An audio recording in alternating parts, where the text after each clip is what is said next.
Chapter 101. What a huge loss. The horse chosen from the first stable was entirely black. Although gentle in temperament, it was undoubtedly a fine steed. Shen Xu took the reins and stroked the black horse's neck, easily establishing a bond with it. Compared to the horses kept in the valley of Songjia village, this black horse was like a well-behaved child. Not only did it lack any wildness, but it was also very obedient. After Shen Xu completed the initial communication with the black horse through his inner energy, the horse immediately showed great affection for him. It even tilted its head and nuzzled against Shen Xu, as if wanting to be pampered. Xia Ziqiu's grandfather witnessed all of this, and a look of surprise appeared on his face. Unable to resist, he remarked, "Little Shen, you're quite something. Although most of the horses I keep here are very gentle, to get them so friendly on our first meeting is something most people can't do." Shen Xu chuckled and replied, "Perhaps I'm just naturally appealing to animals. Horses are very intelligent, they can distinguish between friendliness and hostility. If you truly consider it a friend, it will naturally treat you that way." Xia Ziqiu's grandfather nodded approvingly. "That's true.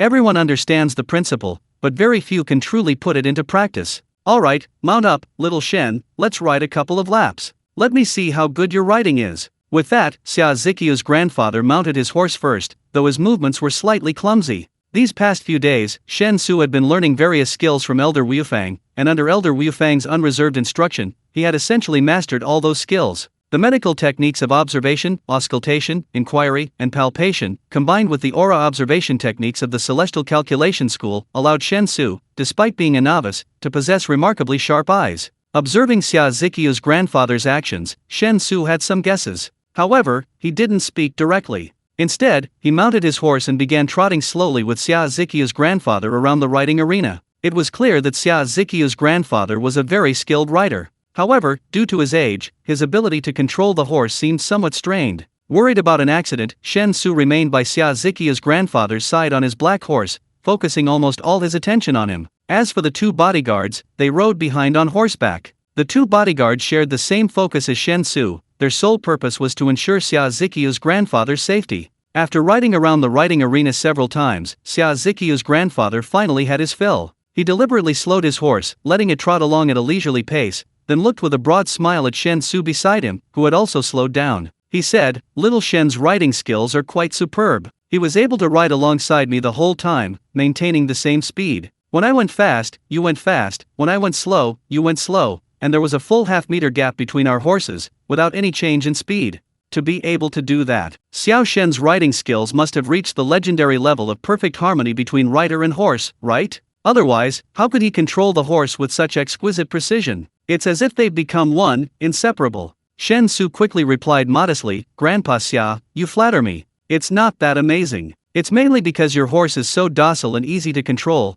which allowed me to perform beyond my usual level." Xia Ziqiu's grandfather waved his hand and said, "Excessive modesty is pretentious. Young people should have the vigor of youth. Being sharp when necessary isn't a bad thing. Although I'm old and my eyesight is failing, I can still see how good your riding skills are. Your riding skills are something that couldn't be achieved without years of hard training on horseback and absolute talent. Even if you were to participate in the Olympic equestrian competition right now, you would definitely bring back a medal." Hearing Xia Ziqiu's grandfather give such high praise, Shen Xu could only remain silent, tacitly agreeing. There was no way to explain this. He couldn't very well say he'd only just learned to ride a horse a few days ago, could he? He figured if he said that, Grandpa Xia wouldn't praise his honesty, he'd just think he was insulting his intelligence. "Little Shen, you should know that the main reason I had Ziqiu invite you here is because of that jade box." Grandpa Xia tightened the reins, got the horse to a stop, and dismounted. As he spoke, he led Shen Xu towards the rest area. "Yes, Officer Xia told me that the money she paid for the jade box was far less than its actual value.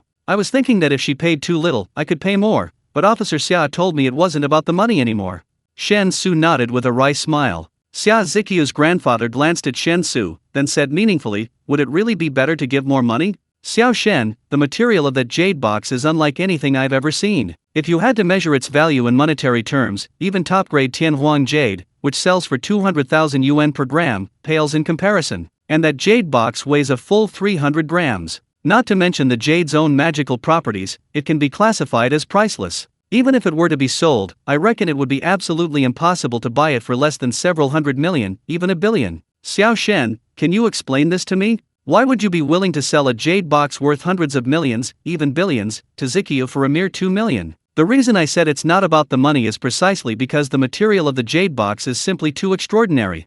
You surely know that for people at a certain level, money is just a number. Given the characteristics of that jade box, if it encounters someone who truly needs it, it will sell for any price, as long as they're willing to ask. That's why I'm so curious. Shen Xu was stunned. Through his conversation with Xia Ziqiu, he had realized he had sold the jade box too cheaply, but he truly didn't know how much he had lost. Without a concrete understanding, he wouldn't be directly affected. So when he heard Xia Ziqiu's grandfather tell him the true value of the jade box with such certainty, he immediately felt dizzy and disoriented. Good heavens, this is a huge loss. And Xia Ziqiu's grandfather's meaning was quite clear. He, Shen Xu, had given away such a valuable jade box to Xia Ziqiu at an incredibly low price, practically giving it away for free. What were his intentions? Considering Xia Ziqiu's grandfather's status, wasn't this a roundabout form of bribery? Thinking this, Shen Xu felt like crying. He was more wrong than Dou-yi. Chapter 102 Skillful Horsemanship. Swallowing hard, Shen Xu spoke with difficulty. Grandpa Xia, I know you might not believe me, but I truly don't know the real value of that jade box. I told Officer Xia that a friend gave me the jade box, and that wasn't an excuse. In fact, I've received many gifts from friends. The jade box is just one of them. You think I might have ulterior motives, deliberately trying to befriend Officer Xia by selling the jade box at a low price? That's not true. I just didn't expect the jade box to be so valuable. How about this? To put both of us at ease, and to prove that I'm genuinely just selling the jade box and have no other intentions, why don't you pay the rest of the money? Whether it's hundreds of millions or billions, I can accept it. Xia Ziqiu's grandfather seemed surprised by Shen Xu's words. He stared at Shen Xu closely, noticing the calm expression on his face, and couldn't help but feel suspicious. He nodded slowly and said, if you really want to pay the difference, then of course there's no problem. But have you thought it through? If I pay you the full amount, it means you've indeed just sold the jade box for money. The transaction is settled, we have no further relationship, and I won't owe you a favor. No problem. He'd even pay hundreds of millions, billions. Shen Xu's face lit up with surprise and delight. He had only said it casually, but he hadn't expected Xia Ziqiu's grandfather to actually agree. This is completely disregarding money. Fearing Xia Ziqiu's grandfather might change his mind, Shen Xu quickly nodded vigorously and said with utmost seriousness, when buying and selling goods, it's a simple exchange of money for goods. Once the transaction is complete, there's no further relationship. Why does Grandpa Xia feel indebted to me? You're willing to patronize my business and even willing to compensate me for the portion of the goods value that I wasn't actually aware of, even after I've already agreed to a lower price. No matter how you look at it, it should be me who owes you a favor. Xia Ziqiu's grandfather was even more puzzled. He could tell that Shen Xu was very sincere and genuinely meant it. So he didn't understand. Shen Xu began to appear mysterious in his eyes. That jade box was definitely not something an ordinary person could obtain. Even someone of his status and position had never come into contact with such exquisite jade.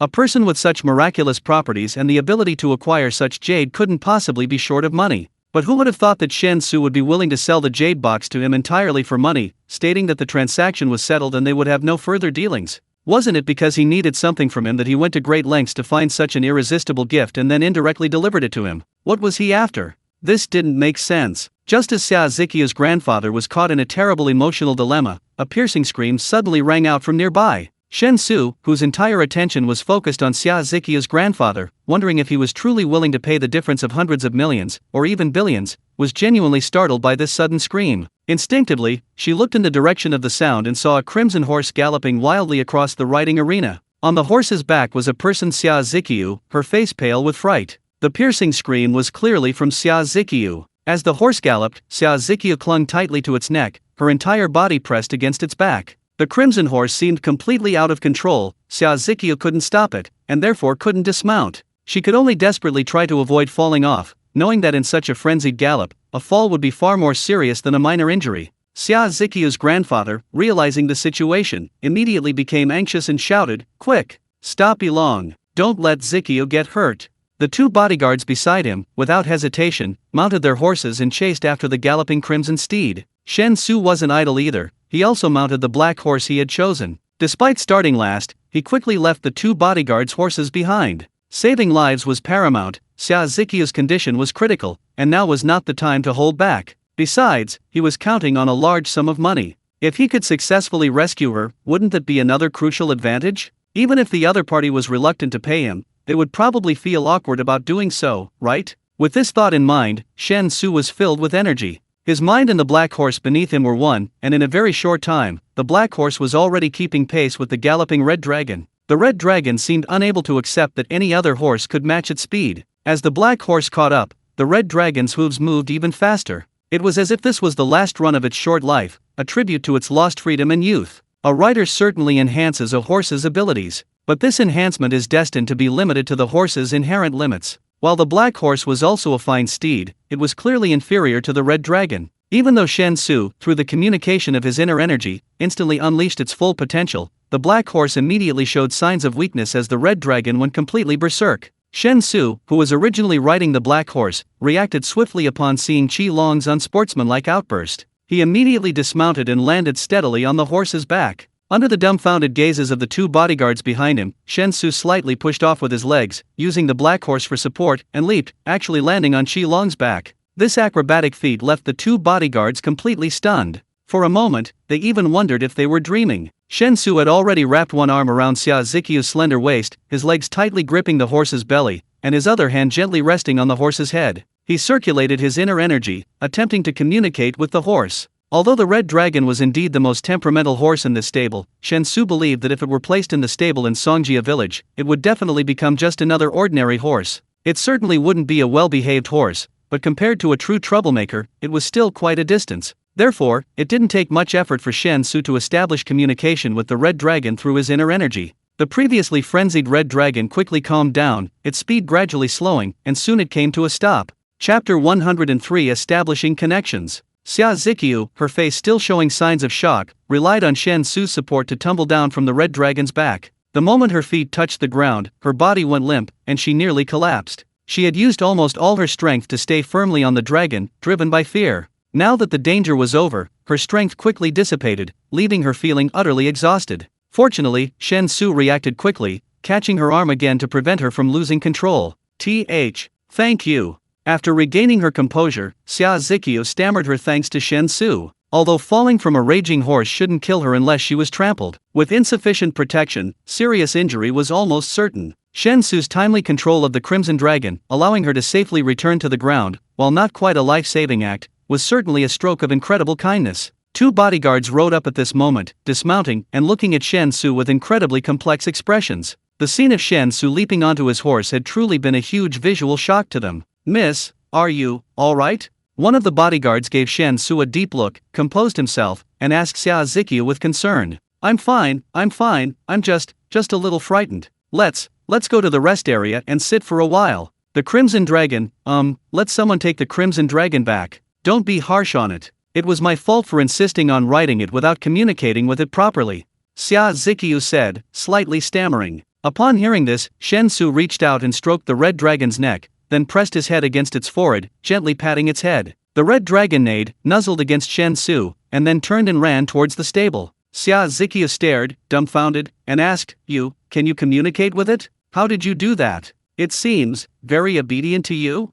Shen Xu shrugged. Animals are actually much simpler than humans. The more intelligent an animal is, the more clearly it can sense whether you are friendly to it. So, the best way to communicate with animals is to be sincere. However, achieving this is easier said than done. This was, of course, nonsense, but he couldn't exactly explain the existence of inner energy to Xia Ziqiu, could he? Anyway, he could indeed make the red dragon obey, so whatever he said was right. Helping Xia Ziqiu back to the rest area, Xia Ziqiu's grandfather didn't blame her. He simply extended his right hand solemnly to Shen Xu and said, "Thank you, Xiao Shen. Let me reintroduce myself. My name is Xia Piide." Shen Xu was taken aback, but still shook hands with Xia Piide, smiling wryly. "Grandpa Xia, your sudden formality really makes me a little flustered." Xia Piide shook his head. "I invited you here before to figure out your purpose, but since you saved Ziqiu, many things are no longer important. I have to apologize for my previous judgment. I said that with your equestrian skills, you would definitely win a medal if you participated in the Olympics.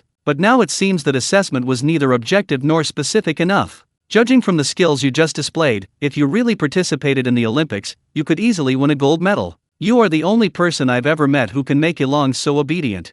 Shen Xu coughed and said apologetically, "It was just luck. Mainly, Officer Xia, the situation was quite dangerous at the time. I could have fallen off the horse at any moment, so I didn't think that much about it. If I had to do it again, I probably couldn't do it." Xia Piide waved his hand. Little Shen, as I said, excessive modesty is pretentious. Your leaping ability can't be explained by luck. But since you don't want to talk about it anymore, let's change the subject. What do you do now, little Shen? You must have just graduated not long ago, right? Shen Xu could clearly sense the change in Xia Piai's attitude. Compared to before, Xia Piai was now much closer to him, truly treating him like an elder towards a junior. This was a rare opportunity. If he could gain the approval of such an important figure as Xia Piai, then there would be no risk in smuggling contraband from this world into his other world. Thinking of this, Shen Xu tentatively began, Grandpa Xia, I own a company, mainly engaged in international trade. I do have some friends abroad. They have connections everywhere and can get their hands on many, well, how should I put it, many real treasures.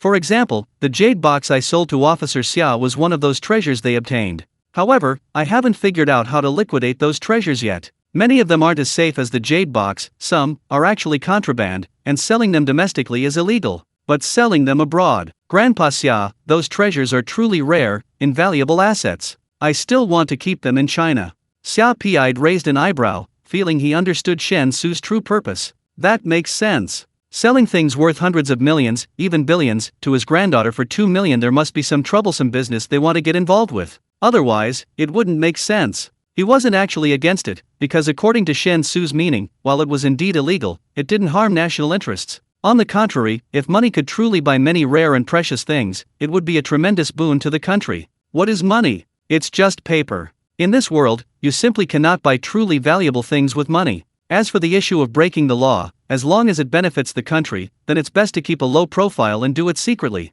After pondering for a moment, Xia Piai said, the jade box is valued at 1 billion. I will have someone contact you later to directly invest this 1 billion in your foreign trade company.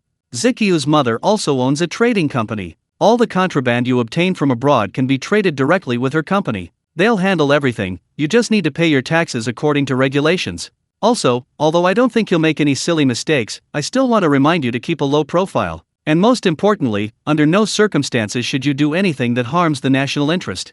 Shen Xu was genuinely surprised by how smoothly things progressed and immediately replied with great joy, understood. Please rest assured, Grandpa Xia. Chapter 104, he also has some knowledge of medicine. Although Shen Xu was pleased, Xia Ziqiu was clearly somewhat dissatisfied. Pouting, she said, Grandpa, I have no interest in making money, and there's absolutely no need for nominee shareholding. Besides, I am a policeman after all. Is it really appropriate for you to openly discuss illegal topics in front of me? Xia Piai chuckled and reached out to ruffle Xia Ziqiu's hair, saying affectionately, the reason you're not interested in making money is because you've never lacked money since you were little. As for breaking the law, remember, the law doesn't actually represent absolute justice. Or rather, the law only has a general binding effect on the behavior of the general public. This is something that can be discussed openly. The problem is, this world isn't just about the bright side. In the dark corners where the sun doesn't shine, in places unseen by ordinary people, there exists far too much cruelty and ruthlessness you can't imagine.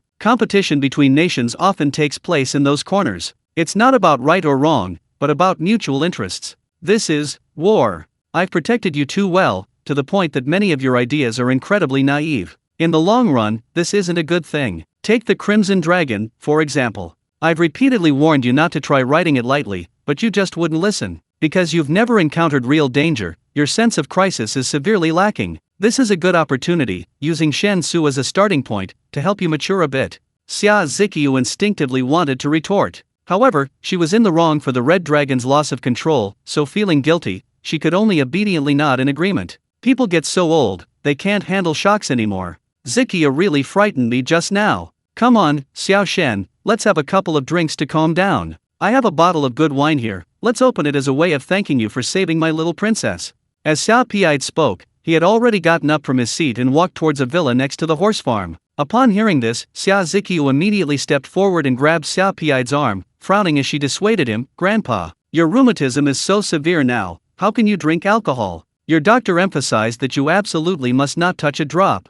Xia Piai said nonchalantly, the doctor isn't here, and besides, what's the point of living if you don't drink at all? I'll just have a little, 2 ounces, okay. Xia Ziqiu pouted, the doctor isn't here because you said you had a private meeting today and didn't want the doctor to come. Ah, I see. So you'd planned this all along. You found an excuse to send the doctor away so you could have a drink, didn't you? Xia Piai pleaded with a forced smile, good granddaughter, just 2 ounces. Your grandpa hasn't tasted alcohol for a whole month, and the craving for alcohol in my stomach is about to rebel. If I don't have a drink, I really feel like I can't go on living. Xia Ziqiu said reluctantly, but if you drink, your rheumatism will flare up, and you'll be in so much pain you won't be able to sleep. You're already this old, you'll suffer so much. Listening to the conversation between the grandfather and grandson, Shen Xu couldn't help but lean closer and say, Grandpa Xia, actually, when you mounted your horse just now, I noticed you had a rather severe case of paralysis. But as far as I know, tiger bone has a very good therapeutic effect on paralysis. With your status, Grandpa Xia, obtaining tiger bone should be quite easy, right? Haven't you tried any treatments? Xia Pi looked surprised again and asked, Little Shen, have you studied traditional Chinese medicine? Shen Xu coughed and answered honestly, I have studied it, but I'm not very good at it, just a little bit. Xia Pi couldn't help but laugh. You just said you only had a little knowledge of horsemanship, but look at how well you've demonstrated it, it's practically world class. Your medical skills wouldn't be the same, would they? Probably not. To truly master traditional Chinese medicine, TCM, one needs a wealth of experience. Unlike Western medicine, there are no shortcuts. So, at your age, being able to claim a basic understanding is already quite remarkable. Shen Xu nodded somewhat awkwardly. Indeed, I only have a basic understanding, I'm still learning. But my teacher is very skilled, I haven't even grasped the basics yet. Xia Pi shook his head. If someone could truly diagnose my severe rheumatism just by looking at my movements when I mount a horse, then that would at least be considered an expert. As for tiger bones, the Wanghai City Zoo will provide me with bones from tigers that have died naturally. However, whether used directly in medicine, soaked in alcohol, or through other methods to release the medicinal properties of tiger bones, the effect on my rheumatism is quite limited. It's not that it has no effect at all, but at most it will only provide some relief. My healthcare provider says this is normal. Limited effect, at most providing some relief? Shen Xu's expression showed surprise. He clearly remembered that when Mo Huairen was teaching him about medicinal properties and pharmacology, he had prioritized explaining all the medicinal herbs that could be found in the 9 profound mountains. When introducing tigers, Mo Huairen emphasized the uses of tiger bones and tiger penis. Tiger penis, when used medicinally, could not only treat kidney deficiency but could even cure impotence and premature ejaculation. As for tiger bones, they were remarkably effective for arthralgia. With the addition of appropriate auxiliary herbs, they could completely cure arthralgia. Given Mo Huairen's medical skills, the possibility of him making a mistake in judging the properties and pharmacology of medicinal herbs was virtually zero. The only explanation could only be that the tiger bones from this other world possessed medicinal properties completely different from those of the tiger bones in his world. Considering the giant bear his sister-in-law hunted was far larger than any bear in his world, it seemed that many plants and animals in this other world were, on a purely physiological level, enhanced versions of their counterparts in his own world. Grandpa Xia, it's like this, I actually have some tiger bones on hand, also obtained by a friend abroad. However, the tiger bones I have are somewhat special. According to my master, those tiger bones can completely cure rheumatism. I know it's hard to believe someone just by saying this, so I'll leave you a piece of tiger bone and write you a prescription. Use tiger bone as the main ingredient, and take it with other herbs. You can see how effective it is. Rheumatism isn't fatal, but it's really torturous. Shen Xu suggested. Xia Ziqiu asked with surprise, is it really going to work? My grandfather needs his doctor's permission to take any medicine. It's all right. You can have the tiger bone tested for its components first, and then have Grandpa Xia's doctor check my prescription. I'm sure Grandpa Xia's doctor is also proficient in traditional Chinese medicine, right? Once it's confirmed to be safe, then Grandpa Xia can take it. Shen Xu said confidently. Chapter 105 I still have a basic understanding of calligraphy. An expression of interest appeared on Xia Pi's face. He asked, is it really tiger bone from abroad? Not obtained illegally from within the country? Shen Xu swore to the heavens, I guarantee it. Grandpa Xia, you can arrange for someone to investigate right now. Tigers are incredibly rare protected animals. Every single one in the country, whether captive or wild, must have a record. You can thoroughly check for any tiger bones with unknown whereabouts. Xia Pi glanced at Shen Xu, confirming that Shen Xu's expression was completely calm and showed no sign of guilt. He couldn't help but smile and say, then, Xiao Shen, do you carry tiger bone with you? If so, have them take it to be tested during dinner to see if it's as miraculous as you say. Shen Xu immediately nodded, yes, but I only carried a small piece of shin bone with me. This stuff is too sensitive, I wouldn't dare carry it all until I find a safe way to ship it out. Xia Pi said meaningfully, carrying even a small piece of shin bone is already quite daring. It seems you planned this out well before you came. Did you just notice my severe rheumatism, or did you already know? Shen Xu paused, but quickly realized Xia Pi had misunderstood. He couldn't help but smile wryly. I really could tell from the way you mounted your horse, Grandpa Xia. Your health condition is definitely classified information. Where would I investigate? Even my acquaintance with Officer Xia was purely coincidental. If you think this was all a premeditated scheme, Grandpa Xia, then I'm truly wronged. Xia Pi shook his head. Whether it's a coincidence or premeditated, it doesn't really matter. When you reach my age, Xiao Shen, you'll understand that the result is far more important than the process.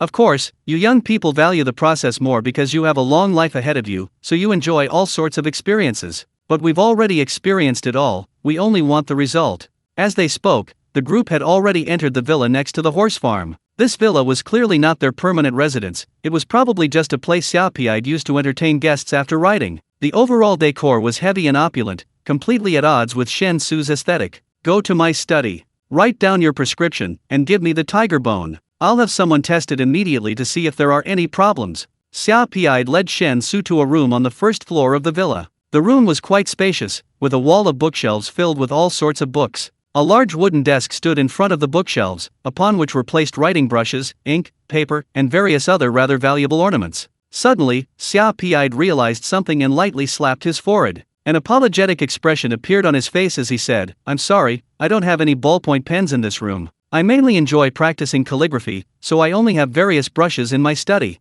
"Shen, please wait a moment, I'll have someone bring you some ballpoint pens first, and then you can write the prescription." Shen Xu immediately waved his hand, saying, "No need for that trouble. I can use a calligraphy brush. Writing the prescription directly with a brush is just as good, it won't delay things."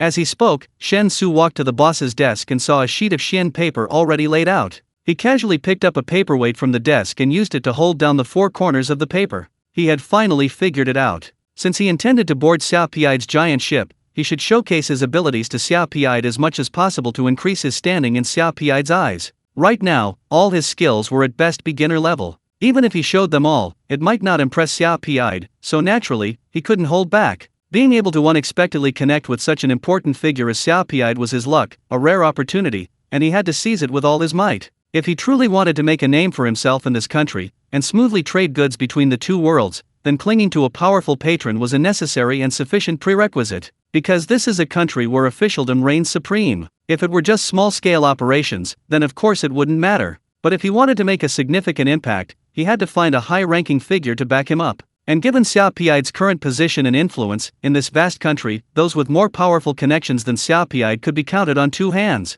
It was a rare stroke of luck to have established a relationship with such a person. If he didn't seize this opportunity, he would surely be punished by heaven. "Little Shen, you can even write calligraphy? That's quite rare. Young people of your generation, let alone calligraphy, many are too lazy to even practice penmanship. Since you can write calligraphy, then go ahead and try. I also have a deep passion for calligraphy. While I wouldn't say I'm an expert, I've certainly achieved some success. So, if you really enjoy it, perhaps I can offer you some pointers."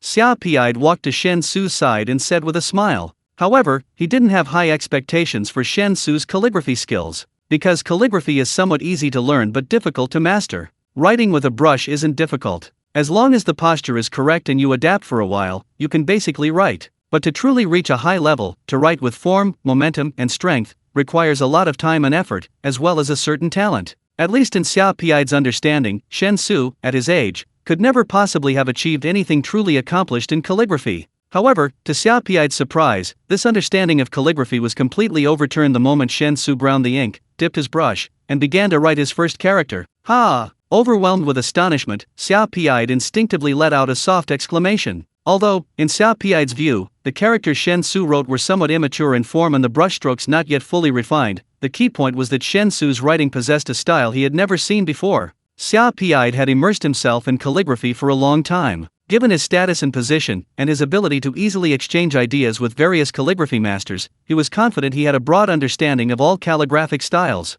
But at this moment, the style Shen Xu was writing was something Xiaopi'd was certain he had never seen before. Could it be a self-created style?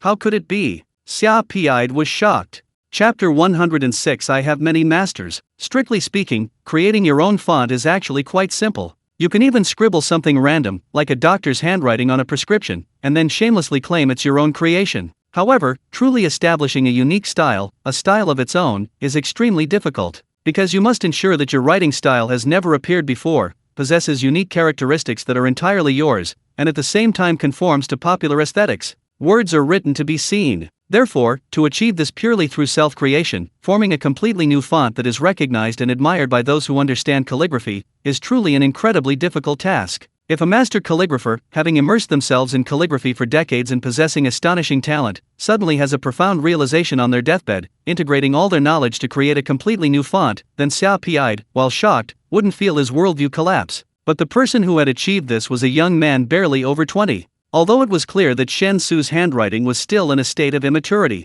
the form and momentum of the characters were already remarkably full. Therefore, in Xia Pi'd's view, the reason Shen Xu's handwriting appeared somewhat immature was entirely due to writing in this entirely new script. Once Shen Xu fully adapted to this new script, his writing would inevitably display a grand and majestic air. At least in Xia Pi'd's opinion, a calligrapher who could truly create their own script had undoubtedly reached the pinnacle of their artistic skill. Moreover, this entirely new script, which he had never seen before, presented a truly magnificent and awe-inspiring visual effect, almost possessing a powerful and overwhelming momentum. If we disregard the immaturity of Shen Xu's handwriting and focus solely on the novel style itself, which Xia Pi'd had never seen before, then in his opinion, it was absolutely comparable to famous styles like Yan Zhenxing, Lu Gongquan, Shaojin, and Fibei. In fact, in some specific details, it even surpassed them. Having made this judgment in his mind, Xia Pi'd couldn't help but gasp. He stood even more intently behind Shen Xu, carefully examining his work. A prescription was quickly written. Shen Xu didn't follow the prescription Mo Huairen had mentioned exactly.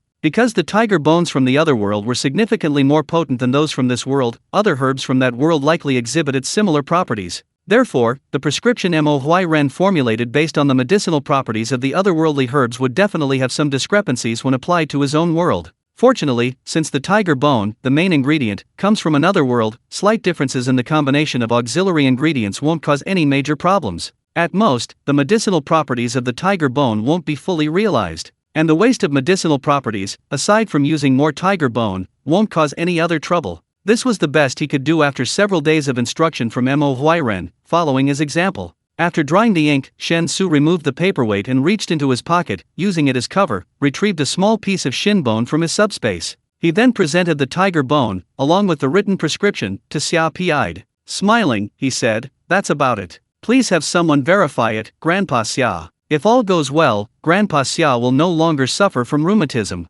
Xia Pi'd took the items, carefully examining the handwriting on the prescription. Confirming his earlier assessment of the handwriting was absolutely correct, he gave Shen Xu a deep look. However, he didn't say much. He simply handed the items to one of the bodyguards who had been following him, giving the bodyguard a few brief instructions to contact a physician to confirm the tiger bone and prescription as soon as possible. After finishing these tasks, Xia Pi'd led Shen Xu and his granddaughter out of the study, casually asking, "Little Shen, is the calligraphy style you used for writing the prescription your own creation?" "No, my master taught me." I have several masters. Some specialize in medicine, others in calligraphy and painting, and even some in feng shui. In short, I've learned a wide variety of things," Shen Xu answered honestly. However, Xia Pi'd wasn't entirely convinced by Shen Xu's answer. If the calligraphy style Shen Xu used was truly taught by someone else, then that person must be a master calligrapher of unparalleled stature. A master calligrapher of that level would never be unknown. The style Shen Xu had just used couldn't have been completely unfamiliar before. Of course, compared to Shen Xu creating his own style, the explanation of being taught was easier to accept, though Xia Pi'd found it difficult to understand. Could it be that even in the 21st century, there are still reclusive masters living in seclusion amidst the bustling city? Given Xia Pi'd's status and position, he certainly knew that truly skilled folk geniuses did exist. But even the most eccentric folk genius couldn't possibly remain hidden so quietly, could they? Moreover, judging from Shen Xu's words, he had more than one teacher? Since when are reclusive masters mass-produced?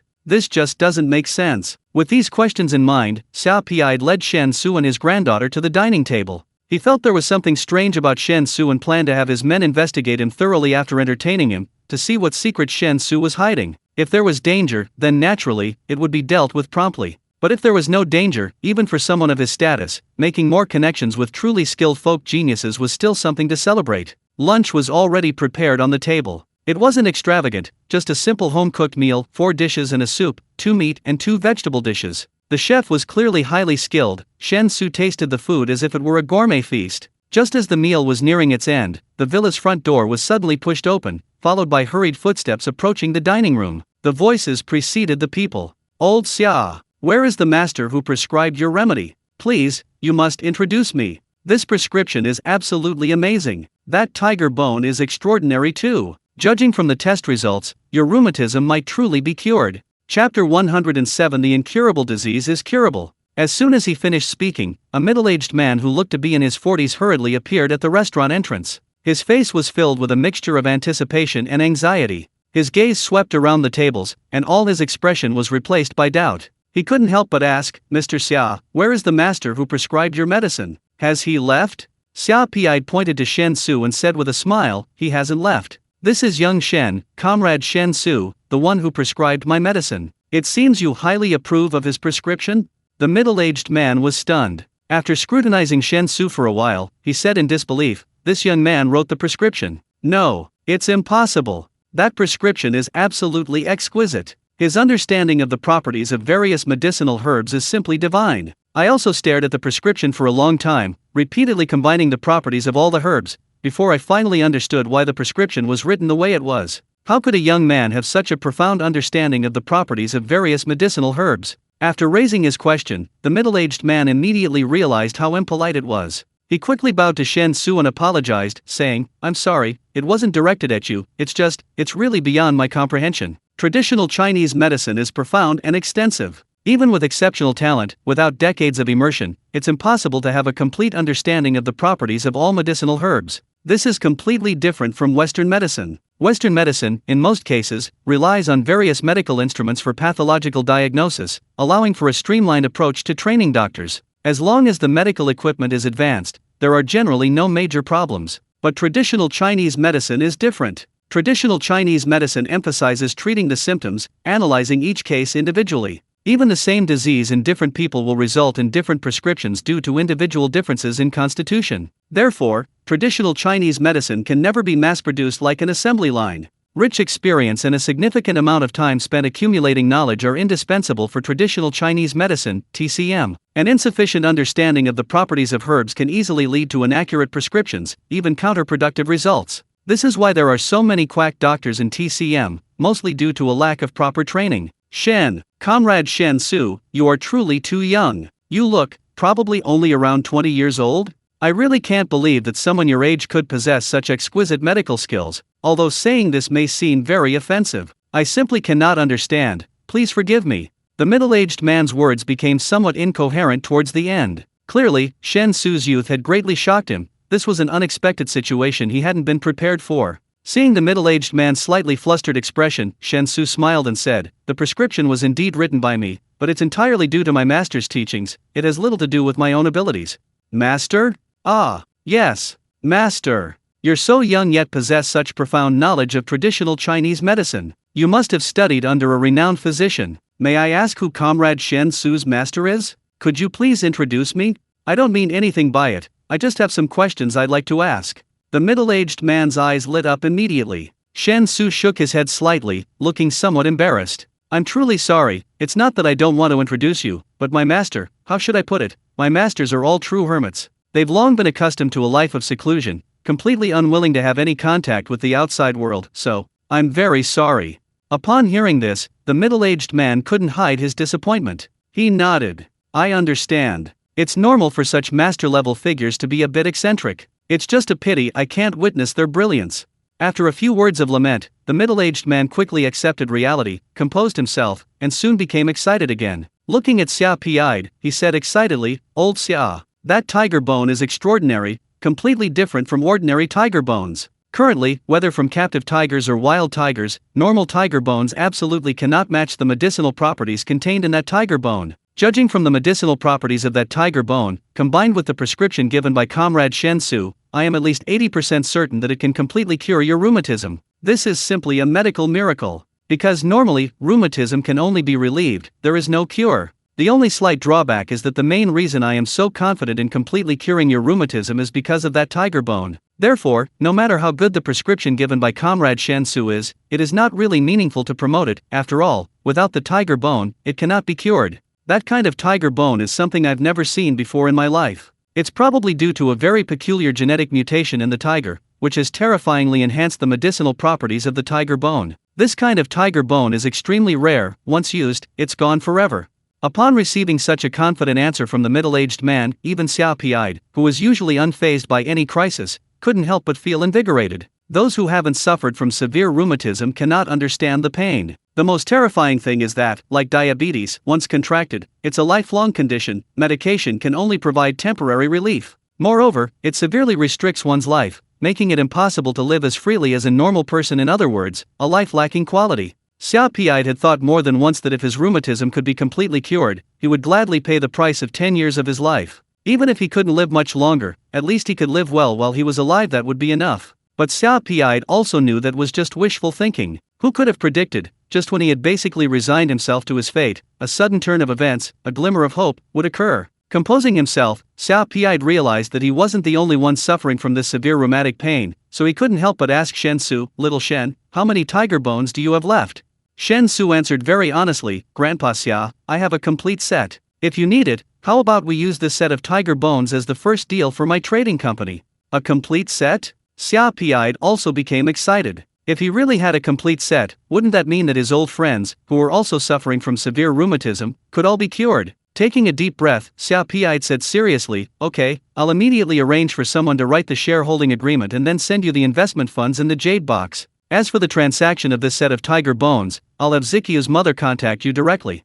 Chapter 108 Changing Attitude. Xiao Pi'd was extremely efficient. Upon learning that his severe rheumatism could indeed be cured, Xiao Pi'd's entire demeanor was transformed, and his attitude toward Shen Xu became noticeably more enthusiastic. To be a useful person to others is an age-old truth, because only when you are useful to others will they be willing to be useful to you. There is never hatred without a cause in this world, and naturally, there is no love without a cause. Strive to be a useful person to others, and the world will be filled with kindness towards you. Otherwise, you are destined for misfortune. Less than half an hour later, Shen Xu and Xia Zikyu were sitting on the sofa in the first-floor living room, enjoying tea brewed by Xiao Pi'd and chatting with the middle-aged man about their views on traditional Chinese medicine, when a man in a suit and tie entered the villa carrying several contracts. "Take a look at the terms, the investment agreement. I had someone check your company. It's not fully registered yet, but it's registered through an agency I've never heard of. Because it's international trade, the business scope is very broad, so the approval process is a bit complicated.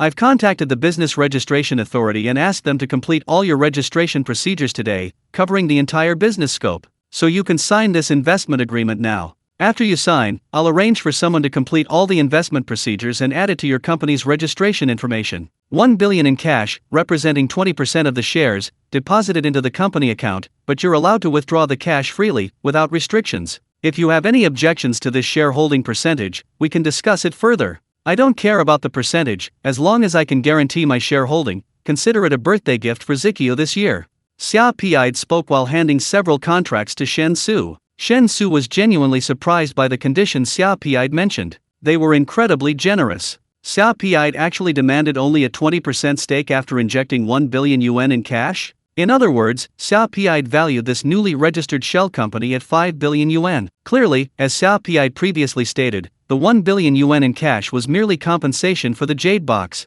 As for the 20% stake, it was less a gift to Xia Zikyu and more a way to protect Shen Xu. Even if it was held through nominees, on a certain level, this was no secret. Countless companies wanted to give Xiao Pi'd shares for free in hopes of gaining his favor, but they couldn't find a way. His decision to directly transfer 20% of his newly registered company's shares to Xia Zikyu was Xiao Pi'd's way of expressing his stance. After quickly reviewing the contract terms and confirming that they were extremely favorable to him, and that he could indeed have full control over the invested funds without any oversight, Shen Xu signed the contract without hesitation. The contract was in triplicate. Xiao Pi'd casually tossed 2 copies to the man in the suit and then personally poured Shen Xu a cup of tea. He began, "Remember, it doesn't matter what happens abroad, but don't cross the line domestically. And due to well-known reasons, if you encounter unmanageable trouble abroad, you'll have to solve it yourself. I won't risk diplomatic repercussions by offering you assistance overseas. As for domestically, as long as you pay your taxes according to the law, everything else is fine. For any issues, contact Zikyu directly. Zikyu's mother can handle all business-related matters. Of course, the premise is that your actions do not harm national interests. Although this is our first meeting, you've left a very deep impression on me. We have a long road ahead, and we can gradually deepen our understanding of each other. If you're not too busy, come visit this old man every 10 days or so. Zikyu will take care of your travel permits and such. Remember to call ahead before you come, and write down my secretary's number. If there's an emergency and you don't have time to contact Zikia's mother, you can call my secretary directly. After giving these detailed instructions, Xia Pi picked up his teacup and took a sip. The man in the suit immediately smiled and gestured for Shen Xu to leave. Shen Xu knew this meant to see him off, so he rose to take his leave, extremely satisfied with his day's gains. Xia Ziqiu also stood up, greeted her grandfather, and accompanied Shen Xu out of the villa. Since she had driven him here, she naturally had to drive him back as well. Besides, she had many unresolved issues she wanted to discuss with Shen Xu. Only after Shen Xu had left the villa and she heard the door close securely did Xia Pi put down her teacup. Leaning back on the sofa, she looked at the two bodyguards standing beside her with a somewhat serious expression. One of the bodyguards bowed and said, "Mr. Xia, this young man is very dangerous. I can sense an aura emanating from him, an aura only those who have seen blood possess, though it's subtle." Xia Pi raised an eyebrow and said, "So, the first time you saw him, you felt he might threaten my safety?" The bodyguard nodded. "That's right. I even felt that if we really fought, I might not be his match. Judging from the skill he displayed when he leaped from his horse, he has definitely undergone extremely rigorous training." Xia Pi slowly nodded. Agile, possessing extremely strong combat abilities, proficient in medicine, and displaying astonishing calligraphy skills. According to him, he also knows the art of painting and is knowledgeable in Bagua and Feng Shui. If he's not lying, to cultivate a young man to this level, the so-called hermits behind him must be truly remarkable figures. Moreover, they have considerable influence overseas. At this point, Xia Pi fell into deep thought. The value Shen Xu demonstrated exceeded his expectations, forcing him to temporarily change his original plan and truly value Shen Xu. After much deliberation, Xia Pi ordered in a deep voice, "Conduct a thorough investigation into Xiao Shen. I need to know everything about his life from birth to the present, down to the smallest detail, without missing a single thing. Can we have the results by tomorrow?" The bodyguard nodded, "Yes. However, investigations abroad are difficult. If we're only investigating domestically, we should have results by tomorrow morning. Just investigate everything related to Xiao Shen. Ignore everything else." "Yes. Understood." Chapter 109. The biggest enemy of buying a house is social security. The man in the suit was Xia Pi's personal secretary. Before getting into Xia Ziqiu's car, Shen Xu exchanged phone numbers and chat app friends with him. He learned the man's surname was Lu, and his given name was Lu Tongchun. According to him, in Wanghai City, anyone who couldn't resolve a problem could call him directly. Because Xiao Pi's status was so high, even the top two leaders of Wanghai City had to show him utmost respect. Therefore, as Xiao Pi's personal secretary, he naturally possessed astonishing power within Wanghai City. It should be noted that Wanghai City was a municipality directly under the central government, and the top leader could directly enter the Politburo. And as the highest governing body of the country, the number of top figures who could enter the Politburo had historically remained at around 20. This was truly the pinnacle of the pyramid. If such a powerful figure treated him with such respect, then with Xia Pi's protection, Shen Xu could indeed act with impunity in Wanghai City. Of course, one should keep a low profile. After adding each other as friends, Shen Xu got into the passenger seat of Xia Ziqiu's Bentley. As the car started, Lu Tongchun stood there waving goodbye, watching the Bentley until it disappeared from sight before turning and returning to the villa. "To be honest, I've never seen anyone receive such attention from my grandfather after their first meeting. The fact that he said those things, and that Secretary Lu wrote down your phone number, shows that he completely approves of you. That's very rare."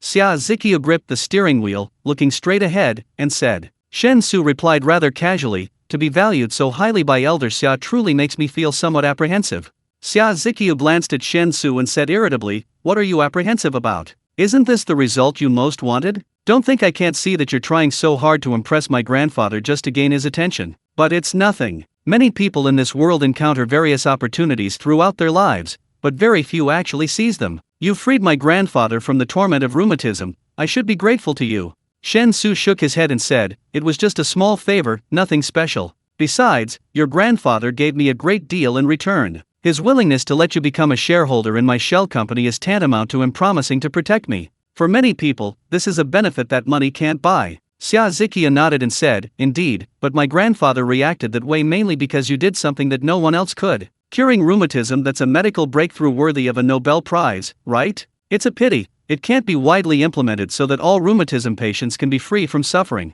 Shen Xu shrugged and said, "That's unavoidable. After all, the reason your grandfather's rheumatism was cured had nothing to do with medical methods, it was purely because that tiger bone was different from normal tiger bones. The medicinal material is extremely rare, so of course it can't benefit everyone. That's always how the world is, right?" Xia Ziqiu pursed her lips and sighed, "Forget it, let's not talk about this. Next time you come to see my grandfather, just let me know beforehand. I didn't expect Ilong to listen to you so much. Next time, could you talk to Ilong for me and ask him to let me ride him, okay? Shen Xu smiled and agreed, no problem. You're a shareholder in my company now, so strictly speaking, we're partners. Since it's a request from a partner, I'll naturally do my best to fulfill it. Hearing Shen Xu agree, Xia Ziqiu was quite pleased and said with interest, your skills far exceeded my expectations. Let's spar sometime. You've clearly received professional training, you must be quite good at fighting, right? Ahem, I'm a cultured person. I believe in winning people over with virtue and never easily resort to violence. It's just a friendly spar, not a fight. Alright, it's settled then. My grandfather has a ring near his horse farm. We'll take care of this next time I see him. Xia Ziqiu made the decision in just a few words. Shen Xu had no choice but to reluctantly agree again. I truly didn't expect you to be such a hidden genius, possessing so many amazing abilities. To be honest, if it weren't for the fact that I insisted on going with my colleague when I first visited your house to investigate, which was completely out of the ordinary, I would have suspected you were plotting against me. Your purpose was simple, to establish a connection with my grandfather through me? Who knows? Of course, from beginning to end, I'm absolutely certain that meeting you was purely accidental. You couldn't possibly have planned every step in advance, so you give me a very strange feeling, or rather, a very mysterious one. Xia Ziqiu glanced at Shen Xu again, speaking quite earnestly. Shen Xu laughed and said, then you're finished. I've heard that a woman's fall for a man often begins when she finds him mysterious and becomes curious about him. Xia Ziqiu snorted and said disdainfully, dream on. I just casually met someone, and you've already got this much ability? That's truly unbelievable. By the way, you're still renting, right? Now that you've received the investment, you can easily cash out the funds. Aren't you planning to buy a house? And a car? You don't have a car now, do you? Shen Xu said speechlessly, of course not. You need to pay social security contributions in Wanghai for 3 years before you're eligible to participate in the license plate lottery. As for buying a house, you need to pay social security contributions for more than 5 years to be eligible. I just graduated this year, and I haven't even started paying social security contributions yet, so even if I had the money, I couldn't buy one. Xia Ziqiu was clearly taken aback for a moment, but then she said apologetically, I'm sorry, although I know about the purchase restrictions, I've never been affected by them before, so I didn't think of that for a moment. How about this, I'll make a call and ask them to add you to the eligibility list for buying a house and a car. Regarding the 1 billion yuan investment in the company, since you've already signed the contract, your company registration will definitely be completed within an hour, and the money will be transferred to your personal account. Because your company doesn't have an accountant yet, you probably don't understand the restrictions on the use of money in the company account. Anyway, this money allows you to cash out indefinitely, so it's more convenient to have it transferred directly to your personal account. You should find a trustworthy accountant as soon as possible, otherwise, future business transactions between your company and my mother's company will require official invoices, and without an accountant, it will be very troublesome. Of course, my mother's company can handle everything initially, but this isn't a long-term solution. After all, on the surface, your business must still appear legal and compliant, and all necessary procedures cannot be omitted. Chapter 110 The Brother Sleeping in the Upper Bunk. Shen Xu knew Xia Ziqiu was right. But the problem was, where could he suddenly find a reliable accountant? If it were just simple bookkeeping, that would be easy, he could even outsource it to a professional accounting firm. However, for his company and Xia Ziqiu's mother's company to conduct business, the only thing that would be legal and compliant on paper was the accounting records. In the actual transactions, unless he, as the boss, personally oversaw every single one, it would be difficult to guarantee that the company's accountant wouldn't notice anything amiss. Therefore, the selection of an accountant should be approached with extreme caution. Judging from the current situation, he needed to think things through carefully. While Shen Xu was pondering this, Xia Ziqiu had already driven into Wanghai City and onto a main road lined with various car dealerships. Ha! What are you doing? Noticing the various car dealerships on both sides of the road spaced at intervals, Shen Xu couldn't help but ask. Xia Ziqiu replied, I'll take you to buy a car. You have a driver's license, right? Now that we're financially comfortable, wouldn't it be more convenient to buy a car?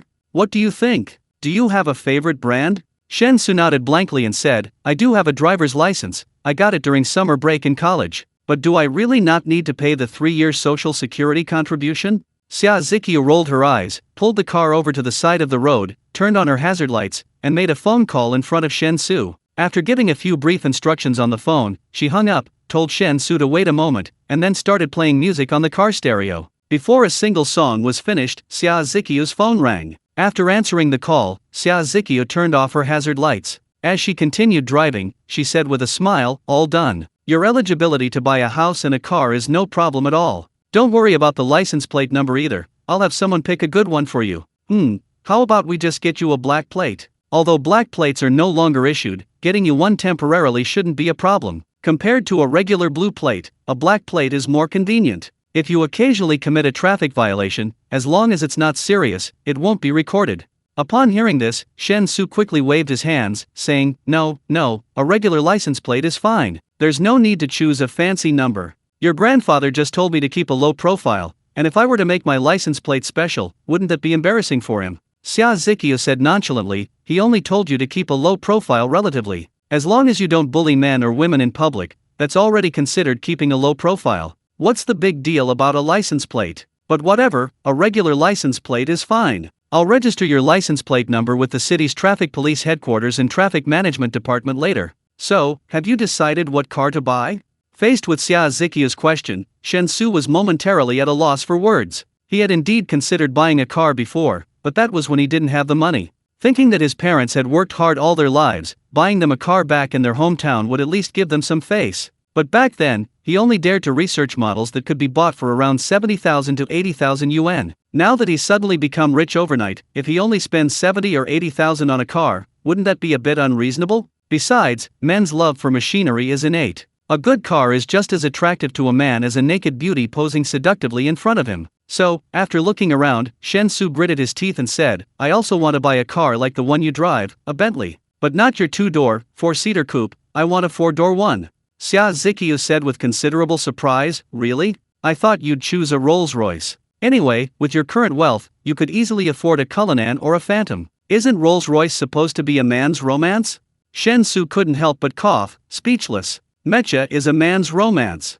As for Rolls-Royces, I just don't find them attractive. If it weren't for the Rolls-Royce badge, I'd even think those cars were ugly. Bentleys, on the other hand, perfectly match my aesthetic, they're practically my dream car. Seeing Shen Xu's clear stance, Xia Ziqiu didn't say anything more, nodding and saying, I understand. I'll take you to the dealership where I bought my car. That dealership specializes in all kinds of luxury cars. The owner is a friend of my mother's. As for the 4-door Bentley, they only have one model, the Flying Spur. There used to be the Mulsanne, a model Bentley launched to compete with Rolls-Royce. But, to be honest, Bentley was simply no match for Rolls-Royce in that segment. What's more, the Mulsanne was just as ugly as the Rolls-Royce, lacking any distinctive features. I don't know what Bentley was thinking. Since they were similarly priced and had similar looks, why would anyone buy a Bentley instead of a Rolls-Royce? So, it's obvious the Mulsanne was completely unpopular and has been discontinued. Xia Ziqiu's tone sounded somewhat sarcastic. As they spoke, she parked the car outside a dealership.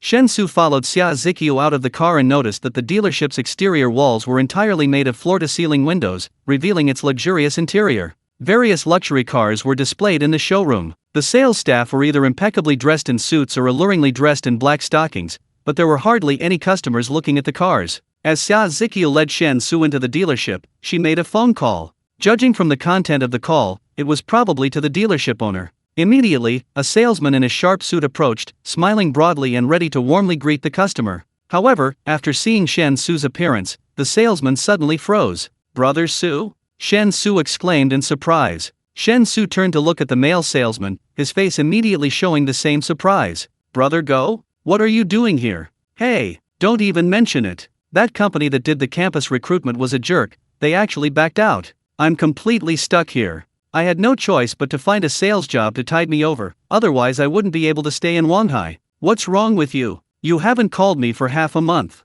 And when I called you, it was always out of service. What happened? Did you get caught soliciting prostitutes? The male salesman said, happily putting his arm around Shen Xu's shoulder. Xia Ziqiu, standing to the side, showed a curious expression. Seeing this, Shen Xu quickly interjected, Stop talking nonsense. I came with a friend. Let me introduce you. Xia Ziqiu, this is my friend. Ziqiu, this is Go Wenpeng, my best roommate throughout college, the real brother who lived in the bunk above me. I call him Brother Go. Brother Go? Hello, nice to meet you. Xia Ziqiu extended her right hand gracefully. Chapter 111 Unwittingly Becoming a Kept Man. Seeing Xia Ziqiu extend her hand to greet him, Go Wenpeng became flustered. He quickly reached out and lightly shook hands with Xia Ziqiu, only daring to hold her fingers tightly, not daring to touch her palm. There was no way around it, Xia Ziqiu was simply too outstanding in both temperament and appearance. Today, she wasn't wearing her uniform, but rather a very appropriate casual outfit, which made Xia Ziqiu look exceptionally radiant.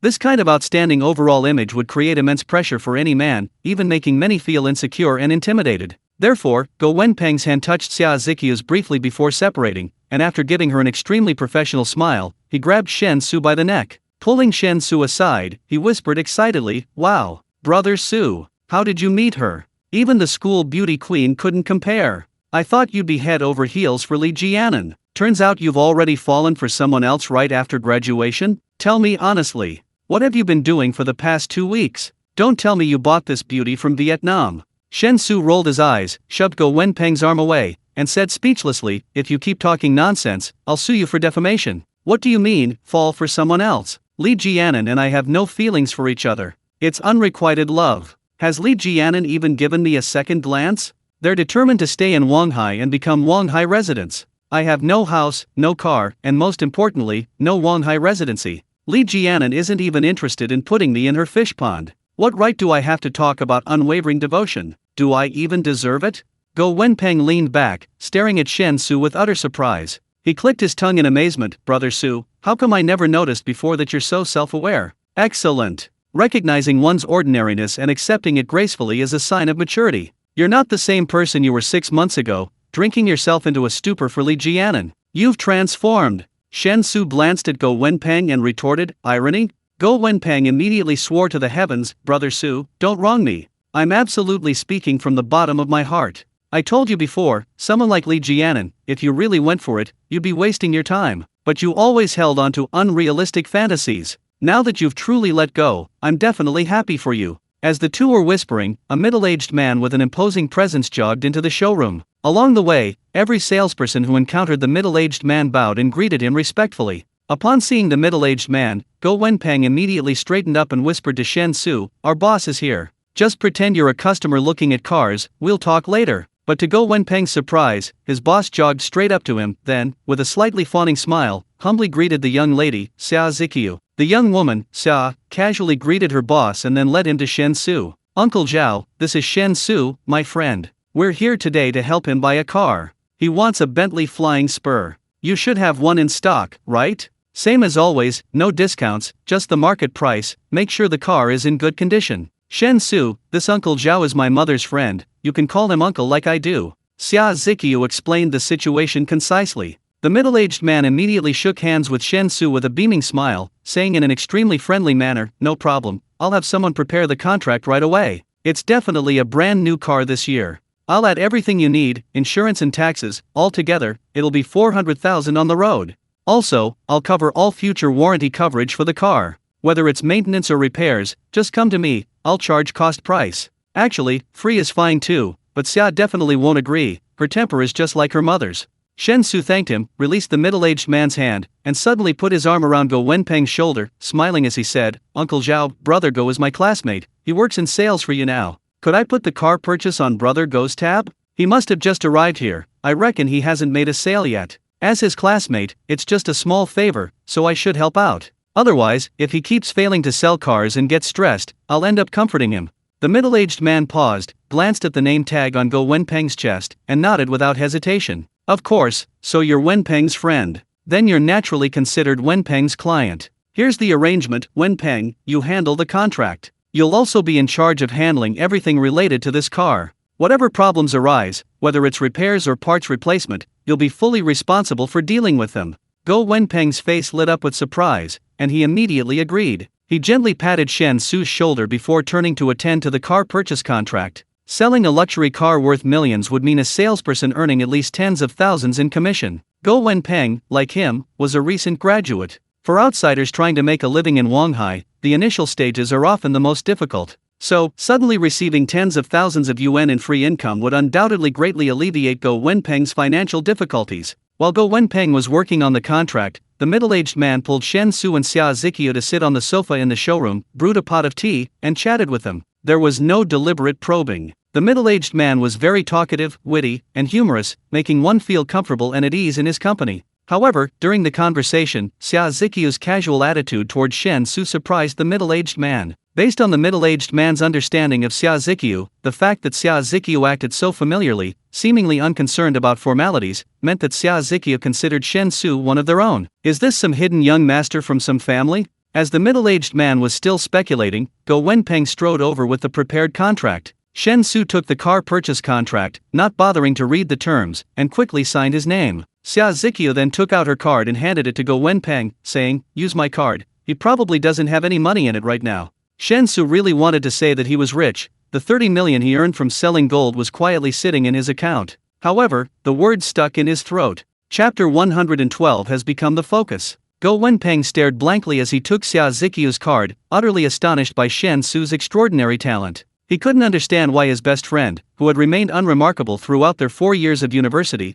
could achieve such remarkable success right after graduation. Not only did he meet such a stunningly beautiful woman, but this woman also clearly came from a wealthy family and was even willing to spend money on his best friend. A full 4 million. A fortune many people couldn't earn in a lifetime, and he spent it without batting an eye. He just spent it like that. What kind of family is he from? They must be rolling in money. Filled with boundless admiration and awe, Go Wenpeng secretly gave Shen Xu a thumbs up before heading to the card reader. The entire transaction went very smoothly, and the car was quickly registered in Shen Xu's name. However, it wasn't yet registered, insurance wasn't purchased, and some optional extras needed to be installed, so Shen Xu would have to wait a few days to pick up the car. After all the formalities were completed, Go Wenpeng and the middle-aged man escorted Shen Xu and Xia Zikyu to the parking lot outside the exhibition hall. Before Shen Xu got into the car, Go Wenpeng leaned close to his ear and whispered, "Thanks for today. How about we grab a drink tonight? I'm really curious about what you've been through lately."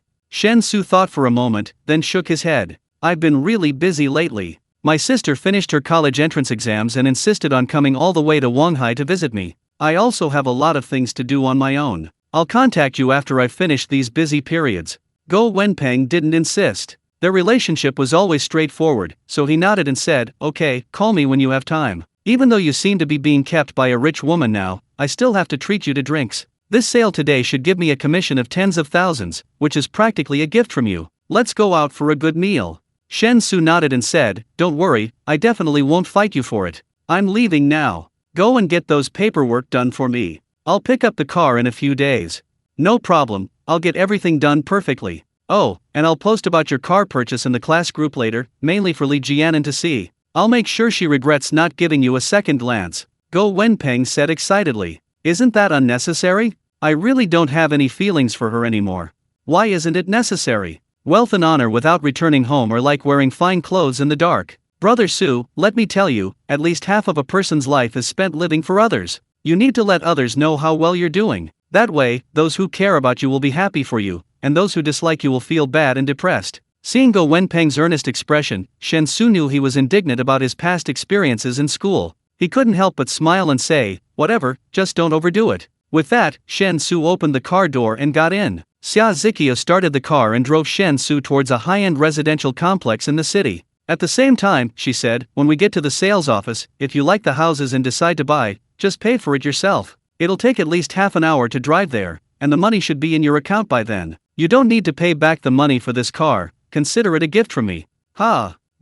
Isn't that a bit much? Even though you don't care about money, a $4 million car is still too expensive, Shen Xu said, taken aback. Xia Zikyu, however, said nonchalantly, "You'll have to get used to it. Once your company starts doing business with my mother's company frequently, you'll inevitably come into contact with my circle. In my circle, 4 million is really no different from $400. Therefore, you'll have to gradually adapt if money really is just a number. In my circle, what's truly valuable are always those things that money can't buy. So, the higher up the circle, the more it actually has a back-to-basics feel, valuing barter." Shen Xu was somewhat bewildered. It can only be said that the world of the wealthy is truly incomprehensible. While chatting, Shen Xu's phone beeped with a notification from his chat app. After unlocking his screen, Shen Xu saw that Go Wenpeng had posted his car purchase contract, the transaction amount by credit card, and a recent photo of the Bentley Flying Spur in the class group chat. Although most of the sensitive content was blurred, his name and other information proving he had bought the car were clearly visible. After posting these things, Go Wenpeng posted a few more messages in the class group chat.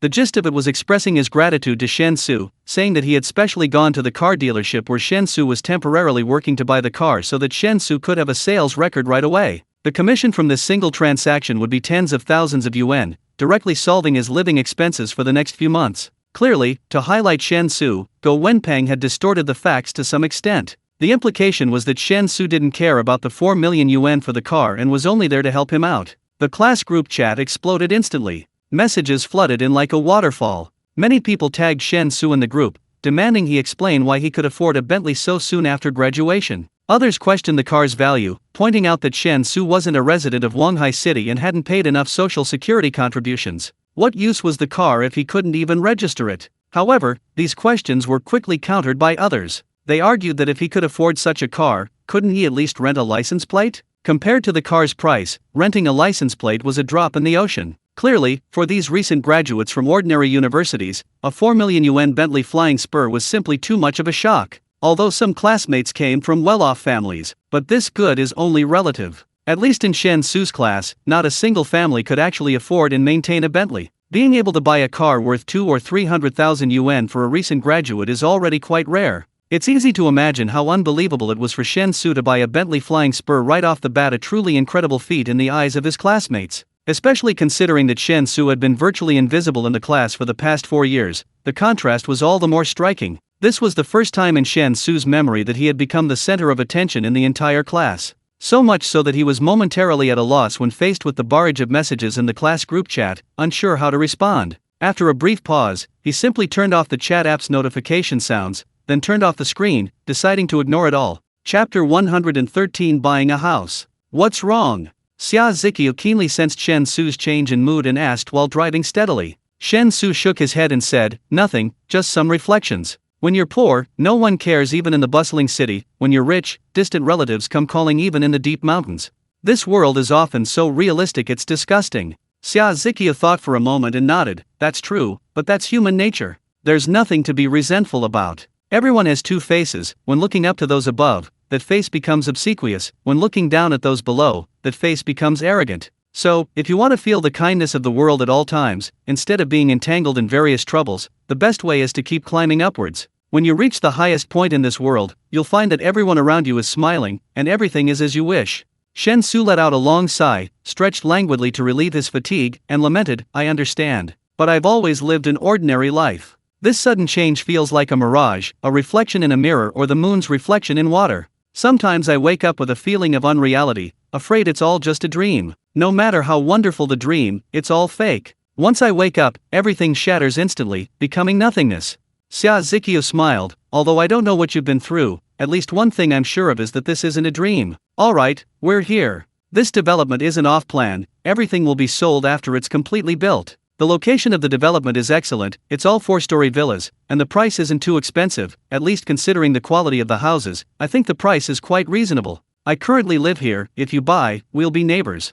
As she spoke, Xia Ziqiu opened the car door and got out, leading Shen Xu towards the sales office. The landscaping in the community is excellent. Although it's located in a bustling area, the landscaping effectively isolates the entire community from the surrounding noise, creating a sense of tranquility amidst the hustle and bustle. As soon as they entered the sales office, a saleswoman in a professional suit and black stockings greeted them with a beaming smile. "Are there still houses for sale? I remember asking your manager Yang before, and it seemed there were still more than 20 houses left to sell in the complex." Xia Ziqiu asked rather directly. The saleswoman immediately bowed and replied with a smile, "You're right, but 2 were just sold yesterday. Currently, there are only 19 houses left for sale in the complex. Are you two planning to buy a house? Would you like me to introduce the complex to you, or would you like to take a look yourself?" Xia Ziqiu nodded and said, "Just give him a brief introduction to the remaining houses. There's no need to talk about the complex itself. I'm a resident here, and I'm very satisfied with it, otherwise, I wouldn't have brought my friend to buy a house." The saleswoman's attitude immediately became even more enthusiastic. After agreeing, she led Shen Xu to the model of the complex. At the same time, she explained gently, "Hello sir, our community is positioned as a mid to high-end development. We don't have any small or medium-sized units, all the apartments and stacked villas range from 145 to 300 square meters. Because it's a newly built development and sold as completed properties, there are currently no resale units. If you want to buy, you can only buy a new apartment from us. Of the 19 units remaining, 3 are stacked villas, and the remaining 16 are single-level apartments. They're available on all floors. The stacked villas consist of 1 upper unit and 2 lower units. What kind of apartment would you like to buy, sir?" Shen Xu instinctively thought he'd just want a single-level apartment. A large single-level apartment of over 140 square meters would definitely be enough for him. Even if his sister came to live with them, and they brought their parents over, a 140 square meter apartment, after deducting the common area, would still have more than enough space. Before he could speak, Xia Ziqiu interjected, "Let me introduce those two lower-level duplexes. The single-level apartments feel a bit cramped, but the lower-level duplexes are just right." After saying that, Xia Ziqiu looked at Shen Xu and said, "You're still in the early stages of starting your business, so the lower-level duplexes are sufficient. You can upgrade to a detached house later when you no longer have to worry about money." Shen Xu stared blankly, his mouth slightly agape, then subconsciously swallowed. He realized that although he could be considered wealthy now, his spending habits hadn't yet adapted to the mindset of truly wealthy people. The saleswoman professionally explained, "The two lower-level duplex units are exactly the same size and layout, just located in different buildings. The registered area is 280 square meters, plus a 140 square meter basement and an 80 square meter yard. Our basements have the same ceiling height as the regular floors and offer good natural light. With the addition of light wells, the basement's lighting level isn't significantly worse than the regular floors, and our building quality is guaranteed. If we weren't so confident in our quality, we wouldn't be selling them as completed units. Aside from the higher renovation costs, in my opinion, the only drawback of these two lower-level duplex units might be a slight lack of privacy. After all, there are residents in the upper-level duplexes."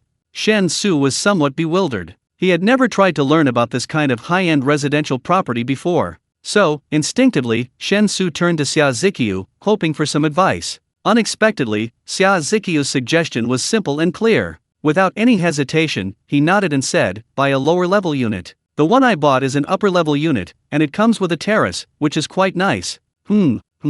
Beautiful lady, could you check if any of the two lower-level units that haven't been sold yet are located downstairs from my apartment? I remember that the lower-level unit downstairs from my apartment has always been vacant. I live in Unit 1 of Building 3. Upon hearing this, the saleswoman exclaimed with delight, "There really is one lower-level unit available, in Unit 1 of Building 3. That building has 4 units in total, 2 lower-level and 2 upper-level. The other 3 units have already been sold, only the lower-level unit in Unit 1 is still available. Would you too like to buy it?" Xia Ziqiu's attitude was clear. Shen Xu, however, was indifferent and, not wanting to waste any more time, directly agreed, "Okay, let's buy this one. How much?" "Our duplexes are all 150,000 yuan per square meter. The lower-level unit will be sold according to the area on the property certificate, which is 42 million yuan, the saleswoman said softly. Shen Xu's eyes widened instantly upon hearing the price. Chapter 114. The universe is so big, why are you selling it to me for 150,000? How much? Shen Xu instinctively asked. He was a little shocked by the price. Not only did his expression change, but his voice also became slightly shrill. Houses in Wanghai City were certainly expensive, but in Shen Xu's mind, a house costing 60,000 to 70,000 yuan per square meter was already quite good. After all, there were houses on the outskirts of the city costing around 30,000 yuan per square meter, and a house costing 60,000 to 70,000 yuan per square meter, while not the best, was at least not bad. But this one jumped straight to 150,000 yuan per square meter. Keep in mind, this wasn't one of those 70 or 80 square meter apartments for first-time buyers. The property certificate showed a total area of 280 square meters, meaning the entire house cost over 40 million yuan. So, all that hard work he put into bringing back 70 kilograms of gold from the other world, after selling it all, still couldn't afford a house. This was outrageous. The saleswoman was slightly startled, stammering as she repeated, 150,000, 150,000 per square meter, total price 42 million.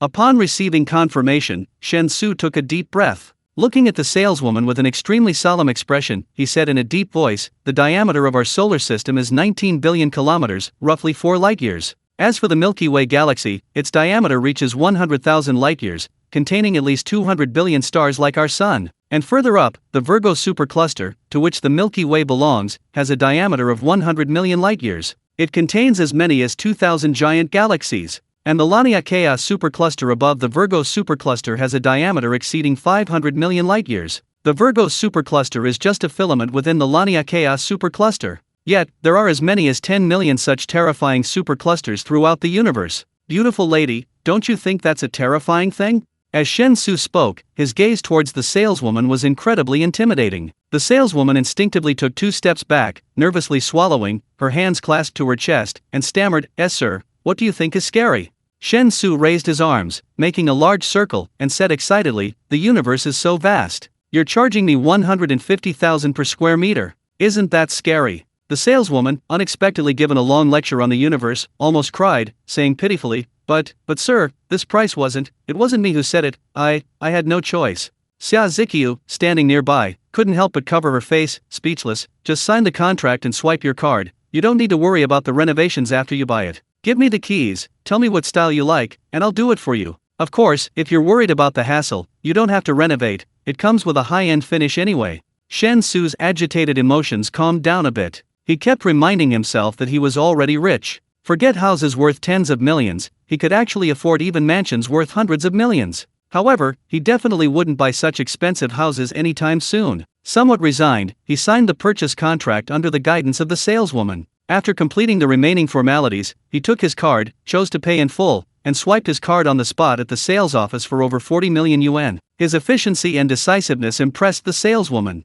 Earlier, when Shen Xu complained about the high price, she thought he was naive. But unexpectedly, when it came to buying a house worth over 40 million yuan was as easy as buying vegetables at a market. This is a truly wealthy person. Shen Xu himself didn't seem to care. Although he still felt the house was ridiculously expensive, the money was directly deposited into his account, and he didn't even check his bank balance before swiping the card. Throughout the entire process, he had no chance to be stimulated by the numbers, so compared to the excitement he felt upon learning the house price, he remained remarkably calm when paying for it. It was almost 4 in the afternoon when he left the sales office. The thought that he had actually bought a car and a house, even luxury cars and mansions, essentially settling down in Wanghai City, made Shen Xu feel a wave of daze. Once upon a time, he had fantasized about settling down in Wanghai City as his ultimate life goal. Back then, although he had considered buying a house in Wanghai City, the houses he dared to dream of were basically in the far suburbs, or even the surrounding areas, and they had to be old, dilapidated, and small to be something he could occasionally afford to dream of.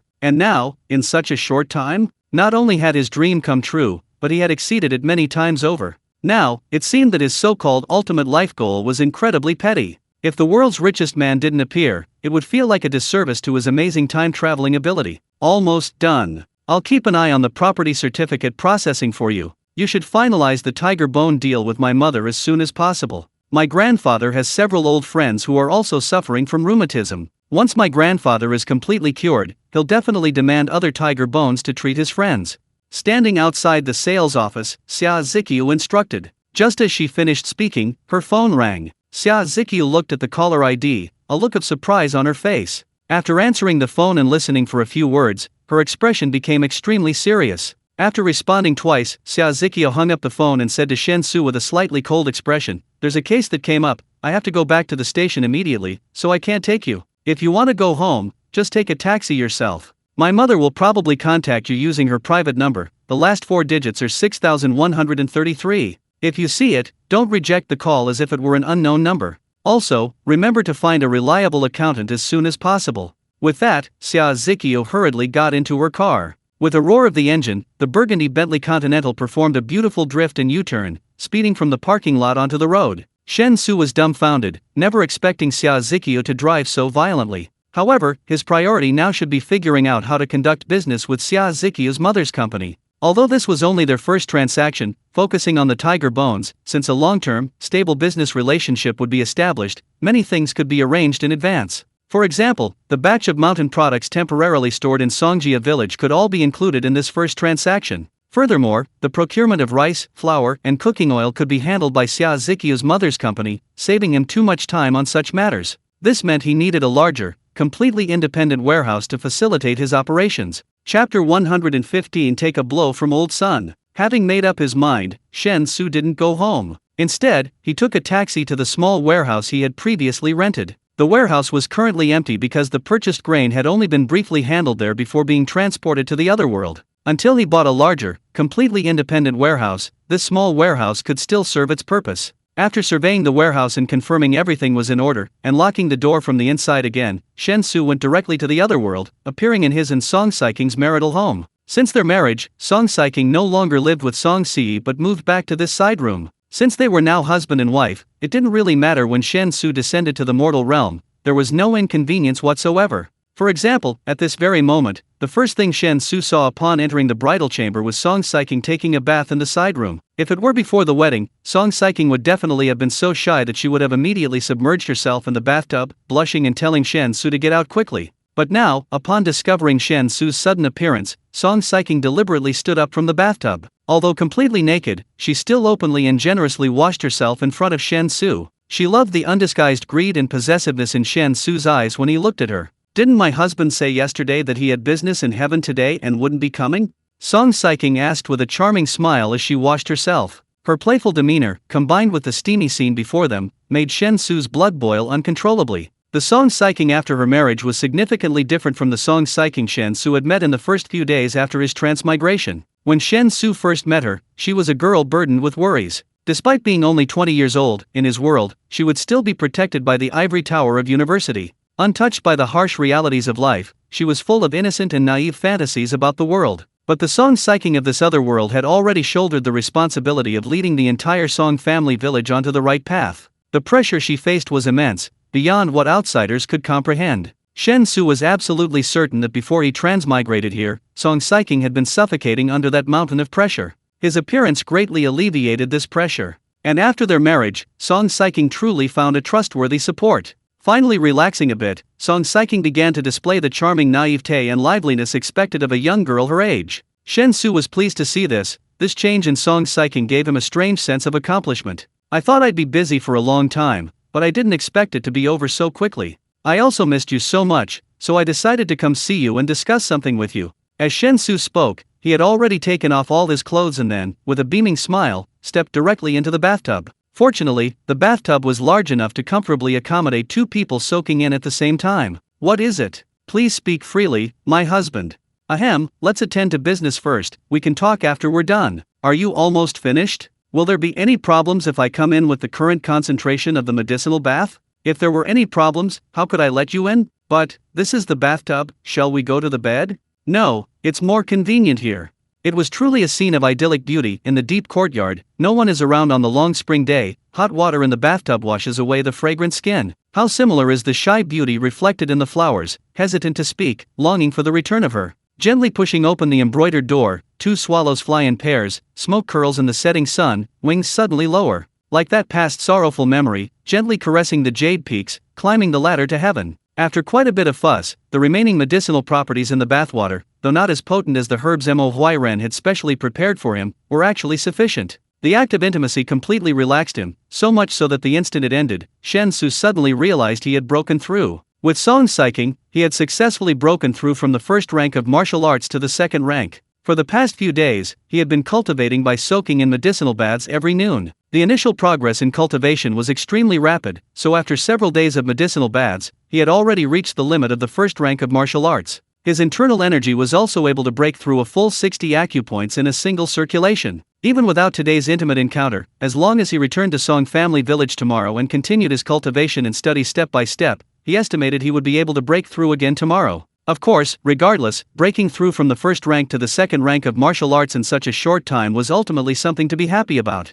After clearly sensing the changes in Shen Xu's body, Song Saiking was overjoyed and kissed him. Then she got out of the bath and helped Shen Xu put his clothes back on. Smiling, she said, "At the second rank of martial arts, you need to start training your bone and skin. However, with the medicinal herbs Grandpa Mo specially prepared for you, judging from the time it took to break through from the first to the second rank, you should be able to break through to the third rank of martial arts in about a month. So during this time, you need to focus on practicing the thunderclap form of the Peerless Dragon Fist, because after reaching the third rank, you can start practicing the second form, the Roaring Cry. If the thunderclap form isn't mastered, the Roaring Cry will be greatly affected." Shen Xu looked pained upon hearing this. To be honest, his interest in cultivation was far less than his interest in exploring the mysteries of life with Song Saiking. However, Song Saiking seemed to have tied these two things together. In other words, he must complete his predetermined cultivation goals before Song Saiking will accompany him to explore the mysteries of life. There is a strong causal relationship between the two. They can hardly exist independently. Ahem, don't worry, my wife, I will cultivate diligently. Let's get back to what I wanted to discuss with you earlier.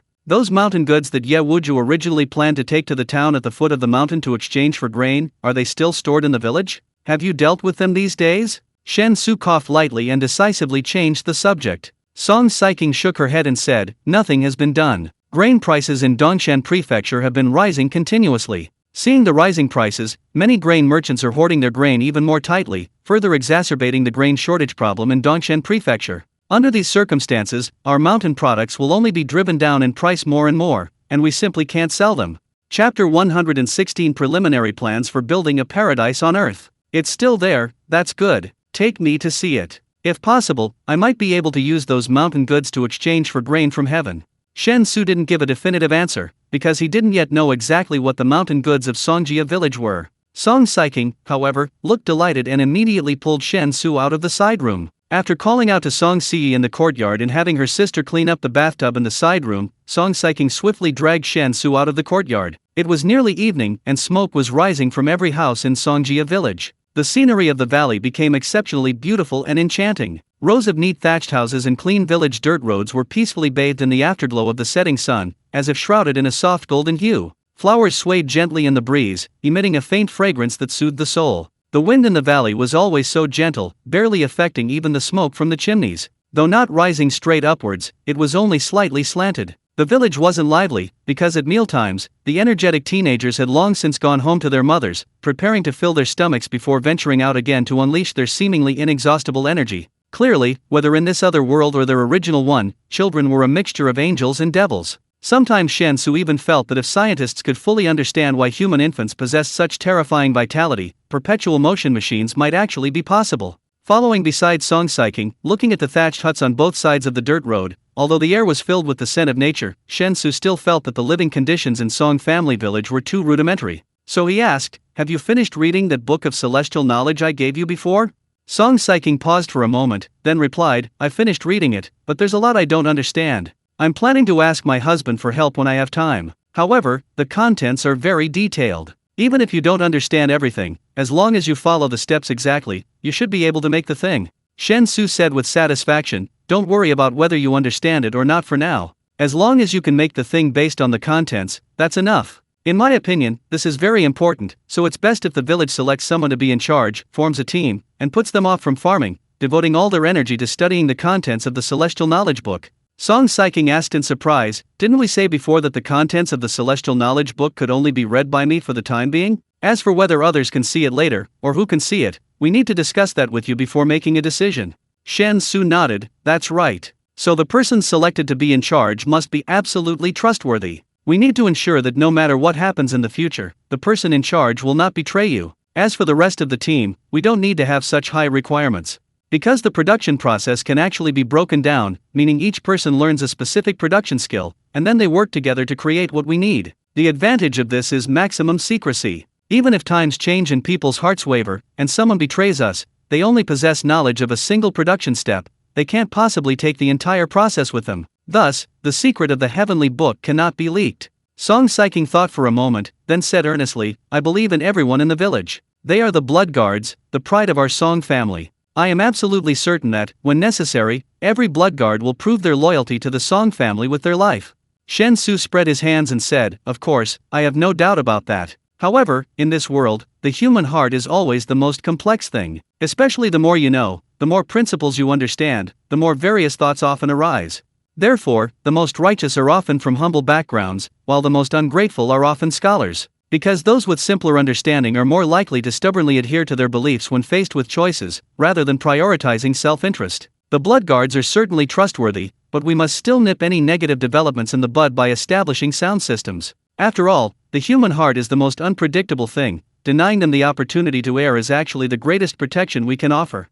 Song Saiking pursed her lips, her expression hesitant. She didn't seem convinced by Shen Xu. However, since the heavenly book was given to her by Shen Xu, he had absolute authority over how its contents should be presented to the mortal realm. At least that's what Song Saiking thought. Therefore, although she wasn't convinced by Shen Xu, Song Saiking still agreed, "I understand, please rest assured, husband, I will arrange it." Shen Xu took Song Saiking's hand and said with a smile, "Then let's prioritize finding a way to get the cement and steel recorded in the heavenly book. I see that apart from you and Ce living in courtyard houses, most of the villagers live in thatched huts. That's not good, the living conditions are too poor. If we can get the cement and steel, all the dirt roads in the village can be paved with cement. The houses where the blood guards live can also be built with cement and steel. In short, it should greatly improve everyone's daily living conditions."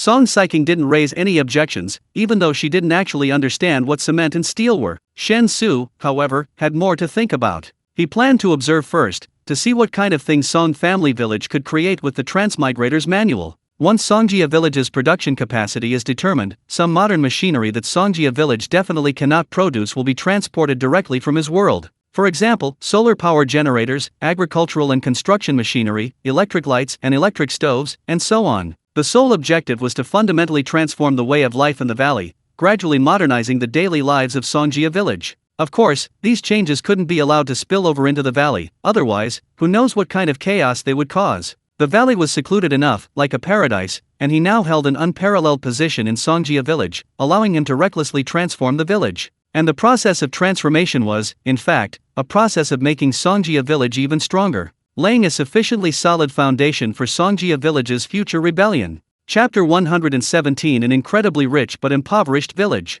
Following Song Saiking, they soon arrived at a stone house in the village. This stone house was clearly not for human habitation, as lighting was completely disregarded. However, it was still evening, and the sunlight was still sufficient, so the interior was still vaguely visible after opening the stone house door. The stone house appeared to be well ventilated, the interior was quite dry and not damp at all. It was estimated to be about 200 or 300 square meters in area, and overall appeared very clean and tidy. A large amount of goods were stored inside the stone house, occupying about a third of the space. This is the village's public warehouse, used to store things belonging to the entire village, such as the unsold mountain produce from last time. However, because everything in the village is very scarce, this warehouse is never full. Even during the annual grain harvest, this warehouse is completely unnecessary. Each household divides the harvested grain according to the number of people, and it barely fills their own rice and flour bins, so there's no need to store it in the warehouse.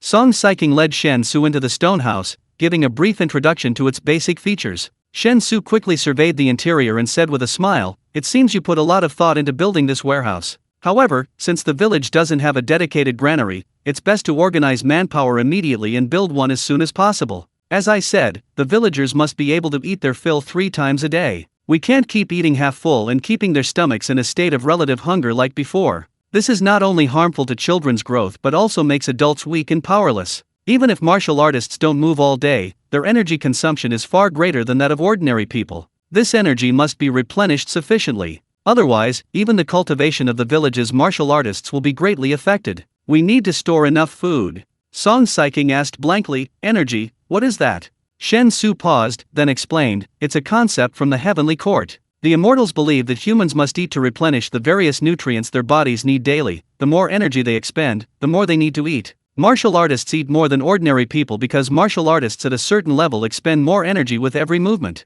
If they were constantly hungry, they would naturally become very weak." Song Saiking nodded thoughtfully, "I roughly understand, but, husband, even if we build granaries, we won't need them at all. Each household can actually store quite a bit of grain, and we're already eating 3 meals a day as you requested. Furthermore, there are no restrictions on portion sizes at each meal, everyone is prepared to eat their fill. Therefore, the grain consumption of each household is enormous. Even just filling each household's rice and flour bins is not an easy task."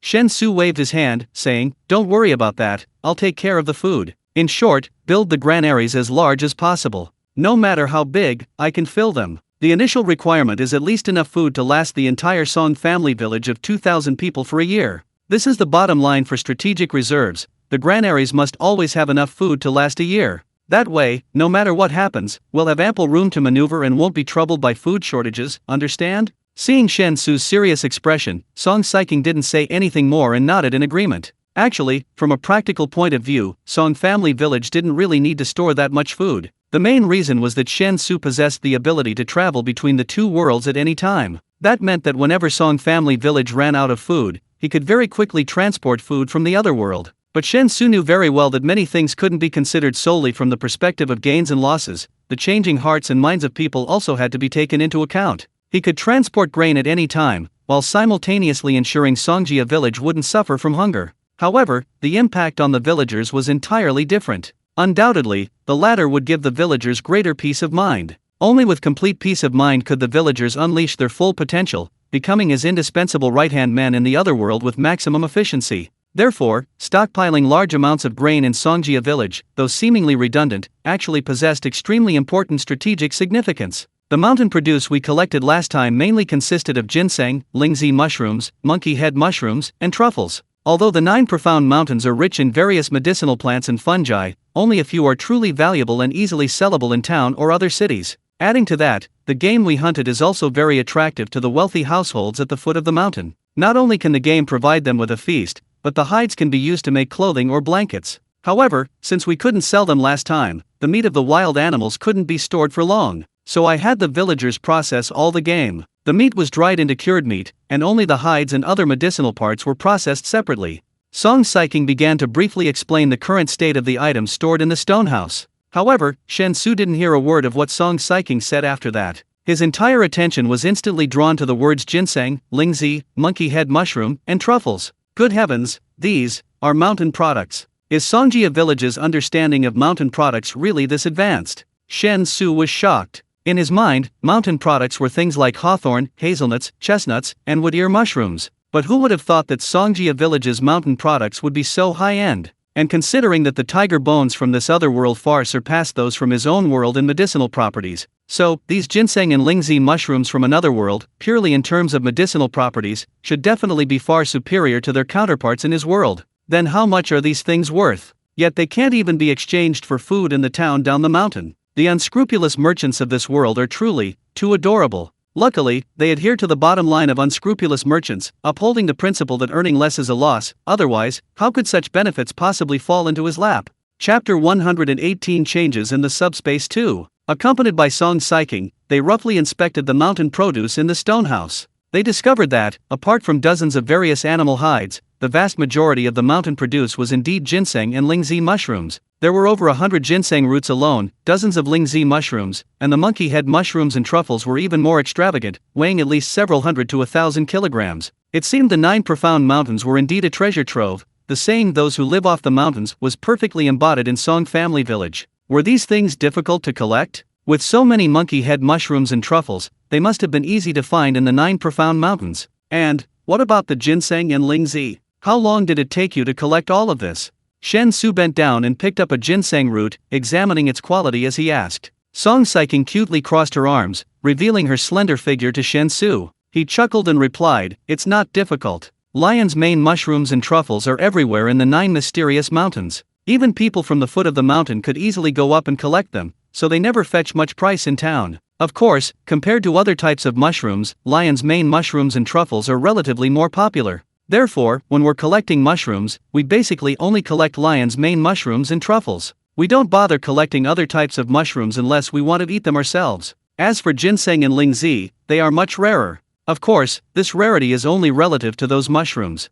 To harvest ginseng and lingzi, one must venture deep into the 9 profound mountains. However, the 9 profound mountains are teeming with ferocious beasts, and ordinary people who venture in recklessly almost never leave alive. Only by sending martial artists can one successfully harvest ginseng and lingzi in the 9 profound mountains. During the harvesting process, if ferocious beasts are encountered, they can be hunted down and added to the harvest. Of course, many ferocious beasts are beyond the capabilities of low-level martial artists. Without a martial arts realm of at least the 3rd rank, it is difficult to ensure one's basic safety deep within the 9 profound mountains. This is under the condition of good luck. After all, one occasionally encounters tigers and giant bears in the 9 profound mountains. To deal with a tiger, one needs a martial arts realm of at least the 5th rank, and to deal with a giant bear, one needs a martial arts realm of at least the 6th rank, and one's martial arts techniques must be of superior quality. If a martial artist's martial arts techniques are relatively ordinary, then they might need to reach the innate realm to explore the depths of the 9 profound mountains. If one's strength is insufficient, the best course of action upon encountering ferocious beasts like tigers and giant bears is to flee immediately.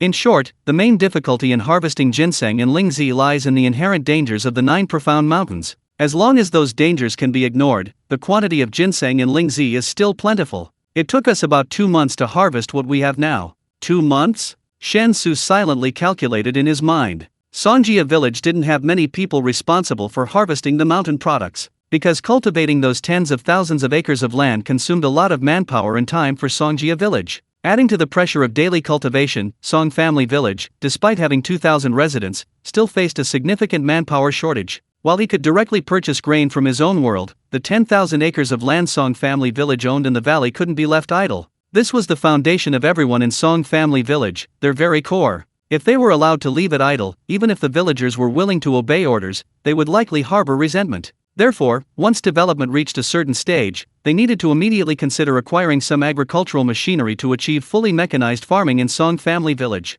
Then, managing these 10,000 acres of land should only require about 20 or 30 people, greatly liberating the village's manpower. With these plans in mind, Shen Xu casually began storing the mountain produce from the stone house into his subspace. Immediately afterward, Shen Xu discovered that as he broke through to the second rank of martial arts, his subspace had also changed. The subspace, originally only 1 cubic meter in size, has expanded tenfold, now reaching 10 cubic meters. Could it be because after breaking through to the second rank of martial arts, his body has become even stronger, allowing him to withstand more spatial power?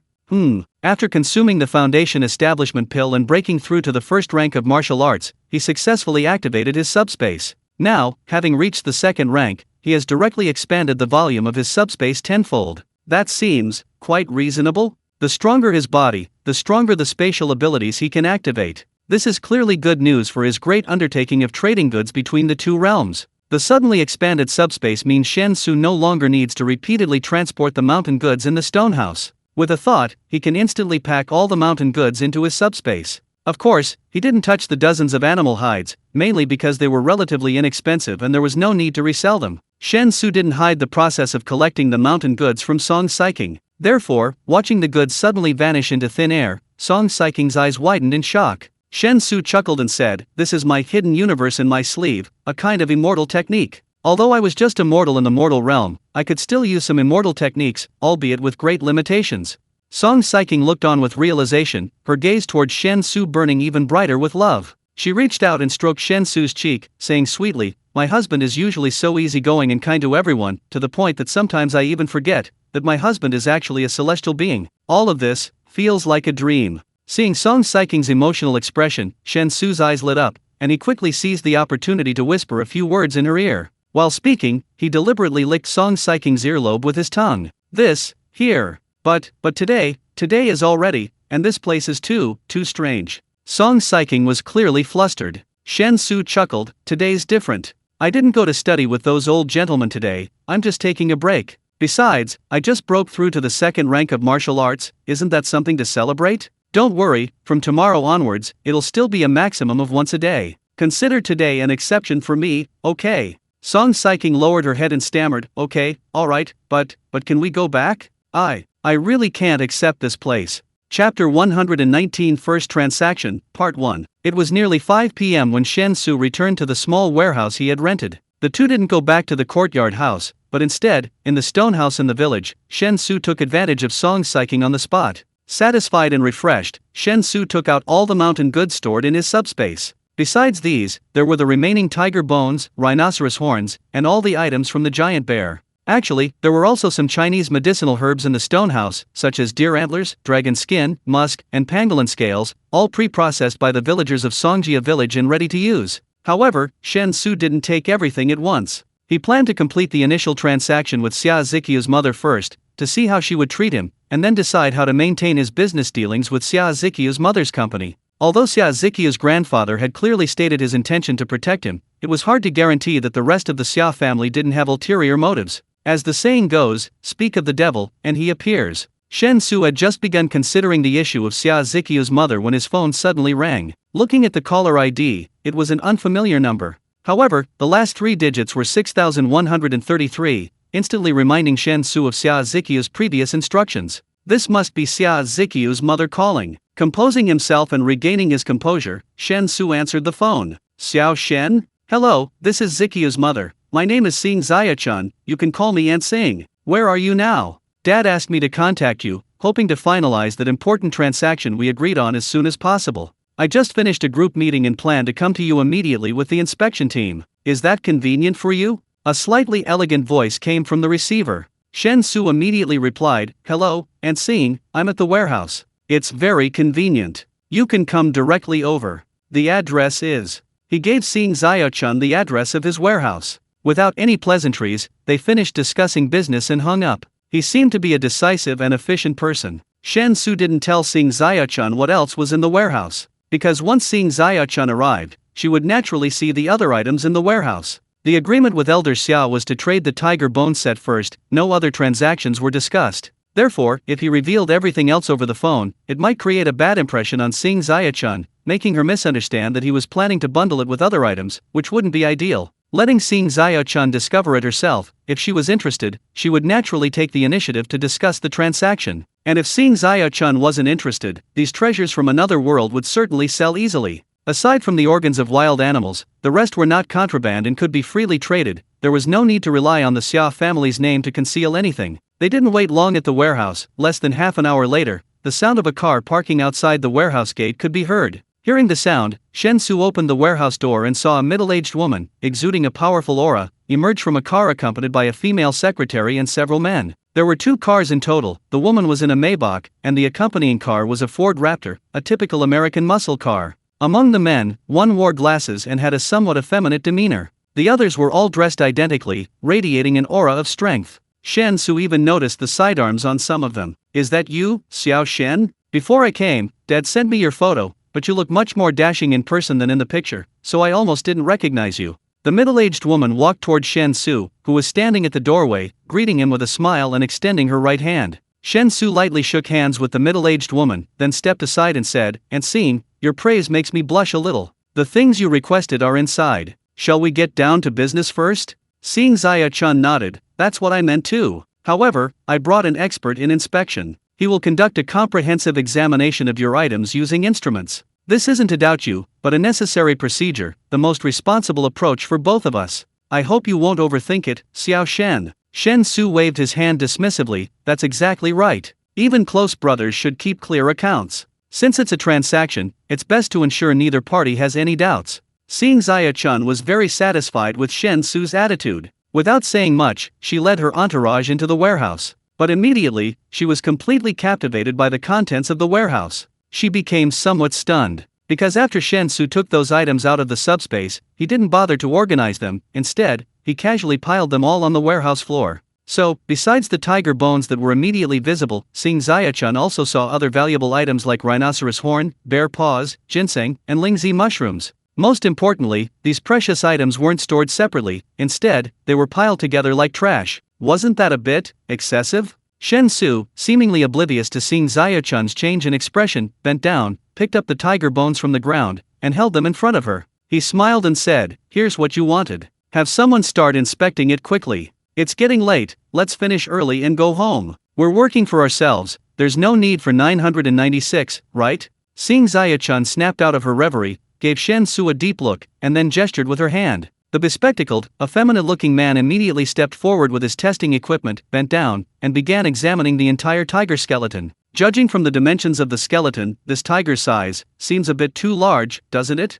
Almost twice the size of a normal tiger," the bespectacled man said with an incredulous expression as he examined the tiger skeleton. Chapter 120 The First Transaction, Part 2. Xing Ziya-chun clearly lacked knowledge about animals. Hearing the bespectacled man's exclamation, she couldn't help but ask, "What do you mean? Isn't bigger a bad thing?" The bespectacled man hesitated, then smiled wryly. "It's not that bigger is bad, but normally, it's impossible for a tiger to be this big. Of all tiger subspecies, the largest is the Siberian tiger. But the Siberian tiger's length is only about 2.5 meters, and its weight is less than 300 kilograms. However, judging from the dimensions of the skeleton, a tiger with this skeleton would be at least over 4 meters long, and if nothing unexpected happens, its weight would likely be close to a ton. For a tiger, this is an incredibly terrifying size. Perhaps only the giant tigers of the Far East, which lived tens of thousands of years ago, could rival it. Such a tiger's bones would naturally be much stronger than those of an ordinary tiger. Because to support such a massive body while still possessing the agility and speed a tiger should have, the strength of its bones must be inconceivable. This is truly unbelievable. At this point, the bespectacled man reached up and pushed up the nose pads of his glasses. Hesitantly, she looked at Shen Xu and asked, "Mr. Shen, right? Although my question is a bit presumptuous, I really want to know where you obtained this tiger bone set? Logically speaking, such a huge tiger shouldn't exist in the world today. Given the current global environment, there's no habitat that can support such a massive tiger. A tiger weighing a ton must have extremely demanding environmental requirements. If this were announced, it would be a discovery that would cause a sensation throughout the world." Shen Xu raised an eyebrow, turned to Xing Ziya-chun, and said, "And seeing, our transaction shouldn't include inquiring about the source of the goods, right? The source is a top secret, you surely understand that, and seeing. And you must also know very well how important this is to Grandpa Xia. Compared to causing a global sensation and leading to a series of unimaginable troubles, I prefer to quietly make a fortune. Seeing Xia-chun now understood just how special this tiger bone set was. Upon hearing this, her expression turned serious, and she solemnly said, "Little Shen, please rest assured. Dad specifically instructed that all transactions with you must be conducted according to your wishes." His inquiry about the tiger bone's origin was not at my behest, it was his own decision. I will punish him accordingly afterward. Having said this, Seeing Xia-chun looked at the bespectacled man again, her tone quite unfriendly, and said, "Do what you're supposed to do, and don't make me remind you a second time. Learn to do more and talk less, and you'll live a long life. If you can't even maintain the most basic self-discipline and secrecy when working for the Xia family, you'll definitely die a horrible death." The bespectacled man shuddered, stammered an apology, and dared not look at Shen Xu again, finally focusing intently on examining the tiger bone. After a short while, the bespectacled man finished his examination, stood up, and respectfully reported to Seeing Xia-chun, "Boss, the tiger bone is fine, of excellent quality, the best I've ever seen. The test results are basically consistent with the test report sent this afternoon. The slight deviation is likely due to the rudimentary testing equipment I brought. It can't achieve experimental level precision, so it's within the normal range. Also, besides tiger bones, I see rhinoceros horns, bear paws, and bear gallbladders here. Like the tiger bones, the rhinoceros horns, bear paws, and bear gallbladders in this warehouse are also far larger than normal. However, I didn't bring the corresponding testing equipment, so I can't give an accurate judgment, I can only make inferences."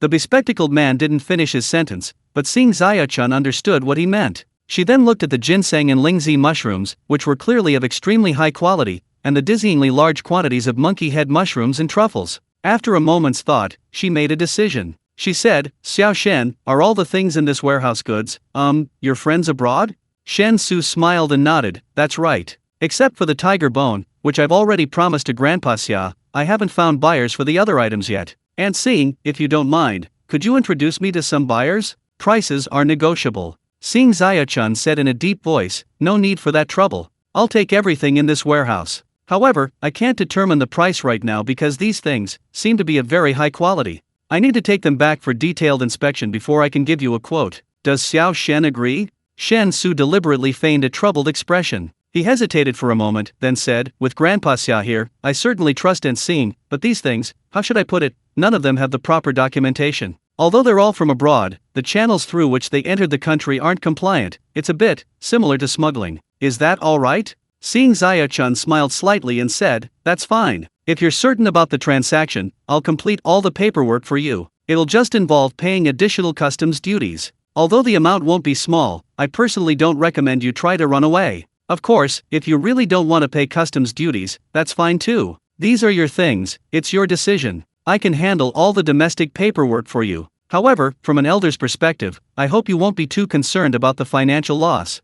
Whether it's tariffs or corporate income tax, I can help you waive them if you want. But from a long-term perspective, paying the full amount due will make you safer and will make others like you more and be more inclined to support you. Although this will mean you earn less money, believe me, in our country, many things money can't buy. If you can gain the friendship of some people by paying a certain amount of money, it's definitely a very worthwhile deal." Shen Xu deliberately considered for a moment before slowly nodding and saying, "Aunt Seeing is right. I'm afraid I'll have to trouble you with our company's business dealings in the future. Many things I can obtain can't be done through normal channels. As long as Aunt Seeing can ensure that all transactions are compliant and that the accounts are transparent and problem-free, then even paying double the tax wouldn't matter. It's money for my own country anyway, so I don't mind." Seeing Xia-chun's face showed appreciation. She praised, "Not bad. There aren't many young people who are so sensible, especially those who achieve early success, few are humble." "It's settled then. The things, I'll take them all back. Have them inspect them urgently tonight, and try to get you an answer before noon tomorrow." Chapter 121 Sleepless Tonight. Shen Xu was overjoyed. The mountain produce went very smoothly. Although a price wasn't set on the spot, given the Xia family's wealth and status, they wouldn't cheat him on something like this. Since Seeing Xia-chun said she'd give him an update before noon tomorrow, she wouldn't delay until tomorrow afternoon. This meant he'd definitely have a huge sum of money in his account before noon tomorrow. He was thrilled, he could sleep soundly tonight, practically waking up laughing in his dreams. However, Shen Xu was unaware that because of this batch of precious mountain produce he had provided, some people were keeping him up all night on this night of his blissful dreams. Seeing Xia-chun was busy at the company until around 9 p.m. Because of an acquisition deal involving a foreign company, she had almost no personal time lately. This was the most important matter for the company in the past 2 months. Completing the acquisition involved extremely complex aspects. Regardless of success or failure, it was estimated to take at least 6 months to be fully resolved. Chun Kaya Group was established by Sang Ziyachun after Xia Ziqiu's birth.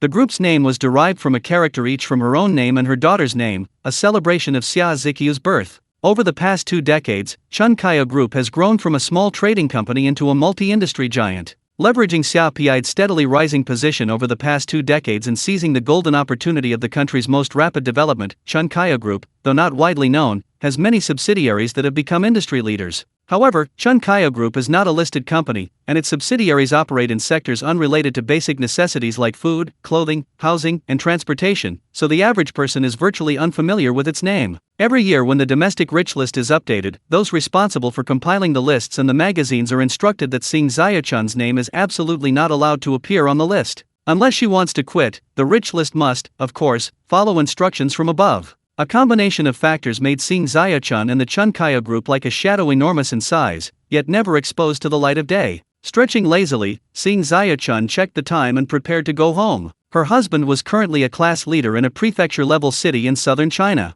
However, he was currently studying at the Wanghai City Party School, allowing the couple a rare extended period of time together, which greatly improved Sang Ziyachun's mood. Originally, given her husband's rank, he should have gone north to the capital to attend the party school, but her father-in-law, Xia Pi, intervened, and the organization, considering their years of separation, granted special permission for him to attend the Wanghai Party School. In short, rules, regulations, and laws, to a certain extent, are merely constraints on the general public. In the eyes of the truly privileged class, all the rules governing the world are merely weapons to be wielded at will. Just as Sang Ziyachun finished putting on her coat, picked up her bag, and was about to leave the office, the landline on her desk suddenly rang. Sang Ziyachun glanced at the internal number displayed on the landline and saw it was a call from the research center. Slightly taken aback, Sang Ziyachun picked up the receiver. Before she could even ask anything, a voice came through the receiver, trembling with excitement. "Boss, come to the testing center immediately. A miracle. Absolutely a miracle. This is a discovery that will shock the world.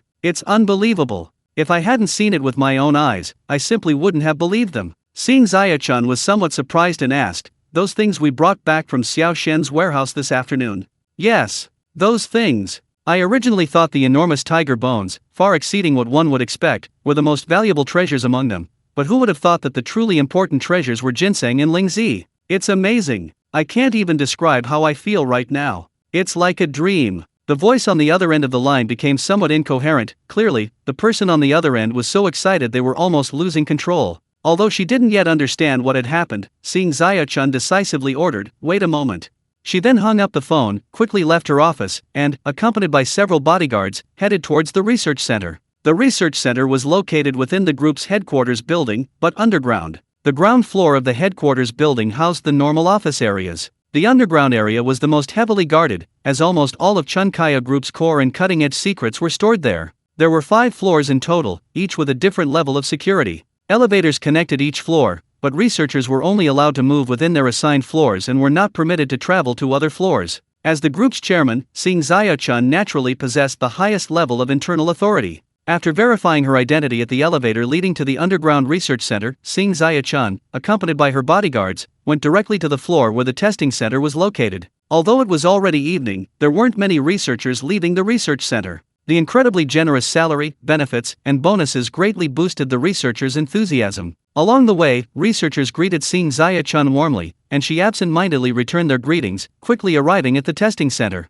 Aside from the bespectacled man who had accompanied her to the warehouse that afternoon, there was no one else in the testing center. After verifying her fingerprints and iris scans, Sang Ziyachun entered the testing center. The bespectacled man was still incredibly excited. Seeing Sang Ziyachun enter, he immediately stepped forward to greet her, his voice trembling as he said, "Boss. After bringing the items back, I've been testing their components, comparing them with normal compositions to make a preliminary judgment. Whether it's tiger bone, rhinoceros horn, or bear bile, their medicinal properties far surpass those of their normal counterparts. Their value is immeasurable. Because I strongly suspect that these things are unique. In my understanding, they shouldn't even exist. In short, the value of the tiger bones, rhinoceros horns, and bear bile brought back is immeasurable. If these were used in medicine, unless one is a quack, any skilled traditional Chinese medicine practitioner could concoct a prescription with incredibly potent effects far exceeding the norm. But what's truly terrifying are the ginseng and lingzi mushrooms. The monkey head mushrooms and truffles, relatively speaking, are much more normal. They're simply of excellent quality, without much extraordinary quality.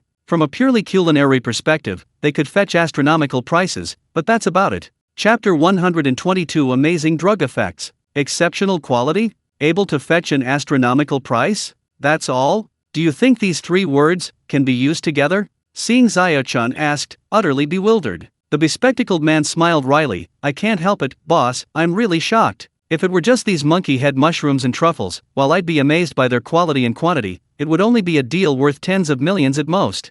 But those ginseng and lingzi mushrooms truly exceeded my expectations. As we all know, ginseng has the effects of nourishing vital energy, promoting body fluids and blood, tonifying the spleen and lungs, and calming the mind and improving intelligence. It can enhance immunity and has remarkable effects on many diseases. Especially for neurological diseases, cardiovascular diseases, digestive system diseases, impotence and premature ejaculation, diabetes, and so on. It can even assist in the treatment of cancer. However, as cultivated ginseng has gradually become mainstream, its medicinal efficacy has been steadily declining. Nowadays, the number of wild ginseng is becoming increasingly scarce, and almost all of what can be found on the market is cultivated ginseng. This has led to ginseng's efficacy starting to resemble a placebo effect. It's better than nothing, but the improvement is very limited. Discussing medicinal efficacy without considering dosage is meaningless. No matter how potent wild ginseng is, it needs to be taken in sufficient quantities to truly have an effect. But for ordinary people, where can they find so much wild ginseng? Even if they did find it, they couldn't afford it. Although the bespectacled man seemed to be rambling, Seeing Zaya-chan didn't interrupt. Instead, she listened attentively, waiting for him to get to the point. Lingzi is similar to ginseng. Both have become medicinal herbs whose fame far outweighs their actual efficacy. However, the ginseng and lingzi we brought back this time are completely different. The test results show that the medicinal effects of both ginseng and lingzi are beyond my comprehension. If I'm not mistaken, as long as we can find a truly skilled traditional Chinese medicine practitioner to create a specialized prescription based on the medicinal effects of these ginseng and lingzi, the final medicine can provide targeted treatment for many intractable diseases that are currently unsolvable in the medical field. And it will definitely have miraculous effects. It can cure diabetes. It can cure impotence. It might even be able to completely cure some cancers. Lingzi already has anti-aging effects, and this batch of lingzi can maximize these effects. Compared to this batch of lingzi, hyaluronic acid is utter garbage. The bespectacled man became increasingly excited as he spoke, eventually gesturing wildly. Seeing Zaya-chan's eyes also showed undisguised shock. Compared to the bespectacled man, Seeing Zaya-chan remained relatively calm, and asked in a deep voice, "Are you sure? Could there be a problem with the testing equipment? Or is your analysis flawed?" The bespectacled man shook his head with absolute certainty, saying, "Impossible. When the results first came out, I did have some doubts, so I repeatedly tested them, but every time the result was exactly the same. So although this result is unbelievable, it is definitely true." At this point, the bespectacled man hesitated, but after a moment's pause, he cautiously asked, "Boss, I'm serious. If this result is made public, the whole world will be shocked. Our Chunkaya Group's pharmaceutical company could very well become the focus of the world because of this batch of ginseng and lingzi. Everyone will go crazy for this medicine. The only problem right now is, although the quantity of this batch of ginseng and lingzi is considerable, the initial research and development will inevitably consume a lot. Even if we use it sparingly, I estimate that only a few will be left in the end. So the first thing we need to determine is whether Mr. Shen can provide a continuous and stable supply of ginseng and lingzi of this quality. If he can, then we can proceed with assembly line production. If not, sigh." Hearing the bespectacled man's suggestion, Seeing Zaya-chan frowned and fell into deep thought. After a long silence, he finally spoke with some difficulty. "All information regarding this batch of medicinal herbs is classified as top secret. I need to consult with my superiors before I can make a decision on how to handle it. Your test results are too astonishing. They will definitely arrange for experts to conduct a re-examination. No information is allowed to leak out until everything is confirmed. You should understand just how significant this is. If this batch of herbs can truly cure cancer, then, as you said, the whole world will go crazy for it. At that point, do you think Xiao Shen can keep it a secret from everyone? Even if Xiao Shen can continue to supply ginseng and lingzi of this quality, do you think we can monopolize it all? Impossible. In short, it all depends on the decision from above." The bespectacled man gritted his teeth and whispered, "Boss, given the value of this batch of ginseng and lingzi, I think, even offending Mr. Shen would be worth it.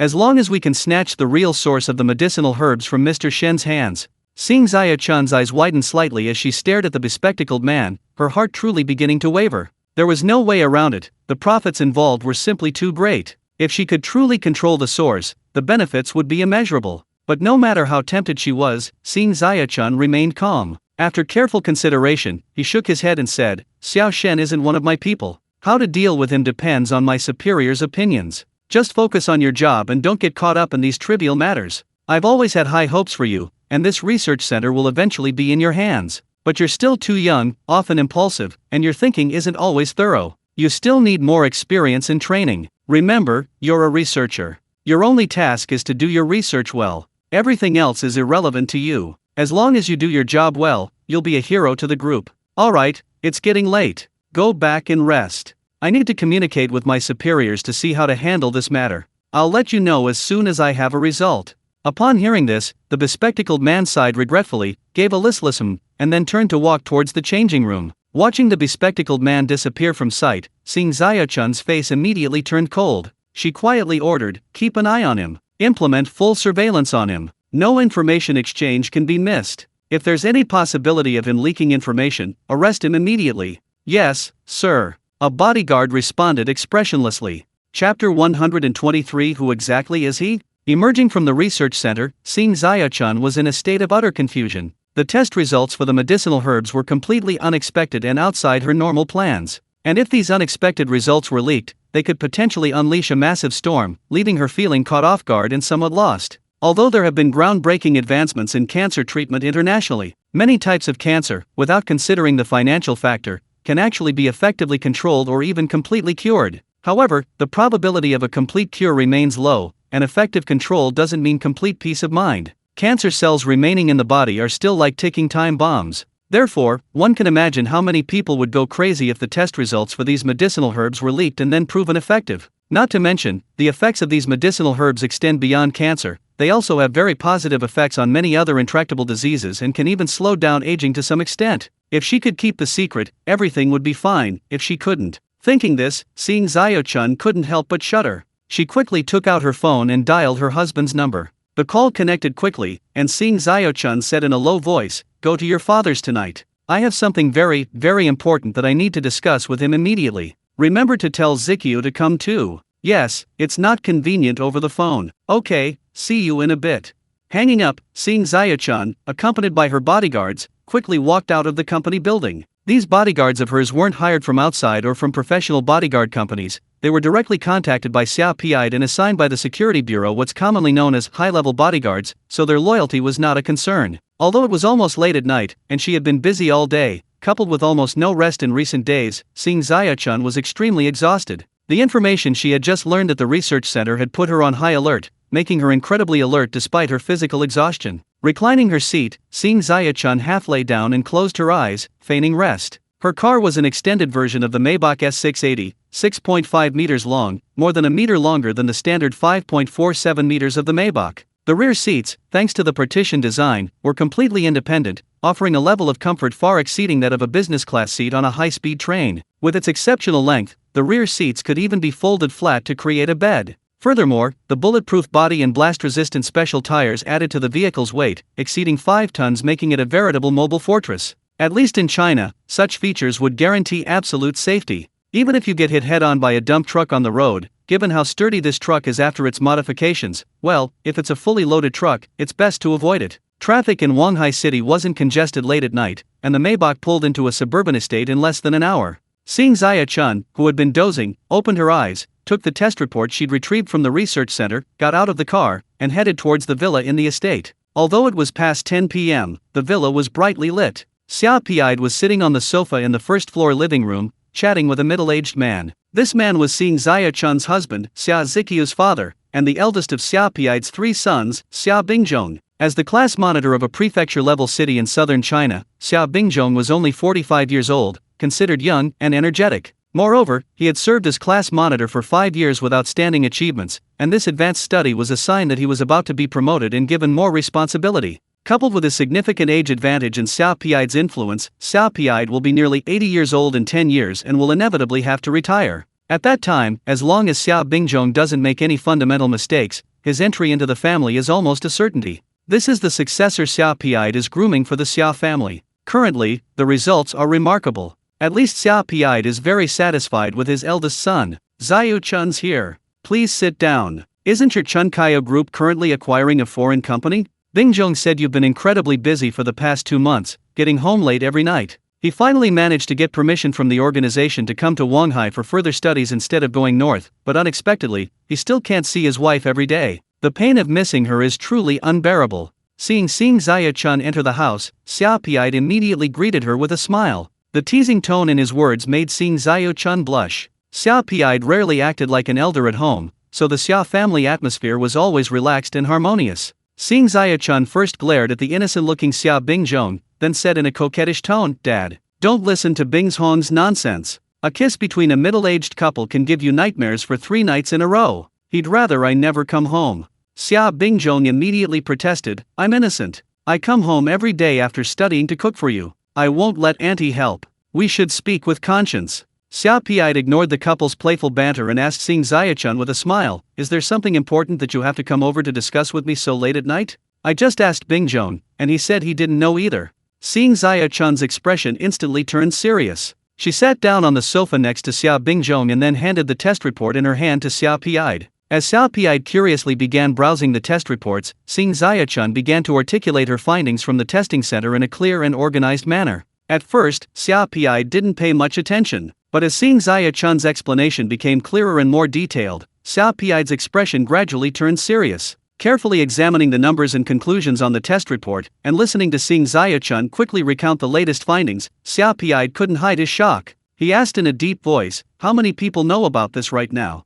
Xia Chun shook her head. "Not many. The testing of those medicinal herbs was always done by a single person. I've already arranged for someone to closely monitor the researcher who handled it. The moment I learned the details, I called Bingjong and asked him to come over so I could report to you in person." Xia Piide took a deep breath and nodded. "You did a great job. This matter must be kept strictly confidential, otherwise, there will be big trouble." Xia Chun frowned. "Dad, who exactly is this Shen Xu?" Chapter 124 An Ordinary Person. Xia Piide didn't answer immediately. After putting down the test report in his hand, he pressed a bell on the coffee table in front of him. Soon, the butler hurried over, bowed, and asked what he needed. "Go and ask if there are any preliminary results from the investigation into Shen Xu. If so, come and report back now, don't wait until tomorrow morning."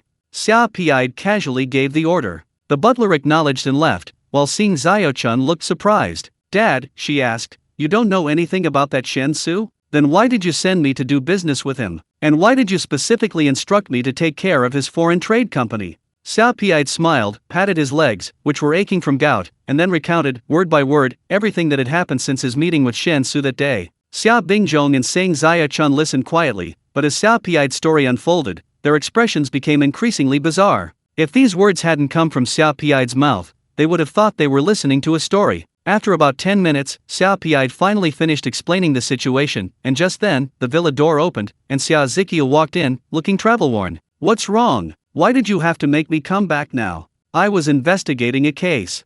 Xia Ziqiu entered the living room, grumbling as she went. Xia Chun beckoned to Xia Ziqiu and solemnly said, "Ziqiu, tell your parents and grandfather the whole story of how you met that Shen Xu, in detail. Don't leave out any details. We want to know if he arranged this so-called coincidence to deliberately approach you." Xia Ziqiu hesitated, but seeing her mother's unusually serious expression, she didn't dare continue complaining. After sitting down on the sofa, she recounted her acquaintance with Shen Xu in detail. Xia Chun and Xia Bingjong listened, their faces filled with doubt. At least in their daughter's account, they didn't find anything obviously wrong. Everything seemed to be a coincidence. At this moment, the bodyguard who had been assigned to investigate Shen Xu's life, accompanied by the butler, entered the living room. After exchanging greetings with the people on the sofa, the bodyguard said, "Mr. Xia, the investigation into Shen Xu's life found nothing unusual. We all believe there's definitely a problem with this result, so we plan to conduct a more in-depth investigation, but we need your approval first."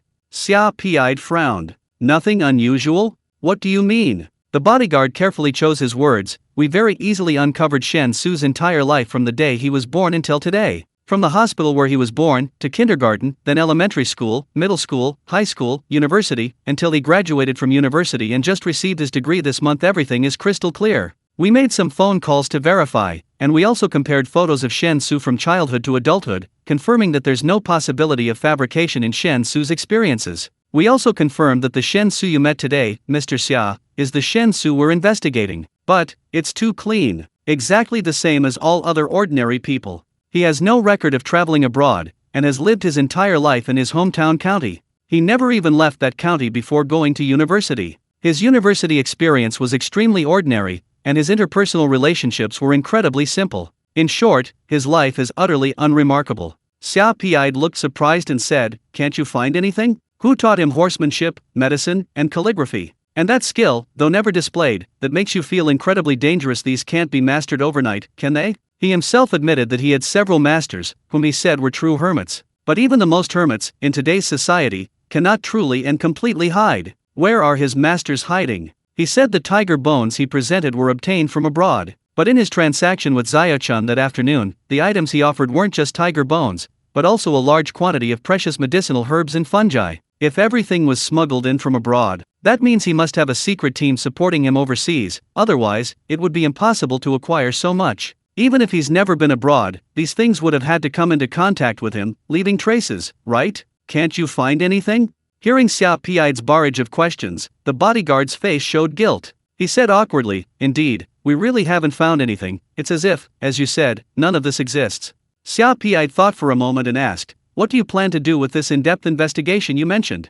The bodyguard quickly replied, "We plan to arrange for people to secretly monitor Shen Xu 24 hours a day. We'll also send people to his hometown and the county to investigate thoroughly, to see if his life there is truly without any signs of deception." Xia Pi'id didn't immediately agree. After thinking for a moment, he said, "It's crucial to ensure that Shen Xu doesn't notice. He hasn't shown any hostility, on the contrary, he's very friendly. Under these circumstances, I don't want him to have any unnecessary misunderstandings that could affect our subsequent cooperation." The bodyguard immediately responded, "Please rest assured, we will be extremely cautious. We will not do anything that could be detected as dangerous." Xia Pi'id nodded and waved for the bodyguard to leave. He then turned to Sing Zaya-chan and said solemnly, "I can roughly guess what you're thinking, but I disagree. At least until we fully understand what's hidden behind Shen Xu, I won't allow you to act rashly. The fact that Shen Xu gave you those things already says a lot. I believe he's well aware of their value, yet he still gave them to you so seemingly without any suspicion. What does that mean?"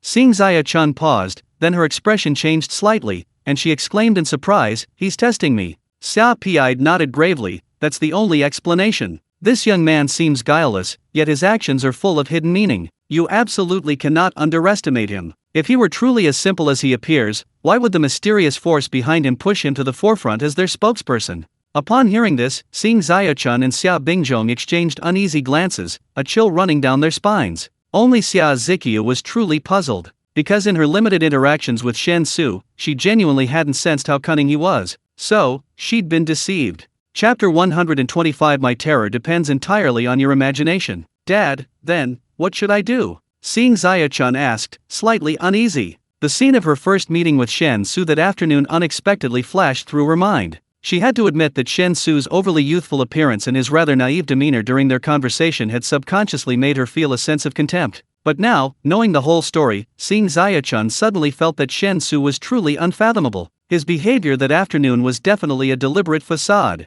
This greatly shocked Seeing Zaya-chan, because with her status, experience, knowledge, and accumulated experience, there were very few people who could deceive her and remain unseen. At least according to common sense, a young man like Shen Xu, barely in his early 20s, should be like a blank sheet of paper, all his thoughts directly displayed on his face. That's the normal behavior of a young person. However, ironically, in short, this young man was somewhat frightening. Seeing Zaya-chan pondered silently. Xia Pi'id could guess his daughter-in-law's emotional state. After a moment's thought, he spoke in a deep voice. You just said that when Shen Xu traded those medicinal herbs and mountain delicacies with you, he didn't do any special processing on anything. They were all just casually piled together. This shows that, at least in Shen Xu's eyes, those things weren't particularly valuable. Of course, it's also possible that Shen Xu deliberately displayed them to show you, but I think that's unlikely. First, the quantity was indeed large. Second, your transaction wasn't a one-off deal. If these things weren't available for the next transaction, the deception would be exposed. Therefore, I have reason to believe that those things are indeed not truly valuable or rare to Shen Xu. But Shen Xu also knows very well that the value of those things is enough to drive you crazy. Therefore, it's perfect for him to use them to test your thoughts. If you succumb to temptation and develop other intentions under such testing, then I strongly suspect that, in the worst-case scenario, the forces hidden behind Shen Xu might abandon him without hesitation and go back into hiding, searching for the next potentially suitable target for cooperation. Seeing Xia-Chun listened intently, completely agreeing with her father-in-law's assessment. It now seemed that the medicinal herbs delivered that afternoon were indeed used to test her. The purpose of the test was simple, to see if she was truly trustworthy. After a moment's hesitation, Seeing Xia-Chun said tentatively, "Dad, do you mean I only need to conduct normal transactions with Shen Xu and not consider anything else?" Xia Pi nodded, "That's right. I've already agreed to a thorough investigation of Shen Xu. Therefore, whatever decisions we make, we must wait for the investigation results. Shen Xu is currently like a fog. Before this fog is completely dispelled, any rash actions are reckless and irrational. If a thorough investigation truly uncovers all of Shen Xu's secrets, then the initiative will be back in our hands. How to proceed, whether to continue friendly cooperation or simply seize him by force, can be decided based on the investigation results. However, if the investigation yields nothing, it means that the mysterious force behind Shen Xu is far more terrifying than imagined. To be able to conceal itself so well, to disguise Shen Xu's past so perfectly, and to do so flawlessly, to the point that even my people can't find any clues, such a force possesses an immense amount of power. Of course, these are all unknowns for now. Whether this is true or not ultimately depends on the investigation's results. But regardless, ensuring that the transaction with Shen Xu goes smoothly is of paramount importance at present. Whatever Shen Xu's needs, we must do our utmost to meet them. Because through the goods Shen Xu wants to trade, we can analyze certain things. As his agent, what Shen Xu wants to buy must be exactly what that mysterious force urgently needs. We can completely deduce this from the results. Of course, to be on the safe side and to maintain secrecy, normally, many of the things Shen Xu bought would be unnecessary for that mysterious force, used to conceal what they truly needed. In short, write it all down, and then analyze it slowly. Hearing his father's decision, Xia Bingzhong, who had been silent until now, spoke up, "Dad, I don't think we need to be too nervous. In fact, Shen Xu's willingness to contact us and test the waters with this kind of transaction is itself a risky gesture of goodwill. If he didn't trade these goods with us, but instead took them to that country across the sea, the benefits he could gain would be far greater than what he would get from trading with us. He can't possibly be unaware of this, and neither can the forces behind him. But he still chose us, and he was incredibly friendly, showing absolutely no hostility or wariness. It was just a harmless probe, as if it were perfectly normal. Isn't that enough to explain things? At least in my opinion, he's shown sufficient sincerity." Xia Pi paused, thought for a moment, then frowned and said, "You mean, the mysterious force behind Shen Xu strongly supports our country? It's even possible that it's our people operating abroad?" Seeing Xia-Chun asked doubtfully, "Our people operating abroad? Then why go through all that trouble? Why not just contact us directly? Even if the situation abroad is sensitive, we can provide covert support. It's much more convenient than using a proxy and conducting this roundabout probe, isn't it?" Xia Bingzhong shook his head, saying, "It's not as simple as you think. Contacting through an agent is a private matter, ensuring the other party's absolute autonomy. But once you directly connect with the authorities, many things will change. You're not unaware of the situation in our country. Once the official level is involved, what should be a simple matter becomes complicated, and confidentiality may be compromised. After all, the West has been relentlessly infiltrating our country for decades. Who knows where Western eyes might be watching? Not to mention that disgusting bureaucracy." Xia Pi thought for a moment and agreed, "That makes sense, but a thorough investigation is still necessary. However, in your future interactions with Shen Xu, try to treat him with sincerity. Zikyu, you and Shen Xu are about the same age, you should get to know each other better." Xia Zikyu hadn't expected to be singled out and could only give a sullen reply. Chapter 126, Getting on the Right Track. Shen Xu woke up in an incredibly bright mood. He discovered that Seeing Xia-Chun hadn't actually waited until noon to transfer the money. Instead, she had transferred it very early in the morning, before the banks even opened. Along with the large sum of money came a detailed valuation. The valuation of the thousands of kilograms of monkey head mushrooms and truffles was only around 10 million, but the valuations of the ginseng and lingzi were extremely exaggerated. A total of 112 ginseng roots, each valued at 20 million, totaling 2.24 billion. The valuation of the lingzi was considerably lower, at 6 million per stalk, totaling 52 stalks, worth 312 million. Adding them together, the total was 2.562 billion. Seeing Xia-Chun, in the name of the company, very decisively rounded it up and directly transferred in 2.6 billion as payment. This money did not include the tiger bone, rhinoceros horn, bear bile, bear paws, etc.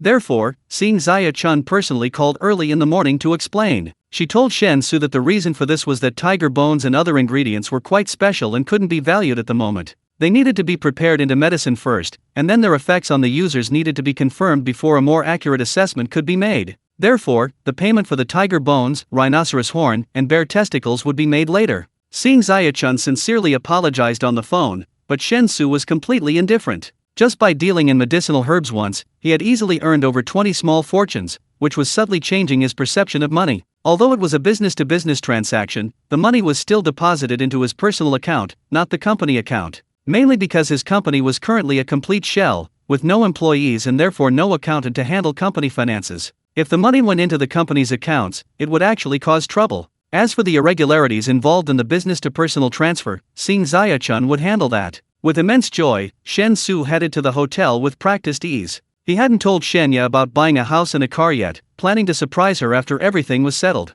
Then, he wouldn't need to continue sharing an apartment with Zhang Min. However, the rent was a 3-month deposit and 3 months' rent in advance. He had already prepaid 3 months' rent, so even if he suddenly moved out, Zhang Min would have ample time to find a new roommate. Last night, after Zhang Min and Shenya returned from shopping, she told him that the plans had changed. Zhang Min's mother was originally supposed to come to Wanghai this week, but some unexpected matters arose with relatives, causing the trip to be delayed, probably by about a month. So, Shen Xu's promise to pretend to be Zhang Min's boyfriend was postponed. Not knowing when he could move into his own place, and with plenty of money to spare, Shen Xu didn't book a daily room as usual after entering the hotel. Instead, after inquiring at the front desk, he booked a room for the entire month. The price was even 20% off the original daily rate. Perfect. After checking into the room and performing the usual pre-arranged check for surveillance cameras, Shen Xu relaxed completely before heading to the other world. At the same time Shen Xu departed, 2 extremely ordinary-looking men, the kind you wouldn't even glance at on the street, stood in a corner outside the hotel entrance, thoughtfully observing the door.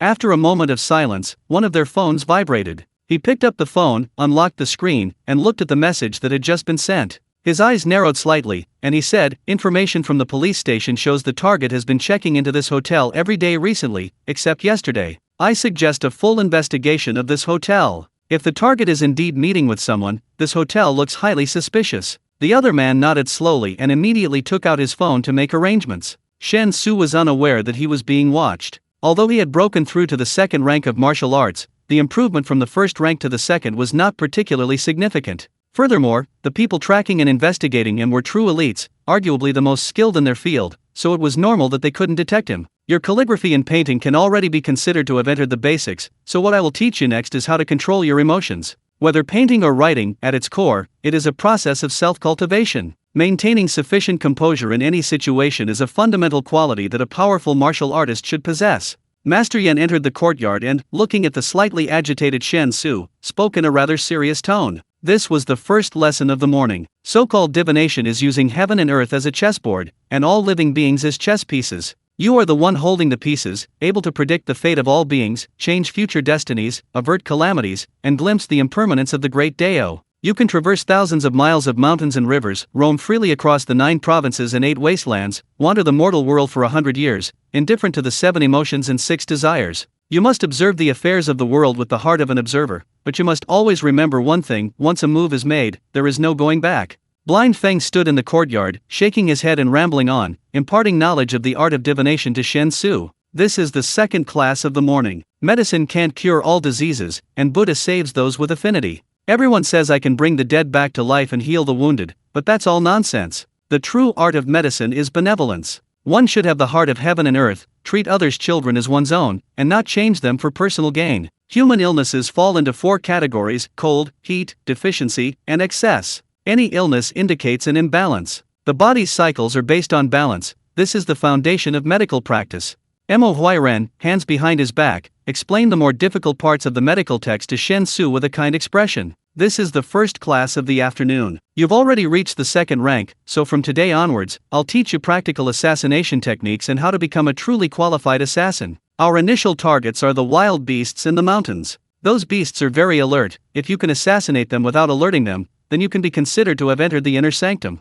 Lu Xiaoqing finished speaking to Shen Xu expressionlessly, then pulled him away from the courtyard. This was the second lesson of the afternoon. However, having previously demonstrated his prowess before Xia Pi'd, Shen Xu showed no resistance to this increased workload. Although learning was painful, he was happy. Chapter 127, A Complete Transformation, Part 1. For the next month, Shen Xu was like a dry sponge, frantically absorbing all the knowledge and skills taught by the five elders. The medicinal baths he took every noon allowed his martial arts level to improve rapidly, with new acupoints being opened daily by his internal energy. These newly opened acupoints constantly nourished his body, allowing his martial arts progress to be almost phenomenal. At the same time, this improvement in martial arts level objectively enhanced his learning ability greatly. This, in turn, fed back into the five elders' skill instruction, causing Shen Xu's academic progress to also be remarkably rapid. In just 1 month, Shen Xu's attainments in calligraphy and painting, in Master Yan's words, had already reached a level of mastery. Furthermore, his self-cultivation had greatly improved, and compared to a month ago, his entire demeanor had undergone a noticeable change.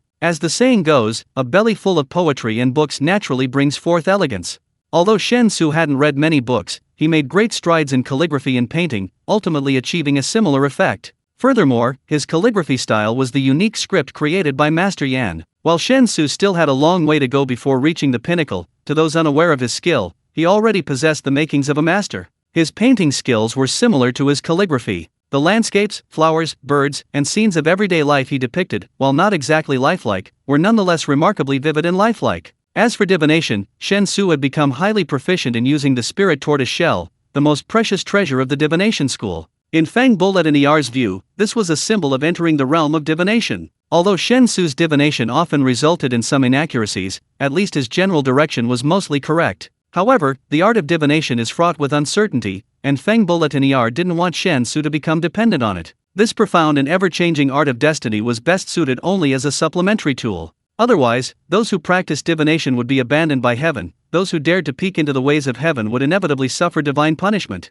Shen Xu understood this principle well, so his approach to learning divination was more of a the more skills, the better attitude. He didn't intend to study it in great depth, to be able to predict life and death, wealth and status with a single glance, to seize the creation of heaven and earth, or to invade the mysteries of the sun and moon. It was completely unnecessary, and almost impossible. Understanding the underlying principles, being able to see through appearances to the essence, was enough. As for medicine, Shen Xu's progress was relatively slow. Although Mo Huairen generously shared his knowledge, the unique nature of traditional Chinese medicine still made it quite difficult for Shen Xu to learn. Despite the advantage of his martial arts prowess, which allowed him to memorize the medicinal properties and pharmacology of herbs with greater efficiency, the problem lay in the fact that the efficacy of the herbs in his world was completely incomparable to their counterparts in the other world. Therefore, after completing his daily studies with Mo Huairen, Shen Xu had to revisit and reorganize the day's lessons on the herbs in his own world. To compare the same medicinal herb, one must understand the specific differences between the two different worlds.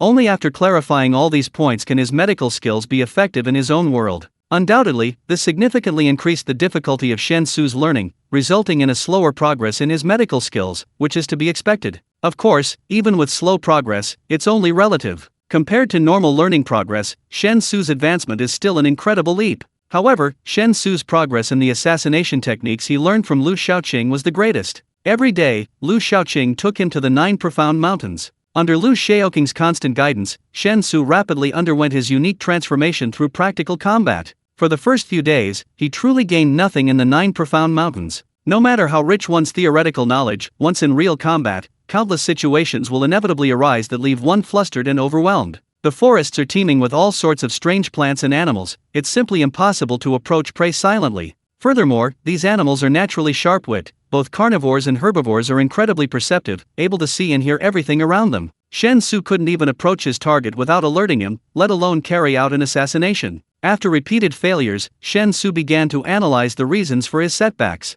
Through truly understanding and applying the knowledge and skills taught by Lu Shaoqing, he could clearly feel his own significant progress every day. Until the 7th day, Shen Xu finally succeeded in capturing a wild rabbit alive with his bare hands using a stealthy, infiltrative method. From then on, he was unstoppable. During this period, he experienced a significant improvement in his cultivation level, resulting in a substantial enhancement in all his attributes, including speed, strength, and agility. This made his assassination skills even more formidable. In the last few days of the month, Shen Xu even assassinated a real leopard using only his own strength. It was a giant leopard nearly 3 meters long. In terms of size, it was even larger than the tigers of his world. Although leopards are far inferior to tigers in direct combat, their alertness and agility far surpass those of tigers. They can sense movements from a great distance, and even when resting, their eyes are almost always open. By carrying out a clean and efficient assassination of the leopard before it could detect him, Shen Xu earned Lu Shaoqing's praise for the first time. In Lu Shaoqing's words, Shen Xu could already be considered a novice assassin. During breaks from studying with Master Wu Fang, Shen Xu consistently took a medicinal bath every noon. In the midst of his intense and incredibly tiring studies, these medicinal baths, along with his intimate moments with Song Saiking, became Shen Xu's only opportunities to rest and soothe his mind. While far from a true balance of work and rest, the relaxing effect was undeniably significant. Not only did Shen Xu successfully break through to the third rank of martial arts within a month, but he also made incredible, unstoppable progress at an astounding pace. By the end of the month, Shen Xu was only one step away from the fourth rank. This speed of progress even surprised the five elders. Because according to their expectations, Shen Xu should have at most barely broken through to the third rank during this period. In short, in just 1 month, Shen Xu had undergone a complete transformation. Chapter 128, A Complete Transformation, Part 2. It wasn't just Shen Xu who underwent a complete transformation. Songjia village also experienced tremendous changes within this month. This village, which still maintained a high-standard military and elite system, unleashed astonishing energy under Song Saiking's command. A team dedicated to researching the Heavenly Book and attempting to recreate its contents was officially established at Song Saiking's request, with Feng Bulletinier as its leader. To truly master the arts of Feng Shui and the 8 trigrams, one must have a broad understanding of many related fields. For example, how to identify geographical conditions and locate mineral veins. For example, how to mix gunpowder and create strange and unusual things. And for example, the study of certain chemical phenomena, which has existed since ancient times. Therefore, without a doubt, no one in the entire Songjia village was more suitable to lead this team than Feng Bulletinier. As for the team members, they were all chosen by Feng Bulletinier himself from within the village. Aside from the 1 hour he spent teaching Shen Xu each day, Feng Bulletinier devoted the rest of his time to studying the Heavenly Book. To produce cement and steel, Feng Bulletinier arranged for Ye Wuju to lead a team to purchase a large quantity of materials. Under the almost nanny-like guidance of the Heavenly Book, Feng Bulletinier actually managed to produce cement and steel within a month. The cement quality was actually quite good, at least the finished product's strength was sufficient for paving roads and building houses in the village. However, the quality of the steel was questionable. Although they had mastered the rudimentary coking method and produced the coke necessary for steelmaking, the steel produced in the small, makeshift blast furnace was extremely inconsistent in strength. Since everyone was a novice, relying entirely on the Heavenly Book's foolproof instructions, their experience in related operations was virtually zero. Therefore, such inconsistent quality in the early stages was quite normal. Shen Xu wasn't in a hurry. His initial goal was simply to gradually improve the living conditions of Songjia village within the valley. He wanted everyone in Songjia village to be able to live a truly good life. Being able to pave the dirt roads in Songjia village with cement within a month was already a very good start. The main problem was that he couldn't transport cement from his own world. His personal subspace had expanded to a volume of 100 cubic meters after he broke through to the third rank of martial arts. This volume was more than enough for transporting other things, but for transporting cement, it was a drop in the ocean. Furthermore, given the special nature of cement, it was much more cost-effective to produce it directly in this other world using traditional methods than to buy and transport it from his own world. Besides cement and steel, Song Saiking, as requested by Shen Xu, also organized people to build 4 huge granaries outside Songjia village. These 4 grain silos are all underground storage facilities. After drying and moisture-proofing treatments, the grain stored inside can maintain its edible quality for a considerable period of time. If all of them were used to store rice, under normal circumstances, it would be sufficient to ensure that the rice would not spoil within 5 years. With the 4 granaries completed, the task of filling them naturally fell to Shen Xu. This time, the demand was too large, so Shen Xu didn't personally handle the purchases. Instead, he used a company trading arrangement, submitting a procurement request to Xing Zaya Chun's company. Since various subsidiaries of the Chun Kaya Group did indeed have grain companies, this large-scale grain transaction was smoothly completed at the lowest market price. Since the small warehouse previously rented was no longer sufficient to store such a large quantity of grain, Shen Xu, through the Chun Kaya Group's channels, directly purchased a large, independent warehouse in the suburbs of Wanghai City. And immediately after the purchase, he cut off all surveillance cameras inside and outside the warehouse. So, although the entire warehouse appeared to be under surveillance cameras in every corner, in reality, those cameras were all switched off. His 100 cubic meter personal subspace, acquired after breaking through to the third rank of martial arts,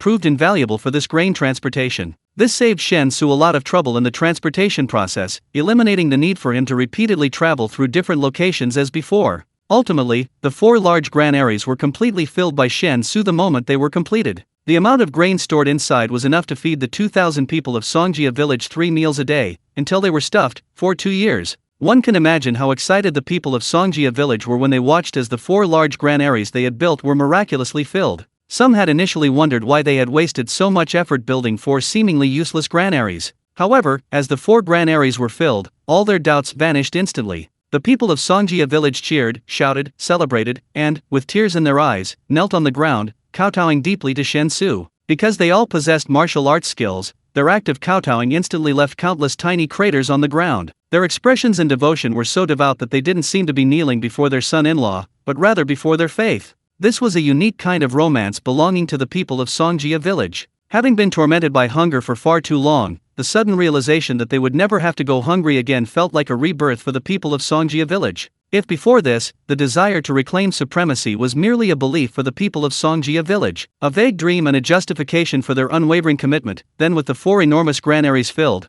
the people of Songjia village truly began to consider the feasibility of conquering the world. It's a very simple principle. Before they could fill their stomachs, everyone's greatest goal was simply not to starve. Only after they no longer had to consider their most basic material needs could they begin to pursue spiritual fulfillment. Although their numbers were far too few compared to their grand ambition of conquering the world, Shen Xu's presence instilled a powerful sense of confidence in every resident of Songjia village. Especially since Shen Xu's arrival, the tremendous changes that have taken place in Songjia village in just over a month have been witnessed by every resident. They no longer need to struggle just to survive, they now have ample leisure and time to cultivate greater ambitions. From this moment on, the people of Songjia village seem to have undergone a complete transformation under Shen Xu's influence. Although their physical bodies haven't changed much, their spirit has been elevated a true metamorphosis. Chapter 129 The Hunt. July's heat lingers, August's warmth still lingers. A sudden rainstorm swept through Jigsuan Mountain in the height of summer, dispelling much of the mountain's oppressive heat. The towering trees and shrubs became even more lush and verdant, the summer heat baking the forest and causing the accumulated rainwater to evaporate. Everything around became hazy and ethereal, like a fairyland. Glistening raindrops clung to the leaves, shimmering with a translucent luster. A gentle breeze rustled the leaves, filling the air with a refreshing fragrance that soothed the soul. The mountain stream, nourished by the rain, flowed even more merrily, its waters splashing and crystal clear. Small fish darted around the stones at the bottom, while the clear chirping of birds echoed from afar. Perfect for a journey, soaring through the vast sky, descending straight down, to behold the mountains and rivers. It was nearly dusk. Beside a bush in the forest, Shen Xu lay silently, seemingly blending into the surrounding vegetation, devoid of any life. His eyes, peering through the bushes, were fixed intently on a leopard a dozen meters ahead, fiercely tearing at a deer. He was waiting for his opportunity. To become a qualified assassin, patience is an essential quality. Although he had successfully assassinated a leopard a few days ago, that was a surprise attack while the leopard was resting in a tree. Despite receiving praise from Lu Xiaoqing also believed that while an assassin must be prepared to flee immediately if their attack fails, the ability to kill head-on is still indispensable. Therefore, in Lu Xiaoqing's view, only by assassinating the leopard when it was most wary could one truly be considered a master. With Shen Xu's current martial arts level, nearing the 4th rank, 3rd rank upper level, achieving this would indeed be difficult, but not entirely hopeless. The leopard hunting not far away was significantly smaller than the one assassinated a few days ago. Its length was only about 2.5 meters, roughly the size of an adult Siberian tiger in Shen Xu's own world. Its fighting ability seemed equally formidable, at least, its hunt of the Sika deer appeared quite effortless throughout. Shen Xu held his breath and slowly emerged from behind the bushes. Although his feet trod on the dense fallen leaves and withered branches, miraculously, not a single sound was made. His breathing had completely stopped, and even his heartbeat had suddenly slowed. A Sika deer nearby had its neck seized, its hooves were still struggling, but its strength was clearly waning rapidly. The leopard, nearing the end of its hunt, was at its most wary. Only after it had completely killed its prey, dragged the carcass up a thick tree trunk, and hung it on a forked branch for its meal, would its heightened wariness lessen slightly. But Shen Xu was preparing to challenge precisely that moment when the hunt was about to succeed. His feet moved silently, his movements as light as a swallow. A jet-black dagger had appeared in his hand without him even noticing. The dagger's material was extremely special, and the coating on its surface was of unknown origin. Not only did it absorb all light, ensuring the blade reflected no light, but it also ensured that no blood residue remained when it came into contact with it. All liquids would simply slide off the coating. This was a gift from Lu Xiaoqing a few days ago after he successfully assassinated the leopard. The dagger was named Dragon Scale. According to Lu Xiaoqing, this dagger had an incredibly long history, said to have been forged in ancient times by immortals and extraordinary beings using the reverse scales of a dragon as the material for the blade. Lu Xiaoqing explained that during his wedding, he was the only one among the 5 elders who hadn't given a proper wedding gift, so this dragon scale was a compensation wedding present. The dagger was undoubtedly a peerless weapon, but Shen Xu scoffed at Lu Shaoking's account of its origins. He wasn't stupid, how could he possibly believe in dragons? Thinking about the knife, Shen Xu's feet didn't stop moving. The distance between him and the leopard closed, but Shen Xu's gaze remained icy. 10 meters, 8 meters, 6 meters. When he was only about 3 meters away from the leopard, which had just killed the deer, seemed to finally sense something. It pulled its strong, sharp teeth from the deer's neck, and the leopard turned its head, slightly puzzled, toward Shen Xu's direction. But Shen Xu's reaction was faster than the leopard's. The instant he realized the leopard had noticed him, Shen Xu lunged forward without hesitation, like a cannonball, fiercely charging towards the leopard. The 3-meter distance vanished in an instant. The leopard opened its mouth to bite Shen Xu, but Shen Xu's short knife had already easily pierced the leopard's neck. Using the momentum of his charge, and taking advantage of the leopard's instinctive pause due to its severe injuries, Shen Xu slid onto its back like a fish. His free hand gripped the leopard's jaw, forcefully pulling it upwards, while his knife-wielding hand immediately began slicing at the leopard's neck. The short knife was incredibly sharp,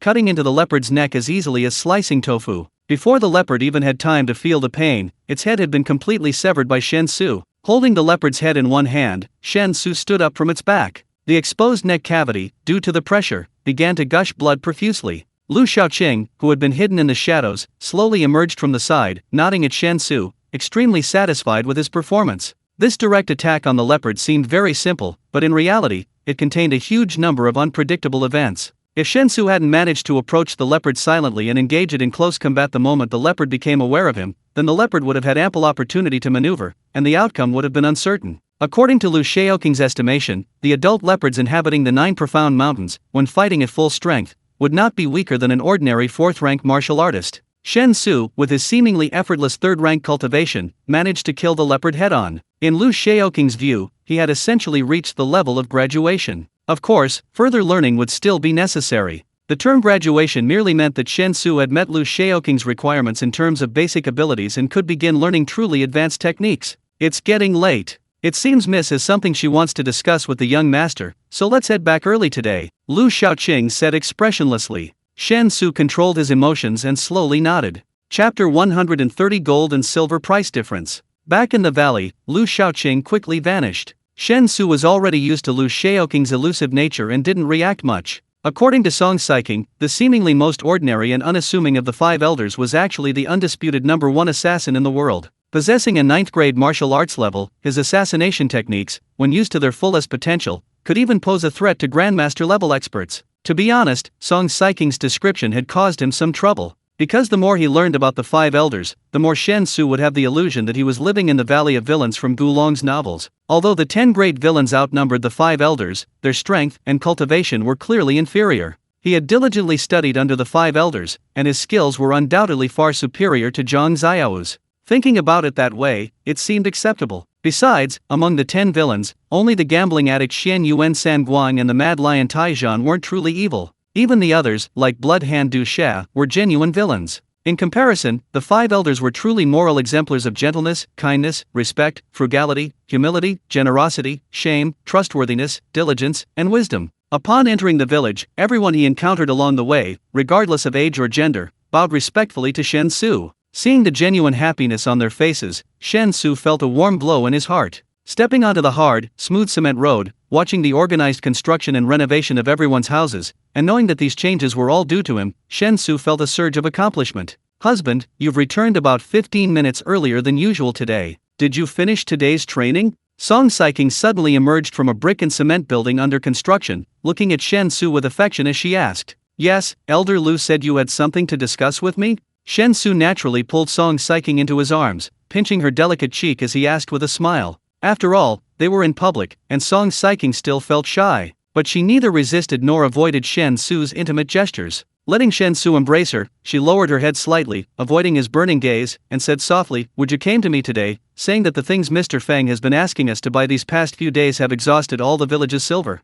Including the silver you left them when we went to the county town last time, it's all gone. So if we can't get enough silver soon, many things Mr. Feng is currently overseeing will probably have to be temporarily suspended. I've been thinking, the village really doesn't have anything that can be sold for silver, even mountain produce wouldn't fetch much, but silver is essential. So, could we organize some manpower to capture the wanted criminals with bounties on their heads? My husband, the 4 large granaries you filled are enough to ensure the village doesn't lack food. In this situation, drawing away the bloodguards who need to farm to earn the bounty won't affect the village much. Do you think it's feasible, my husband? Lack of silver? Shen Xu paused, taken aback. He hadn't considered this before. However, since the goal was to use the Transmigrator's Handbook to achieve localized production of items difficult to procure and transport, the resulting demand for local procurement was perfectly normal. As for the lack of silver, solving it was incredibly easy. If it were a gold shortage, the procurement costs would be exorbitant. But with a simple silver shortage, given the current silver price in his world, there was absolutely no procurement pressure.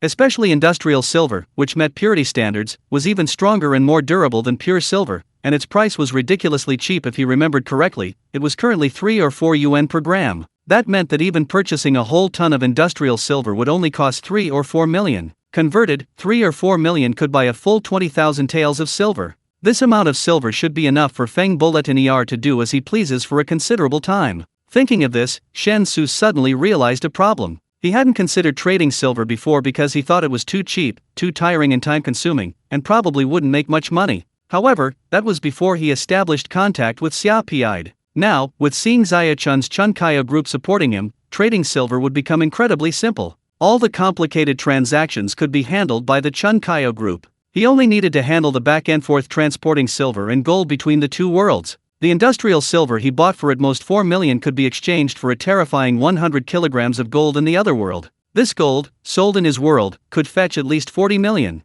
That's a tenfold profit. While it's not as risk-free as some other business, what more could you ask for than tenfold profit? Thinking this, Shen Xu's eyes lit up, increasingly convinced that this other world was indeed a veritable treasure trove for him. Of course, whether or not to do this, or rather, how to do it, required careful consideration before a decision could be made. Firstly, it involved the continuous buying and selling of large quantities of gold, and conducting transactions through the Chunkaya group would be the most convenient, saving time and effort while ensuring the highest possible price. He needed to ascertain whether the Chunkaya group actually needed and could absorb such a large amount of gold. Secondly, was the idea of continuously exchanging silver for gold in this other world reliable? Was there a market for it? Regarding this question, the image of Chu Anken's chubby figure immediately flashed into Shen Xu's mind. That guy ran a money exchange. If he had any questions about gold and silver, asking him would surely provide excellent answers. Therefore, he needed to personally go to Chang'ili County City again to have a proper talk with Chu Anken. Indeed, the emergence of any new idea means a constant stream of troubles. Shen Xu sighed inwardly, but showed no sign of it on his face, only smiling indulgently. Don't let the bloodguards work for the government anymore.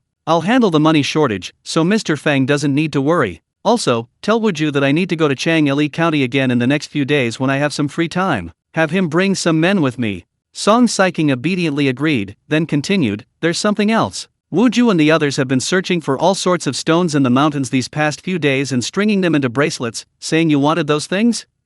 Yes, that's true, but I almost forgot. Then let's go home first. When Wuju came to talk to me about the money today, he put all the bracelets he'd accumulated over the past month at your house.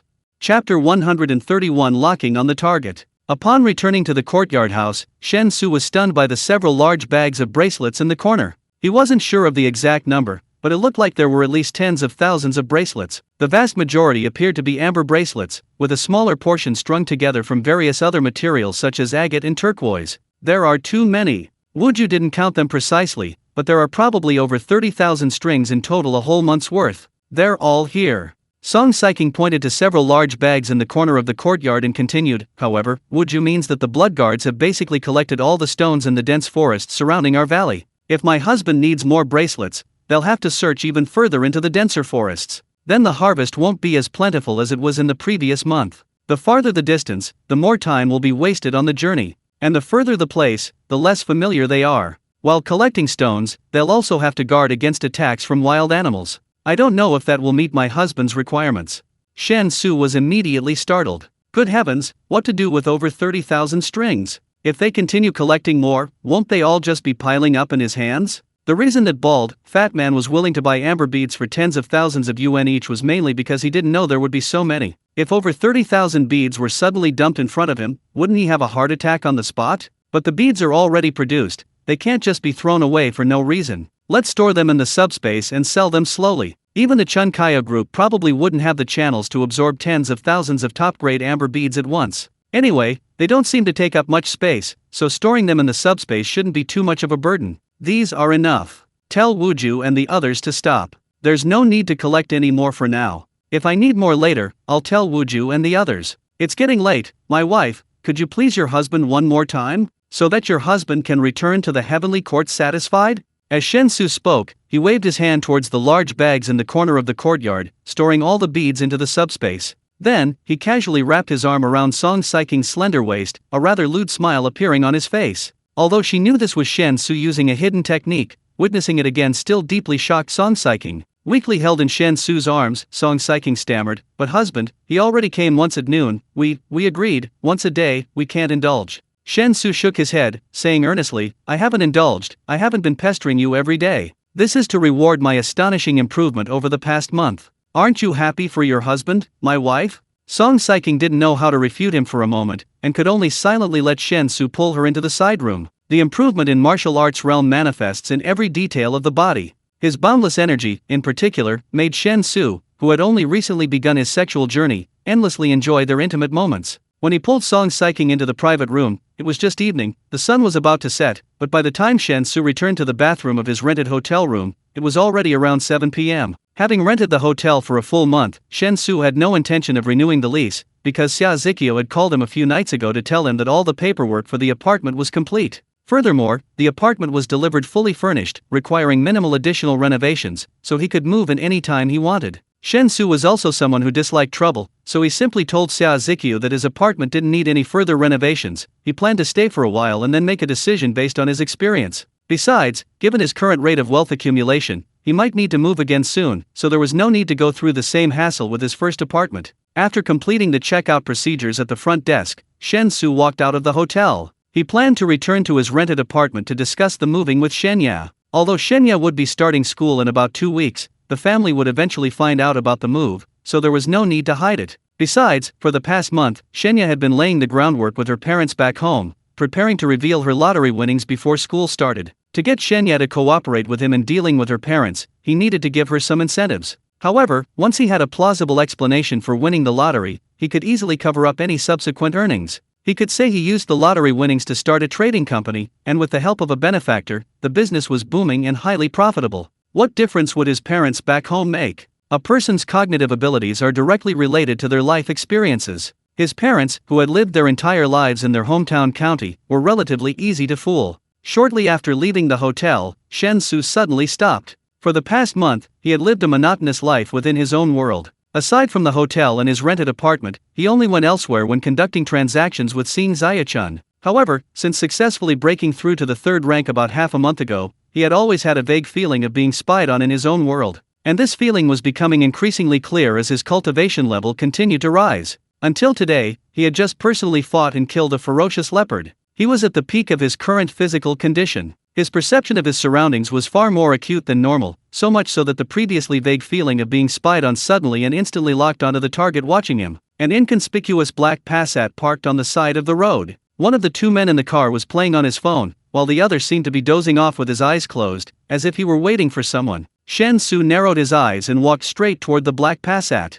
Chapter 132: The Power of a Single Punch. Ever since Shen Xu sensed someone secretly spying on him in his own world 2 weeks ago, he had been pondering several questions. Who was spying on him? What was their purpose? Would they pose a threat or affect his transmigration? Of these 3 questions, the third was clearly the most important. However, for the next 2 weeks, Shen Xu conducted a meticulous check of his room before each transmigration, but never found anything suspicious. Confirming that the person spying on him was very careful and hadn't attempted to infiltrate his rented hotel room, Shen Xu felt half his worry subsided. Further, through continuous thought and deduction, Shen Xu was basically certain that the only ones with the ability and reason to arrange for professionals to monitor him in this way could be the Xia family. The reason was simple: before gaining his transmigration ability, he had absolutely no value to be monitored. And after gaining his transmigration ability, among those he had had substantial business dealings with, apart from the Xia family, no one else, even if they had malicious intentions and wanted to monitor his movements, could possibly be this professional. He only became aware of it after breaking through to the third rank of martial arts.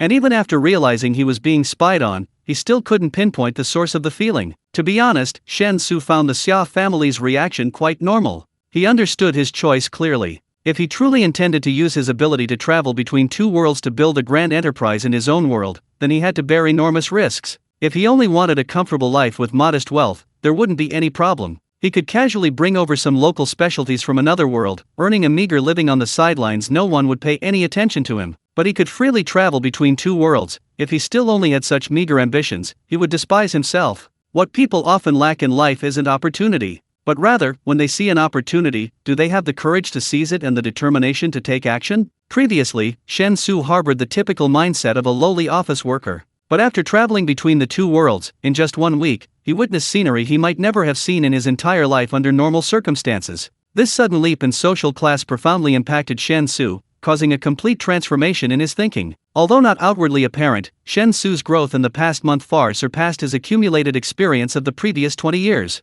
For many men, growing up truly happens overnight. Therefore, in Shen Xu's view, taking some risks to board the Xia family's giant ship was entirely worthwhile. The prerequisite was that he must firmly guard the secret of his ability to freely travel to the other world. As long as he cultivated a sufficiently mysterious image in the eyes of the Xia family, many troubles would surely dissipate on their own. At the same time, demonstrating sufficient friendliness to the Xia family, making them understand that the benefits of sincere cooperation would far outweigh any potential conflict. To achieve this effect, he needed to project a tough image, making the Xia family hesitant to act. The degree of this was difficult to grasp, and Shen Xu didn't think he could do it perfectly, but he had to learn. Recalling these thoughts in his mind, Shen Xu had already walked to the front of the Passat. The man in the passenger seat, who had been feigning sleep, seemed to realize something, slowly opening his eyes, his face filled with confusion and doubt as he looked at Shen Xu through the windshield. Meanwhile, the man in the driver's seat, who had been playing on his phone, put it down, his expression even more bewildered than the man feigning sleep. It has to be said, their acting was quite good. At least much better than those pretty boys who can only recite lines. If Shen Xu hadn't been in his overclocked state, and had been absolutely certain that the gaze spying on him came from this Passat, he might have actually been fooled. After exchanging glances with the two men, Shen Xu said nothing, clenched his right fist, and suddenly slammed it down on the Passat's hood. Boom! A deafening roar erupted. With terrifying force, the front of the Passat made direct contact with the ground. The front suspension, hydraulic shock absorbers, and even the engine protected by the hood were all instantly destroyed. The force lifted the entire rear of the Passat, raising it about a meter off the ground, creating a brief moment of suspension before it crashed back down heavily. The recoil caused the rear of the Passat to bounce violently, producing a series of terrifying sounds, before gradually stabilizing. The front and rear windshields, all 4-door windows, and the sunroof were all shattered the moment the front of the car made contact with the ground. First, a dense array of snowflake-like cracks instantly appeared, then in less than half a second, all the glass shattered and scattered, shards of glass flying everywhere. The power of a single punch was astounding. The two men in the car were horrified.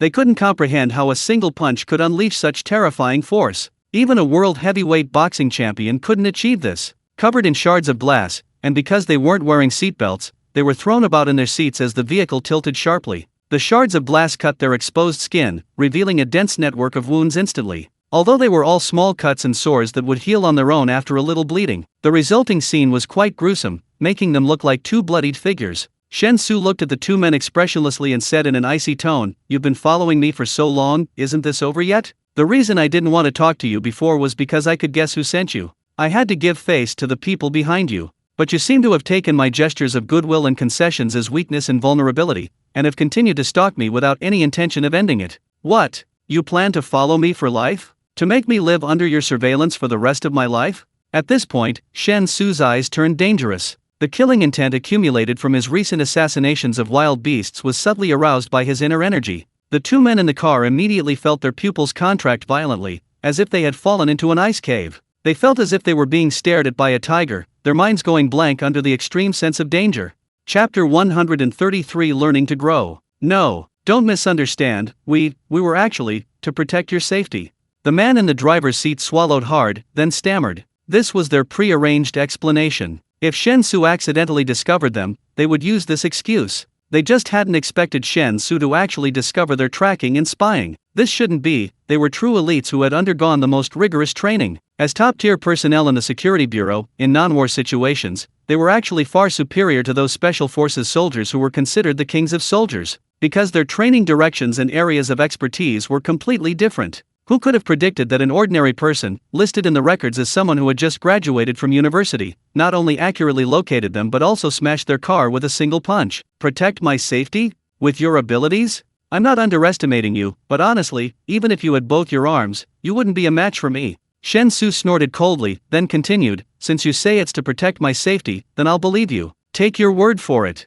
But you must understand, no one likes being monitored. Especially not when I believe we've established a basic level of trust. Go back and tell the person behind you that I've known about your surveillance since day one, but I always thought he would have some sense of propriety. After monitoring me for a while and confirming that I only had good intentions, he should have voluntarily withdrawn you all. But he didn't, and he hurt my feelings. So let's put aside personal feelings and approach each other purely with a business-like attitude. This is the first and last time. If I discover anyone is spying on me again, then I'm sorry, all contact will be terminated immediately, and I don't rule out the possibility of taking more drastic measures. At this point, Shen Xu gently patted the car's hood, which was already smoking heavily, and suddenly smiled, saying, "Do you understand? If you understand, I'll be leaving now. I'm sorry for the car being in this state, but I shouldn't have to compensate you, right? After all, you were the ones who were rude first." After speaking, Shen Xu waved to the two men and turned to leave with a flourish. The two men stared at each other for a moment, until Shen Xu disappeared from their sight. Only then did the terrifying killing intent that had been hanging over them finally dissipate. Instinctively letting out a sigh of relief, the man in the passenger seat said in a deep voice, "Give us the truth. This is no longer something we can decide. The target possesses superhuman strength and an incomprehensible level of perception. That almost tangible killing intent just now proves that the target is extremely dangerous. Continuing to monitor the target is pointless until we understand how they detected our surveillance. Maintaining the original plan will likely only further provoke them." I could tell he genuinely wanted to kill us. The man in the driver's seat nodded with difficulty, agreeing with his partner's assessment. After glancing again in the direction Shen Xu had disappeared, he dialed his superior's number on his phone. Things had reached a point where, for them, it was already out of control. Shen Xu had no idea what the two men monitoring him were thinking, and he didn't care at all. On the way back to his rented apartment, he kept replaying his actions and every word he had said in his mind. He certainly didn't want to fall out with the Xia family. To realize his vision and truly climb to the top, overlooking the world, cooperation with the Xia family was an indispensable condition, or rather, a fundamental guarantee. However, he also had to demonstrate his strength, letting the Xia family know that he wasn't someone to be molded. Otherwise, the cooperative relationship would be difficult to maintain. If one party was clearly at a disadvantage, the so-called cooperation would inevitably change. One party would gradually become a vassal of the other, transforming cooperation into dependence. This was something Shen Xu couldn't tolerate. The difficulty lay in demonstrating his strength so that the Xia family would hesitate to act rashly, truly seeing him as a completely equal partner, while simultaneously maintaining a healthy relationship with the Xia family.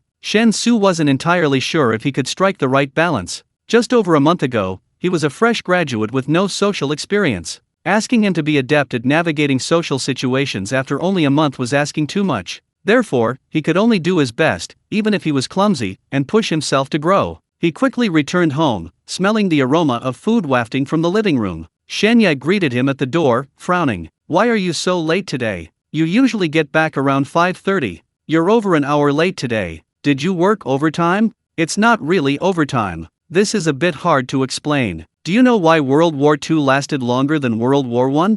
Shen Xu changed his shoes and walked into the living room, smiling as he spoke. Shenya was taken aback, not understanding what working overtime had to do with World War II and World War I. Subconsciously, she asked, "Why?" Shen Xu coughed lightly, then said meaningfully, "Because the Japanese and Germans are more aggressive."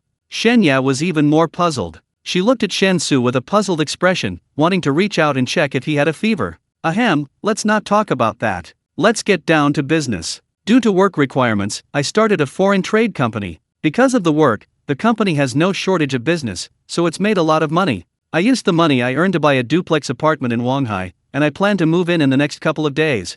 School starts in 2 weeks, let's stay together for 2 weeks, and you can familiarize yourself with the place and register your information. That way you won't be stuck without my help. What about Minji? If we're moving, we need to let her know in advance so she can be prepared." Shen Xu quickly changed the subject to cover his embarrassment. "Minji has to work overtime today, she might be back at a certain time. But about the foreign trade company you mentioned, and the stacking thing, shouldn't you tell me more about it? This news was so sudden, I'm really a bit confused." It's a long story, let's talk about it while we eat." Chapter 134. We're getting further and further away from the truth. At the same time, in a manor villa on the outskirts of Wanghai City, Xia Piide sat on the sofa in the living room with Xia Bingzhong and Sang Ziya-chun. Xia Zikia was also called back, but sensing the tense atmosphere, she abandoned her usual cheerful and lively demeanor, standing obediently behind Xia Piide and quietly massaging his shoulders. I thought I was taking Xiao Shen seriously enough, but I didn't expect. I still underestimated him. A whole month of investigation, and not a single useful result. The hotel he's been renting is spotless inside and out. Neither the legal representative nor the actual owner has any connection to Xiao Shen. In this past month, Xiao Shen clearly had contact with the mysterious forces behind him, including purchasing a large amount of grain from you. This obviously couldn't have been a private matter, yet we can't trace how that contact occurred. The grain delivered to the warehouse has also completely disappeared right under our noses.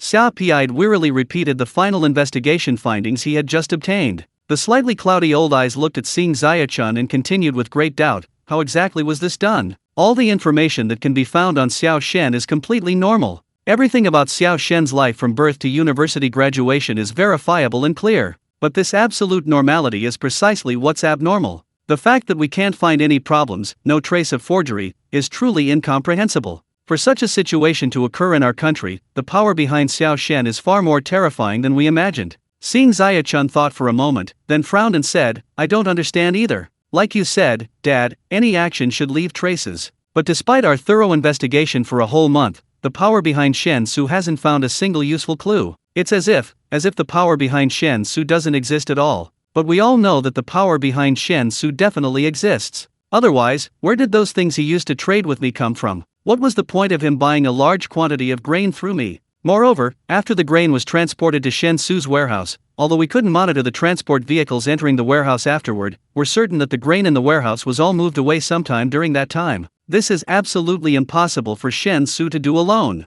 That's enough food to feed 20,000 people for a whole year. The fact that they quickly found a way to transport it out after the purchase shows that the force behind Shen Xu is genuinely short of food, and not just covering it up. In other words, it's at least a force of tens of thousands. Xia Piide nodded slowly, saying, tens of thousands is a reasonable estimate. There are many places in the world that can hide tens of thousands of people. Africa and desolate islands in the Pacific Ocean outside shipping lanes are both possible. However, judging from the trade goods that Xiao Shen has provided so far, Africa is unlikely. Because Africa has been thoroughly explored, and those trade goods definitely couldn't have been produced on African soil. Therefore, the most likely hiding place for the mysterious force behind Xiao Shen is a desolate island in the ocean, outside of shipping lanes, and this force must possess astonishing power within our country. The good news is that, at least so far, Xiao Shen has been quite friendly towards us. So, what are your thoughts on the warning message Xiao Shen just sent back? Xia Piide's question caused both Xia Bingzhong and Sang Ziya-chun to hesitate. A sudden silence fell over the living room.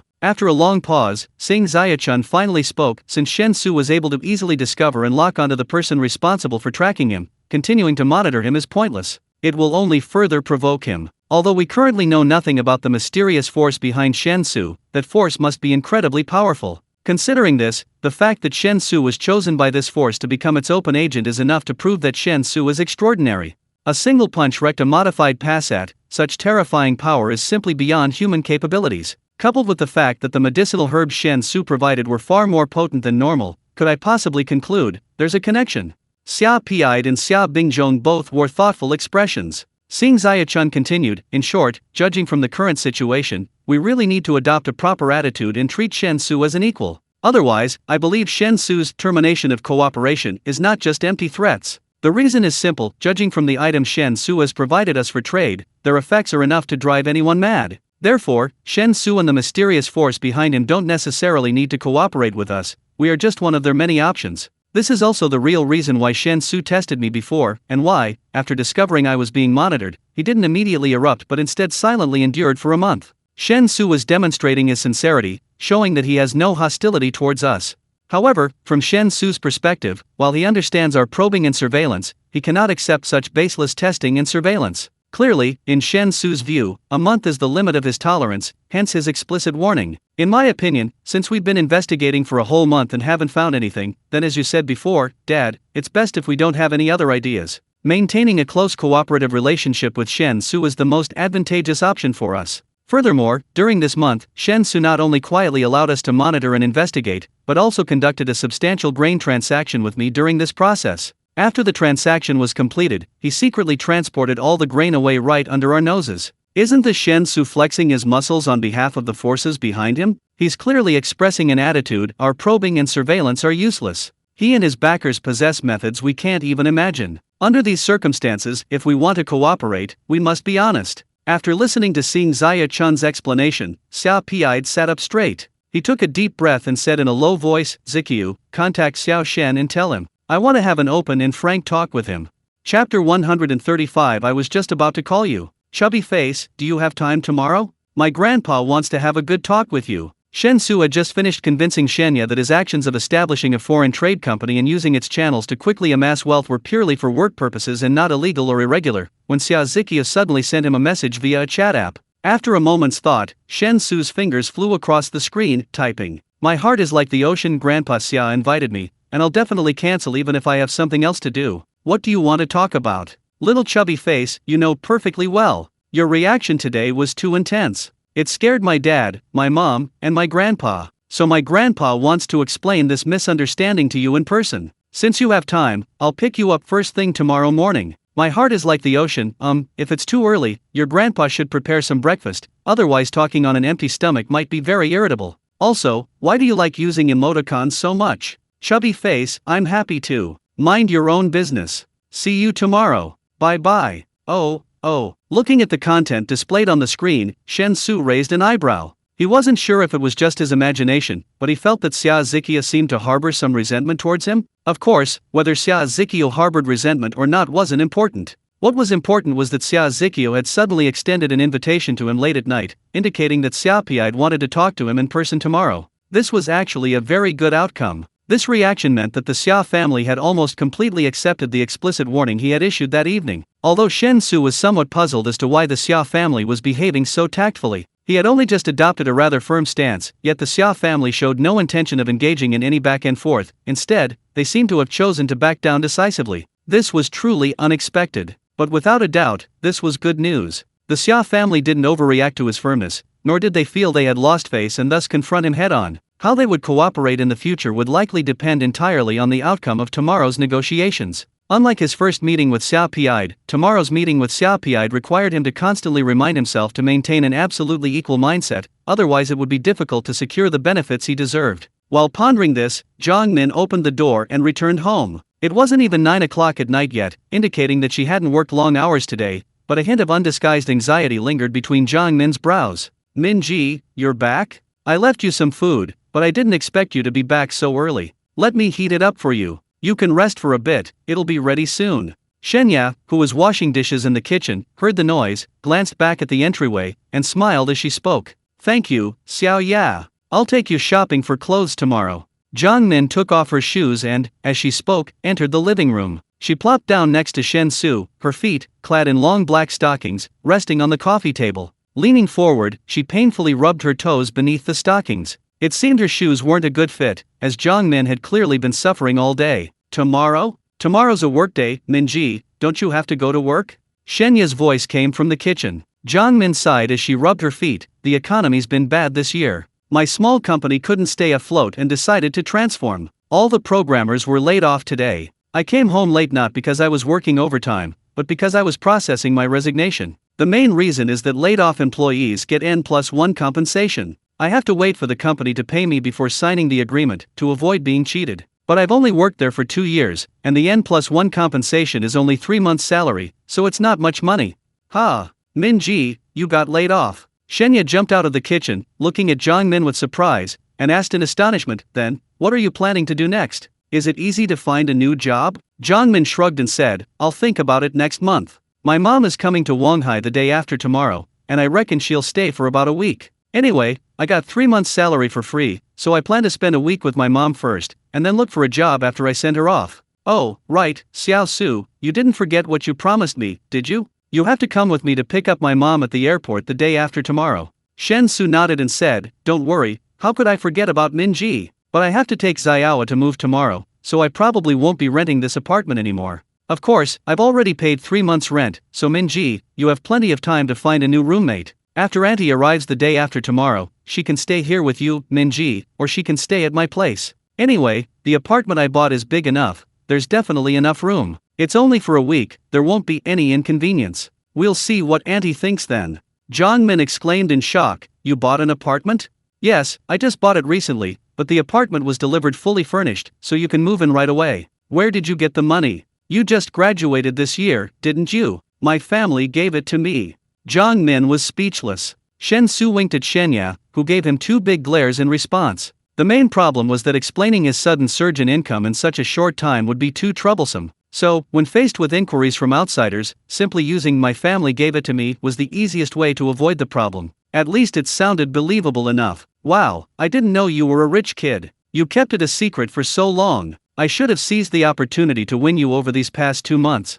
Jiang Min reached out and patted Shen Xu's shoulder, teasing him with a smile. Shen Xu was about to say, you haven't even washed your hands after picking your toes, isn't it a bit unhygienic to pat my shoulder like that? But before he could say anything, his phone suddenly rang. The number displayed on the screen belonged to Go Wenpeng. Shen Xu paused slightly, then slapped his forehead with a look of realization. For the past month, he had been in seclusion, completely immersed in self-improvement, to the point that he had completely forgotten about inviting Go Wenpeng for drinks. He coughed, answered the phone, and without giving Go Wenpeng a chance to speak, said, Brother Go, we're on the same wavelength. I was just about to call you, and you called first. So, when are you free these days? Let's get together, bro. Chapter 136 Dog brother suffers a major bleeding. You were just about to call me? Really? Su Ji, are you kidding me? The voice coming from the phone from Go Wenpeng sounded somewhat bewildered. That's not important. What's important is when you're going to treat me to drinks. I've been waiting for this drink with you for a whole month,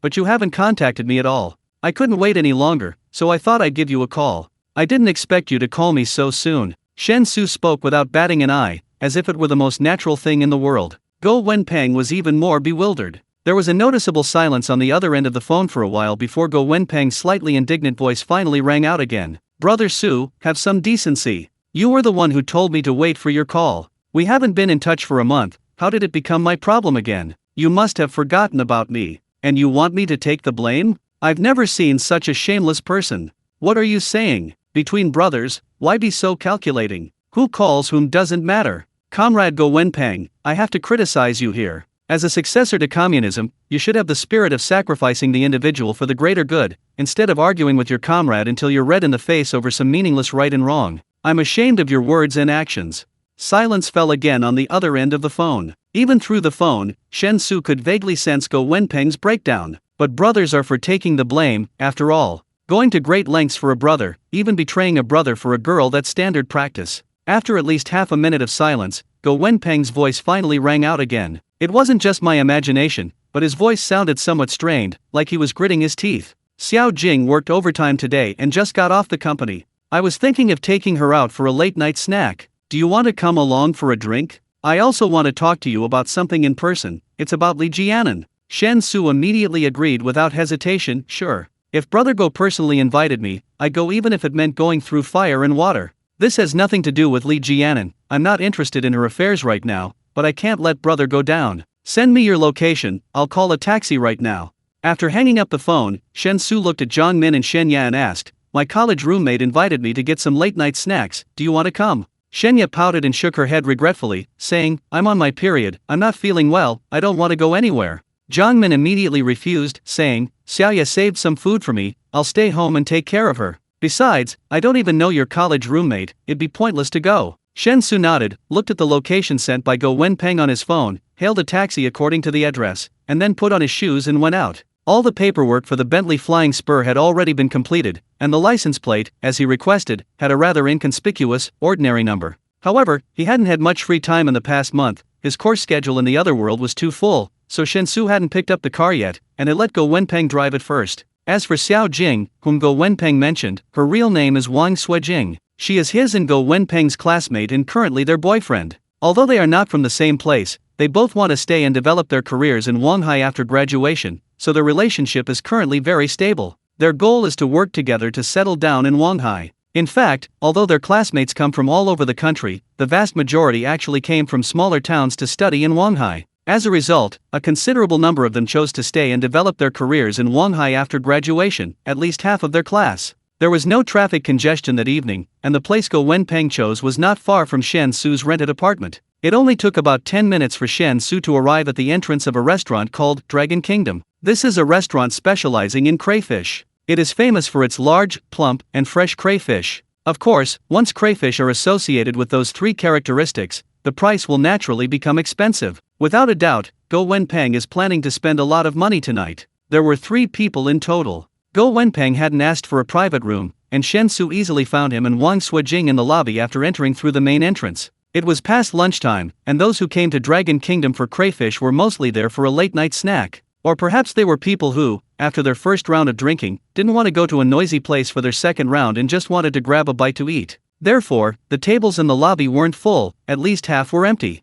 Tisk, Brother Su, you're getting more and more outrageous. I might not be human, but you're a real dog. I'll stick to calling you dog brother from now on. Compared to you, I don't deserve it. Seeing Shen Xu sit down opposite him, Go Wenpeng couldn't help but complain. Ahem, sorry, I've been just too busy lately. How about I punish myself with 3 drinks later? Why did you choose this place? A decent meal of crayfish here would easily cost several thousand, wouldn't it? Shen Xu first smiled and nodded at Wang Suijing, then started chatting with Go Wenpeng. Upon hearing this, Go Wenpeng leaned forward and lowered his voice, saying, I only knew this restaurant was expensive, but I never knew it could be this expensive. Before you came, I ordered, and wow, a large portion of crayfish, 29-foot crayfish, guess how much? 598. My god, that works out to 30 yuan per crayfish. I almost peed my pants. But who are you to me, buddy? Your car purchase bonus has already arrived. The boss, out of respect for you, even increased my bonus amount,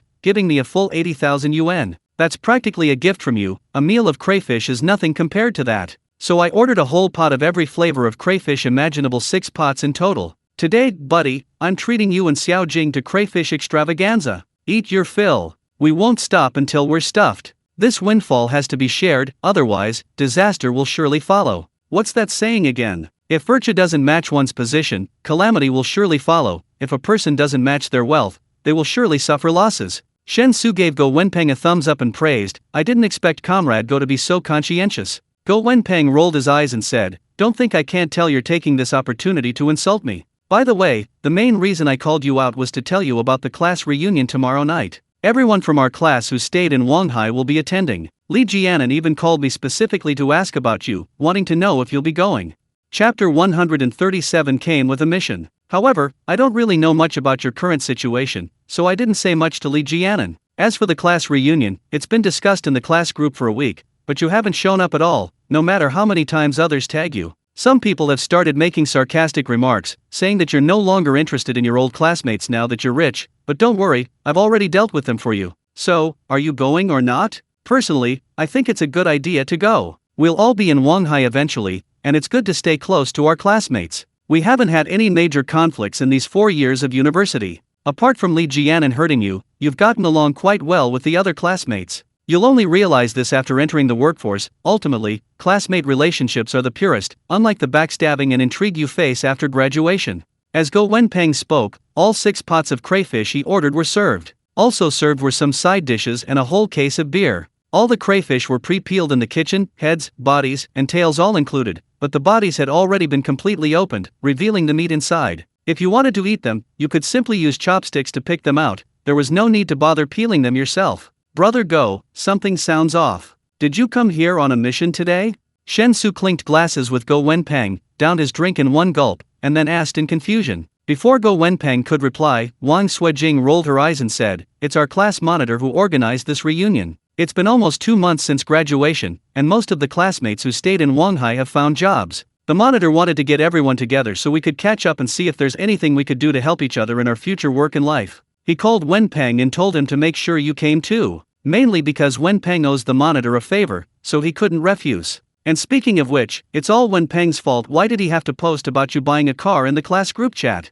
Go Wenpeng coughed, slightly embarrassed, and said, I mainly wanted to help Su Ji save face. This kind of thing definitely shouldn't be posted by Su Ji himself, but it's fine if I post it for him. Who told Li Jianan to be so prejudiced? She made Su Ji feel so bad back then, she'll definitely regret it. Wang Suijing reached out and tapped Go Wenpeng on the head, saying irritably, to be fair, Jianan didn't do anything wrong, right? She had a clear goal, she just wanted to find someone with good conditions. What's wrong with that? Su Ji wasn't rich back then. What does that have to do with Jianan? Jianan didn't string Su Ji along or make him her lapdog, she clearly rejected him. From beginning to end, it was all one-sided love on Su Ji's part. Jianan was just an innocent bystander caught in the crossfire. Why are you judging Jianan like that? Go Wenpeng immediately smiled ingratiatingly, wife, I'm just siding with my family, not with what's right. Shen Xu nodded, saying, Xiao Jing is right. I was just being foolish back then, it had nothing to do with Li Jianan. Looking back, I realize how immature I was. If I were Li Jianan, she wouldn't have fallen for me either. As for the class reunion, I have something very important to attend to tomorrow, and I don't know how long it will take. Send me the address and time later, if I can go, I definitely will. Go Wenpeng immediately breathed a sigh of relief, looking like he'd finally let go of his worries, and began frequently toasting with Shen Xu. With more alcohol comes more talk. After a case of beer, Go Wenpeng's face was flushed, and he reminisced about his university days. They talked about the psychological gap between graduation and entering the workforce, the huge difference between reality and ideals, which had already created heavy pressure for Go Wenpeng, even though he'd only been working for less than 2 months. However, Wang Suijing didn't look down on Go Wenpeng for being drunk. Instead, she hugged him like she was comforting a child. She comforted Go Wenpeng, telling him not to overthink it. She said that even if life was tough, they could work hard together, and as long as they cared for each other, they would be happy. Shen Xu sat opposite them, watching the two lean on each other, and felt a warmth in his heart. Go Wenpeng and Wang Suijing had been dating since their sophomore year of college, for over 3 years now. Because of Go Wenpeng, Shen Xu and Wang Suijing also had a very good relationship, and he naturally hoped to see them eventually get married. Su Ji, when did you become such a good drinker? I remember on graduation day, you couldn't drink more than 4 bottles. How come we've both drunk 6 bottles today, but you look like you haven't drunk anything? With Wang Suijing's reassurance, Go Wenpeng calmed down and noticed that Shen Xu's drinking capacity seemed a bit off, so he couldn't help but ask, I'm in a good mood today, so I'm in a good mood. What? You have a problem with that? No, by the way, about your car, I'll take it to the class reunion tomorrow, right? Hurry up and take it away, it's been keeping me on edge for so long. What's the rush? Didn't I tell you to drive it first? Stop joking, that car is something I can afford to drive. A 12-cylinder engine. 1 press of the gas pedal costs 10 yuan. If I accidentally scratch it, I couldn't afford to pay for it even if I sold myself. I've been checking your car every day these past few days, afraid something might go wrong. Please take it away, I'm begging you, otherwise my heart can't take it.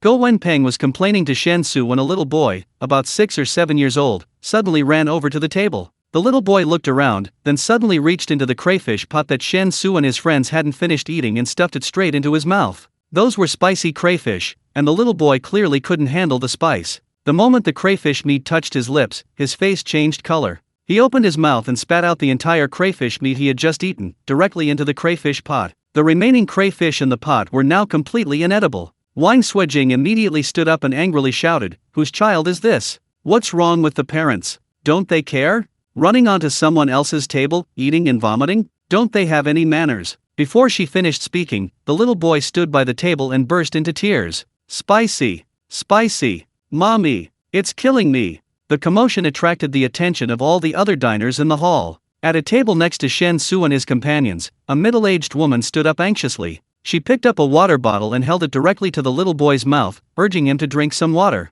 At the same time, she looked at Wang Suijing and sternly accused her, What's wrong with you? Why are you giving my son spicy food? My son can't eat spicy food. Are you trying to kill him? Chapter 138 Behind every bratty kid, there's a bratty parent. Wang Suijing was stunned. The middle-aged woman's arrogant and self-righteous accusations even made her feel a momentary pang of guilt. However, she quickly regained her composure, and Wang Suijing became even angrier. How dare you speak to us like that? You actually said we gave your son spicy food? He suddenly ran to our table, didn't even say hello, and just started grabbing shrimp. What kind of behavior is that? That's blatant robbery. Did he ask us? Did he get our permission? Is this how you teach your child? Taking things that aren't his? He thought it was spicy and spat it all back into the pot. How are we supposed to eat that? Wang Suijing and the middle-aged woman began arguing. Who cares how you eat? How you eat is your business. What does it have to do with me? He's just a child. What does he know?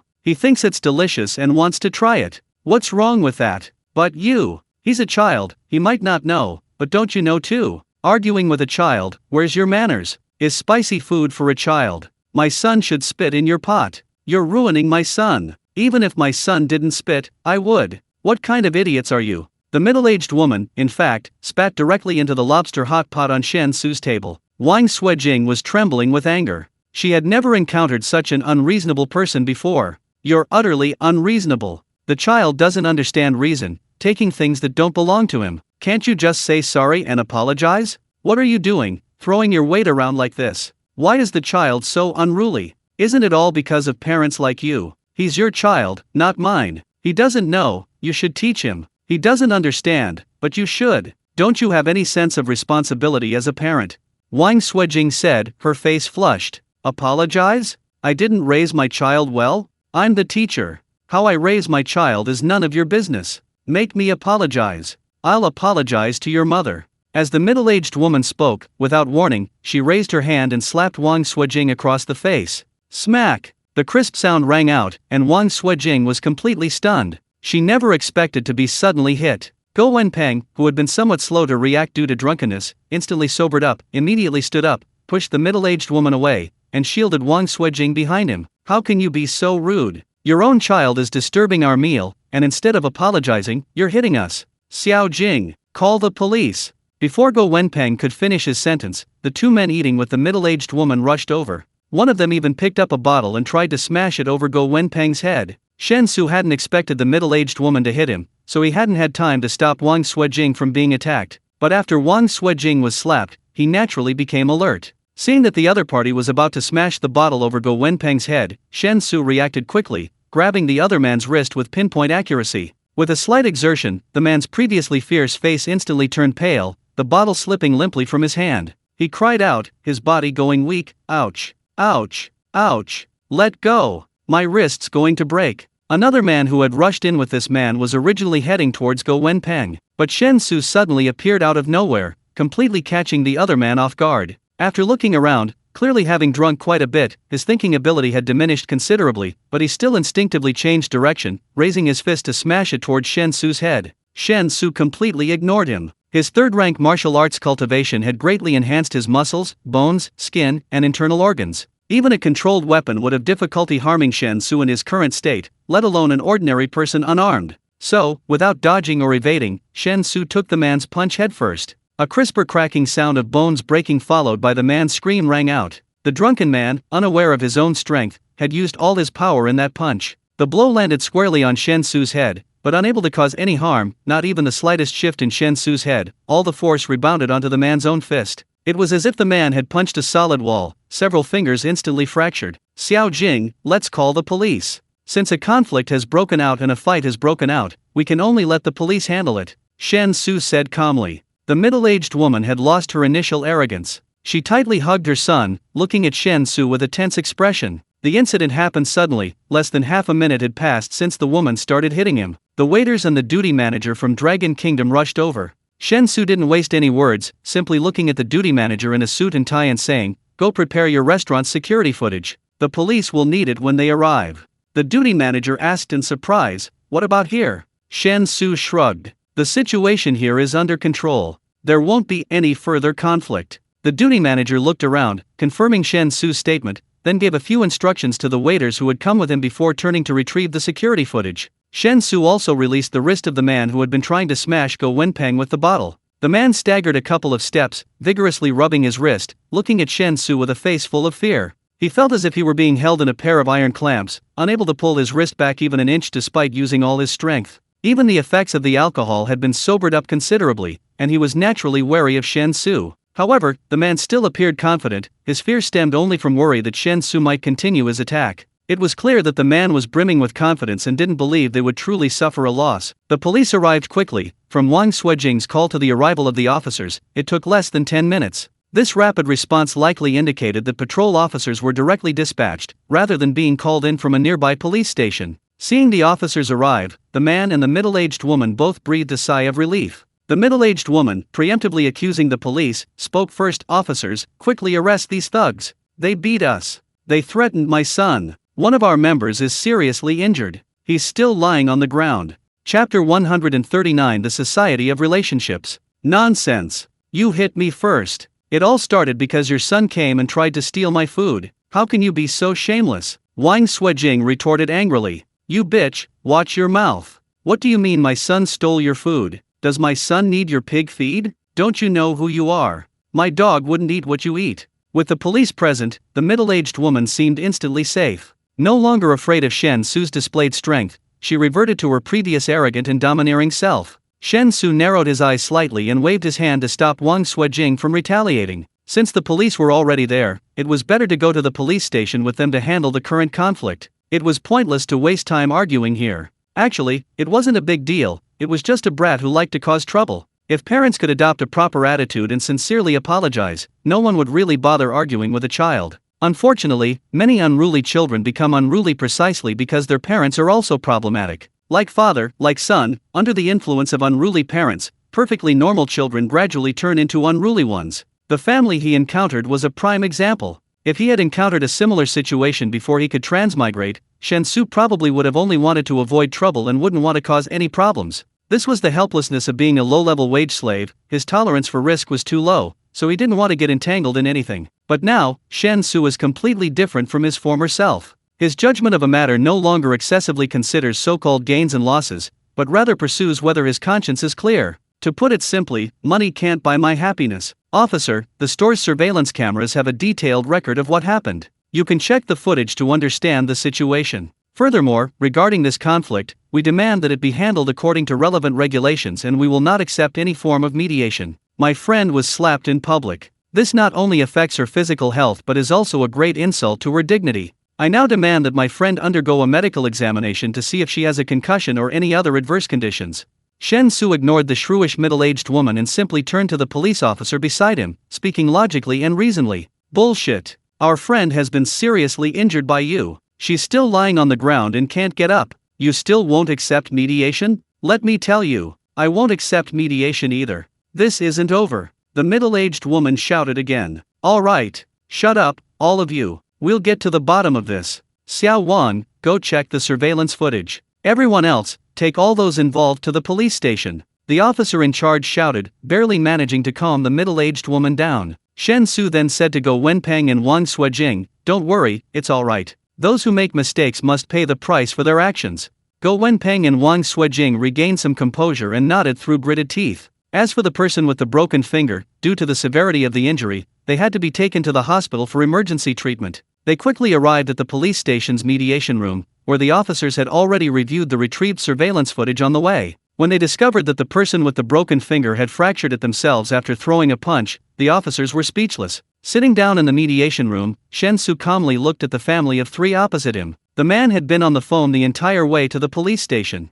Since they had returned in the same police van, Shen Xu had clearly heard the man's conversation. The caller seemed to be a minor official at the Human Resources and Social Security Bureau, and his purpose was to try and pull strings to suppress the conflict. The two officers in charge of mediation were called out again after leading them into the room, so currently only Shen Xu, his two companions, and the family of three were in the mediation room. Humph. A bunch of punks, think calling the police will do any good? Let me tell you, at most it'll be a case of mutual assault. And our people are more seriously injured, so you'll likely face a harsher punishment. Refusing any form of mediation? Anyone can talk big, but reality is cruel. If you really refuse mediation, you'll definitely be administratively detained. Understand? If you're not detained for 10 days or half a month, I'll change my surname to yours. The middle-aged woman glared at Shen Xu, continuing with a cold smile, but even if you want to accept mediation, it depends on whether we're willing. You scared my son, causing him immense psychological trauma. Without offering tens of thousands of yuan in compensation,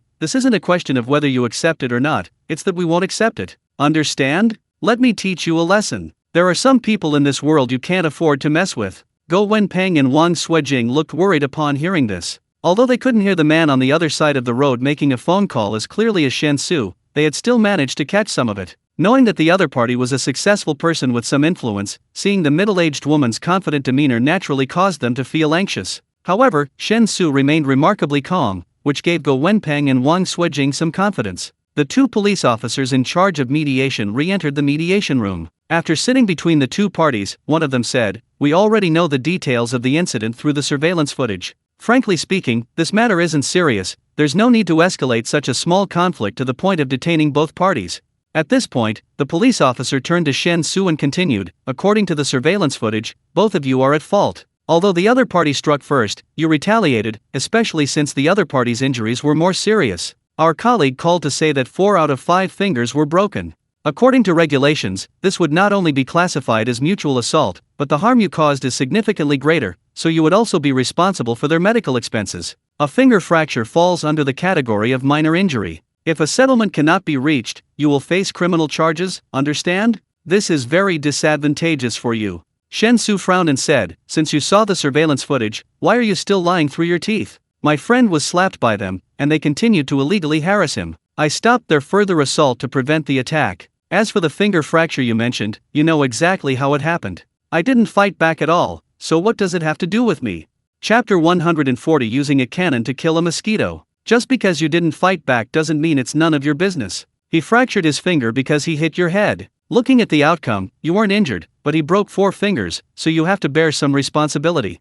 The policeman said, sounding slightly impatient. Shen Xu frowned even more, but quickly understood what was going on. His brow relaxed again, and he shook his head with a wry smile, saying, do you even need to listen to what you're saying? He hit me, broke his own bones, and that's my fault? So, if someone tries to kill me with a knife, I have to cooperate and let them kill me comfortably, otherwise I'm the one at fault? Don't confuse the two. They weren't trying to kill you. They just wanted to fight. Luckily you didn't fight back. So your responsibility isn't particularly high, just try to reach a settlement. If you had fought back and caused this result, you would definitely be criminally liable. At the very least, you'd be in jail for a year. As the policeman spoke, he slammed his hand on the table, adopting a threatening posture. The middle-aged woman sitting opposite him wore a smug expression, scoffed disdainfully, and crossed her legs. The middle-aged man's demeanor was slightly better than the woman's, but a silent, cold smile clung to his face, conveying the same mocking emotion. Now that Shen Xu understood the situation, he had no interest in wasting any more time. He had initially thought this matter would be handled normally. Aside from Go Wenpeng's protective instincts in pushing the middle-aged woman, there hadn't been any other unnecessary actions on their side. No matter how you looked at it, it couldn't be considered a mutual fight. However, he hadn't expected that the man in the family involved in the conflict had a certain social standing. While his position as a minor leader in the Human Resources and Social Security Bureau wouldn't be of much use in major matters, in minor incidents like this, it was quite easy to get the police station to give him some preferential treatment by showing him some influence. In short, as long as this matter was ultimately resolved amicably, there wouldn't be any further trouble. For the police station, showing this kind of influence was completely risk-free. After all, who would have thought that this casually brought-back young man would have such powerful connections? Taking out his phone, Shen Xu ignored the family of 3 and the 2 police officers mediating, and dialed Lu Tongchun's number directly. This behavior was undeniably arrogant, which angered both police officers. However, during mediation, the person being mediated has freedom of communication, so although they were angry, they couldn't say much. Moreover, both officers had been instructed by their superiors to handle the matter so unfairly. Therefore, they had a clear sense of fairness. Given the inherent unfairness, even if the wrong party hadn't done anything outrageous, as long as it wasn't excessive, they didn't intend to pursue the matter. Mr. Shen, is it urgent that you're calling at this hour? After only 3 rings, Lu Tongchun answered the phone, a gentle voice inquiring from the receiver. I promised Zikyu I would visit Elder Xia tomorrow, but something came up, and I'm afraid I can't go. Shen Xu said with a smile. What happened? Is it urgent? It's not very urgent. I got into a fight with someone while having dinner with a friend. It turns out the other person has some connections, and the police station is taking sides, planning to detain me for 10 days to 2 weeks. So, if you want to see Elder Xia, you'll have to wait until I'm out of custody. As soon as Shen Xu finished speaking, the 2 police officers mediating the situation became somewhat anxious. One of them quickly said, "Don't talk nonsense. You did indeed lay a hand on us. That's why it was classified as a mutual fight. This has nothing to do with taking sides. And when did we say we were going to detain you for 10 days or half a month? As long as you reach a settlement, there won't be any administrative penalties." Shen Xu glanced at him, pointed at the middle-aged woman, and said with a smile, "You didn't say it, but she did. And she swore that if we weren't detained for 10 days or half a month, she would take my surname. Given your statements just now and the obvious bias you showed in your attitude, I have reason to believe you are in cahoots. Therefore, what she said is equivalent to what you said, and I don't think this judgment is wrong. You're slandering us. Our handling of this matter is legal and compliant. If you have any complaints, you can complain to your superiors. But don't make wild guesses and slander here." Just as the policeman finished speaking, Lu Tongchun's voice rang out again on Shen Xu's phone. "I roughly understand what happened. Please give me half an hour, Mr. Shen. I need to understand the whole situation before I can proceed. I apologize for the inconvenience." Not at all, I'm the one causing you trouble. I need your help with such a small matter. Don't think I'm annoying. Mr. Shen is too kind. I'd love for you to call me every day. After a few more casual words, Lu Tongchun hung up. Shen Xu turned to Go Wenpeng and Wang Suijing, whose faces were full of curiosity, and said with a smile, "Relax, take a break. This will be resolved in half an hour at most. You're not that old, but you're quite the braggart. Resolve it in half an hour?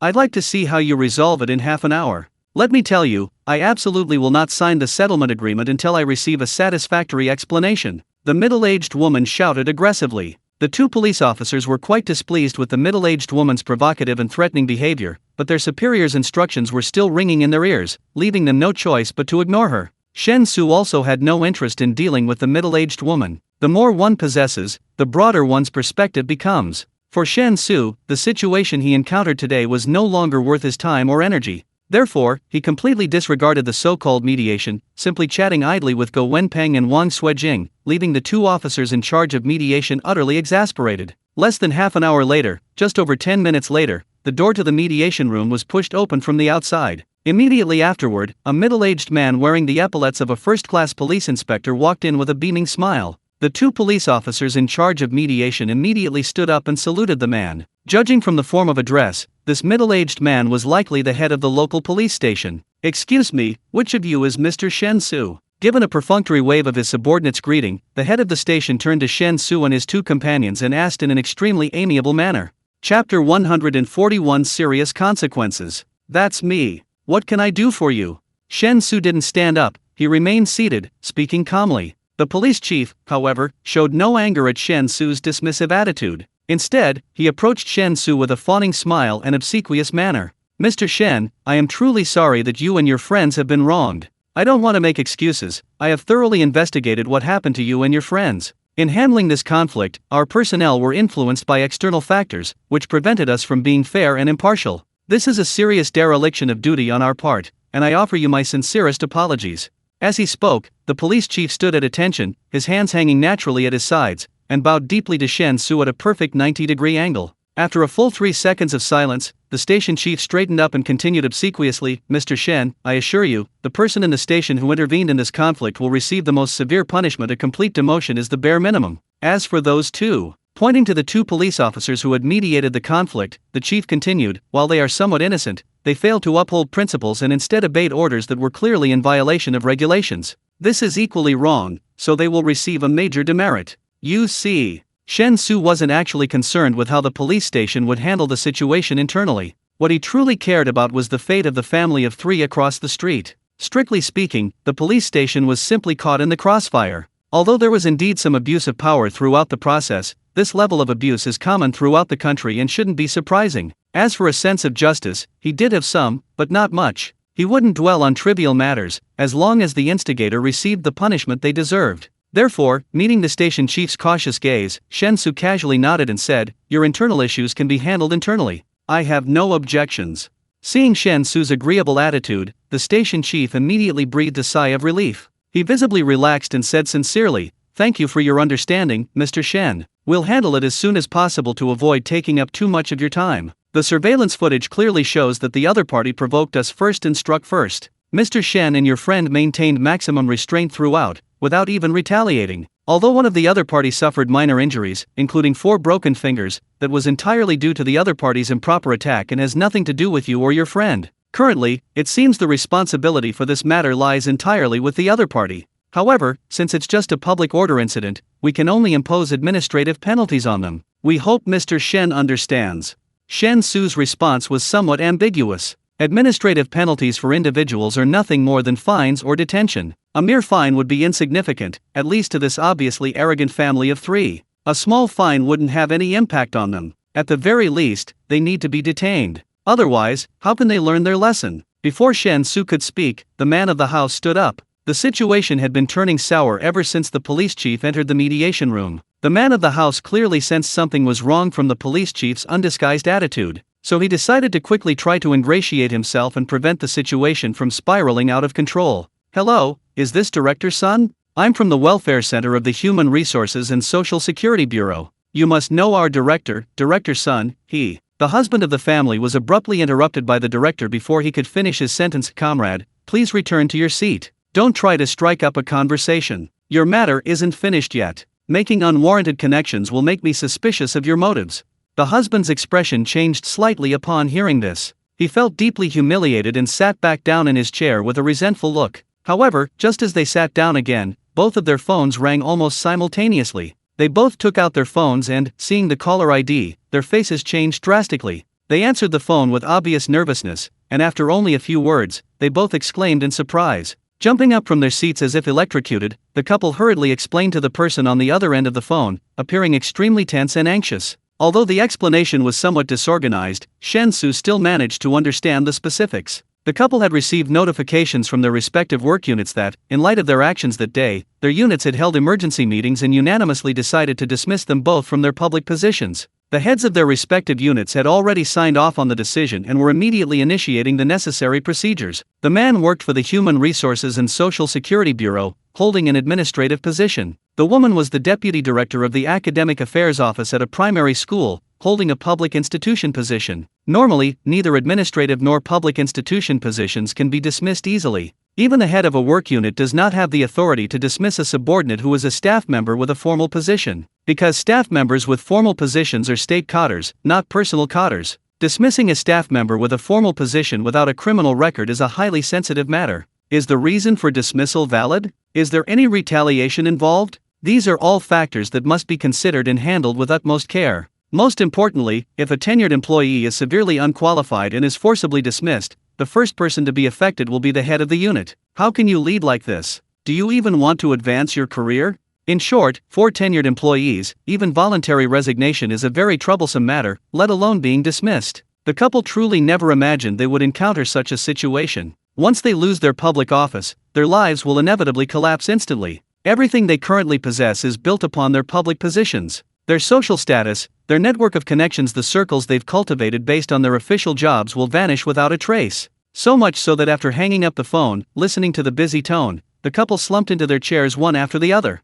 Their faces were blank, their eyes unfocused. Where was the trace of their previous arrogance? Chapter 142. Too late to regret. Clearly, this was Lu Tongchun's doing. However, although Shen Xu initially wanted to teach the family of three a lesson, to be honest, he didn't really know how Lu Tongchun would handle the situation. Simply dismissing them from their public positions would be tantamount to ruining the rest of their lives. It seemed like the price they were paying was extremely high, but today they had run into him, and they had truly met their match. If it were any ordinary person facing a similar situation, heaven knows how frustrated and desperate they would feel. Therefore, given how things had developed, Shen Xu would absolutely not interfere with Lu Tongchun's handling of the matter. In Shen Xu's view, even though the consequences the couple suffered seemed far more severe than their mistake, they ultimately had only themselves to blame. Adults, after all, must be responsible for their actions. Alright, looks like things have been resolved satisfactorily. Let's go, it's getting late, we need to get some rest. We have a class reunion tomorrow. Knowing Dog's flamboyant personality, he'll probably be rushing to the barbershop first thing in the morning to get a haircut, style his hair like a grown-up, and wear a smart suit, so he can show off his school heartthrob charm at the reunion.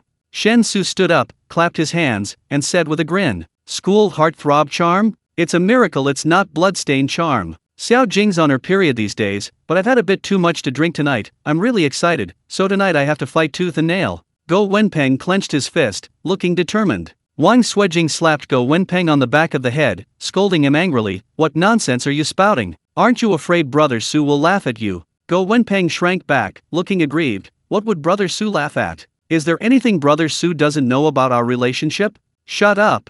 I'll deal with you when we get back.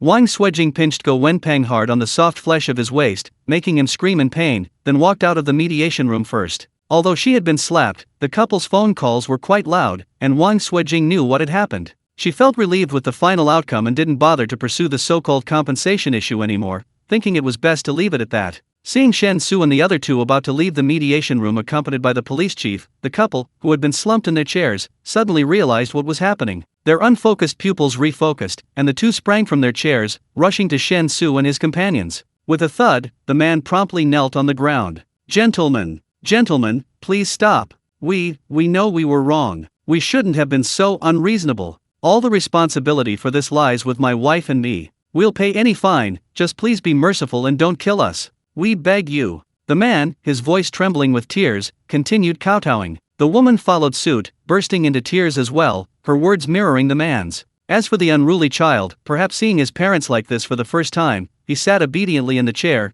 too frightened to move. The accompanying director turned to look at Shen Xu. Wang Suijing's face showed a hint of pity, and she, along with Go Wenpeng, looked at Shen Xu as well. Unfortunately, Shen Xu remained unmoved. Looking coldly at the couple kneeling before him, he calmly said, "You don't know you're wrong, you're just terrified by the consequences. Your sudden kneeling and begging for forgiveness isn't because you truly repent, but because you can't bear the impact and shock this has had on you. If I were truly just an ordinary person, the outcome of this matter would have been entirely different. You would continue to smugly boast about your connections, easily smoothing over minor issues. I have reason to believe that similar incidents have occurred countless times before. The difference is that each time, you successfully abused your privileges, distorted the truth, and escaped any due punishment. That's why you remain so arrogant and domineering, never believing you need to reason. Because in your eyes, you are the law. You only consider yourselves, not others. Since that's the case, you've brought this upon yourselves. You're all adults, you should know you have to take responsibility for your actions.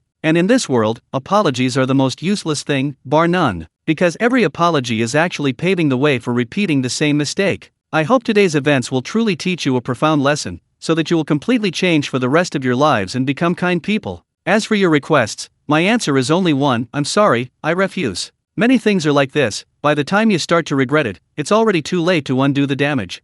With that, Shen Xu turned and left the mediation room without looking back. Wang Suijing, Go Wenpeng, and the accompanying director hurriedly followed. Only the couple remained kneeling, their faces filled with despair as they watched Shen Xu's departing figure. The next second, the couple seemed to lose all their strength, collapsing to the ground as if they had aged 20 years in an instant. But a moment later, the middle-aged woman suddenly regained her strength. She quickly scrambled to her feet, her eyes red, and rushed frantically towards her son, who was sitting obediently in the chair. Under her son's terrified gaze, she raised her hand and slapped him across the face. Smack! "It's all your fault. If it weren't for you, your father and I wouldn't have been fired from our jobs. You're really going to ruin us.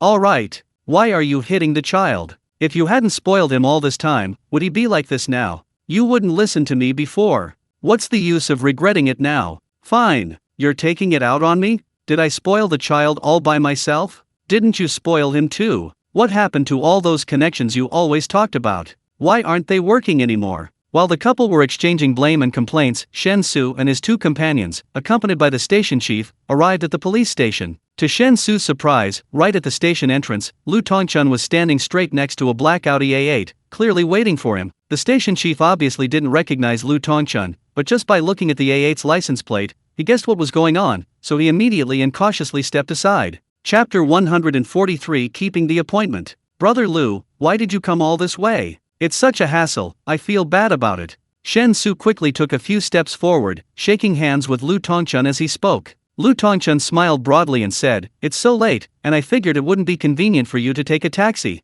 I didn't have anything else to do, so I just came over myself. It won't take up much time. These two must be Mr. Shen's classmates, right? Hello, my name is Lu Tongchun, I'm Mr. Shen's friend."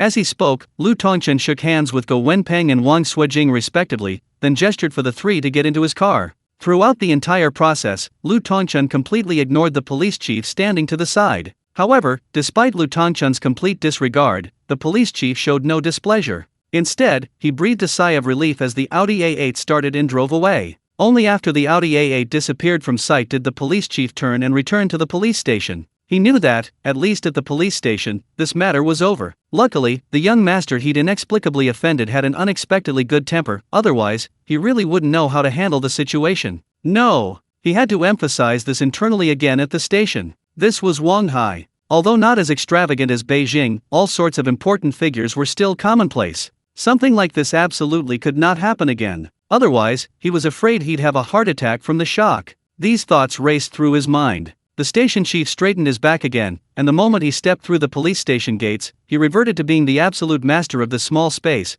completely devoid of his previous obsequious demeanor. Lu Tongchun didn't call for a driver, instead, he drove himself. Shen Xu sat in the passenger seat, while Go Wenpeng and Wang Suijing sat in the back. This Audi A8 had clearly been modified, the interior was somewhat heavy-handed, but undeniably very comfortable. Judging from the license plate, this car was likely one of Xia Piai's vehicles, used for daily commutes and less important occasions. For important occasions, he would switch to a hunky. Go Wenpeng and Wang Suijing didn't know who Lu Tongchen was, but they still seemed quite reserved sitting in the back seat. They quickly arrived at their rented apartment complex. They immediately thanked him, got out of the car, gestured to Shen Xu as if to make a phone call, and practically ran into the complex gate. Seeing this, Lu Tongchen couldn't help but laugh. You're so energetic right after graduating from university. I remember when I first graduated, I walked with a swagger. Full of ideals and ambitions, I always thought I could change the whole world. But after starting work, I realized that the only thing I can truly change is myself. Shen Xu turned to look at Lu Tongchen and asked curiously, "How old are you, brother Lu?" Lu Tongchen answered as he turned the car around, "I'm 45 years old this year."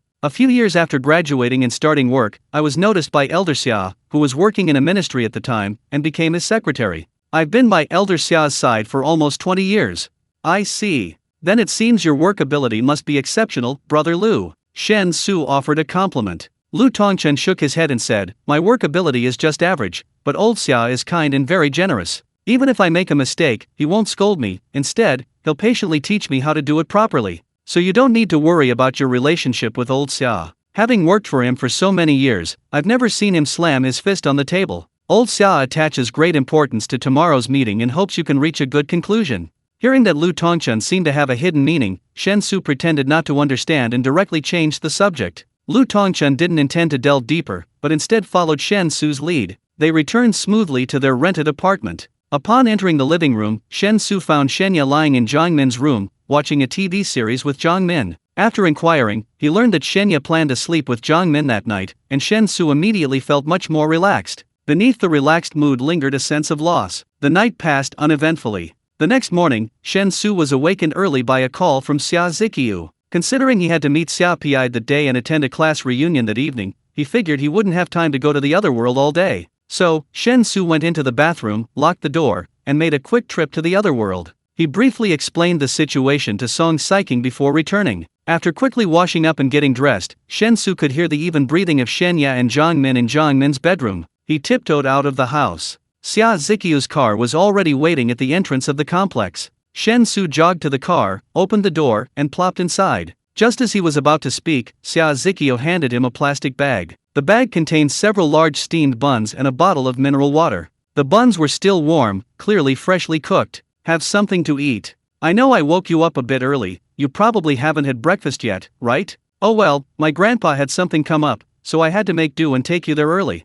Xia Ziqiu yawned as she spoke, looking like she hadn't slept well either. Shen Xu took the plastic bag and said with a smile, "Is this okay? Should I drive? Let's not cause another accident on the way. Eat your bun. You jinx. On Wanghai Road, I could drive with my eyes closed and not have an accident. Tisk, don't be so sure. Who knows who's the jinx?" Shen Xu said, taking out a bun and stuffing it into his mouth. However, before he could even chew, Xia Ziqiu floored the accelerator. With the roar of the engine, a strong surge of acceleration hit him, almost making Shen Xu choke. Shen Xu quickly gulped down a few mouthfuls of mineral water, then said speechlessly, "What's wrong with you, woman? Are you so vengeful?" Xia Ziqiu ignored Shen Xu, but the upward curve of her lips betrayed her rather pleasant mood. "Did something come up with your grandfather? If he's too busy, I can go see him another day. Anyway, I'm a free person, I can always find time to visit him." Having quickly stuffed several large meat buns into his stomach, Shen Xu, having slightly emptied his belly, asked casually, trying to make conversation, "It's nothing important. It's just the chief cabinet secretary of the island nation visiting Wanghai in a private capacity. Although it's not through official channels and doesn't require the formality of state protocol, he's still the second highest ranking official in the island's cabinet. Since my grandfather is in Wanghai, he definitely has to personally receive him. Because, in terms of rank, the head and deputy head of Wanghai don't match up." Xia Ziqiu explained simply. Unfortunately, Shen Xu didn't understand. Chapter 144 Frank Communication. In every country in the world, there are great differences in its administrative system and internal names for officials at all levels. Shen Xu couldn't even understand most of the departments in his own country, let alone those government agencies in foreign countries. I didn't take it to heart, and took Xia Ziqiu's car and arrived at the racecourse in the suburbs again without any obstacles. It seems that Xia Pi intends to receive the so-called cabinet secretary in this racecourse. It is quite in line with the hospitality standards of private visits. You promised me before that you would discuss it with the Red Dragon and let the Red Dragon be ridden by me immediately for a few laps, haven't you forgotten? As soon as he got out of the car, Xia Ziqiu spoke. Shen Xu really wanted to say that he forgot, But no matter how straight he is, he knows that when he gets along with girls, he tries not to tell the truth about everything, because the truth of the facts is often cruel, and most girls like to weave fairy tales. How could I forget Miss Xia's instructions? Always keep it in mind, Shen Xu said with a smile. Xia Ziqiu cheered, and the whole person became excited. When I entered the racecourse, I saw that Xia Piide had already ridden a horse and ran a few laps in the racecourse. Seeing Shen Xu and his granddaughter appear side by side, a kind smile appeared on Xia Piide's face. Riding to the side of the two of them, Xia Piide dismounted, nodded toward Shen Xu and said, "Go over there and sit and talk. I got up before 5 o'clock today, and I had ridden several laps, and I really felt a little tired." Shen Xu was about to agree, but Xia Ziqiu hugged Xia Piide's arm and said coquettishly, "Grandpa, lead the red dragon out. You talk about you, I will ride the red dragon twice." Shen Xu said that he would help me discuss with the red dragon, and there would definitely be no accident this time. Xia Piide was stunned for a moment and looked at Shen Xu with an inquiring expression. This manly man, a mouthful of spit and a nail, Shen Xu could only nod and said, "Grandpa Xia, please don't worry, good horse psychic, I can indeed make the red dragon obedient." Xia Piide pondered, but without too much hesitation, he ordered someone to go to the stable to lead the red dragon out. Xia Ziqiu happily kissed Xia Piide's old face, and then raised his chin at Shen Xu very proudly. This made Shen Xu look inexplicable. He really wanted to ask Xia Ziqiu if he kissed the wrong person? Shouldn't I really thank him? Soon, the crimson tall horse was led out. Shen Xu stepped forward, stretched out his hand to touch the horse's head, and at the same time poured the power of internal breath into his hand, making the red dragon, who was originally a little anxious, instantly quiet. The soul communication was completed in an instant, and the red dragon rubbed his head into Shen Xu's arms very affectionately, as if he wanted to please Shen Xu. Shen Xu stretched out his finger and pointed to Xia Ziqiu on the side, and the red dragon replied with a snort, indicating that he understood. With Shen Xu's permission, Xia Ziqiu excitedly stepped forward to touch the red dragon, and then turned over neatly on the horse. This time the red dragon did not show the slightest resistance, honestly carried Xia Ziqiu and ran around the racecourse. Shen Xu returned to Xia Piide's side, followed Xia Piide,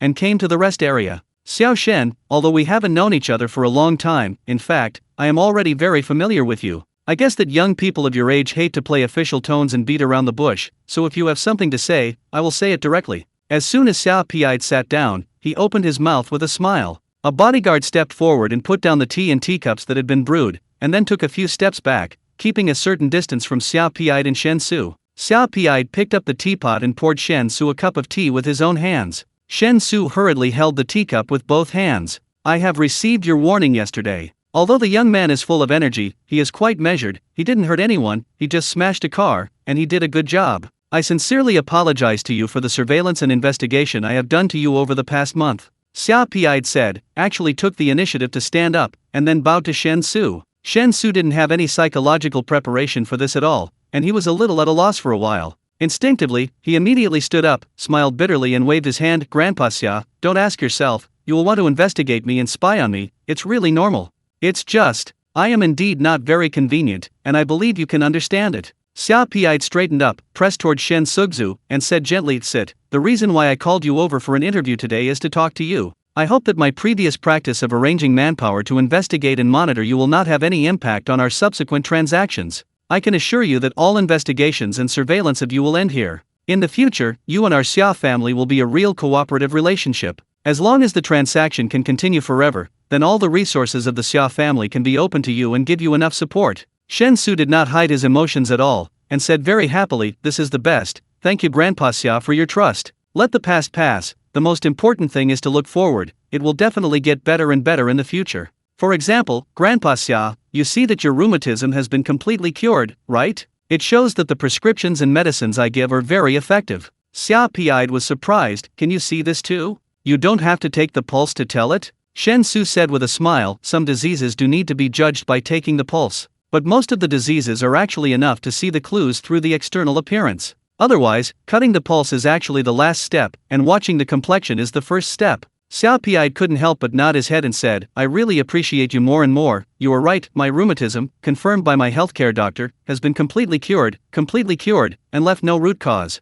Not only me, but also several old friends who suffer from rheumatism. During this time, I provided them with the tiger bones you gave them, and the effect was equally remarkable. They discussed a few days ago that they wanted to make a meal together, so let's treat you to a meal. It is no exaggeration to say that you are the benefactor of our old men. People who don't have rheumatism can't understand that kind of pain. Wait a few days and see when you are free and have a good drink with a few of our old men. When Shen Xu heard this, he immediately agreed without hesitation. Xia Piai's old friend, that absolutely cannot be an ordinary person. This is a rare opportunity to broaden your network, and you must seize it. Chapter 145. How about 10 tons for fun? Come on, Xiao Shen, have some tea. This is Da Hong Pao from the mother tree. Even though I only brewed one pot for you, I don't have much of this tea myself. I've already used half of my stock. You definitely can't get this anywhere else, because harvesting is completely prohibited now. Xia Piai greeted him with a beaming smile, as if presenting a treasure. Shen Xu obediently picked up the teacup and took a sip. Unfortunately, he didn't know how to appreciate tea, so he couldn't discern its quality. Setting down the teacup, meeting Xia Piai's expectant gaze, Shen Xu said somewhat awkwardly, "I'm sorry, Grandpa Xia, I almost never drink tea, so I can't tell the difference. Giving me such expensive tea is a waste. It's like a cow chewing on a peony. Perhaps we could save it for when you meet the Japanese chief cabinet secretary, to entertain foreign guests?" "Entertain my ass," Xia Piai cursed, huffing, "those Japanese devils are foreign guests? This isn't a formal occasion, I don't care to give them face. I'll just serve some tea leaves, and they'll dare refuse. Little Shen, you don't understand. The reason those Japanese devils are visiting in a private capacity, bypassing official channels, is actually to give us a hard time. Since it's not a respectable affair, it has to be done privately." Shen Xu, curious, replied, "I'd like to hear the details."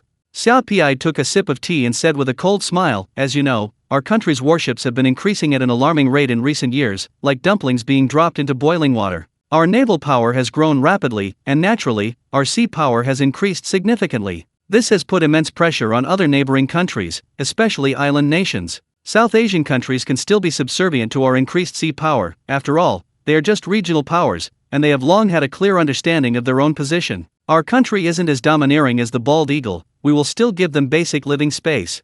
However, island nations are different. They form the core of the first island chain, designed to blockade our maritime power. They are the bald eagle's unsinkable aircraft carrier. If island nations dare to submit and grovel, the bald eagle will be the first to sacrifice them. Therefore, the stronger we become, the greater the pressure on island nations will be. Due to their unique national circumstances, island nations cannot be considered truly sovereign states. Although island nations constantly strive for autonomy and great power status, everyone knows that as long as the bald eagle hovers overhead, island nations can only kneel on the ground. In this situation, the island nation is sensitive and insecure. Officially, facing an ever-widening power gap, it can only verbally assert its strength while substantively yielding. Yet, privately, it remains unwilling to accept defeat. And then, it is said that the island nation has produced a martial arts prodigy, a once-in-a-millennium talent. I don't know much about this island nation's martial arts prodigy, only that he is 28 years old this year, proficient in practical karate, judo, and kendo, and also has some knowledge of ninjutsu. Although he has never had a public match, he has won over the entire upper echelons of the island nation in some extremely private sparring demonstrations. It's said that his judo skills are on par with the judo god, Mifune Kyezo, and his karate combat ability is comparable to the strongest in actual combat, Motobu Asaki. Combined, they are virtually unmatched in Japan. The reason for this private visit is to bring that martial arts prodigy for a sparring. Xia Piai's tone sounded somewhat disdainful. However, his expression was quite serious. Upon hearing this, Shen Xu curiously continued, "Grandpa Xia, are you worried that our people won't be able to defeat that martial arts prodigy from Japan during the sparring?" Xia Piai sighed, "It's highly unlikely we can win. The bodyguards around me from the security bureau are best at protection. While their fighting skills are impressive, they're not true martial artists. And as for martial artists in our country, well, to be honest, where are the real martial artists anymore? The advent of firearms has long since destroyed the true martial arts tradition." Xia Piai shook his head with a sigh and waved his hand. "Forget about that, let's get back to the point. Now that we've had a frank discussion and are certain we'll forget everything that happened before and look forward, shouldn't subsequent transactions be standardized?" Shen Xu looked at Xia Piai with a puzzled expression. Xia Piai continued, "In the past month, I've conducted extensive investigations and surveillance on you, and you've also put up your tests on us. In short, we're all in the initial stages of building trust, so these frictions are quite normal." "Ha, a test? What kind of test?" Shen Xu remained calm, showing no emotion, but inwardly he was utterly bewildered. Xia Piai continued, "From today onwards, we are truly close partners. Your transaction with Zikyu's mother will naturally need to be clearer. For example, can you continue to provide those medicinal herbs you previously supplied? If so, how often? What will be the approximate quantity each time? Is this transaction long-term or a one-off? Furthermore, besides those medicinal herbs and giant wild animals, what other goods can you provide that we can't obtain from other channels? In other words, what kind of exclusive business? Furthermore, the warehouse you're currently using, although located in the suburbs, isn't exactly secluded. It has significant shortcomings in terms of security and privacy. So, do you need me to help you find a more suitable location? For example, perhaps a deserted island near the coast of Wanghai City? In short, there are many similar matters, and these all need to be discussed and clarified as much as possible. I also want to understand exactly what supplies you need to purchase. If your needs change each time, and you're making last-minute purchases, it will be very cumbersome. Shen Xu looked enlightened. He hadn't actually considered it that thoroughly. For the past month, he had devoted all his energy to improving himself. The act of going back and forth to purchase supplies was mostly driven by a buy what you need mentality, emphasizing spontaneity. However, Xiao Piai's reminder made him finally realize that once buying and selling became the norm, the transactions of many things would indeed need to become routine. After a moment's thought, Shen Xu said, "Grandpa Xia, I can't give you an immediate answer to what you've said. Please allow me to go back and consider it carefully, okay? But speaking of which, I have a rather urgent purchasing need right now, which I haven't had a chance to tell Aunt Xing yet." What do you want to buy? Industrial silver. How much do you plan to buy? Just 10 tons to play around with? Chapter 146 Rebuilding Trust. Xiao Piai was clearly surprised that Shen Xu needed so much silver all at once. However, he didn't ask further, simply nodding and saying, "Then call Zikiu's mother now. If it's urgent, she should be able to deliver the silver to your warehouse before nightfall." Shen Xu thanked her, and then, right in front of Xiao Piai, contacted Xing Xiaochun. The call connected quickly, and after understanding Shen Xu's request, Xing Xiaochun readily agreed. Furthermore, Shen Xu didn't need to make any payments. The large batch of grain from before, plus the 10 tons of industrial silver, could all be settled with the unsettled tiger bones, rhinoceros horns, bear bile, and similar items. Shen Xu, of course, had no objections. Anyway, Xing Xiaochun would provide him with a detailed invoice afterward. Seeing that Shen Xu had finished his call, Xiao Piai took a sip of tea and said with a smile, "Little Shen, everything else can be taken slowly. You can communicate with Zikiu's mother whenever you've sorted things out. But regarding the ginseng and Lingzi from the last transaction, I hope you can give me a definite answer as soon as possible. I'm sure you, Xiao Shen, are aware of just how astonishing the medicinal effects of ginseng and Lingzi are. We urgently need to determine the supply of these two herbs so we can decide how to maximize their benefits. Currently, I've issued an internal order prohibiting the supply of these two herbs. The level of secrecy is the highest. If they can no longer be supplied, the ones already traded will need to be carefully preserved. However, if the supply of these two herbs can be stable and sufficient in quantity, then we might be able to use the current herbs for experiments and analysis, and ultimately develop a universally applicable drug." Shen Xu immediately nodded and said, "Understood. I will give you a definite answer in the next day or two. Let's confirm the trade of these two herbs first, and then discuss other matters." Xiao Piai said with satisfaction, "That's all. The main reason I invited you here today is to clear up any misunderstandings. It's far more sincere for me to talk to you personally than for Zikiu's mother to do it. Also, regarding the confidentiality requirements, although I know you're aware of the limits, I still want to remind you a few things. This batch of medicinal herbs you provided is extremely important. If any information leaks out, you'll be in great danger." Shen Xu spread his hands and shrugged. "The possibility of a leak from me is practically zero. Grandpa Xia, you should already be able to confirm this through your previous investigations and surveillance. So instead of worrying about me leaking information, you should increase the monitoring of your people. The fewer people who know a secret, the more likely it is to be kept. But often, once it's told to a second person, it means the whole world might know. From my perspective, I certainly want to keep a low profile, but you might not be so." Despite the somewhat aggressive tone of his words, Xiao Piai showed no anger. Instead, he nodded in agreement, saying, "That's right. We'll do our best to keep it confidential and avoid causing you any trouble." Well, that concludes our business. Actually, there wasn't much to discuss, it's just that due to the adjustment period of the past month, we need to rebuild our dialogue and trust. In short, no matter what happens in the future, I hope our trust won't be affected. If there are any doubts, communicate them promptly, whether by phone or in person. Zikiu's mother can handle most issues. If she's unsure about anything, just contact me directly, okay? Shen Xu immediately replied, "Of course."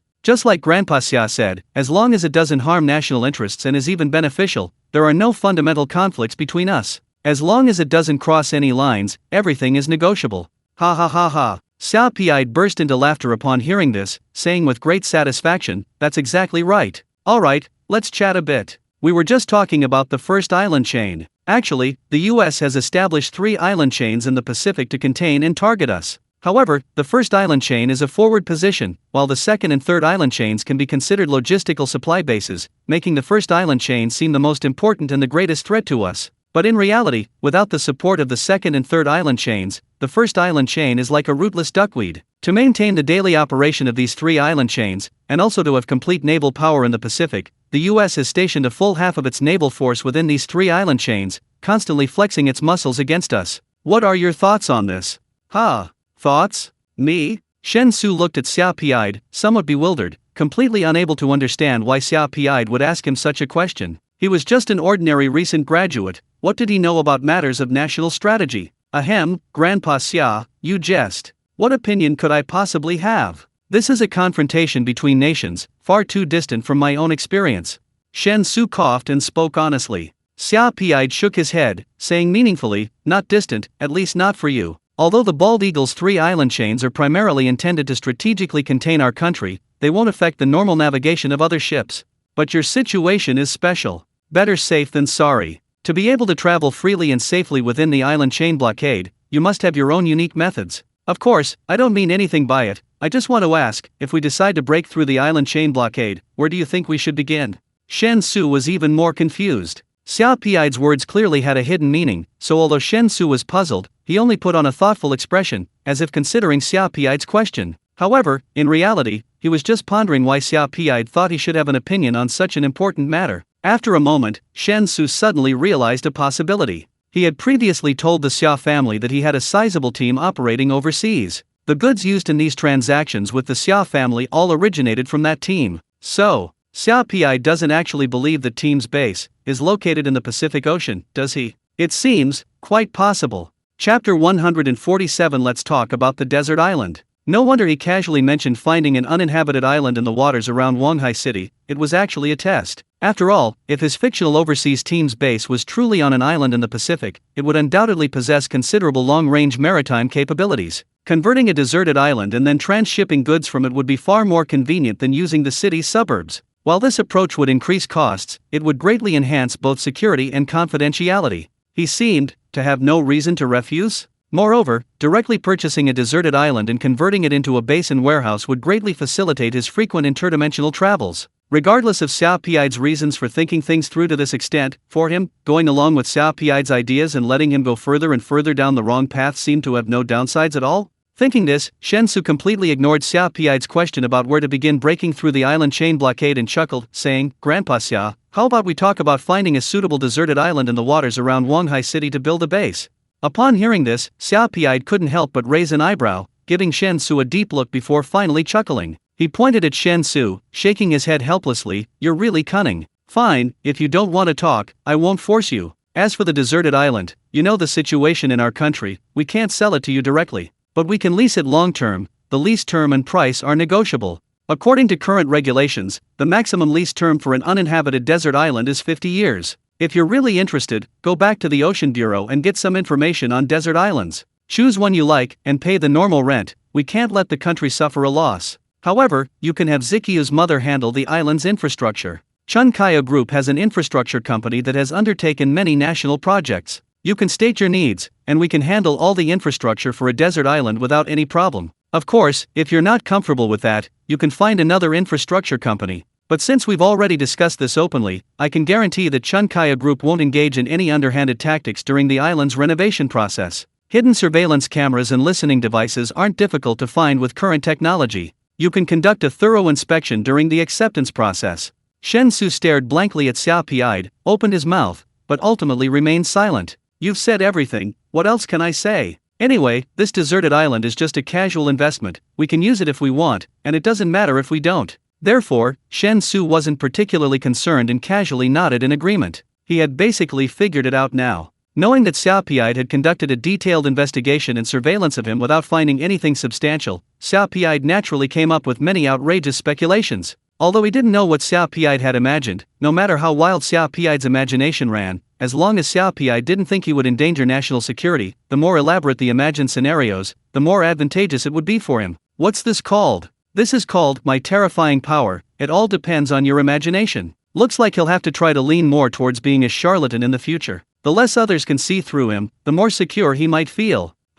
Could the divination techniques he learned from Mr. Feng finally come in handy? With all sorts of random thoughts swirling in his mind, Shen Xu outwardly remained calm and chatted casually with Xiaopiite about other topics. Humans are incredibly adaptable. This past month of time travel had truly made Shen Xu much more mature than when he first graduated. Especially his unique ability to travel through time had completely transformed his mindset. For example, sitting with Xiaopiite now, he no longer truly felt inferior. Basic respect was necessary, of course, but at least he wouldn't become as subservient as others when facing truly important figures. Xiaopiite, a seasoned and shrewd man, had seen and experienced all sorts of people and situations in his years navigating the treacherous waters of officialdom. He could naturally discern the change in Shen Xu's mindset. The increasing ease with which Shen Xu acted in his presence was a clear indication of this. However, in Xiaopiite's view, this was perfectly normal. A person's confidence always stems from the power they possess. The more composed Shen Xu appeared in his presence, the stronger the mysterious force behind him likely was.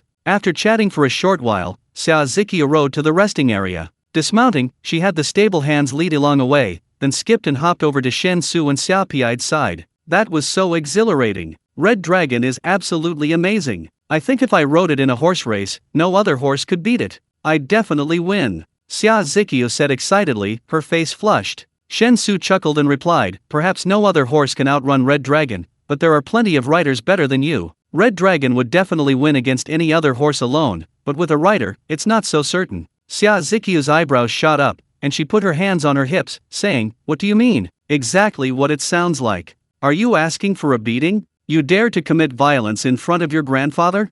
Ha! Violate violence? If I really did, my grandfather would hand me the weapon. Xiaopiite sat opposite, watching Xia Ziqiu and Shen Xu playfully bickering with a smile. While reminiscing about the joys of youth, Lu Tongchun was quite pleased to see his granddaughter growing closer to Shen Xu. After a short while of playful banter, Lu Tongchun suddenly strode towards the rest area. Upon discovering Xia Ziqiu viciously choking Shen Xu, almost half her body pressed against him, a look of shock crossed Lu Tongchun's face. However, he quickly concealed this shock. As if he hadn't seen anything, Lu Tongchun approached Xiaopiite with a calm expression and bowed, reporting, Elder Xia, Chief Cabinet Secretary Sakamura Yuichi has arrived. Would you like to receive him here, or inside? Xiaopiite raised his hand and casually replied, let's meet him here. It's not a state visit, no need for formalities. Xiao Shen, why don't you come with me? After all, you can be considered my junior.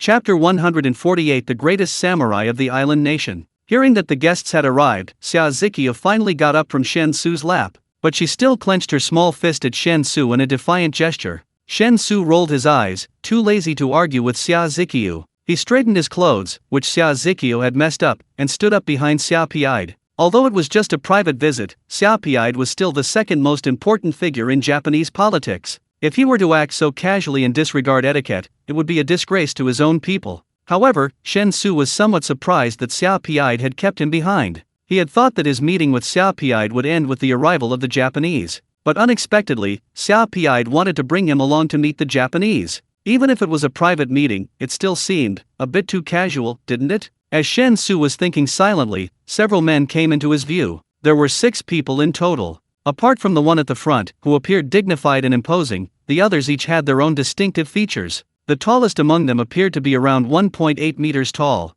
Unlike the other 5, who were dressed in well-tailored suits, this man wore a kimono, wooden clogs, and even his hairstyle was the chanmage style typically worn by ancient Japanese samurai. That is, shaving the hair from the sides of the forehead to the top of the head, exposing the scalp in a crescent shape, roughly equivalent to a Mediterranean hairstyle, with a small braid. In short, it looked terrible. Only after the group entered the rest area and approached did Xiaopiite, who had remained seated, stand up. Extending his right hand, he said with a smile, welcome, Mr. Sakamura. It's been 3 or 4 years since we last met, hasn't it?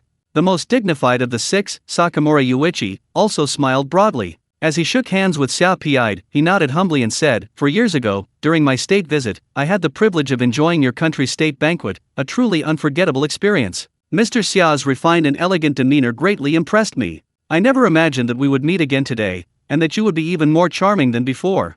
Xiaopiite laughed heartily and then proceeded to exchange pleasantries with Sakamura Yuichi. The two acted like longtime friends, their friendly banter leaving Shen Xu somewhat bewildered. However, what truly surprised Shen Xu was that Sakamura Yuichi's Mandarin was remarkably fluent. His accent was impeccable, almost indistinguishable from the man's. Since Mr. Sakamura is visiting privately, I wanted to keep it simple so everyone can relax and avoid getting mentally exhausted from having too many things to pay attention to. This horse farm is mine. If Mr. Sakamura's people are interested, they can choose a few horses and have a good run around. Xiao Piai pulled Sakamura Yuichi down to sit, and they began chatting amiably about all sorts of things. Shen Xu's attention was initially drawn to Sakamura Yuichi. As Sakamura Yuichi and Xiao Piai sat down, his attention immediately focused entirely on the man with the Chan Mage haircut. The heightened perception brought about by his martial arts cultivation made Shen Xu extremely sharp. He vaguely sensed that the man with the Chan Mage hairstyle had killed people, and quite a few at that. The Chan Mage quickly noticed Shen Xu's attention, met his gaze coldly,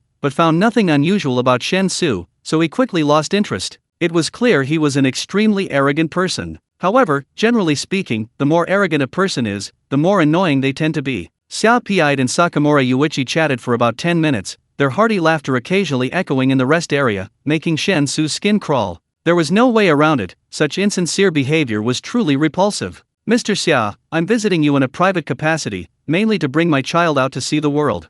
After chatting with Xiao Piai for a while, Sakamura Yuichi suddenly changed the subject, simultaneously beckoning the Chan Mage behind him to his side. With a smile, he introduced Fukata Cio, the foremost martial artist of our younger generation. Xiao-kun should know something about him, right?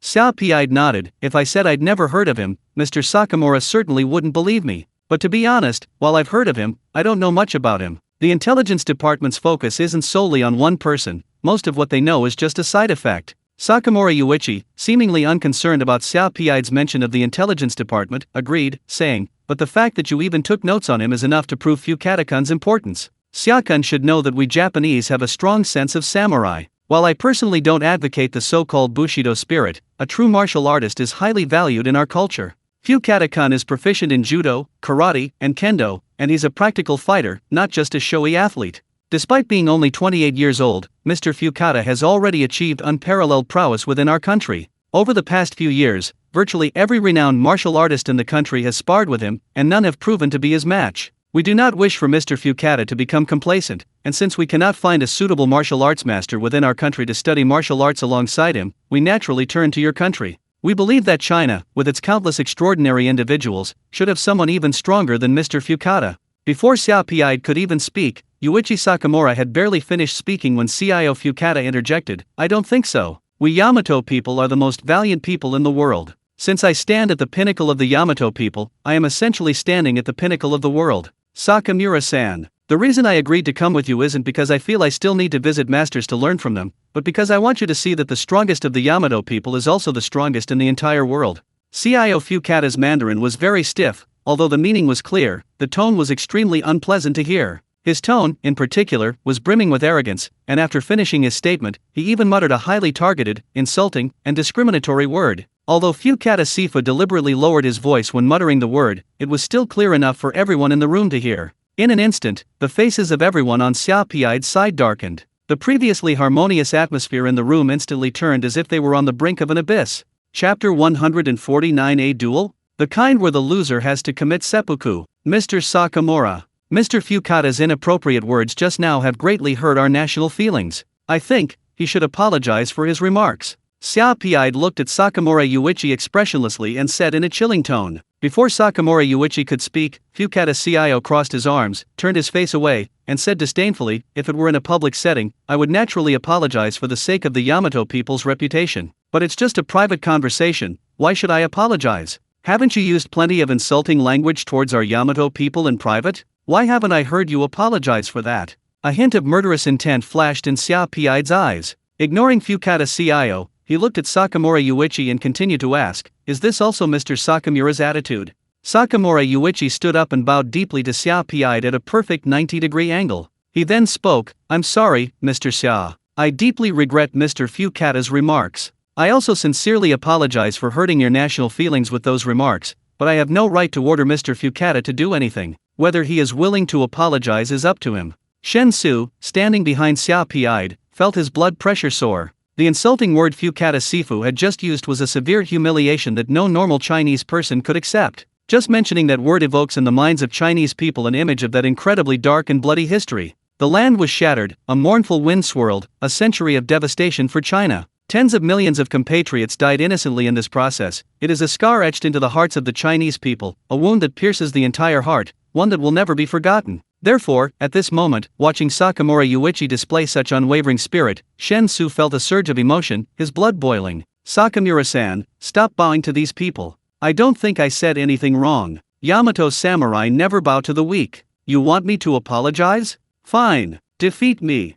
Fukata Cio said, seemingly adding fuel to the fire. Several bodyguards behind Xiao Piide immediately stepped forward, each with obvious anger and a strong desire for battle on their faces. However, they were, after all, Xiao Piide's bodyguards, so whether they could challenge Fukata Cio depended on Xiao Piide's approval. Xiao Piide hesitated. Based on the information he currently had, in a one-on-one fight, whether it was a skirmish or a fight to the death, these bodyguards from the security bureau responsible for his safety were no match for the island nation's #1 samurai. He had originally thought that Sakamura Yuichi's private visit would be something he could easily handle. The visit was ostensibly for a friendly sparring match, but everyone knew that bodyguards, whose duty was to protect, and true martial artists had completely different areas of expertise due to their different specializations. In this situation, a loss was simply a loss, no one would truly care or take it to heart. However, with Fukata Cio's blatant and undisguised humiliation, the nature of this private visit instantly changed. This is no longer a matter of a private visit, it now involves national dignity. When it comes to the dignity of the nation, we cannot afford to lose. Therefore, Xiao Piide hesitated. He didn't think sending his bodyguard to challenge Fukata Cio was a good idea, but were there any other options? Just as Xiao Piide was struggling to make a decision, a figure suddenly appeared behind him. Upon closer inspection, Xiao Piide's eyes lit up when he realized it was Shen Xu. That's it. Little Shen seems like a suitable candidate. Although he hadn't actually seen Little Shen in action, his previous feats leaping over a horse and wrecking a modified car with a single punch were enough to prove that Little Shen truly possessed genuine martial arts skills. These thoughts flashed through his mind, and Xiao Piide felt a sudden sense of clarity. Grandpa Xia, don't take dealing with a mere Japanese person so seriously. Sending your top imperial guards is just bullying them. Let me handle it. While I may not be much here, I'm more than capable of dealing with a mere Japanese person. Shen Xu looked at Fukata Sifu and said with a smile. Although his smile was warm, Shen Xu's eyes were icy cold, looking at Fukata Sifu as if he were a dead man. He had already reached the upper third rank of martial arts, completely mastering the first move of the peerless Dragon Fist, Thunderclap, and could even somewhat skillfully execute the second move, Roaring Cry. His actual combat strength was roughly comparable to an ordinary 4th-rank martial artist in the Otherworld's martial arts world. Even if he encountered a 5th-rank martial artist, even if he couldn't win, he could easily escape if he wanted to. Furthermore, the absolute enhancement of physical functions brought about by martial arts advancements meant that his muscles, bones, skin, and internal organs were now stronger and more resilient than the limits of human potential. Even in direct combat, he could personally kill a golden leopard from another world. Extrapolating to his own world, even ferocious land beasts like black bears and tigers would be no match for him. And what about Fukata Cio, the self-proclaimed greatest samurai of the island nation? If he were to fight a fully grown Siberian tiger bare-handed, wouldn't he be completely helpless? At best, it would be a 30-70th split. Fukata Cio would die in 3 seconds, while the Siberian tiger would be well fed. Faced with overwhelming strength, there's little room for skillful maneuvering. It was precisely because of this assessment that Shen Xu appeared so confident. Are you sure there won't be any problems? You should understand that this is no longer a simple sparring match. If you really fight, you will represent the entire nation. Xiao Piide asked earnestly. Shen Xu turned to Xiao Piide and nodded firmly, saying, "Trust me, Grandpa Xia. I could take on 10 of those islanders by myself." After speaking, Shen Xu looked at Fukata Sifu again, his smile growing even brighter, but his tone was incredibly chilling as he asked, "Mr. Fukata, a duel? The kind where the loser commits seppuku?" Fukata Sifu narrowed his eyes. Shen Xu's sarcastic words infuriated him. Unable to accept being openly provoked by someone he considered weak, he took a deep breath and sneered, "Do you really dare to duel me? I'm not talking about a friendly spar, not just a friendly exchange." Shen Xu nodded matter-of-factly, "Of course. Children play house, adults settle disputes with life and death. If Mr. Fukata isn't comfortable with that, we can sign a death contract, how about it?" Fukata gave Shen Xu a deep look, then laughed cruelly, "Fine, let's sign a death contract." Chapter 150 Dimensional Reduction Attack. The so-called life or death waiver wasn't a genuine contract promising no repercussions for the fight, it was merely a statement. After all, in modern society, true life or death waivers no longer exist. Furthermore, for Xiao Piide and Sakamura Yuichi, the law was simply a tool, essentially without any binding force. But since it was a statement, it needed to be clearly recorded. not for future use, but to ensure the entire process was documented. This was to prevent conflicting accounts later if a fatality occurred. Both sides had video recordings. Shen Xu and Fukatta Sifu, facing the camera, clearly expressed their intention to settle the matter decisively, even to the point of life or death. They emphasized that the outcome of the duel was limited to the duel itself. Once it ended, neither side, regardless of who suffered the loss, could seek retaliation under any pretext or by any means. At least on the point of confirming the terms of the life or death agreement, Shen Xu and Fukatta Sifu were in complete agreement.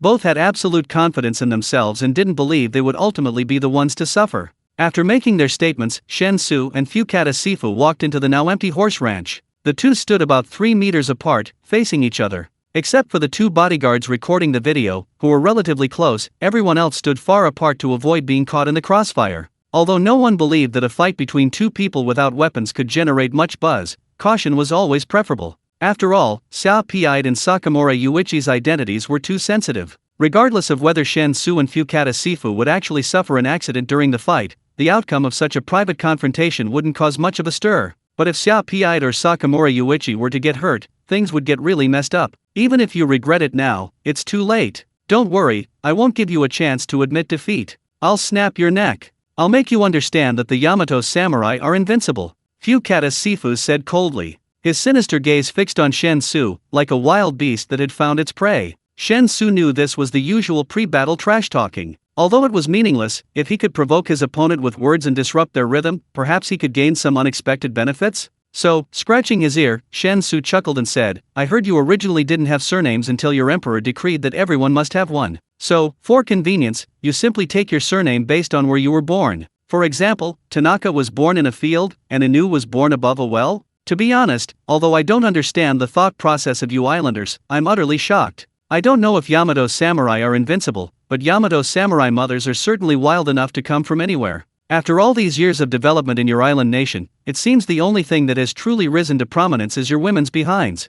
Upon hearing this, Fukatta Sifu choked, his expression visibly beginning to spiral out of control. Baka! You're asking for it. With a roar, Fukatta Sifu lunged at Shen Xu. His profound mastery of both practical karate and judo meant Fukatta Sifu had virtually no weaknesses in fighting techniques. Whether it was standing techniques, ground techniques, striking techniques, or joint locks, Fukatta Sifu had reached a master level in every aspect. Even if Shen Xu appeared to be only his size, Fukatta Sifu could defeat a Yokozuna-class sumo wrestler, who was far larger than him, in a match fought entirely under sumo rules. Therefore, Fukatta Sifu had no intention of testing the waters. Completely enraged by Shen Xu, he only wanted to use his strongest abilities to crush him head-on. He wanted to kill this arrogant fool. To let this frog in a well experience firsthand the power of the Yamato samurai. Using his forward momentum, Fukatta Sifu adopted a defensive stance with his arms outstretched, simultaneously unleashing a vicious low roundhouse kick toward Shen Xu's ankle. For an ordinary person without professional training, this single low roundhouse kick would be enough to cause a comminuted fracture of the ankle. But for Fukatta Sifu, this was merely the opening move of his attack. The low roundhouse kick is faster and reaches a much lower height. Compared to a high roundhouse kick, the risk of executing the kick is extremely low, but the benefits are considerable, making it the most practical leg technique in combat. Originally, Fukatta Sifu assumed that Shen Xu's audacious boast indicated he possessed genuine skill. Therefore, he believed Shen Xu would most likely dodge this roundhouse kick, and his true killing move wouldn't be this kick itself, but rather the follow-up attack after forcing his opponent to dodge. To Fukatta Cio's utter surprise, Shen Xu stood frozen in place, as if paralyzed with fear, facing his whip kick. When his whip kick landed squarely on Shen Xu's ankle, the incredibly clear sensation even made Fukatta Cio momentarily dazed. It was that easy to hit him. This guy didn't even bother with a defensive stance. Completely relaxed, no reaction whatsoever. What's going on? Is this guy joking? A flurry of thoughts flashed through Fukatta Cio's mind. However, this feeling of doubt lasted only a moment before being interrupted by a sharp pain in his leg. Fukatta Cio's eyes widened in shock,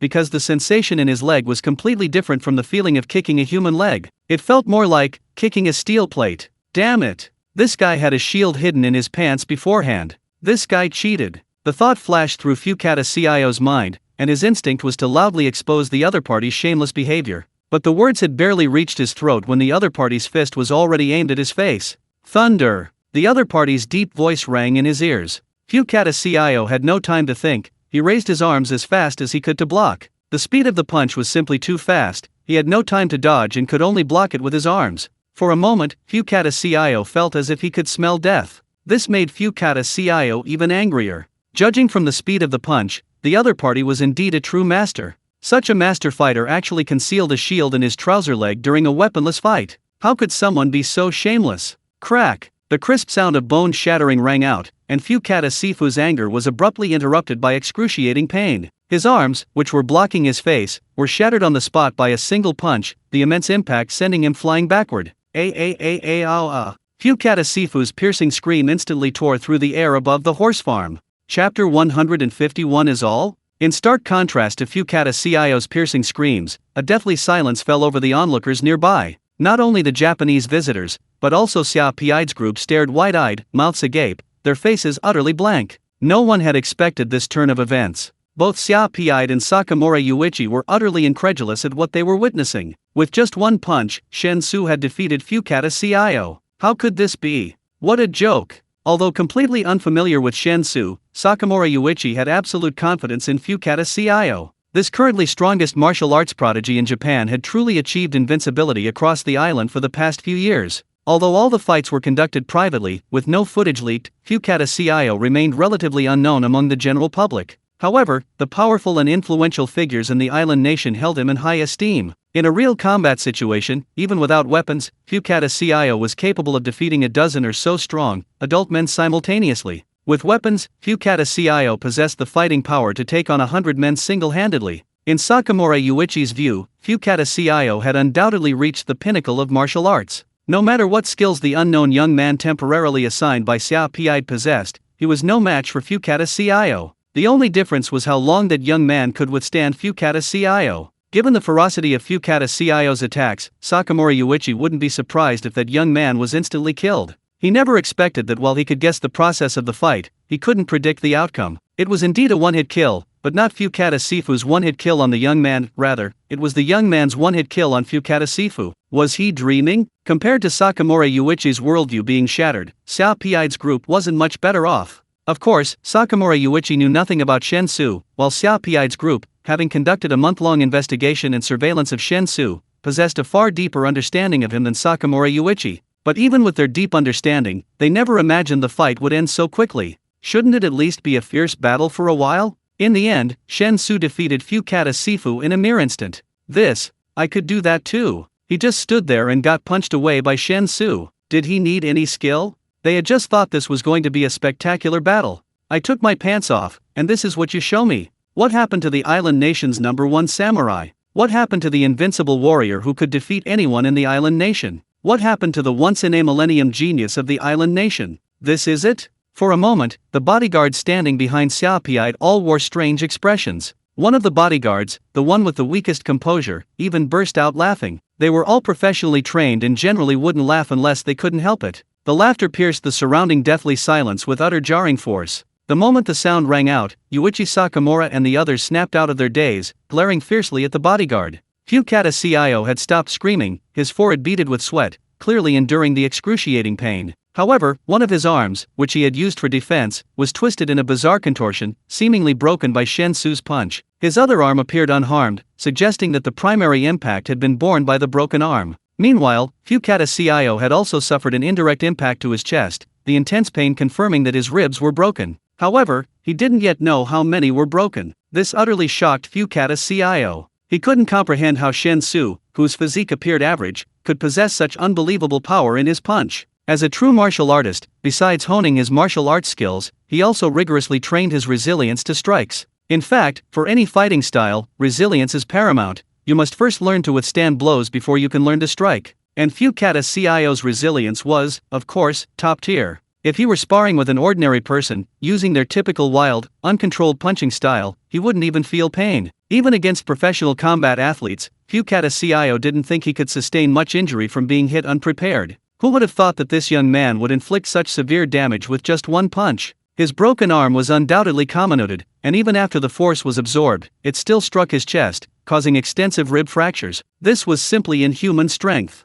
Judging from the power and speed his opponent displayed, the difference between them was so vast that there was absolutely no comparison. What Fukata Sifu found even more unacceptable was that after the initial excruciating pain, his broken arm quickly lost all sensation. This meant his arm was definitely useless. Even with surgery, it would at best recover to the point where it wouldn't interfere with daily life. A complete full recovery was absolutely impossible. So, he was crippled by a single punch. Fukata Sifu's eyes instantly turned bloodshot. Seeing his opponent slowly approaching him after knocking him away with a single punch, Fukata Sifu immediately roared with an incredibly ferocious expression, "You cheated. You had a leg brace strapped to your leg. You despicable and shameless bastard. You and your nation are disgusting, repulsive, filthy." Shen Xu, who had just reached Fukata Sifu, was completely stunned by the outburst. A leg brace? What leg brace? Blinking, Shen Xu quickly realized why Fukata Cio had misunderstood, and a speechless expression appeared on his face. Too lazy to explain, Shen Xu simply rolled up his trouser legs in front of Fukata Cio, revealing his muscular and taut calves.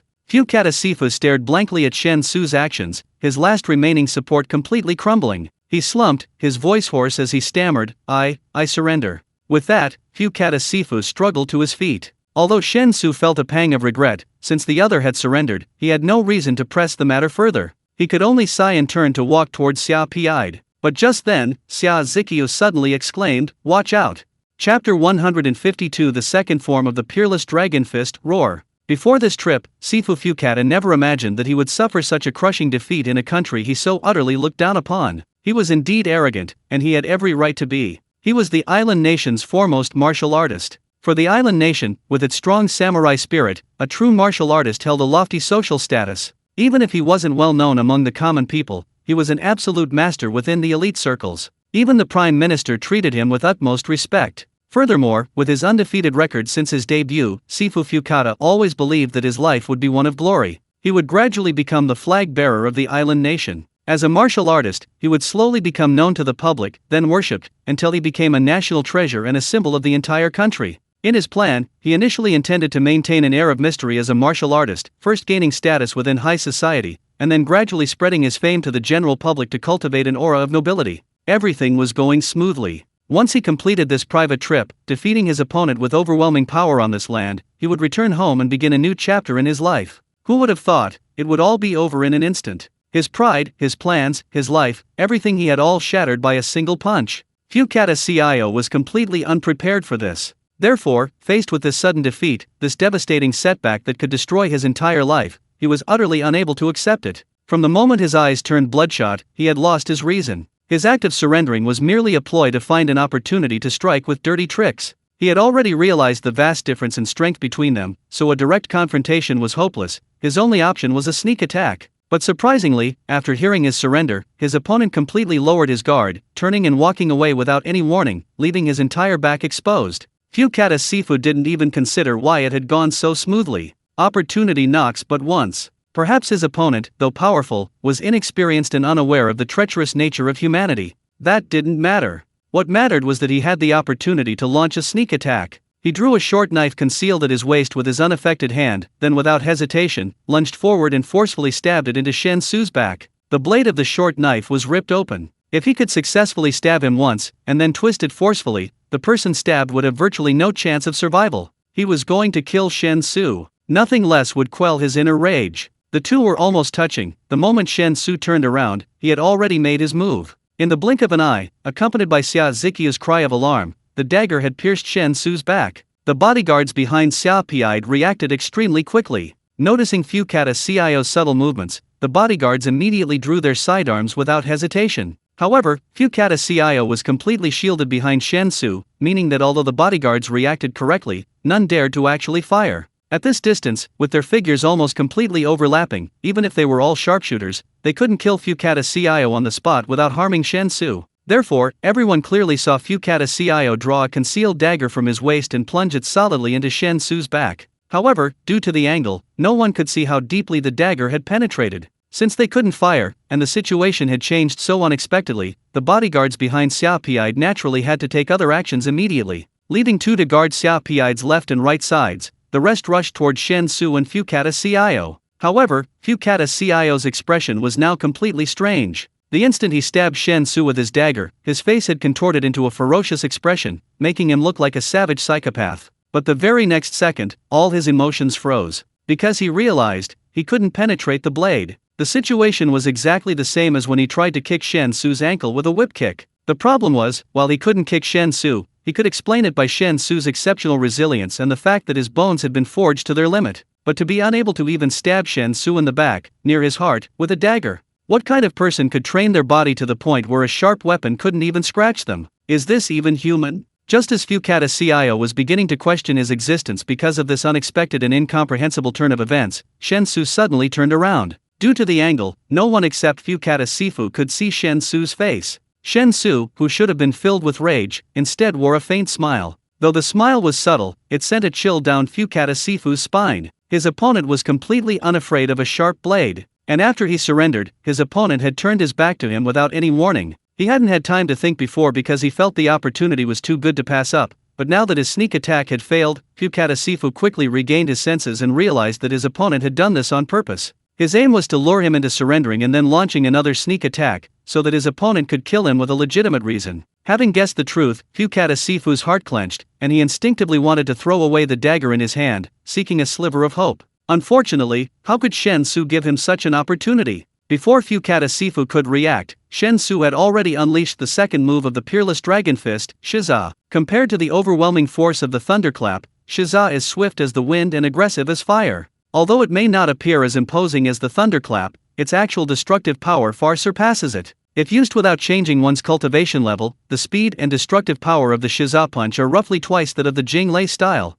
Of course, this immense destructive power also comes with a huge drain on energy. To achieve twice the power of the Jing Lei style, Shiza requires 3 times the internal energy. Therefore, Shen Xu could only barely unleash Shiza after his cultivation level reached the upper 3rd rank. And this swift punch, without any fancy moves, landed squarely on Fukata Sifu's chest. Chapter 153 Taking the Initiative. When he was struck by the thunderclap strike, Fukata Sifu could still scream. Now, with countless ribs already broken, and struck head-on by the roaring strike, Fukata Sifu was utterly speechless. His eyes rolled back, and he lost all sensation. His body flew backward like a kite with a broken string, crashing heavily to the ground. Normally, those skilled in grappling and ground techniques would instinctively absorb the impact and protect their bodies upon falling. This is a fighting instinct ingrained in their reflexes. Just now, when Fukata Sifu was knocked away by the thunderclap strike, he used his unbroken arm to provide some support and cushion the fall, preventing a more severe impact. But this time, knocked away again, Fukata Sifu showed no reaction. He lay on the ground like a lump of mud, completely lifeless. Without a doubt, Fukata Sifu had been instantly killed by Shen Xu's punch. It sounds like a long story, but it all happened in the blink of an eye. As Fukata Cio was sent flying and crashed to the ground, his bodyguards rushed over. One of them quickly checked Shen Xu's condition, looking for any injuries that required immediate treatment. The others, guns at the ready, went to check on Fukata Cio's condition. Xia Pi'd, standing not far away, possessed astonishing insight. The moment Fukata Cio was knocked away again, he was certain that Fukata Cio was not going to survive. Shen Xu's second punch towards Fukata Cio, though seemingly less powerful than the first, still contained a surging power that Xia Pi could faintly sense. This was a keen intuition honed through his own battlefield experience and near-death experiences, honed by the immense fear of life and death. Therefore, seeing that Shen Xu seemed unharmed while Fukata Cio was certainly doomed, Xia Pi immediately roared at Sakamura Yuichi, his face contorted with rage. "Mr. Sakamura, you must give me an explanation for this. Your so-called #1 samurai of the island nation has actually resorted to such a despicable act of sneak attack.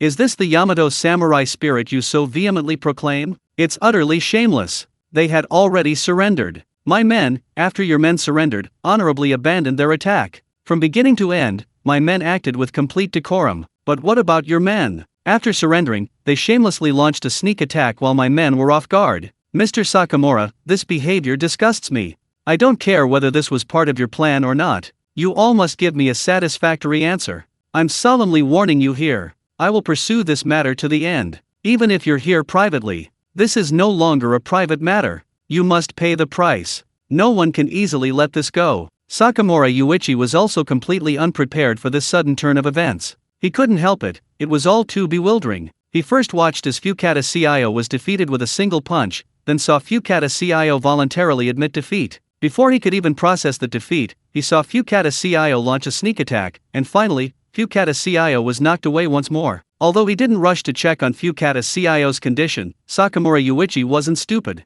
He knew very well that in this situation, Fukata Cio was unlikely to survive. Besides, if a sneak attack succeeded, that would be fine. No matter the cost, they would try to save him. But since even the sneak attack failed, it was better if he died on the spot. Otherwise, the Yamato clan's reputation would be completely ruined. These thoughts raced through his mind, while Shapeit's tiger-like roar echoed in his ears. Sakamura Yuichi felt his vision blurring. In his eyes, things had completely spiraled out of control. If possible, he really wanted to just faint. However, he was the chief cabinet secretary, the face of the island nation, and the second most powerful figure in Japanese politics after the prime minister. His every word and action represented not only himself, but the entire country, so he couldn't afford to lose his composure. Taking a deep breath, trying to clear his head, Sakamura Yuichi bowed deeply to Xia Piide. He then spoke apologetically, "Please calm down, Mr. Xia. Things have escalated to this point, deviating from our original intention of seeking martial arts instruction. I hope you can give me some time to return to my country for discussion and investigation. I assure you, I will handle this matter seriously. However, please understand, Mr. Xia, that Mr. Fukata's matter is not something I can decide alone. Over the past few years, Mr. Fukata has been widely regarded as a symbol of our Yamato samurai in modern society, so, regarding his matter, I must return and convene a relevant meeting to discuss it." Seeing that Sakamura Yuichi readily admitted his mistake without hesitation, showing no intention of arguing, Xia Piide had achieved his goal. No longer expressing his dissatisfaction, Xia Piide snorted coldly and said, "Then take your first samurai and leave immediately. I'm giving you 3 days. After 3 days, I need to know your attitude and proposed solution to this matter. If you can't come up with a solution that satisfies me after 3 days, then I will take matters into my own hands and retaliate against you in a way that I deem reasonable. Don't doubt it, I'm openly threatening you. Don't say I didn't warn you." The anger on Sakamura Yuichi's face flashed briefly. After bowing 90 degrees to Xia Piide again, he waved to the men behind him. Immediately, 3 men ran off to check on Fukata CIO's condition. Although they confirmed that Fukata CIO was dead on the spot, the 3 men remained silent and carried Fukata CIO's body back. Sakamura Yuichi didn't even look at Fukata CIO's body. He simply said goodbye to Xia Piide and then turned and hurried away. Their car was naturally parked in the parking lot outside the horse farm. Given what had happened, Xia Piide couldn't possibly drive them himself, so they would have to walk on their own. Furthermore, today's incident would be very difficult for Sakamura Yuichi to explain back home. Therefore, he needed to immediately contact a private jet and, during the journey back to China, quickly devise a solution that would minimize his liability. Watching Sakamura Yuichi and the others get into the car, Xia Piide's face broke into a broad smile. He waved to Shen Xu, who was standing not far away, and said cheerfully, "Come on, let's talk back. It's almost noon. I was thinking of treating those people, but now we don't need to, we can eat and talk." Chapter 154 Beware of Revenge. It was the same dining table where they had eaten together last time. However, the dishes laid out on the table this time were far more lavish than before. Well, last time it was a family dinner, while this time it was a banquet for guests. It was just that a slight mishap occurred, causing the guests to leave early. Although the guests were gone, the food had been prepared in advance, so naturally, adhering to the principle of not wasting anything, it was all consumed by family members. I heard from them that although the time was short and they could only conduct a simple examination, they can confirm that Fukata Sifu's body has been completely destroyed by your fist? Not only was his sternum shattered, but all the organs protected by the sternum are probably also damaged? Xia Piide at the table seemed to be in a very good mood, and while speaking, he personally poured Shen Xu a glass of wine. He raised his glass and clinked it against Shen Xu's, continuing with a broad smile, "They believe that the punching power you displayed is something even the world's strongest heavyweight boxer couldn't achieve. So I'm very curious, how did you do it?" Shen Xu, holding his glass, mimicked Xia Piide by touching the rim to his lips and taking a sip,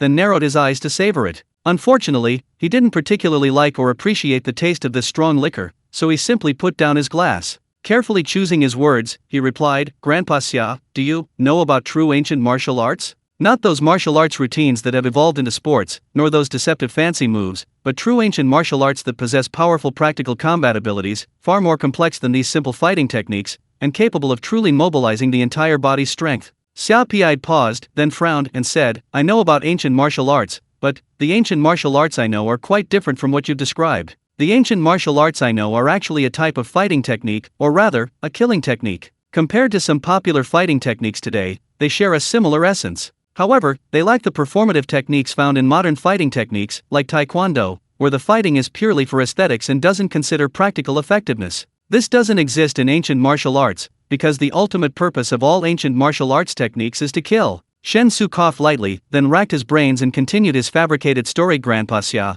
your understanding of ancient martial arts isn't actually comprehensive. You should remember the Qigong craze that swept our country for a while, right? True Qigong, which involves condensing and accumulating internal energy through acupoints within the body, does exist. However, fake monks preach distorted doctrines. Almost all the Qigong masters who claimed to be masters were frauds. This led to many absurd and chaotic events in those years, until Qigong was completely banned by the state, and everything slowly returned to normal. But Grandpa Xia, this doesn't mean that true internal energy doesn't exist. Although cultivating internal energy is extremely difficult, requiring guidance from a master truly proficient in ancient martial arts, absolute talent, and life or death training, all three are indispensable, it is ultimately achievable. In short, you can probably picture me as a martial arts master from a wuxia novel. Shen Xu was spouting nonsense, but inwardly he felt ashamed. Absolute talent was definitely out of the question, but he had medicine. Life or death training was nonsense, but he took 9 shallow baths and 1 deep one every day. In short, while he hadn't quite drawn the first stroke of the character, he had at least drawn the second, so it wasn't a big problem. Xia Pi'd pondered, you said before that you learned your calligraphy and your medical skills from your master, and now even this superhuman skill you've displayed was that also learned from your master. Shen Xu nodded, blushing, I have many masters. Xia Pi'd couldn't help but sigh, I never imagined there were truly extraordinary people like your masters in the world. I really hope to witness their brilliance. Of course, I know you certainly won't agree to that request now. They possessed such amazing abilities, yet they preferred seclusion and refused to show their faces. There must have been compelling reasons for it. Don't try to fob me off with excuses like preferring quiet to activity. If we're going to build trust, we should first be honest with each other. And a major requirement of honesty is that you can remain silent, but try your best not to lie. Okay, let's not talk about this anymore. Fukata's CIO is dead, and although it was his own fault, you still need to be careful. Shen Xu raised an eyebrow and said, be careful? You mean the Japanese might retaliate against me? Xia Pi'd nodded and said, not just possibly, it's certain. We've studied Sakamura Yuichi very thoroughly. He's extremely good at hiding his true feelings, yet he's unwilling to suffer any loss. You can humiliate him openly as long as you're stronger than him, but privately, he'll always choose the bloodiest means to retaliate against any insult he receives. Over the years, as Yuichi Sakamura's status in Japan has risen, very few people dare to provoke him. This makes him seem like a kind-hearted person, and you almost never see him lose his temper. But in reality, to climb to his current position and become the second in command of the Japanese cabinet, Yuichi Sakamura's hands are definitely stained with blood. As I just said, CIO Fukata's death was his own fault, and there's video evidence. Japan won't make any public reaction. They will not only have to swallow the bitter pill, but also privately compensate and apologize to us. Given Yuichi Sakamura's personality, I don't think he will willingly accept such an outcome. He will definitely find a way to kill you. Shen Xu asked doubtfully, how would they kill me? Would they just send gunmen to infiltrate Wanghai and shoot me? Xia Pi'd shook his head and chuckled, what are you thinking? Don't be fooled by how much the Japanese have been acting lately, they've actually been quite well behaved these past few years. Even if it's revenge against you, Sakamura Yuichi would only choose to achieve his goal by creating an accident. If they really dared to produce a gunman and cause a serious shooting incident, Yuichi Sakamura would be finished. Moreover, a shooting would leave clues, and if it were linked to the island nation, they would pay a huge, unbearable price. When you are weak, they dare to wage war against you under the pretext of 2 missing soldiers. But when you are strong, even if they actually lose a general, they will immediately declare that it has nothing to do with you. So, they dare not go too far. Create an accident? Shen Xu frowned, lost in thought. Chapter 155 I want to learn too. The reason I brought this up is to have an open and honest discussion with you. Considering Yuichi Sakamura's personality, I hope to provide you with protection for your personal safety. However, because of the unpleasant things that happened between us, I'm worried that you might misunderstand and think I still want to monitor you. So, what are your thoughts on this? Xia Pi'd asked earnestly. Shen Xu considered for a moment, then slowly shook his head, saying, it's better not to. Since we're certain that even if they intend to retaliate, they'll at most use an accidental method, and it's highly unlikely they'll use firearms. So I think, my safety should be guaranteed. Xia Pi'd sighed, I understand your feelings, but I really don't recommend it. Don't underestimate the island nation's infiltration of us. There are many ways to create an accident. To give you the simplest example, they could find a dump truck, loaded full of cargo, and run it over you while it's heavily loaded. You wouldn't survive. Of course, I'm just giving an example. This method is too crude and could easily lead to investigations. Sakamura Yuichi wouldn't use it. But aside from that, there are simply too many ways and opportunities to create accidents. I really just want to protect your safety. Shen Xu fell silent. He believed Xia Pi'd genuinely had no other intentions, but his situation was too special. He certainly couldn't accept having someone constantly by his side for close protection. After careful consideration, Shen Xu shook his head and said, I will be as careful as possible. If, in my own country, in what is arguably the safest place in the world, and possessing extraordinary skills, I were still murdered by the Japanese through a staged accident, wouldn't that be too humiliating? Seeing Shen Xu's resolute attitude, Xiao Pi'd stopped trying to persuade him. He simply shifted the topic to some events from his youth, reminiscing about his glorious past while repeatedly raising his glass to Shen Xu.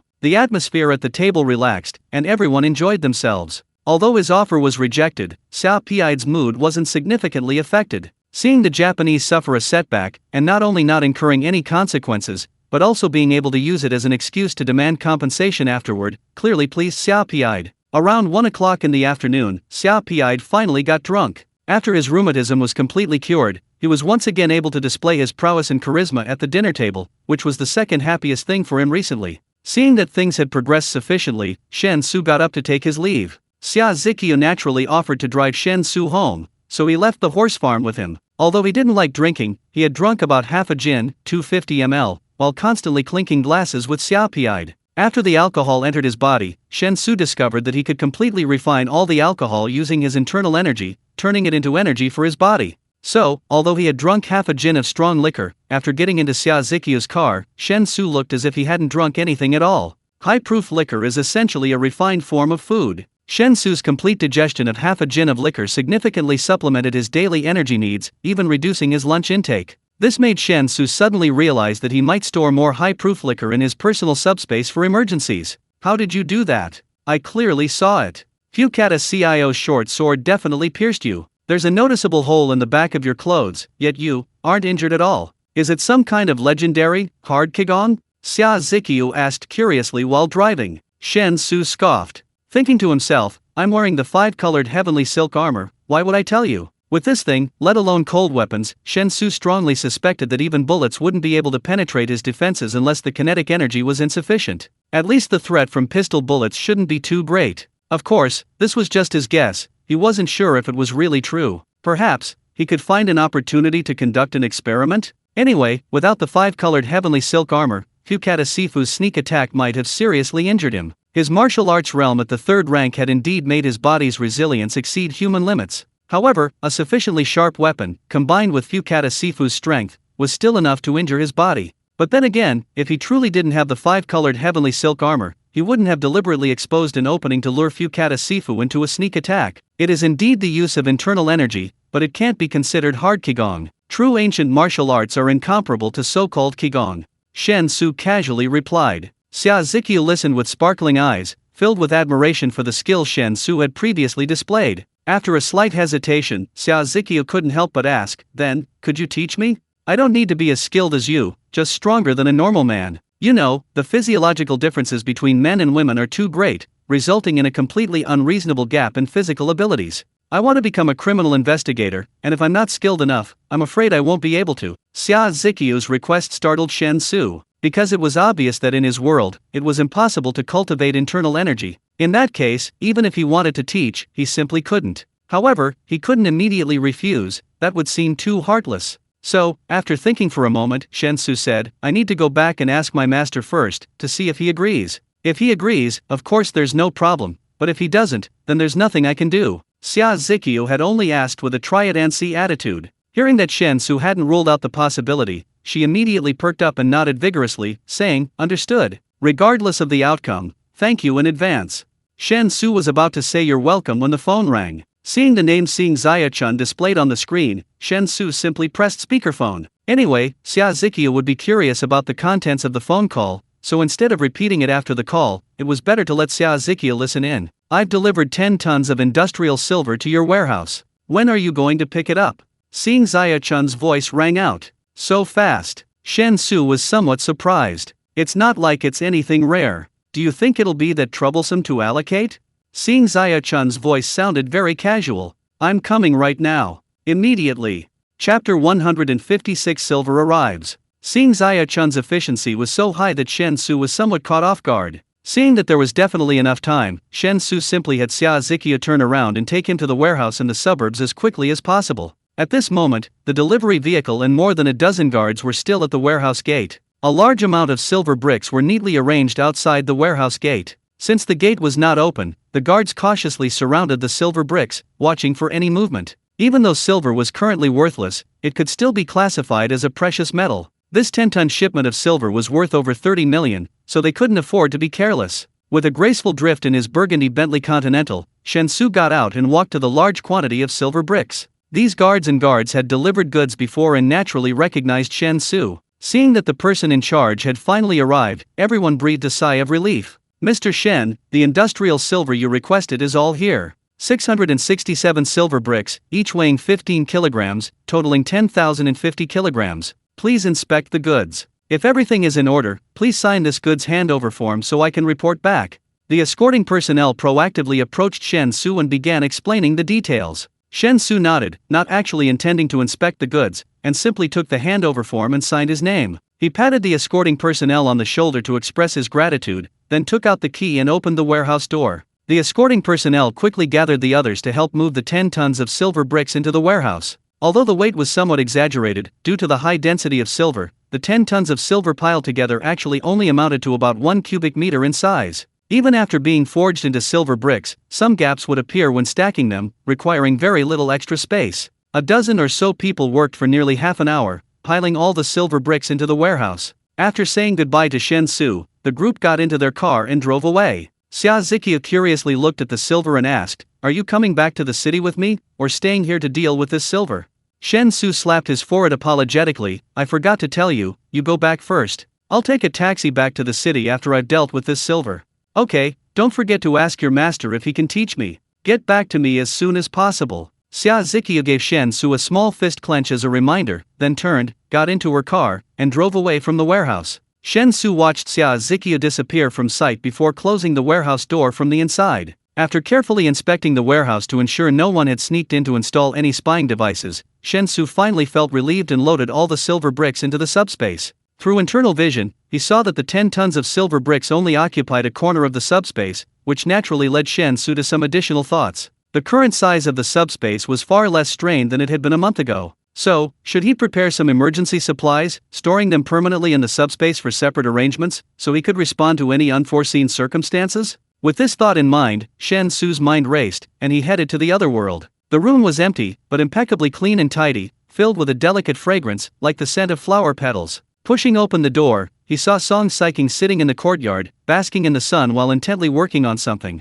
"What are you doing, my wife?" Shen Xu smiled and walked over, asking as he bent down and embraced Song Saiking from behind, their bodies whispering sweet nothings. I'm making shoes solace for my husband, and then sewing him a new set of clothes. He hasn't been used to his old clothes, so I had Wuju go to the county town to buy some silk and fine fabric. Although there are tailors in the county town, but I want to sew his clothes myself," Song Saiking said weakly. Shen Xu was immediately moved and wanted to pamper Song Saiking. Feeling Shen Xu's increasingly restless hands, Song Saiking could only blush and turn back to kiss him. She scolded playfully, "Stop it, we'll be done soon. Try them on to see if they fit. Didn't you say you weren't coming today? Did something come up?" Shen Xu chuckled, withdrew his hands, stood up straight, and then pointed to the open space in front of Song Saiking. The next second, a 10-ton silver brick appeared out of thin air before Song Saiking's eyes. Song Saiking was instantly stunned. She had seen the hidden universe in a sleeve technique twice before, so she was somewhat prepared. But the main problem wasn't this too much silver?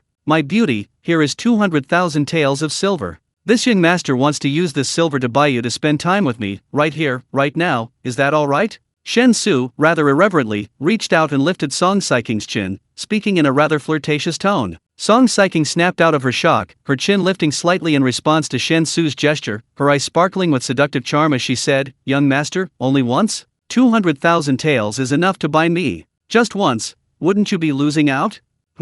How dare you provoke this young master? You deserve a beating." Shen Xu leaned down, ready to take Song Saiking right there and then. Just as Shen Xu and Song Saiking were getting intimate, the courtyard gate was suddenly pushed open. Then, Song Si walked in expressionlessly. Shen Xu and Song Saiking were instantly jolted, their passionate embrace abruptly ending. Song Si didn't look at them, her gaze lingered briefly on the 10 tons of silver bricks, a barely perceptible look of shock appearing in her eyes. "I was slightly injured while hunting, so I came back to get medicine. After I get it, I'll go for a walk around the village. You two continue, don't worry about me." Song Si finished speaking and went into the side room. Song Saiking now possessed an air of composure, completely devoid of the alluring and seductive demeanor she had displayed moments before. After gently punching Shen Xu's shoulder, Song Saiking blushed and scolded, "It's all your fault. I told you to go back to your room, but you wouldn't listen. I really don't know what kind of hobby you have, always preferring to be out. Shen Xu laughed, put his arm around Song Saiking's shoulder, and called towards the side room, "See, go and call Ye Wuju over later."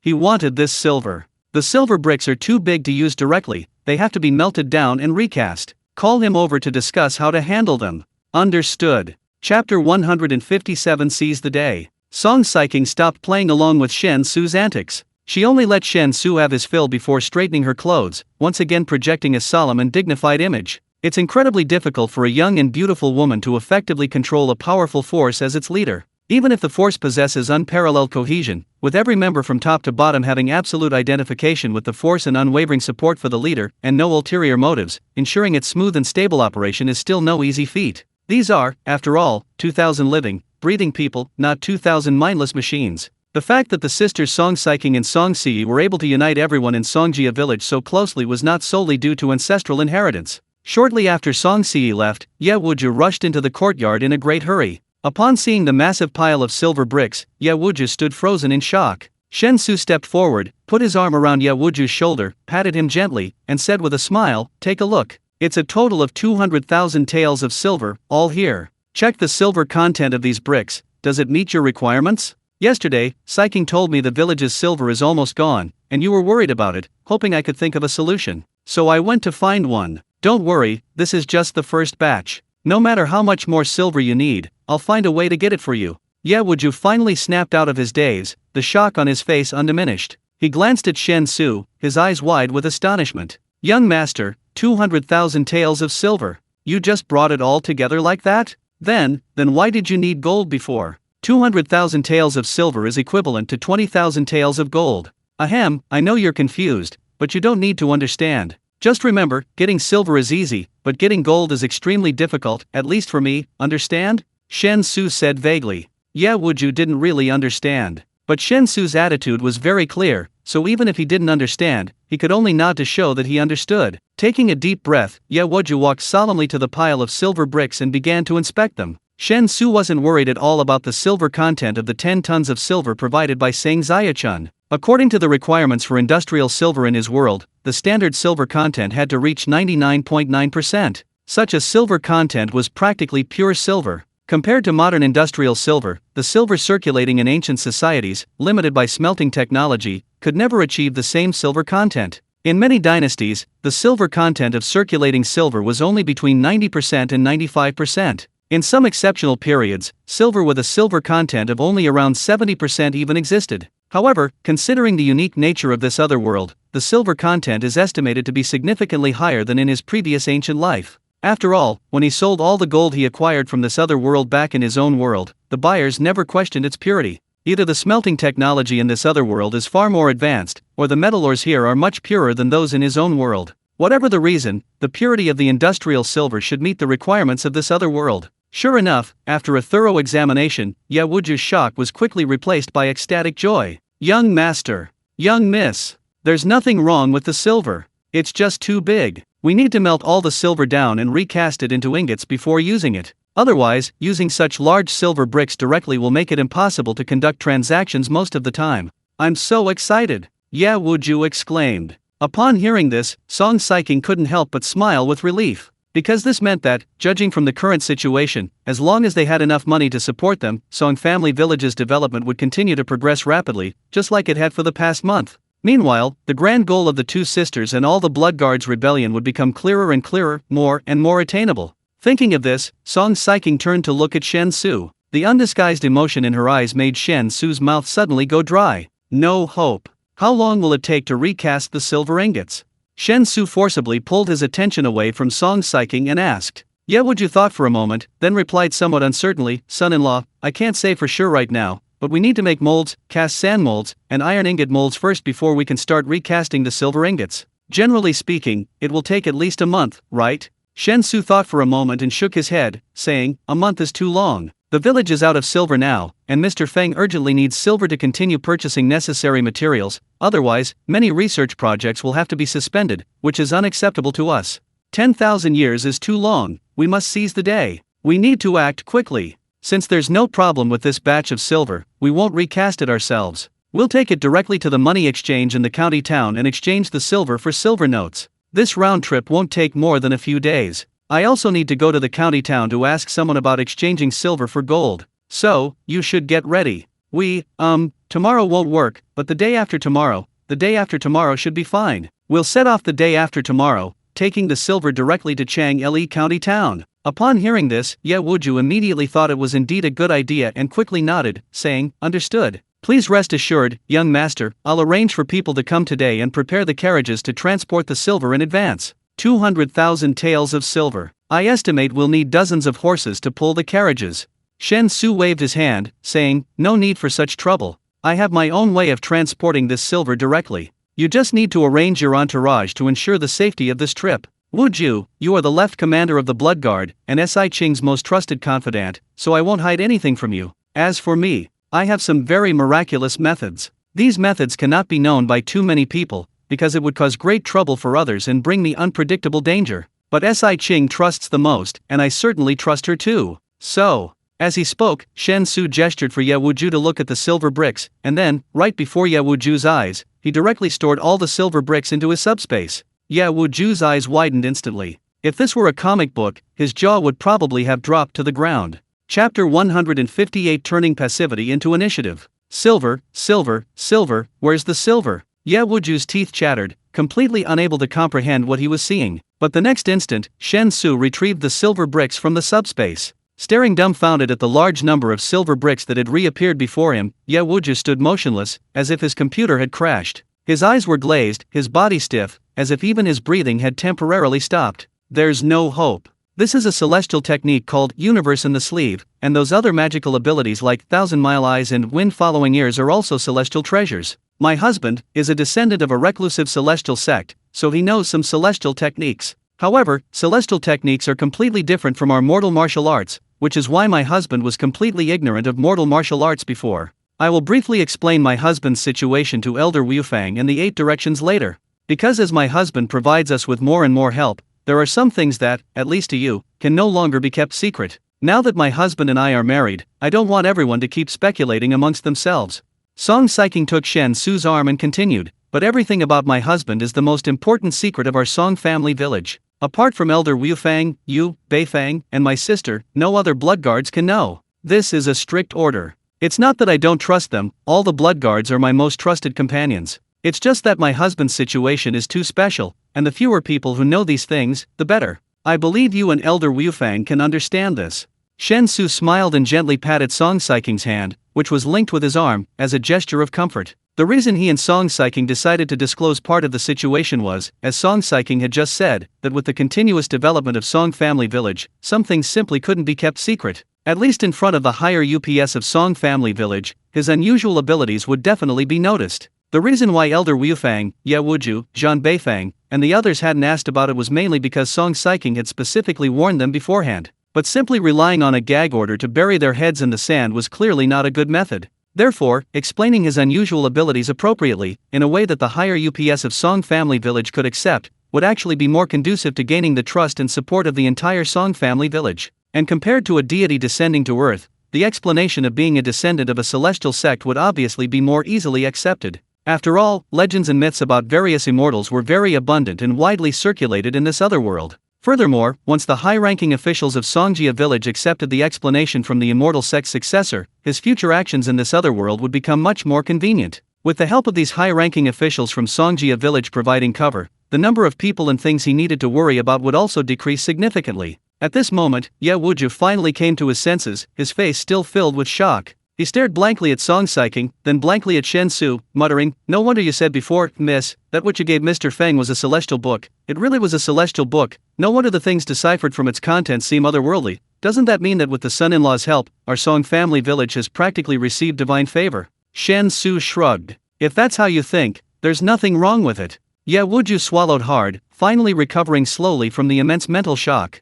His voice trembled as he said, I understand, then, I'll go arrange the people right away. I'll go to the county town with you the day after tomorrow, young master." "Go ahead. When you have dinner tonight, invite Elder Wufang and Elder Beifang over. I'll explain everything about my husband's situation to them. Also, if you have any questions, you can ask me. I'll answer what I can on the spot." If I can't answer, my husband can answer them when he's free. Song Saiking nodded. Yeah, Wuju responded and then quickly turned and left the courtyard. Song Saiking waved her hand, using her inner strength to close the courtyard gate tightly, then pulled Shen Xu into the side room. Shen Xu was truly unprepared for this. Because in these matters, Song Saiking was relatively conservative, always in a passive state. This proactive approach was something Shen Xu had never seen before. What's wrong? Be normal, I'm scared. Nothing, I just suddenly realized that having you is truly a blessing from heaven, so I want to cherish every moment we spend together.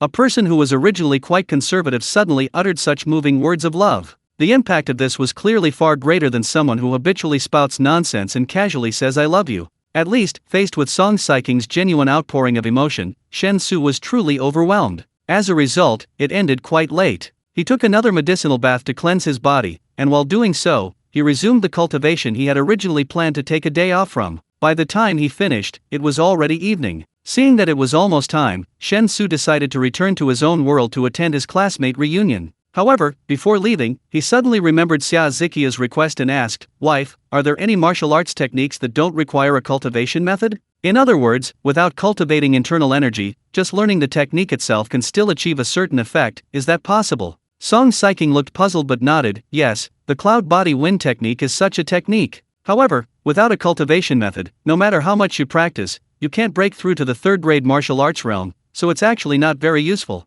Chapter 159 Cloud Body and Wind Form. Really? The cloud body wind technique, is it easy to learn, or extremely difficult? If I don't start practicing from a young age, but only in my 20s, will I still see results? Shen Xu continued to ask. Song Saiking shook her head. I don't know much about the cloud body wind technique. Grandpa Lu mentioned it to me casually before, that's how I remembered it. So if you're interested in the cloud body wind technique, you can specifically ask Grandpa Lu. However, as I understand it, since the cloud body wind technique doesn't require the support of internal energy, it doesn't really matter what age you start practicing. As long as you study diligently and practice hard, and can master it, you will definitely see corresponding results. Shen Xu nodded, seemingly understanding. Although he didn't completely understand, he at least understood two things. Firstly, Xia Ziqia's wish might actually have a chance of coming true. However, due to the restriction of not being able to practice cultivation techniques, even if Xia Ziqia could master the martial art called Cloud Body Wind Form to its fullest extent, he would only reach the combat strength of a third-rank martial artist at most. Moreover, the effort and time required to master a martial art to its fullest extent are unimaginable. Even if Xia Ziqia could actually learn Cloud Body Wind Form, it's unlikely he could master it to its fullest extent. Secondly, regarding everything about Cloud Body Wind Form, it would be best to ask Lu Shaoqing, since it seems to be a martial art that Lu Shaoqing possesses. Given his current relationship with Lu Shaoqing, a martial art that can be practiced without the support of internal energy would surely be explained to him by Lu Shaoqing if he asked. However, it was already late, and he had to rush to attend a classmate reunion. Therefore, it would be better to wait a couple of days until he had some free time to ask Lu Shaoqing for details. Okay, I understand. Oh, by the way, there's something else. Last time, we took all the mountain produce from your stock. How long did it take you to accumulate that much? If you want a continuous supply, how long would it normally take you to accumulate that much? We don't want monkey head mushrooms or truffles. We only want ginseng, lingzi mushrooms, and some other relatively precious medicinal herbs, as well as herbs usable from wild animals in the mountains. In other words, the manpower saved from harvesting monkey head mushrooms and truffles can be used to collect other precious medicinal herbs. Shen Xu asked another question. Song Saiking paused slightly, then, instead of answering immediately, asked rather happily, "Are those things useful to my husband?" Shen Xu nodded. They are indeed useful, but I need to understand the specifics. For example, how much manpower and time is required to collect those herbs? And can we maintain this pace of collection indefinitely, or could excessive collection lead to their extinction? Song Saiking cutely tapped her chin with her index finger, pouting as she pondered. After a while, she spoke somewhat uncertainly. Mr. Feng has mobilized a large number of blood guards to study the contents of the heavenly book. If we arrange for dedicated personnel to go into the mountains daily to collect ginseng and lingzi, and also hunt as an aside, all while ensuring it doesn't affect Mr. Feng. So, to accumulate the amount of mountain produce we had in the warehouse last time, it should only take a month. After all, monkey head mushrooms and truffles are the main products. Not collecting these two will definitely significantly improve the harvesting results for ginseng and lingzi. As for the extinction of medicinal herbs, husband, there's absolutely no need to worry. The 9 profound mountains, within 100 miles, are rarely visited except by woodcutters and hunters occasionally seen around the foot of the mountains. Only martial artists can enter the deep mountains. They're practically the private property of our Song family village. And our speed of gathering medicinal herbs can't even keep up with the natural growth rate of the herbs in the mountains. At worst, we can expand our gathering area, not just collecting near the village. There won't be any problems. Listening quietly to Song Saiking's explanation, Shen Xu said, "Alright, let's arrange it that way. We can't affect Mr. Feng's situation. Other daily production activities in the village shouldn't be affected either, just ensure we maintain the inventory we accumulated last time. If we exclude the monkey head mushrooms and truffles, the monthly demand isn't that high, so I don't think we need to allocate many people specifically for that. Also, I forgot to mention it to Wuju earlier, please remind him during dinner tonight. As for those stones used to make bracelets, I don't need them for now. Have Wuju stop collecting stones. If we need them again later, I'll discuss it with him separately. Just have Wuju use the freed-up manpower to collect the herbs."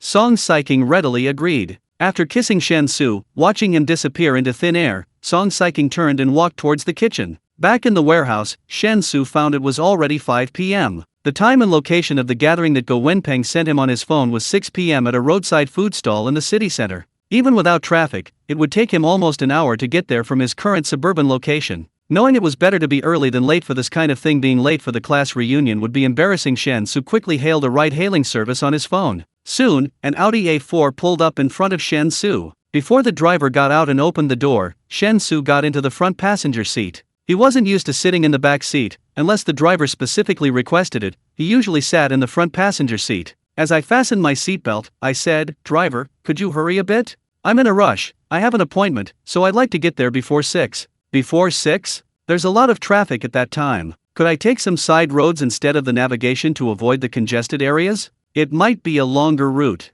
The driver asked, glancing at the route displayed on his phone's navigation map. "Of course. You can drive however you like. As long as we get there before 6, I have no problem."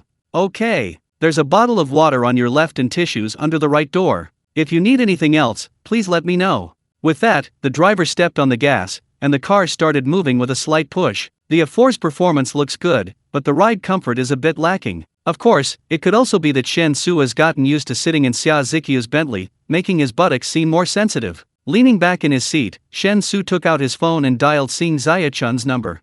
Chapter 160 Bentley, my car. "And Xing, I've received your goods. The quality is excellent, and I'm very satisfied. I'll probably need these regularly in the future. If I keep buying from you, will there be any supply issues?" Okay, sure. I understand.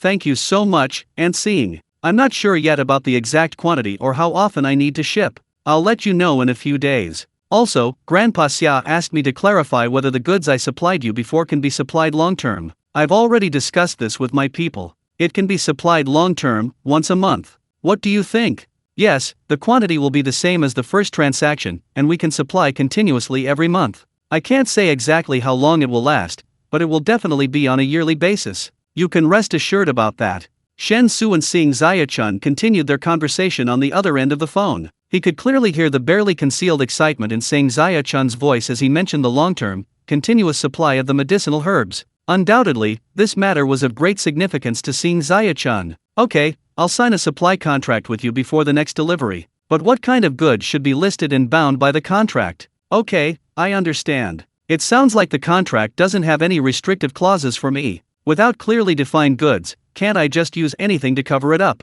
"Haha, thank you very much, and Xing. Well, I'll resolve the financial issues as soon as possible, but finding the right people is indeed difficult, so I'll have to trouble you for a while longer, and Xing." "Sure, I'm fine with that. Fixed dates for monthly transactions, whichever is convenient for you. Also, there's something important I need to discuss with you in person. When are you free? How about I visit you?" You're free now?" I'm sorry, Aunt Xing, I have a class reunion tonight. Tomorrow won't work either. Yes, I have some personal matters to attend to tomorrow." "The day after tomorrow? Well, if you have time anytime, could I contact you before I go?" Having finally reached an agreement with Xing Ziya-chun, Shen Xu hung up the phone, feeling embarrassed. He was just being polite, asking about Xing Ziya-chun's schedule. Who would have thought Xing Ziya-chun would act so unpredictably, telling him he could come right now? She was the head of a huge corporation, didn't she need to make an appointment beforehand? As for what he wanted to discuss with Xing Ziya-chun, it was quite simple, he just wanted to know if she accepted gold. The reason he was going to Chang'ili County in the other world the day after tomorrow, besides exchanging silver notes, was primarily to discuss the silver-to-gold exchange with Chuanken. Compared to the exorbitant value of gold, copper coins were still the most commonly used currency in the other world. And besides copper coins, silver was obviously much more readily available than gold. For ordinary people, copper coins were basically enough to meet all their daily needs. For large transactions, silver could be used more than 99% of the time. Gold is only used in a very limited number of high-end transactions. This means that no matter how valuable gold is, its practicality in this other world remains significantly limited. The vast majority of ordinary people, even those who have never seen real gold in their entire lives. In this situation, if he could continuously provide silver in exchange for gold at the other world's exchange rate, Chuanken would definitely agree. Compared to gold, silver is far more convenient. Therefore, he needs to confirm with Xing Xiachun whether Chun Kaya Group has a gold buyback service. If so, that would be ideal. He could transport the industrial silver here to another world, exchange it for a large amount of gold, and have the Chun Kaya Group buy back the gold, essentially creating a money-printing production line, and there would be absolutely no risk involved. No matter how much gold he brought back, the Chun Kaya Group would have the capability to absorb it all safely. But if the Chun Kaya Group didn't have a gold buyback business, that's simple too. Just have them add that business. Xing Xiachun is, after all, the head of the Chun Kaya Group. Asking the group to start a new business is hardly a big deal. This is a classic case of exploiting the best opportunities. The Audi A4 weaved and twisted through various alleyways, occasionally stopping, but at least avoiding the long, slow-moving traffic jams. Although Wanghai City, as a world-renowned international metropolis, has undergone numerous expansions and redevelopments, some representative old alleyways have still been repaired and preserved. Which of these alleyways is drivable, and which is not, and how to choose routes to avoid the most congested sections, only longtime residents of Wanghai know this inside and out. Finally, with 5 minutes to go before 6 o'clock, the Audi A4 smoothly pulled up in front of the food stall where the gathering was arranged. As expected of an experienced driver, while not exactly speeding, he arrived at the destination just before the agreed time. Shen Xu was quite impressed. After settling the bill with his phone, he also casually added a 66 yuan tip to the order. Now that he was truly wealthy, he was trying to gradually change his previously accustomed lifestyle. Stretching, Shen Xu was about to walk into the store when, out of the corner of his eye, he noticed several people gathered around a Bentley Flying Spur in the parking area, seemingly live streaming on their phones.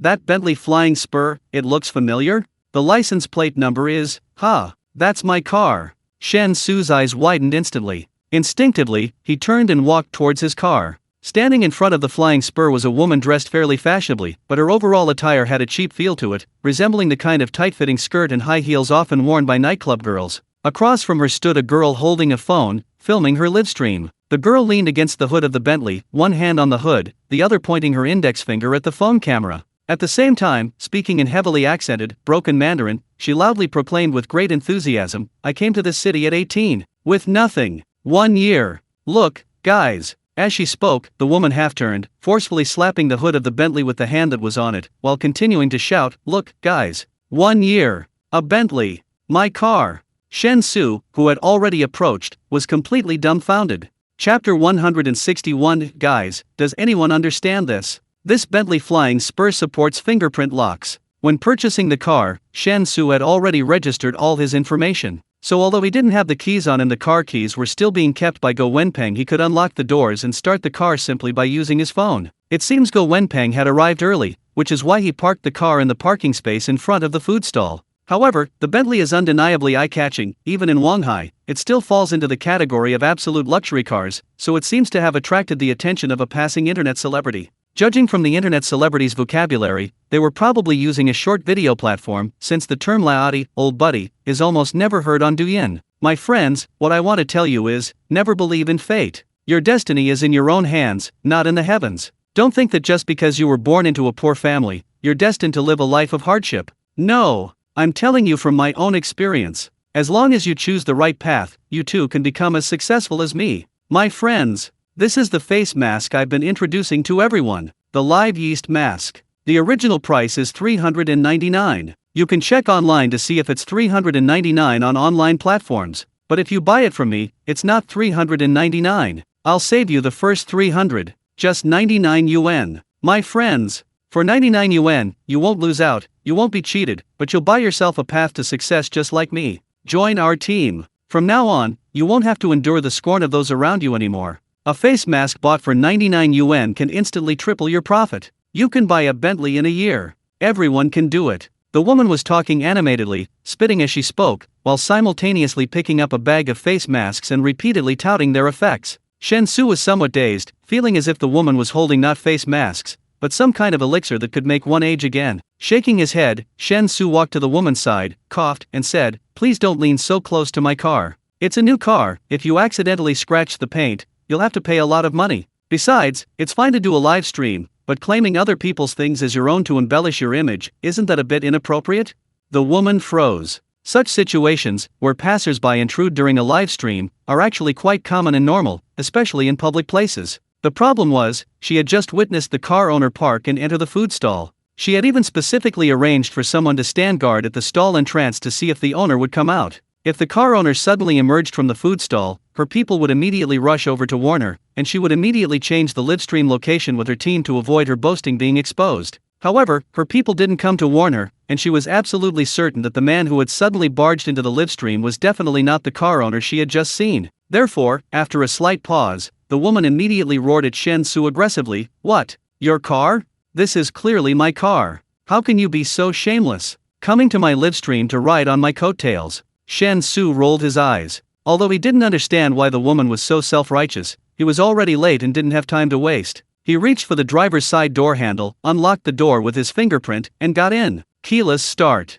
Even without shifting gears, he could still press the accelerator and the engine roared. The woman, who had been leaning against the hood of the car, was startled. She jumped forward, staring in utter astonishment at Shen Xu in the driver's seat, her mind reeling. This man wasn't the owner of the car she had just seen, so how could he open the door and start the car? However, this daze only lasted a few seconds before she came to her senses. She realized she was live streaming, and her viewers had witnessed the entire incident. Without time to think further, the woman hurriedly led her people away, phone in hand, and slunk off. She needed to figure out how to salvage the disastrous live stream. So preoccupied with this, she completely forgot about the people she had assigned to keep watch outside the food stall. Watching the woman and her group disappear into the distance, Shen Xu naturally didn't bother with such a trivial matter. Checking the time, he realized it was only 1 minute until the agreed upon 6 o'clock. Shen Xu quickly got out of the car and jogged into the food stall. Following the table number Go Wenpeng had sent, he quickly found the largest table in the stall. A dozen or so people were already seated there, leaving only one chair empty next to Go Wenpeng. "Brother Su's here. See? I told you, Brother Su would never be late. Perfect timing, 6 o'clock sharp. Brother Su, over here." Go Wenpeng spotted Shen Xu immediately and stood up to greet him. Shen Xu walked to Go Wenpeng's side, sat down, and apologized. "Sorry, I had some things to do today, went to the suburbs. After finishing, I got a bit of traffic on the way back, so I'm late." "Not late at all, not late at all. We agreed on 6 o'clock, and this is exactly 6 o'clock. Xiao Su has a strong sense of time, we can't even find an excuse to punish him with a drink." The person sitting at the head of the table said with a hint of subtle flattery. Yuan Jinjiao, their class monitor from university, was also the organizer of this class reunion. The others greeted Shen Xu one by one, and Shen Xu responded to each one, but felt somewhat awkward. Because Shen Xu was too inconspicuous in school, he only had acquaintances with his classmates. Shen Xu's only truly close friend was Go Wenpeng. Later, Go Wenpeng and Wang Suijing started dating, and Shen Xu became acquainted with Wang Suijing as well. From then on, the three formed a very solid trio. As for his other two roommates, they were also on good terms, but after graduation, neither of them chose to stay in Wanghai, they both went back to their hometowns. "Long time no see. How have you been? What have you been up to since graduation?" Just after greeting his classmates, Shen Xu suddenly heard a gentle voice asking beside him. Subconsciously turning his head, Shen Xu noticed that besides Go Wenpeng to his right, the person sitting to his left was none other than Li Jianan, the class beauty. Who arranged these seats? How embarrassing. Chapter 162. You have to think about it whether you want to. "Well, it's pretty good, just that I started a company, so I'm quite busy," Shen Xu said rather vaguely. Everyone in the class already knew he bought a Bentley, so if he were too perfunctory, it wouldn't really make much sense. It's better to tell the truth and omit the key information. "Start a company? You've started your own business? That's impressive. No wonder you can afford a Bentley. Did you get angel investment? What does your company do?" Li Jianan asked with great interest. Shen Xu was somewhat dazed. He couldn't recall Li Jianan ever speaking so much to him at once before. Even the day he mustered the courage to confess, Li Jianan simply shook her head and refused, saying, "We're not suitable." As for their daily interactions, even in class, they barely interacted.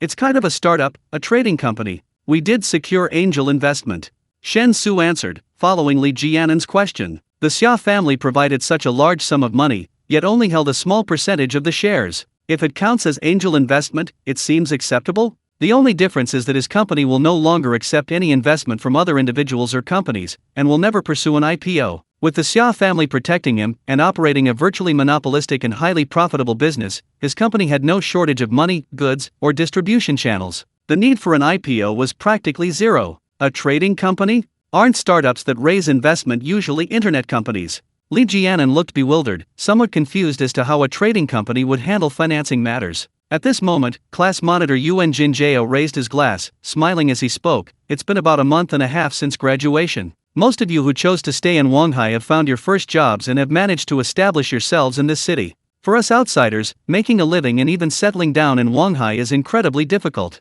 But we're all classmates, and with this camaraderie, we'll help each other out whenever anyone faces difficulties. This first drink is a wish for a bright future and smooth work, and I hope we can all carve out our own niche in Wanghai. Like Xiaoxu, who can afford a Bentley so soon after graduation. Xiaoxu will be our role model. With that, Yuan Jinjiao tilted his head back and downed his beer in one gulp. The others joined in, cheering and drinking their first glasses as well, even the girls, including Li Jianan. Under Yuan Jinjiao's deliberate encouragement, the atmosphere at the table quickly became lively. Aside from the initial 3 toasts by everyone, the atmosphere quickly turned to toasting and drinking with those they were close to. Normally, in this kind of setting, Shen Xu should have quickly become invisible. But today's situation was clearly different. Led by Yuan Jinjiao, all the classmates who attended tonight's gathering were finding opportunities to get closer to him, hoping to clink glasses with him a few times. While drinking, he reminisced about their 4 years of university life, trying to find something worth mentioning in those rare moments of interaction. Then he talked at length about how good their relationship was, casually inquiring about what kind of business he was currently in,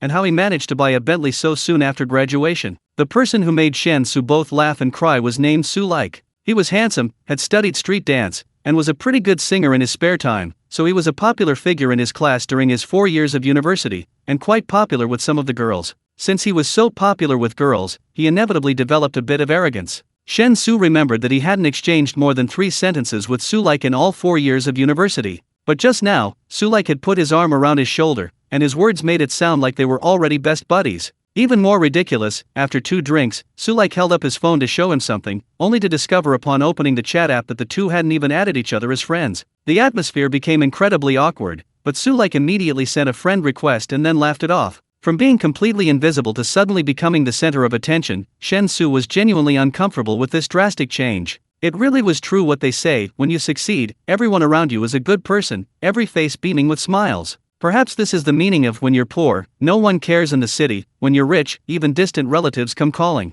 Thinking this, Shen Xu suddenly felt utterly disillusioned. When what should have been a sincere class reunion became filled with insincerity, everything seemed so tiresome. But since he was already there, he had to put on a show. He could always just avoid such occasions in the future. With this in mind, Shen Xu drank heartily, downing every glass of beer in one gulp. No matter how many people offered him a toast, or how many glasses, he accepted them all without hesitation. Since he was circulating his inner energy, he could continuously convert the alcohol into the energy he needed. Getting him drunk with beer alone was virtually impossible. In fact, after continuous conversion, there wasn't even any alcohol left in his body. Of course, there was a limit to this conversion. Currently at the upper 3rd rank, about to break through to the 4th rank, if we calculate the conversion limit based on 53 proof liquor, it would be about 3 jin, approximately 1.5 kilograms. The party lasted until 11 p.m. Shen Xu, having become the center of attention, drank over 20 bottles of beer by himself. Li Jianan also drank quite a bit, and her drunkenness was quite obvious.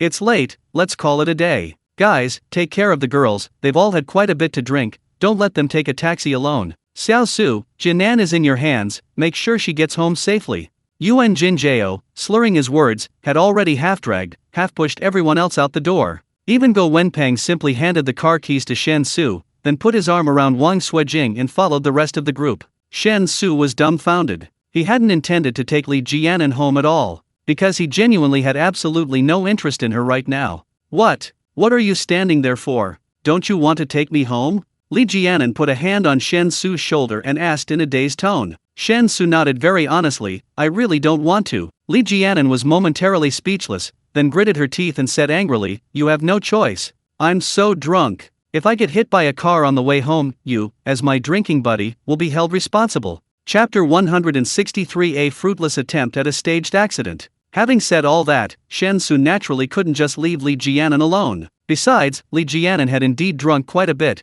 Considering a girl's normal alcohol tolerance, she was probably genuinely drunk. Even if he no longer had any feelings or thoughts for Li Jianan, and was only acting out of friendship, taking her home was the proper thing to do. Sighing, Shen Xu took Li Jianan's arm and walked towards the parking area outside the food stall. Despite drinking quite a bit, all the alcohol had been metabolized after entering his body, and Shen Xu's current state was no different from when he hadn't been drinking. Therefore, there was no need to consider a designated driver. He could drive Li Jianan home himself. However, Shen Xu didn't notice that just as he started his car and drove away from the parking area, a van that had been waiting there for who knows how long immediately followed. At 11 p.m., there weren't many cars on Wanghai Road. Shen Xu continued driving steadily, strictly adhering to the city's speed limits. Just as he was about to ask Li Jianan where she lived, before he could even speak, his Bentley was suddenly rear-ended. A loud crash, a clear rear-end collision. Shen Xu had no choice but to stop the car, gesturing for Li Jianan to wait inside, while he got out to check the situation. For a fleeting moment, Shen Xu even wondered if this was a planned revenge by Sakamura Yuichi.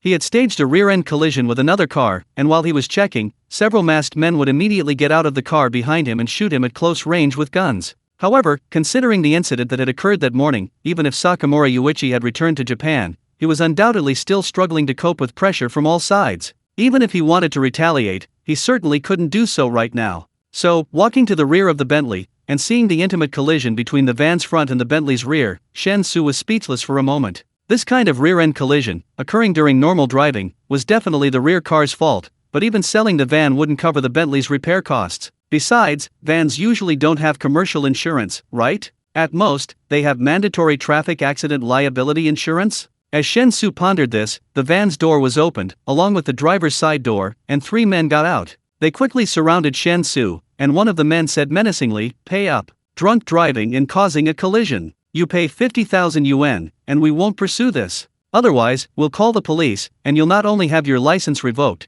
but you'll also be detained. Understand?" Shen Xu looked stunned, but quickly realized what was happening. He'd been scammed. That means the rear-end collision wasn't an accident, but rather intentional on the part of these people. Clearly, they had witnessed him drinking at the food stall earlier, so they immediately targeted him. Once they realized he hadn't called a designated driver or taken a taxi, but instead was driving himself, they took action. No matter the type of traffic accident, if one party is found to be driving under the influence, DUI, then the DUI driver is always fully responsible. Strictly speaking, these people's staged accident was somewhat sophisticated, at least more professional than those who randomly walk on the road and crash into passing vehicles. Unfortunately, they hit the wrong person. Shen Xu sighed, took out his phone, and said, "Call the police. I don't like settling privately, it's better to follow the rules."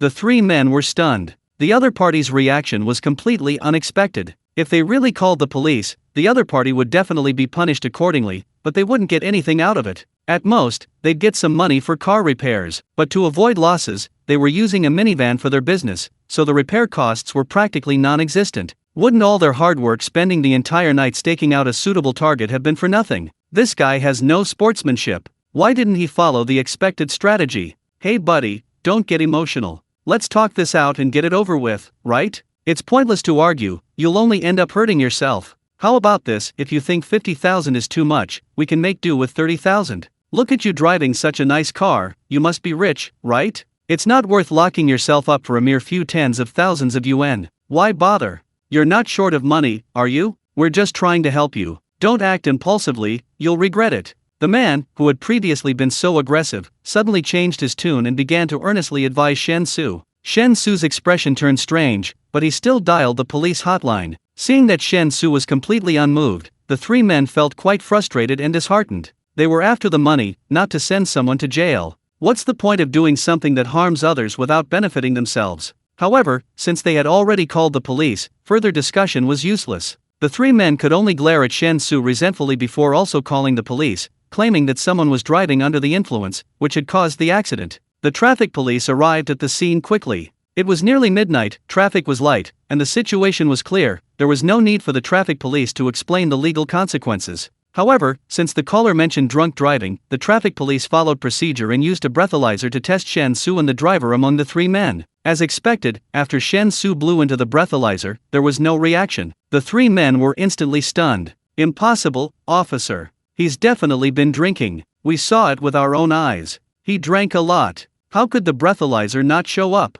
This thing must be broken. The leader of the three men panicked. He had no choice but to panic. If the breathalyzer test came back negative, they would be fully responsible for the rear-end collision. The damage to the Bentley was something they couldn't afford even if they killed each other. We saw it with our own eyes? You deliberately crashed it? The traffic officer asked, raising an eyebrow. The man hesitated for a moment, then immediately waved his hand, saying, No, it was an accident. That's not important. Anyway, he definitely drank. How could it not detect it? The machine must be broken. Shen Xu nonchalantly pointed to the passenger side and said, I have someone who's been drinking in my car. Whether it's broken or not, we'll know once we test it. Although the traffic police were certain the machine wasn't broken, to avoid unnecessary trouble, they still went to the passenger side and had Li Jianan, who was sitting inside, blow into the breathalyzer. As expected, the machine beeped. The three men were dumbfounded. Chapter 164 Saying Goodbye to Youth. The accident was handled simply. The traffic police understood the true situation behind it. Similar staged accidents are quite common in a megacity like Shanghai. The traffic police always use typical cases for explanation and analysis during their routine training meetings. So, no time was wasted, and accident liability determination was issued on the spot. Since the collision was minor, the subsequent procedures didn't require impounding the vehicle. After confirming liability, it would be handled by the insurance company, so Shen Xu drove away immediately. The three people staging the accident weren't stupid. After deciding to enter the staged accident industry, they bought commercial insurance for their van. Although they believed that if the staged accident succeeded, they wouldn't need to use their insurance. But even the most careful person can make mistakes. Just in case, having insurance provides peace of mind. Well, they just used it. I wonder if the insurance company people will burst into tears when they find out it was a Bentley. Why couldn't you get a DUI check after drinking so much? Li Jianan asked curiously from the passenger seat. Shen Xu had already asked for her address. It was surprisingly remote, located in what could be considered the outskirts of Shanghai City.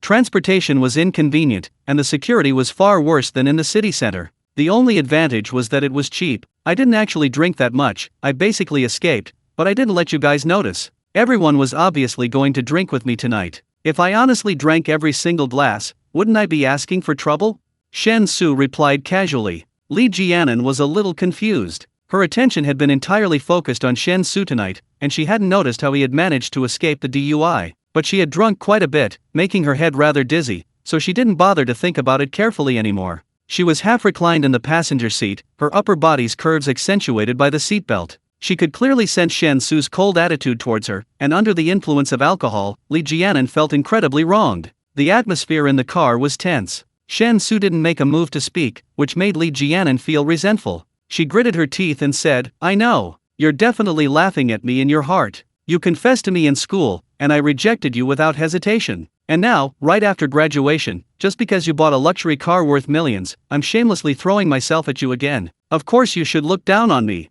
Not just you. I looked down on myself. Shen Xu paused, then said honestly, you misunderstood. I didn't laugh at you, and I didn't look down on you. I was too naive back in school. You don't need to take what happened before to heart. Lying. What's there to be ashamed of? We used to ignore each other, now I can't even reach you? Isn't that the kind of thinking you're going to have? It's normal. If I were in your shoes, I'd think the same way. But what can I do? Do you think I want to become a gold digger? My parents favor boys over girls, they've only ever loved my brother. They've always been indifferent to me. Even this university, if it weren't for my parents thinking the title of university student sounds good, they want to use the title to demand a huge dowry when I get married, I wouldn't even be able to go. Li Jianan seemed to be losing control of her emotions, her voice slightly sharp, and tears slowly welling up in her eyes. My parents have never treated me like their child. They only think about selling me off to anyone when I grow up. They want to get a huge dowry to buy a house for my brother, to help him get married. But I don't want that.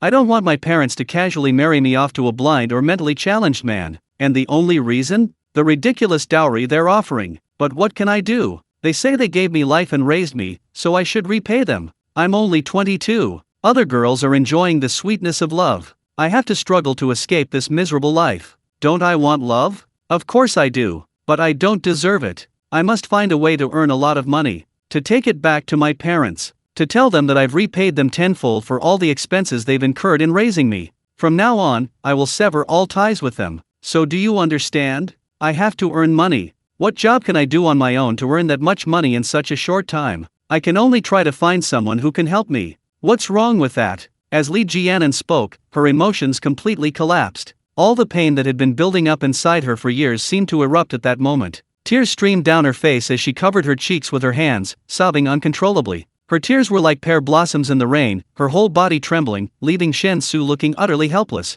Fortunately, traffic was clear. After Li Jianan finished recounting her misfortunes, the car had already pulled up outside the gate of her rented apartment complex. Shen Xu breathed a sigh of relief and said somewhat awkwardly, we're here. Do you want to go back inside to cry? After all, if a passerby sees you crying like this here, they might think I did something to you. Li Jianan's sobs visibly paused. Lowering her hands, her face, now completely streaked with tears, glared at Shen Xu, and angrily said, how can you be so cold-blooded? Just because I rejected you before, do you have to humiliate me like this? Shen Xu asked blankly, what did I humiliate you about? You're home. Li Jianan bit her lip and lowered her head, saying, I'm so heartbroken. Shouldn't you come over and hug me, comfort me? I may live in a remote area, but I live alone. Don't you want to come up and sit for a while? Shen Xu finally understood Li Jianan's meaning. He sighed softly and said earnestly, Jianan, let bygones be bygones. I did like you before, but now I think it was more like a youthful infatuation.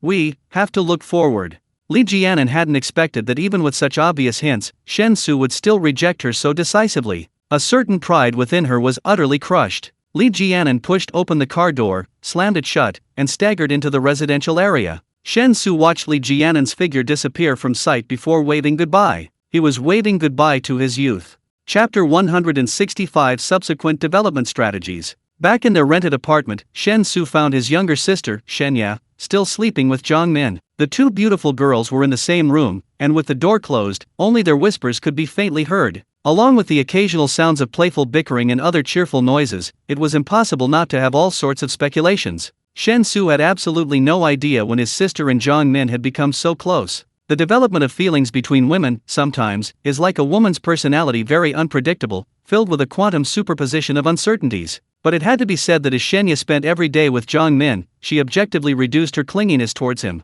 This contradictory feeling of relief mixed with a slight sense of loss made Shen Xu quite despise himself. But that's how people are, everyone is a complex collection of contradictions. Trying to judge a person simply as good or bad, black or white, will never lead to the correct conclusion. A gentleman judges by actions, not intentions. Judging by intentions, there are no gentlemen in the world. After a quick wash, Shen Xu returned to his bed in his bedroom. Having completely erased Li Jianan from his mind, he silently began planning his next steps. Regarding the other world, he would accelerate the transformation of Songjia village, ensuring a sufficient supply of basic necessities. Things that could be produced using the Transmigrator's Handbook would be made available for Songjia village to produce itself. For things that couldn't be produced, he would simply buy them from his own world. As the subspace rapidly expanded, the ease with which he could transport goods between the two worlds also increased. As long as Song Saiking convinced the higher UPS in Songjia village that he was indeed a descendant of the immortal sect, possessing immortal techniques and inheritance, then creating even more extravagant magical artifacts would be a natural progression.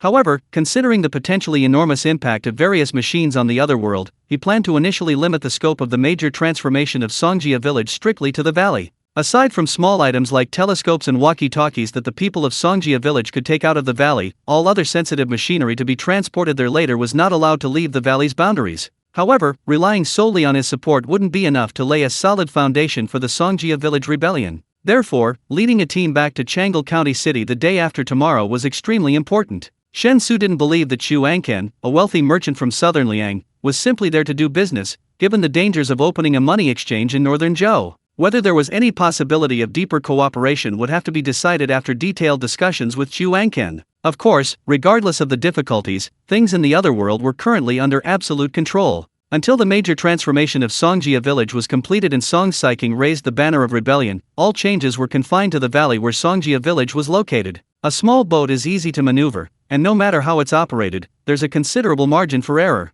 Therefore, Shen Xu is currently quite relaxed about his development plans in the other world and doesn't feel any pressure. However, setting aside the issues of the other world, the main world he's currently in is quite troublesome. Ultimately, this is mainly because his status and position in the main world are simply too low. Therefore, he must cling tightly to the powerful Xia family, using their influence to achieve his goals. Of course, this cooperation is definitely a win-win situation. In fact, strictly speaking, considering only the benefits in the main world, the Xia family's gains far exceed his. However, Shen Xu doesn't see any problem with this. At least for now, the Xia family is a true behemoth to him. Although he was trying hard to find a way to cooperate with the Xia family on an equal footing, truly achieving complete equality would still take time. I should talk to Aunt Sing about the gold buyback issue as soon as possible. And the deserted island Grandpa Xia mentioned is also a good idea. Owning a private island sounds pretty exciting. So, next, we need to accelerate the transformation of Songjia village in the other world, and in the main world, we need to strive to improve our own status and influence.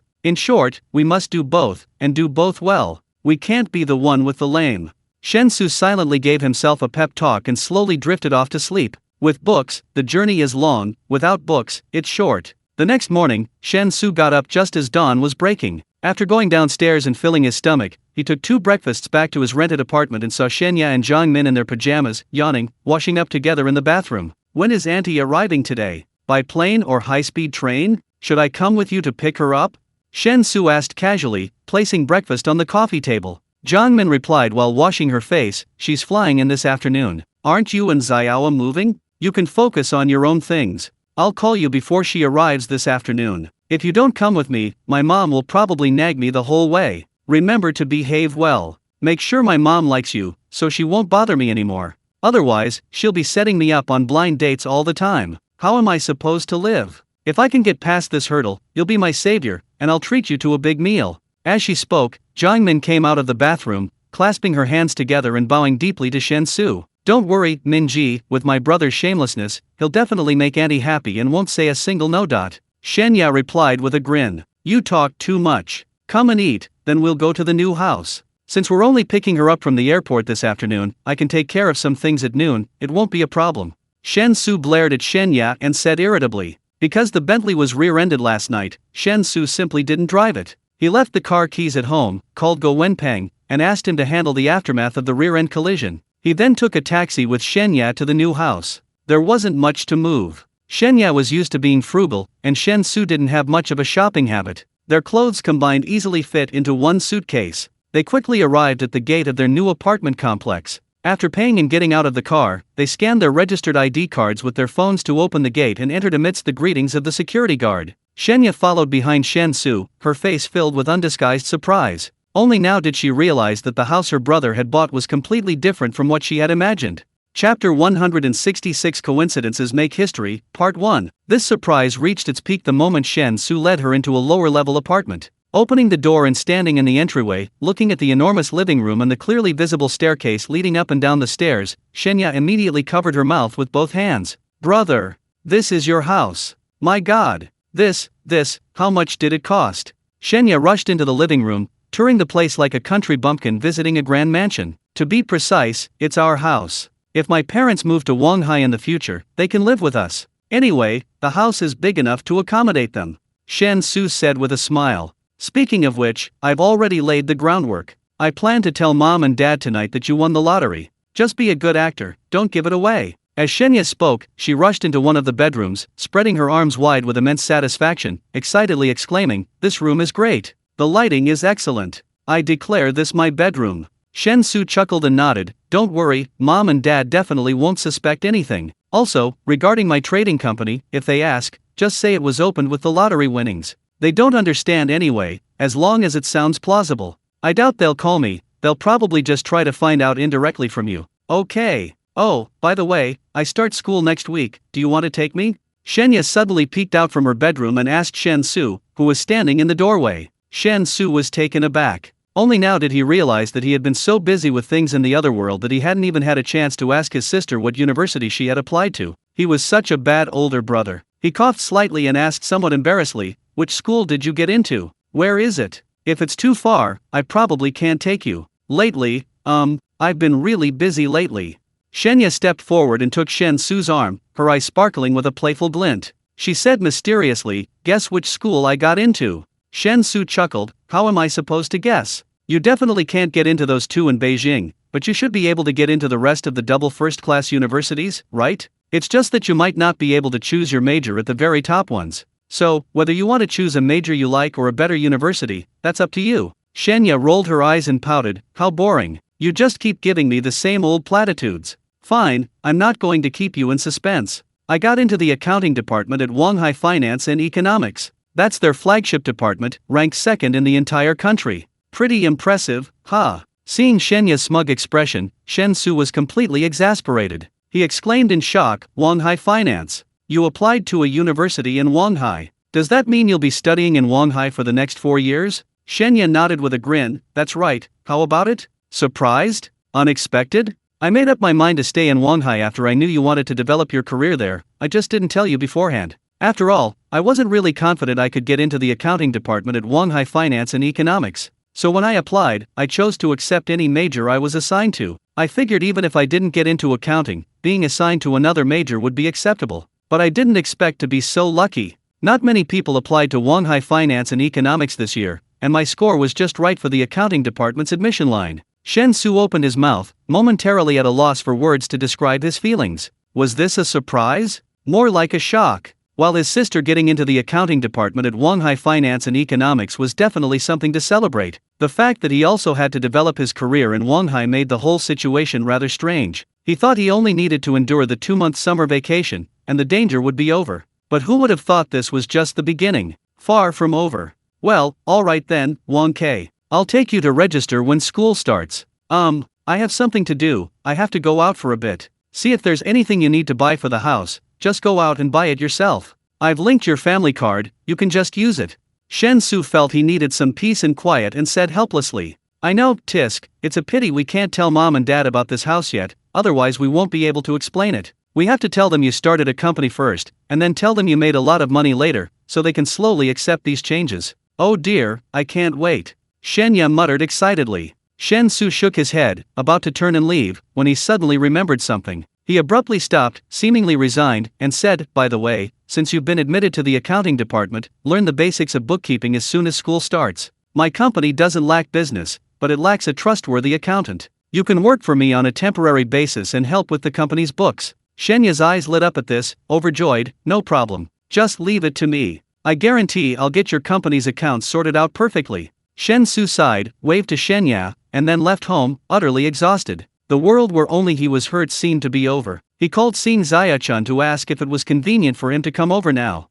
After learning it was fine, he asked Xing Xiachun for the address, then hailed a taxi and headed to the Chunkaya Group's headquarters in Wanghai. The location was a bit remote, not in the city center, but not in the suburbs either. The car ride took only about half an hour before Shen Xu stood outside the main gate of the Spring-Autumn Group headquarters. The gate was imposing, with security personnel standing guard on both sides. Unlike the security guards employed by ordinary companies, the security personnel outside the Spring-Autumn Group's gate looked far more professional. They stood in pairs on either side of the electric gate, their expressions cold as they observed the situation outside. Shen Xu approached one of the security guards and registered his visitor information. After the guard made a phone call to inquire within the company, he opened the door and let Shen Xu in. To prevent Shen Xu from getting lost in the company's compound, the guard even gave him directions, telling him which building to enter. Shen Xu thanked the security guard and was about to walk towards the building when he saw a group of people being escorted out of it. It was Xing Xiachun. This was someone specially sent to greet him? But among the people behind and Xing, one looked very familiar. Li Jianan.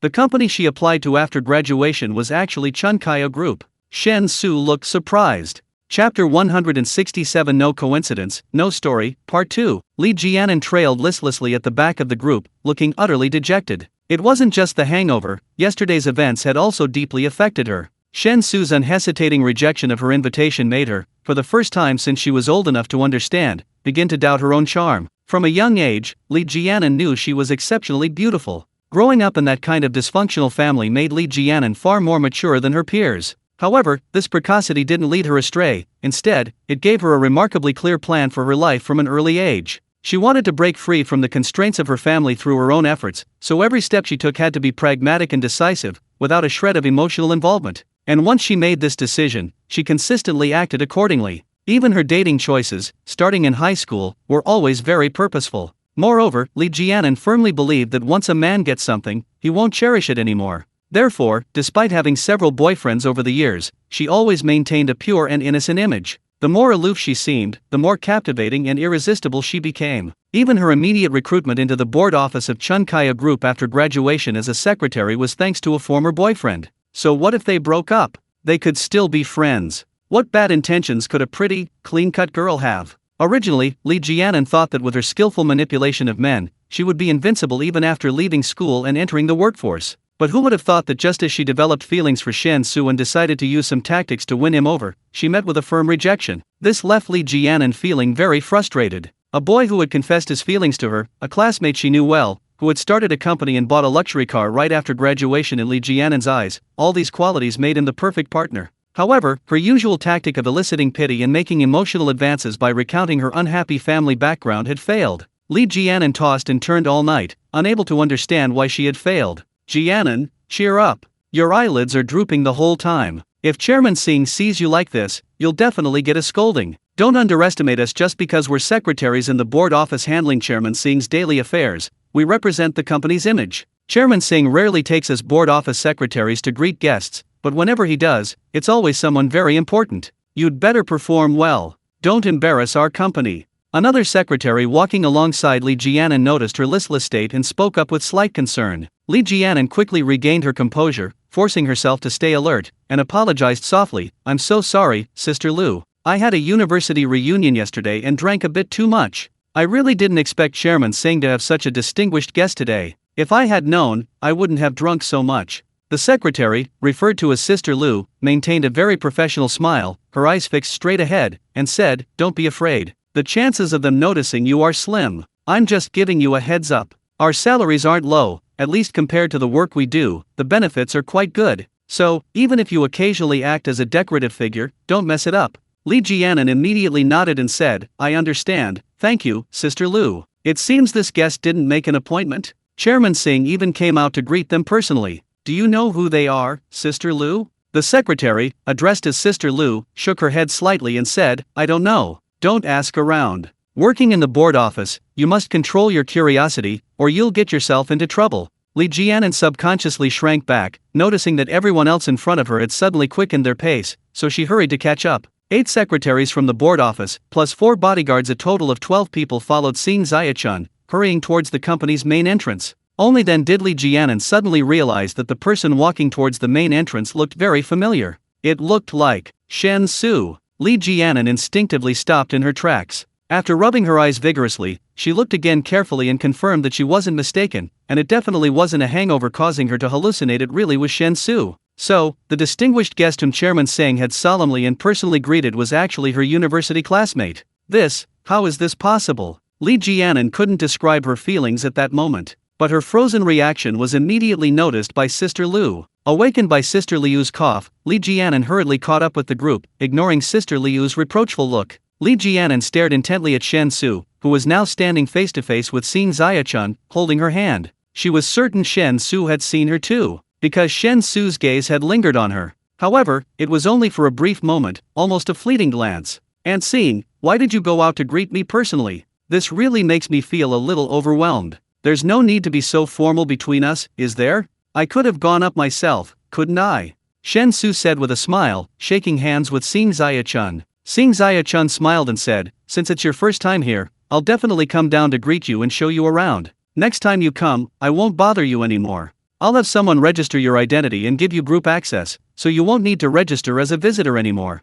That's great. Aunt Xing's company is so big, the food must be excellent. I'll come over every day for a free meal. I hope Aunt Xing won't find it annoying. As long as you always bring business, don't come empty-handed, you'll be my biggest benefactor. I'll be busy serving you every day, how could I possibly bother you? After exchanging a few pleasantries, Xing Xiachun was about to lead Shen Xu to her office when a voice suddenly rang out from the group accompanying her. Shen Xu, what are you doing here? Li Jianan had expected Shen Xu to greet her upon seeing her, but instead, he merely glanced at her and then completely ignored her. This made her incredibly upset, and coupled with the pent-up frustration from the previous night, she couldn't help but speak up, even though she knew it was extremely impolite. Chapter 168, Treasure Island. Xing Xiachun frowned and glanced back, then asked Shen Xu with a puzzled look, You know her? Shen Xu nodded calmly, She's a college classmate.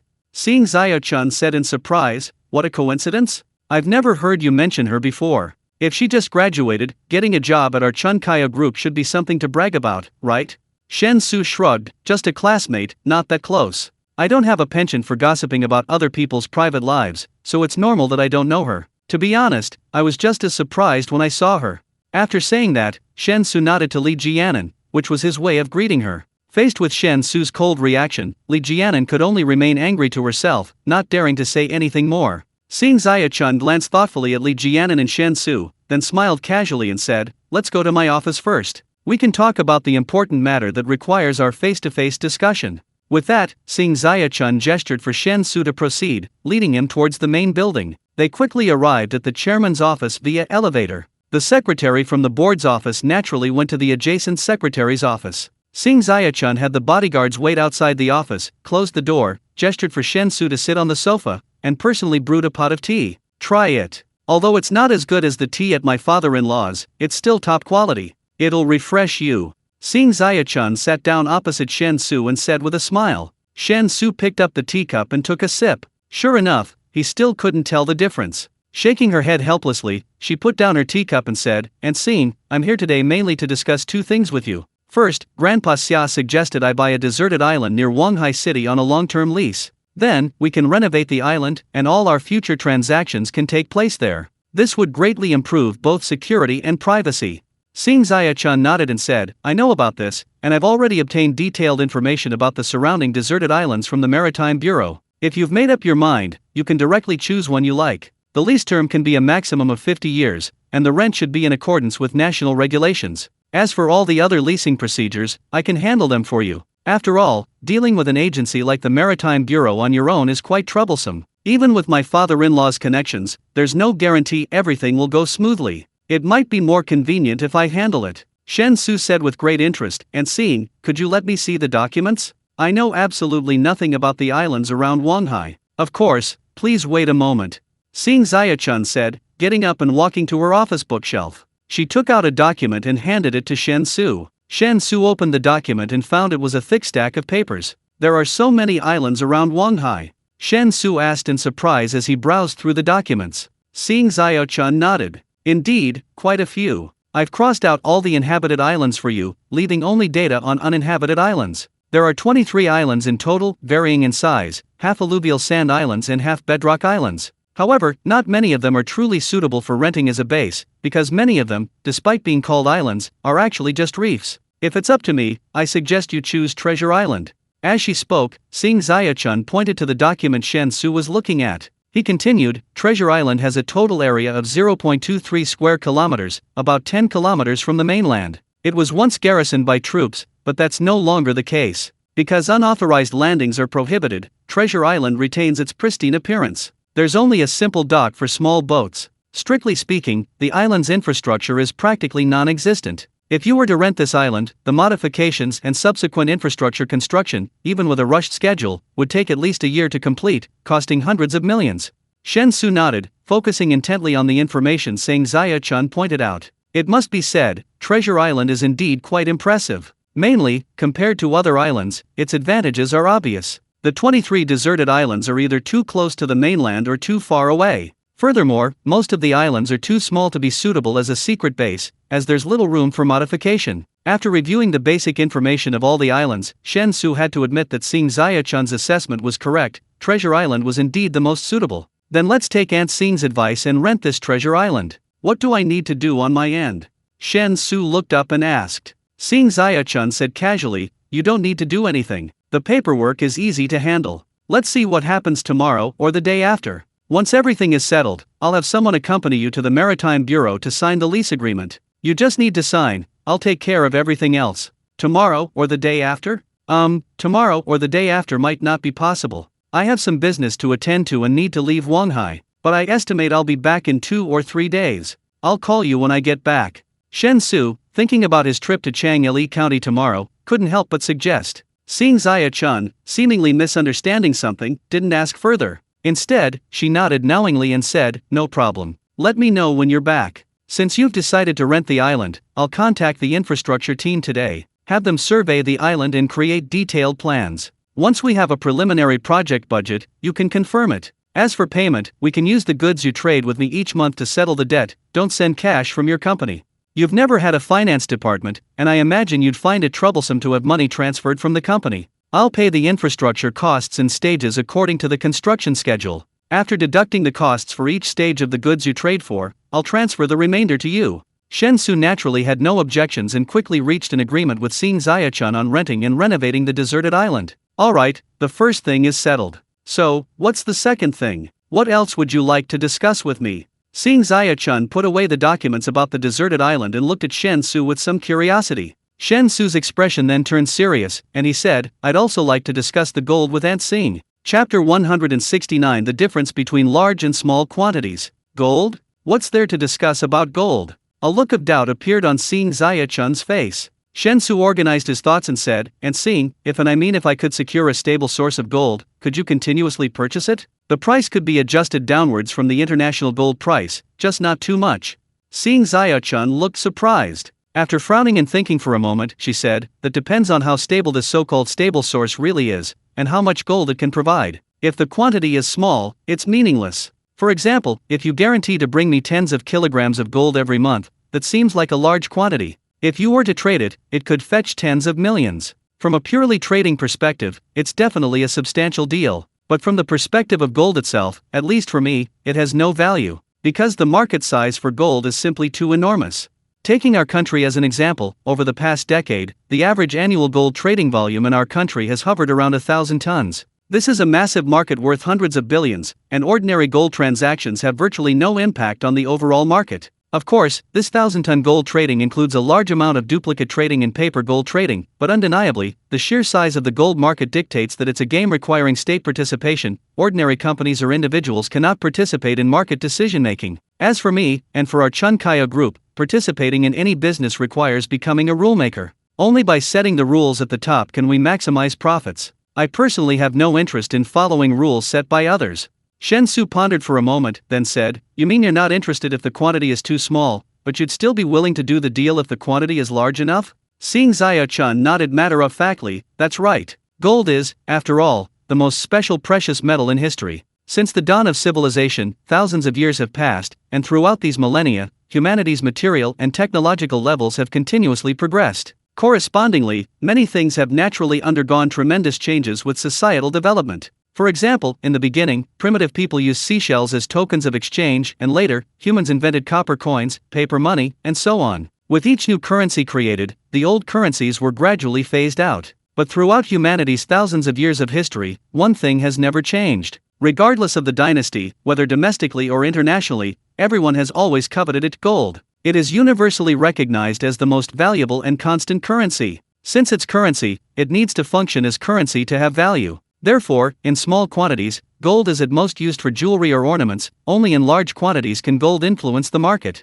For example, our country's central bank has increased its gold reserves by 100 tons in the past 4 months. At this point, Xing Ziya-chun shrugged and continued, Of course, government gold purchases are different from individual purchases. Government-level gold purchases are extremely difficult due to the massive scale of the procurement and are subject to many other restrictions. Regardless, gold is a natural form of currency. From a credit perspective, the issuance of paper money requires the backing of national credit, but gold naturally represents credit. With gold, you can conduct transactions anywhere in the world. Moreover, with the development of technology, various high-tech fields have irreplaceable industrial demands for gold. Unlike in ancient times, when gold only possessed monetary attributes, modern gold also has irreplaceable value in terms of practicality. No matter how much you explain, ultimately, no matter how high the value of gold is, it must be obtained in sufficient quantity to have any value. How much gold can your stable source of gold guarantee each month? Hearing Xing Ziya-chun's question, Shen Xu was actually a little unsure how to answer.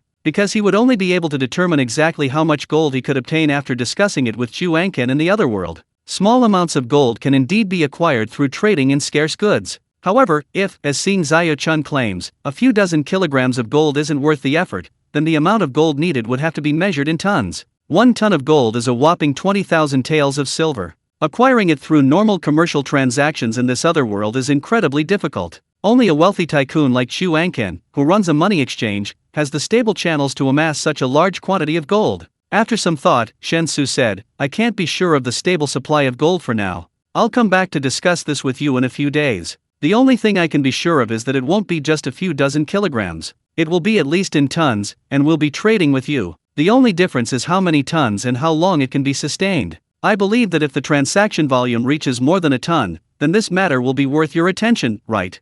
Upon hearing this, Sing Zaya Chun's eyes lit up, and she nodded. If it really can be that large a quantity, then rest assured, I'll take as much as you have. Although Chun Kaya Group doesn't deal in gold, the central bank has been increasing its gold reserves for a long time. A large-scale replenishment of gold reserves at once can greatly alleviate the pressure on the central bank's tasks. We can also gain many useful favors through this. After all, large-scale gold purchases require a high level of micromanagement skills, because it will greatly affect international gold prices, leading to excessively high costs and potentially huge losses. Therefore, large-scale gold purchases are always handled with great care. Having received the answer he wanted, Shen Xu decided not to linger and got up to take his leave. Seeing Zaya Chun glanced at the time and said with a smile, "It's almost noon. Let's have a simple meal together in the cafeteria. You've come all this way. If I don't even prepare a meal, my father-in-law will scold me." Shen Xu hesitated for a moment, but didn't refuse. Zhangmin hadn't called yet, so it wouldn't be a problem in terms of time. Chapter 170. I just graduated, and you've already bought an island? The Spring Airlines Group's employee cafeteria has 2 floors, one for ordinary employees and junior managers, and another for middle and senior management. However, the secretaries in the board office, due to the special nature of their work, can eat at the same tables as the management, despite being ordinary employees. Their daily subsidies, including meal allowances, transportation subsidies, phone allowances, summer heat allowances, and winter heating allowances, are all at the same standard as those of middle-level managers. Therefore, although the basic salaries of the board office secretaries are not high, almost indistinguishable from ordinary employees, their income is quite good when various subsidies are added. Furthermore, Spring Airlines Group differentiates its employee insurance contribution rates according to rank. For example, the Housing Provident Fund contribution rate is only 5% for junior employees, 8% for junior managers, and the highest rate of 12% for middle and senior management. This allows the board office secretaries to also enjoy the 12% Housing Provident Fund contribution rate. In addition to various holiday bonuses and year-end bonuses, the actual annual income of these secretaries in the board office, supported by a multitude of hidden benefits, is often more than 3 times that of ordinary entry-level employees. Although their basic salary level is almost exactly the same as that of ordinary entry-level employees. Because of this, Li Jianan was very satisfied with being able to work in the board office of Chun Kaya Group right after graduation. She also believed that her starting point in her career was far higher than that of most people. This gave rise to a certain sense of pride, which made Li Jianan feel smug from time to time. However, all this pride and self-satisfaction were shattered by a series of setbacks she suffered at the hands of Shen Xu. "Jianan, look! Your college classmate, Chairman Singh personally accompanied him to the cafeteria for lunch. It's unbelievable. He personally led us out of the building to greet him, canceling all his other work at the company just to host your classmate, and even personally accompanied him to the cafeteria for lunch.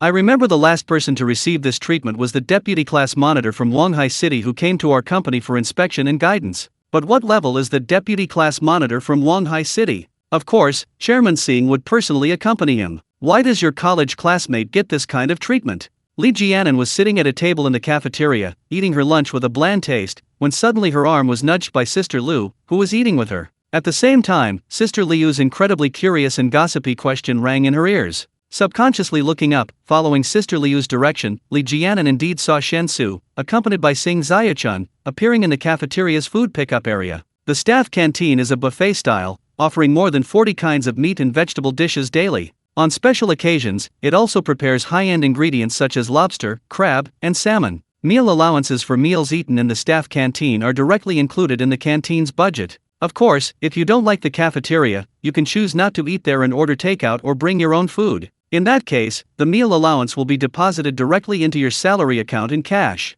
However, very few people do this, because eating in the cafeteria is very convenient and the food is better. Who knows what's really going on with him? I only know that after graduation he opened a trading company and made a lot of money in a very short time. Maybe that trading company is doing business with our group? Li Jianan looked at Shen Xu, who was getting food not far away, with mixed feelings, and bit her lip as she answered. Sister Liu said with some disbelief, "Doing business with our group? What kind of business would it be to make Chairman Singh so attentive? Our group is always the client. Countless companies outside are begging to do business with us. Even among the top 500 companies in the country, Chairman Singh has never personally received them. Sending a subsidiary's head to receive them is already a huge favor. Tisk, I think your college classmate is definitely not simple. He must have a very deep family background. Otherwise, at such a young age, just graduated like you, what good would starting a company do? Without family connections, why would Chairman Singh value him so much? I've heard that many truly powerful families are very low-key these days. Li Jianan was somewhat annoyed, because she felt that what Sister Lu said made a lot of sense. Shen Xu was definitely born into an exceptionally powerful family. Otherwise, he couldn't have been so unremarkable in school, and then suddenly become so prominent right after graduation. If that were true, it would mean that Shen Xu's unremarkable behavior at school was likely due to his family's demands to keep a low profile. Thinking of this, Li Jianan suddenly felt a surge of sadness and wanted to cry. If she had recognized Shen Xu's extraordinary potential earlier and accepted his confession on the spot, she wouldn't be worrying about anything now, right? A simple opportunity for upward mobility was right in front of her, guided by fate, yet she rejected it without hesitation. This thought made Li Jianan's heart ache so much she could hardly breathe. If God could give her another chance, she would definitely say 3 words to Shen Xu, "I love you." If she could put a time limit on those 3 words, she hoped it would be 10,000 years. Just as Li Jianan was replaying classic scenes from A Chinese Odyssey in her mind, Sister Lu suddenly patted her arm forcefully. "Jianan, what are you standing there for? Chairman Singh wants to see you," she said urgently. Oh, sorry, I was daydreaming." Li Jianan paused for a moment, then quickly realized what was happening. She hurriedly stood up, slipped on her high heels, and ran to Sing Ziya-chun in Shen Xu's table. After giving Shen Xu a resentful look, she gave a slightly nervous bow and said, "Chairman Sing, you called me?" Sing Ziya-chun chuckled and said, "Little Li, you haven't been with our company long, have you? We have a task for you. Xiao Su plans to buy an island. The company will handle the paperwork, but he'll need to go to the Maritime Bureau in a few days to sign the papers. The company needs to arrange for someone to accompany him. Since you and Xiao Su are university classmates, you can handle this. When the company people go to process the paperwork tomorrow or the day after, go with them and get to know them, so there won't be any trouble later."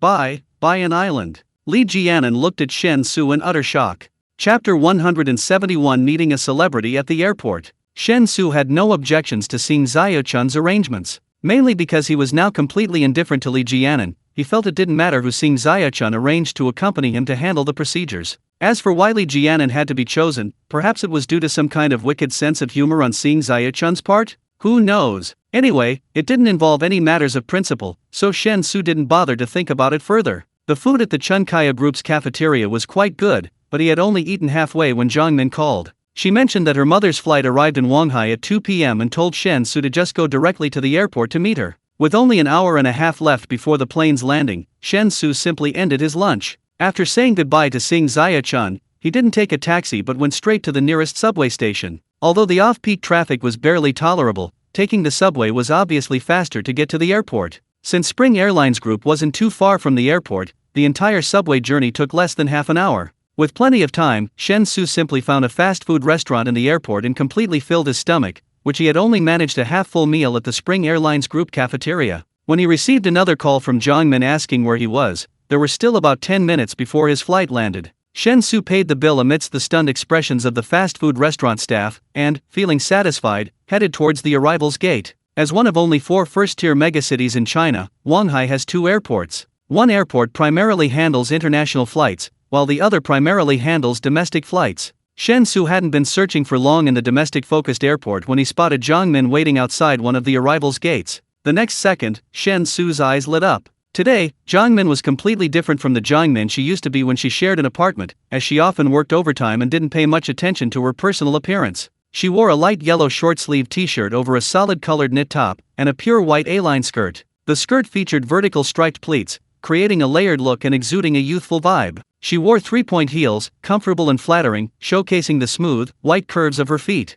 Her hair was naturally loose and flowing over her shoulders, perfectly complementing her already delicate features, making her look stunning. "What's wrong? Why are you staring at me like that? We lived together every day before, and you never looked at me like that." Noticing Shen Xu approaching and noticing his unwavering gaze, Zhang Min felt a surge of pride, but outwardly feigned ignorance as she spoke. Shen Xu coughed lightly and said honestly, "When we lived together, you weren't sloppy, but you never dressed up either. I knew you were pretty, but I really didn't expect you to be this beautiful just by tidying yourself up a little. Seriously, I think it's a waste for you to be a programmer, you could totally be a star." Zhang Min couldn't help but roll her eyes, disdainfully saying, "I've heard the entertainment industry is chaotic. To succeed, you have to be willing to go all out. Some female stars, before they were famous, slept with an entire film crew to get ahead. Even if you killed me, I couldn't accept that. Being a programmer is better, you earn your living through your own skills. As long as you're a top-notch tech expert, you won't have to worry about not having a job." As the two were chatting, a large group of people suddenly rushed up from behind. These people were mostly young women, but there were also a few young men scattered around, and the group looked to be at least several hundred. Some people were holding up support signs, but the vast majority were holding up their phones, wanting to take pictures. Because the group was all scrambling to get the front of the arrival gate, completely ignoring others already standing nearby, several people were jostled and knocked over, causing a chorus of curses to erupt. Jiang Min was also nearly bumped into, but Shen Xu reacted quickly, pulling Jiang Min to his side just before she was knocked over, shielding her with his own body. His martial arts prowess at the third rank allowed Shen Xu to stand motionless, unmoved by the crowd behind him. The next second, a chaotic cacophony of screams erupted. The young girls around him seemed to have been suddenly injected with adrenaline, shouting wildly towards the arrival gate. Only then did Shen Xu notice a man who looked like a celebrity, wearing large sunglasses, accompanied by several security personnel and an assistant, walking out of the arrival gate. Amid the screams of the young girls, the male celebrity's name was repeatedly mentioned. Shen Xu clearly heard that the male celebrity was named Ji Sushin, one of the most popular young male stars of the new generation. Even someone like Shen Xu, who was indifferent to the entertainment industry and almost never paid attention to it, had heard of Ji Sushin at least a little. Make way! Make way! Don't block the way! Several security personnel shielded Ji Sushin in the middle, acting as a clearing force, pushing aside the somewhat frenzied fans. To Shen Xu's surprise, the security personnel actually escorted Ji Sushin straight towards where he was standing. When they reached him, they also reached out to push him and Jiang Min, whom he was holding in his arms. Shen Xu was now annoyed. The airport space is public, there should be a first-come, first-served rule, right? I'm standing here now, so if you want to get through, don't just walk in a straight line. How much trouble would it take to take a slight detour? So what if they're celebrities? Celebrities should be reasonable too. Besides, airports have VIP lanes. If they really don't want to be mobbed by so many fans, they can just use the VIP lane. To ensure smooth airport arrivals and departures and avoid congestion, airports generally don't refuse requests from truly popular celebrities to use VIP channels.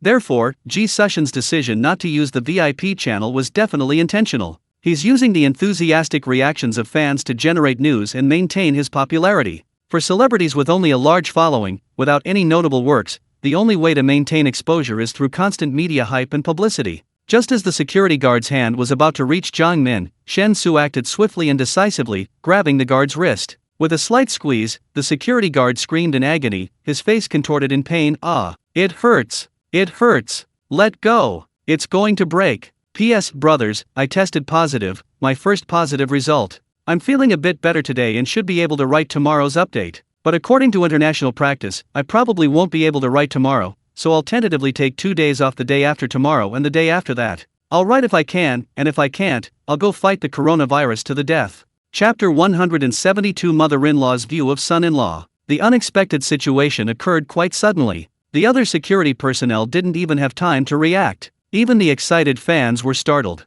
The security guard whose wrist Shen Xu had grabbed screamed in pain, his body going limp from the intense agony, and he immediately knelt on the ground. Knowing that the security personnel were simply following orders, Shen Xu didn't press the matter further. Having given the security guard a simple lesson for his rough behavior, Shen Xu released his grip. However, due to the intense pain, the security guard couldn't get up immediately and remained kneeling on the ground, repeatedly rubbing his wrist. The airport is a public place, not your private space. Rushing around like this, completely disregarding whether you'll cause trouble for others, isn't that a bit much? Shen Xu looked at Ji Sushin and said, "Who are you? It's none of your business how our Shen behaves." A fan shouted. Exactly. Who came this punk? Running around here trying to ride on Shen Xu's popularity. He's desperate for fame. He even hit someone. Another fan chimed in. Take a picture of him. Post it online. Let the whole country see his true colors. He wants to be famous, right? Let's make him famous. Another fan shouted. In an instant, numerous phone cameras began to be pointed at Shen Xu, filming him. Seeing things were escalating, Ji Sushin didn't want to cause any real trouble at the airport. It wouldn't be good for his celebrity status.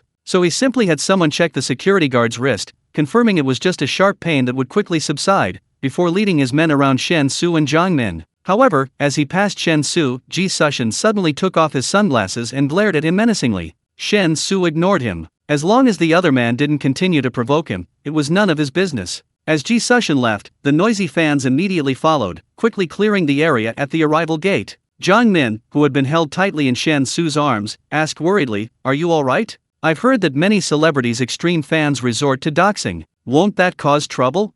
Shen Xu smiled reassuringly, "Don't worry, it's just a small conflict. If they keep going on and on, who knows who will end up suffering? Doxing is illegal. However, in most cases, the cost of seeking legal recourse is too high, and it's difficult for individuals to investigate and gather evidence. This allows some people who like to dox to act with impunity, but I'm not afraid." Jiang Min was puzzled. She didn't understand why Shen Xu wasn't afraid. Doxing and subsequent cyberbullying are almost impossible for ordinary people to resolve. Just as she was about to ask further, she saw her mother appear at the arrival gate. Jiang Min could only temporarily put aside her confusion and waved vigorously. Jiang Min's mother looked somewhat like Jiang Min, but given her age, the resemblance can only be vaguely discerned from the facial contours. "Mom, this is my boyfriend, Shen Xu. Xiao Su, this is my mom, her surname is Chen, you can just call her Aunt Chen." Jiang Min, arm in arm with Shen Xu, greeted her mother and introduced them. Shen Xu immediately nodded politely and said, "Hello, Aunt Chen, let me take your luggage." Jiang Min's mother wasn't particularly enthusiastic. After handing the luggage to Shen Xu, she casually pulled Jiang Min's hand off his arm. Then, she scrutinized Shen Xu with a critical look and said, "Min said you're younger than her, and you just graduated this year? You're not from Wanghai, but you plan to stay and develop your career there? Xiao Shen, I'm being blunt, don't take it to heart, but I really don't know what you can offer Min. I came here originally to take Min to meet my friend's child on a blind date. My friend married someone from Wanghai, and he's a genuine Wanghai resident. Although his family's house is a bit out of the way, they have at least 2 houses. If Min marries him, at least she won't have to worry about housing. Besides, my friend's child has a stable job. Although it's just a contract worker in a public institution, not a permanent position, public institutions generally don't fire people. Isn't that much more reliable than you, a young man who just graduated from university?"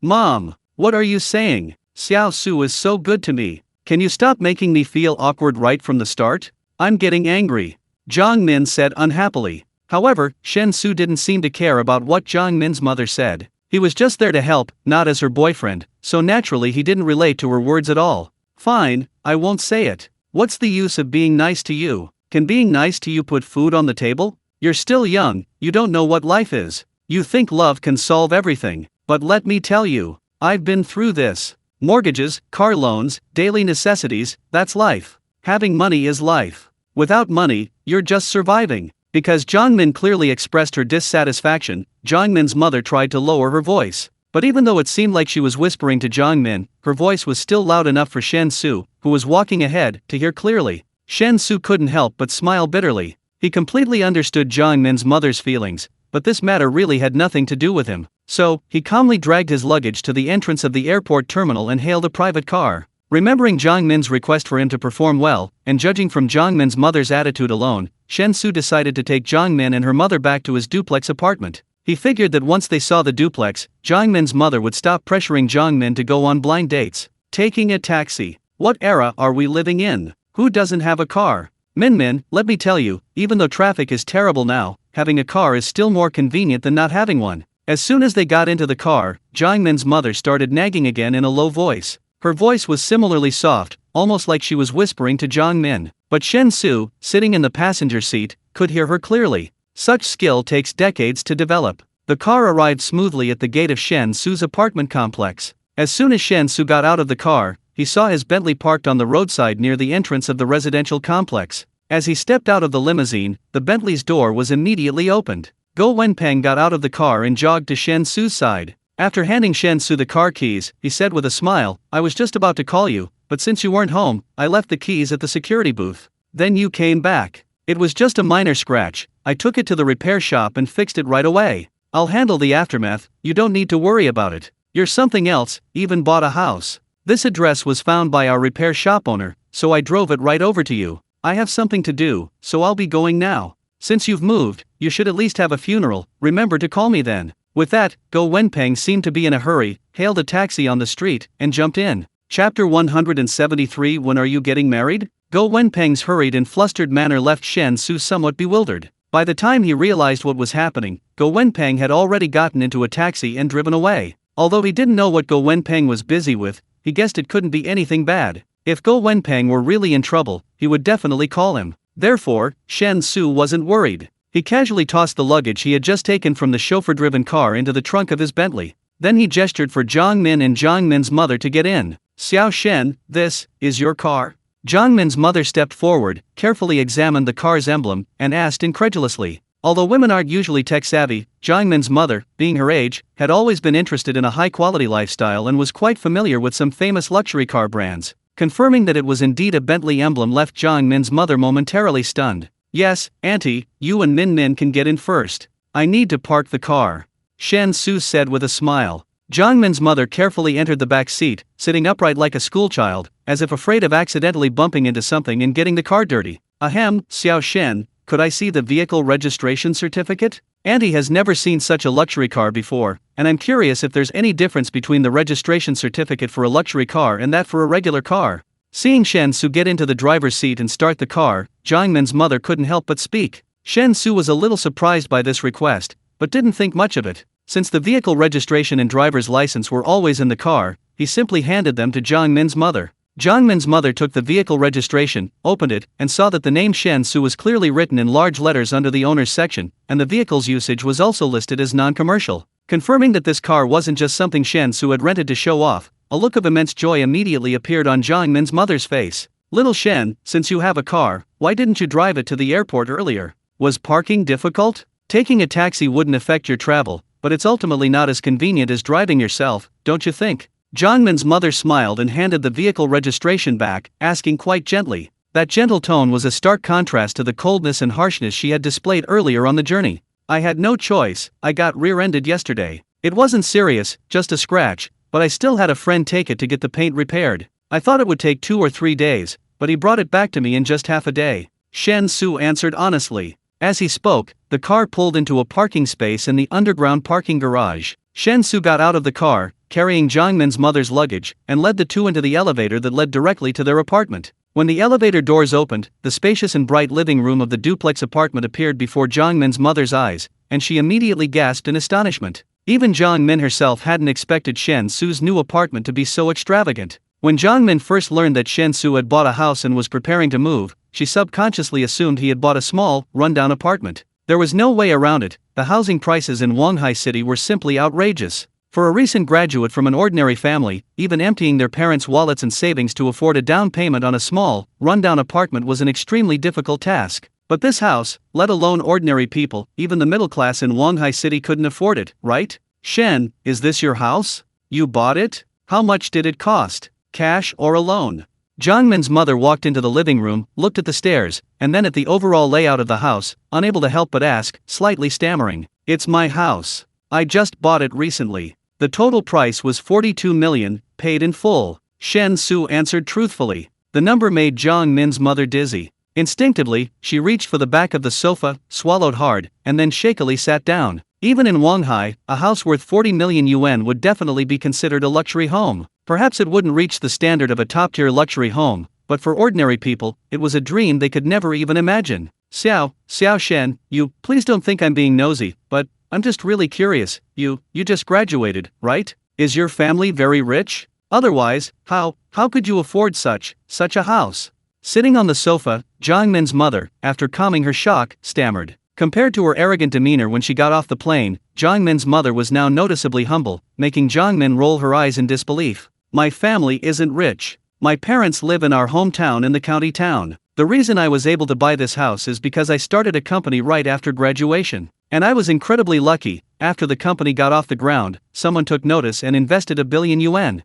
Shen Xu continued to answer honestly. How much? 1 billion yuan. Jiang Min's mother jumped up from the sofa, her eyes wide, her face filled with shock. Ahem, this involves shares. The money can't all go into my personal pocket, the vast majority will be used to develop the company. Seeing that Jiang Min's mother was already overwhelmed, Shen Xu could only tell a white lie to avoid giving her a heart attack. However, Jiang Min's mother clearly wasn't listening. After taking a few deep breaths, she suddenly looked at Shen Xu seriously and asked, Xiao Shen, when are you and Min getting married? Ha! Shen Xu was stunned. Jiang Min, standing to the side, was also dumbfounded. How did the topic suddenly shift to marriage? Mom, what are you saying? Shen Xu and I just met, we've only been dating for a short time. How could we possibly be talking about marriage? Jiang Min stomped her foot, utterly speechless. Jiang Min's mother immediately turned around and grabbed Jiang Min's hand, saying earnestly, silly child. I'm only doing this for your own good. You're young. Having children early means a faster recovery.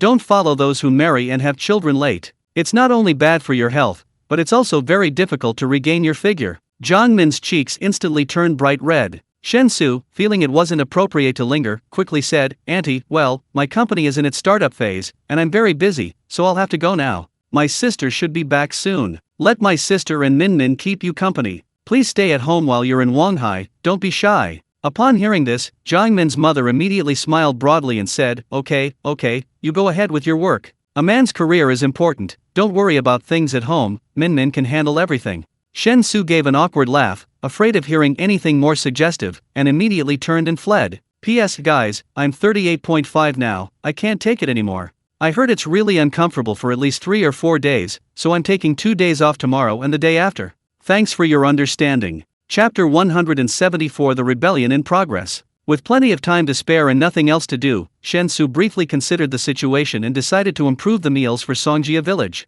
Although Songjia village was no longer short of food after he had Song Saiking build several large granaries, food supplies were no longer frequent. Vegetables and meat were still in very short supply. Although the people of Songjia village have a hunting tradition, the meat they obtain is insufficient to meet the needs of everyone in the village. As for vegetables, they are practically non-existent. In the summer, things are better, they can search for wild vegetables in the valleys and mountains to eat. However, once winter arrives, the prospect of eating fresh vegetables will be a pipe dream. While Shen Xu could theoretically provide Songjia village with a long-term, stable vegetable supply, it would be quite complicated. Vegetables are different from rice and flour. For long-term, large-scale purchases, contracts must be signed directly with the source farms. Wholesalers are easily manipulated. Therefore, Shen Xu's initial idea is to clear the tens of thousands of acres of land in the Songjia village valley and convert them into vegetable greenhouses, allowing for year-round vegetable cultivation. He will provide all the grain. This will ensure that the 2,000 people of Songjia village always have adequate nutrition.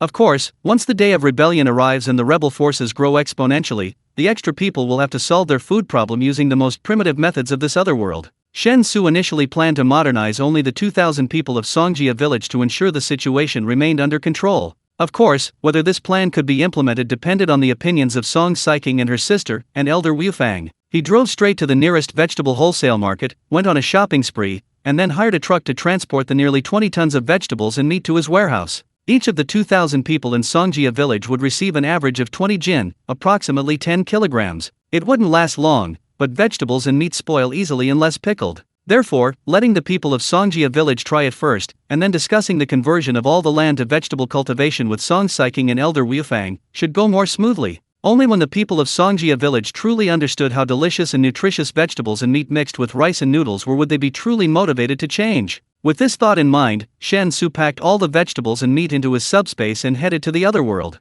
Coincidentally, when Shen Xu pushed open the door to the side room, he saw Zhan Beifang, Ye Wuju, and the 5 elders all sitting in the courtyard. Song Saiking was standing at the front, talking to them about something. As Shen Xu opened the door, everyone in the courtyard naturally looked over.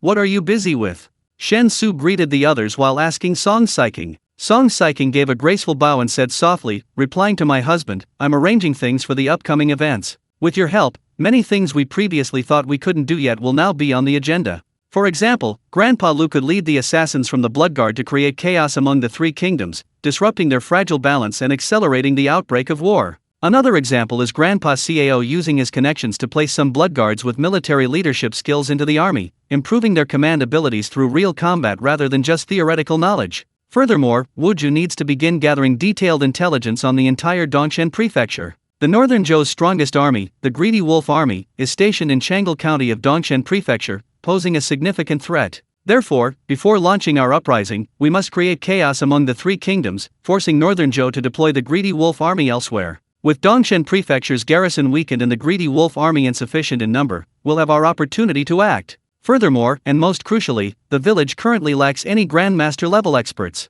This isn't a problem for small-scale skirmishes, but for establishing a nation, it's a significant weakness. So now we need Grandpa Mo to find a way, together with Master Yan, to see if we can cultivate a Grandmaster level cultivator among the 9th-ranked high-ranking students in the village. This is an indispensable foundation. Without it, failure is inevitable. Shen Xu listened intently to Song Saiking's explanation, momentarily astonished. He suddenly realized he had underestimated the impact he had had on Song family village during this time. When he first transmigrated, although Song family village harbored rebellious intentions, those intentions were clearly only at the stage of shouting slogans. But from the time he transmigrated until now, less than a month and a half, Song family village had already gradually put its rebellion into action. After a moment's thought, Shen Xu said, "Isn't it a bit too early? My personal suggestion is that we should formulate a development plan, such as a first 5-year plan, a second 5-year plan, a third 5-year plan, and so on. At each stage, we should set a very clear goal, and then proceed step by step, gradually moving towards that goal.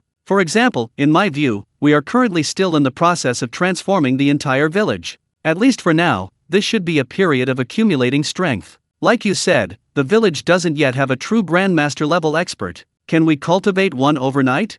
Song Saiking thought for a moment and nodded. "My husband is right. The village is currently in a state of flux, everyone is incredibly motivated. Although we feel it's too rushed, everyone in the village is impatient, and we have no choice. We have to give the Blood Guards an explanation. But if, as my husband suggests, we develop a detailed multi-year plan, so that everyone in the village understands what we should and should do, and the goals are very clear, then this restless mood should be controllable."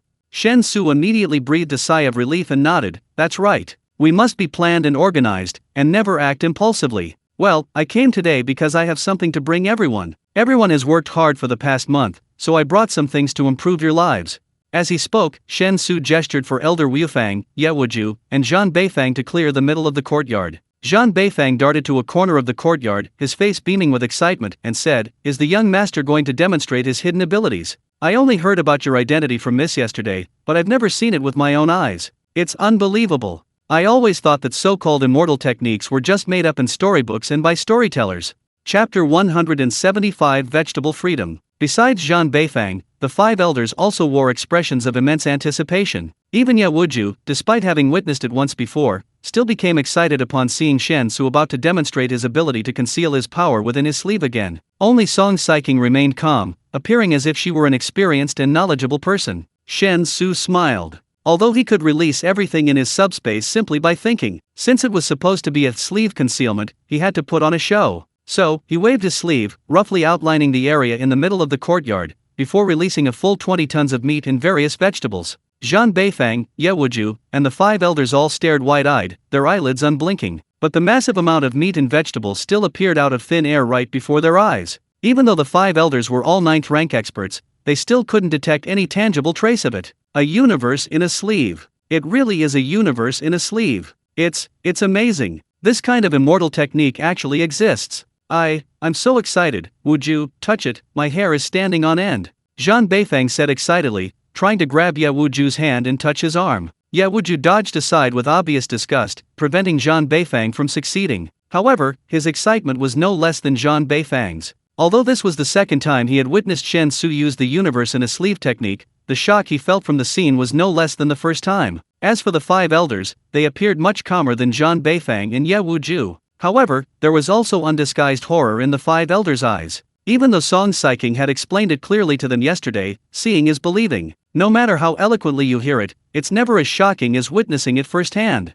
Alright, let's distribute the food first. The meat and vegetables together total 40,000 jin, which averages out to 20 jin per person. Please have Wuju gather some people over to sort them, so that everyone's 20 jin are roughly the same amount. Shen Xu clapped his hands and said with a smile. Zhan Beifang, his face full of curiosity, approached the mountain of vegetables. After examining it carefully, he suddenly pulled a cucumber from the pile of vegetables, then exclaimed incredulously, "Young miss, look what I found. This is a cucumber, isn't it?" "Yes, it must be a cucumber. When I went to Chang'ili County with Wuju before, I saw the steward of the prince's mansion buy cucumbers." "Right, Wuju. Do you remember? That steward proudly boasted to passers-by that a cucumber cost 1 tael of gold." Upon hearing this, Ye Wuju immediately stepped forward, staring intently at the cucumber in Zhan Beifang's hand, and excitedly said, "Yes, it's a cucumber. It looks almost exactly like the cucumbers the prince's mansion bought. But it seems longer than the ones the prince's mansion bought?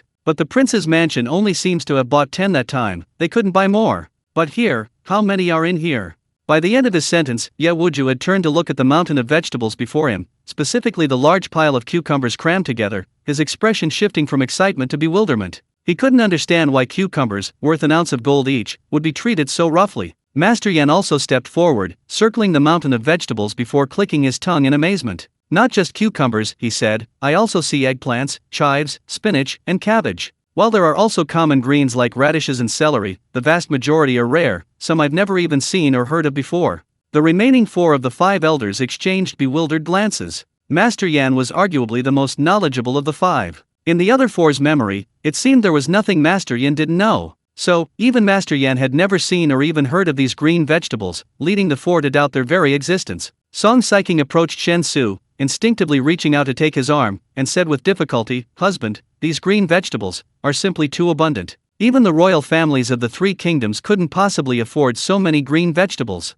Leaving aside those green vegetables that even Master Yan had never seen before, just the cucumbers alone were a royal tribute vegetable of the southern Liang dynasty, which is why they are so rare in the northern Zhou, where a single cucumber can sell for a tael of gold. Similarly, eggplants were also a royal tribute vegetable of the southern Liang dynasty. As for cabbage, spinach, and leeks, while they exist in both the north and south, they also fall under the category of royal tribute vegetables. We would be quite content to eat radishes and celery. He glanced down at Song Saiking's cautious demeanor, then looked up at the expressions of Wu Fang Lao, Ye Wuju, and Zhan Beifang. Shen Xu suddenly realized that although he had anticipated Songjia village's need for vegetables, he had underestimated the impact these vegetables would have on the entire village. Logically speaking, the 5 elders were all 9th rank experts. Once they left the small valley where Songjia village was located, they would undoubtedly be top-tier figures anywhere in the 3 kingdoms world. However, faced with this mountain of vegetables, the 5 elders seemed hesitant, as if afraid of accidentally damaging even a single vegetable. As for Song Saiking's cautiousness, it pained Shen Xu even more. Clearly, for the people of Songjia village, many vegetables were not just a matter of scarcity, but a matter of having no way to obtain them. In the past, Songjia village couldn't even afford to fill their stomachs, let alone use green vegetables to supplement their meals. Holding Song Saiking's hand, Shen Xu gently comforted her, "Wife, you don't need to take these vegetables so seriously. This is the standard of daily meals for our Song family village from now on. Now that you've married me, if we can't even have the freedom to choose our own vegetables, wouldn't it be a serious dereliction of duty on my part?" Vegetable freedom? What does that mean? Song Saiking blinked her big eyes, asking curiously. Well, it means you can eat whatever vegetables you want, as many as you want. Don't think these vegetables are so precious, they are just food to fill your stomach. Shen Xu explained simply. Song Saiking stared blankly at Shen Xu, then suddenly hugged his neck tightly, choking back tears. Being able to marry my husband is truly wonderful. Chapter 176 Planning for Greenhouses. Marx, in his critique of Hegel's philosophy of law, stated that the economic base determines the superstructure. This statement is not only a sociological generalization but also highly applicable to matters of love. It's often said that modern women are materialistic, demanding cars, houses, and dowries for marriage. A man's wealth is often the primary consideration when choosing a partner. Wealth and power are seen as the best cosmetic enhancements for men. A wealthy older man is considered an old baby, while a poor one is seen as a decrepit old man. This may sound like a distorted aesthetic formed in a materialistic modern society, but the reality is quite different. The concept of marrying someone of equal social standing has existed since ancient times. As for daughters of impoverished families, many would rather marry a landlord as a concubine or be sold to a wealthy family as a maid than marry another poor man. Unless you are too ugly for a wealthy family to consider. The monogamous system in modern society at least adequately guarantees the right of the poor to marry and have children. In ancient times, with a male-to-female ratio, those with power, talent, influence, and wealth would monopolize more social resources, depriving the poor of even the right to marry and have children. This led to widespread phenomena like wife-sharing and wife-renting. This clearly demonstrates that love must be built on a foundation of sustenance to be truly stable. Otherwise, a momentary impulse will only leave behind a mess. The marriage between Shen Xu and Song Saiking should actually be categorized as a well-matched marriage. Initially, Wu Fang always tried to tie him to the Song family village, because he could help the village solve many problems it couldn't handle on its own. At the same time, he also needed the Song family village's strength to establish himself in the other world, achieve stable development, and expand outwards. On the surface, Song family village appeared to be just a poor, impoverished village where people couldn't even truly fill their stomachs. In reality, Song family village possessed formidable military power, enough to make them a powerful force in the world. He, too, outwardly appeared to be a lowly wage slave in another world, his greatest purpose in life merely to provide a backdrop for successful individuals. But his sudden ability to travel through time allowed him to leap over the Dragon Gate, instantly laying the foundation for a future rise to the top. After all, connections are king. He controlled the only channel connecting the two worlds, so he should become the king of both. From this perspective, his relationship with Song Saiking could be considered a well-matched union of interests. However, as time passed, the word interests in this union gradually faded. Shen Xu discovered that his feelings for Song Saiking were no longer limited to the superficial reason of lusting after her body. He was Song Saiking's man, and therefore had the obligation and responsibility to provide her with the best life he could afford. Reaching out, Shen Xu ruffled Song Saiking's hair, then leaned down and kissed her cheek, saying with a chuckle, "It's my luck to marry you. Alright, we can talk about sweet nothings later tonight. Go and distribute the vegetables and meat, these things don't keep for long.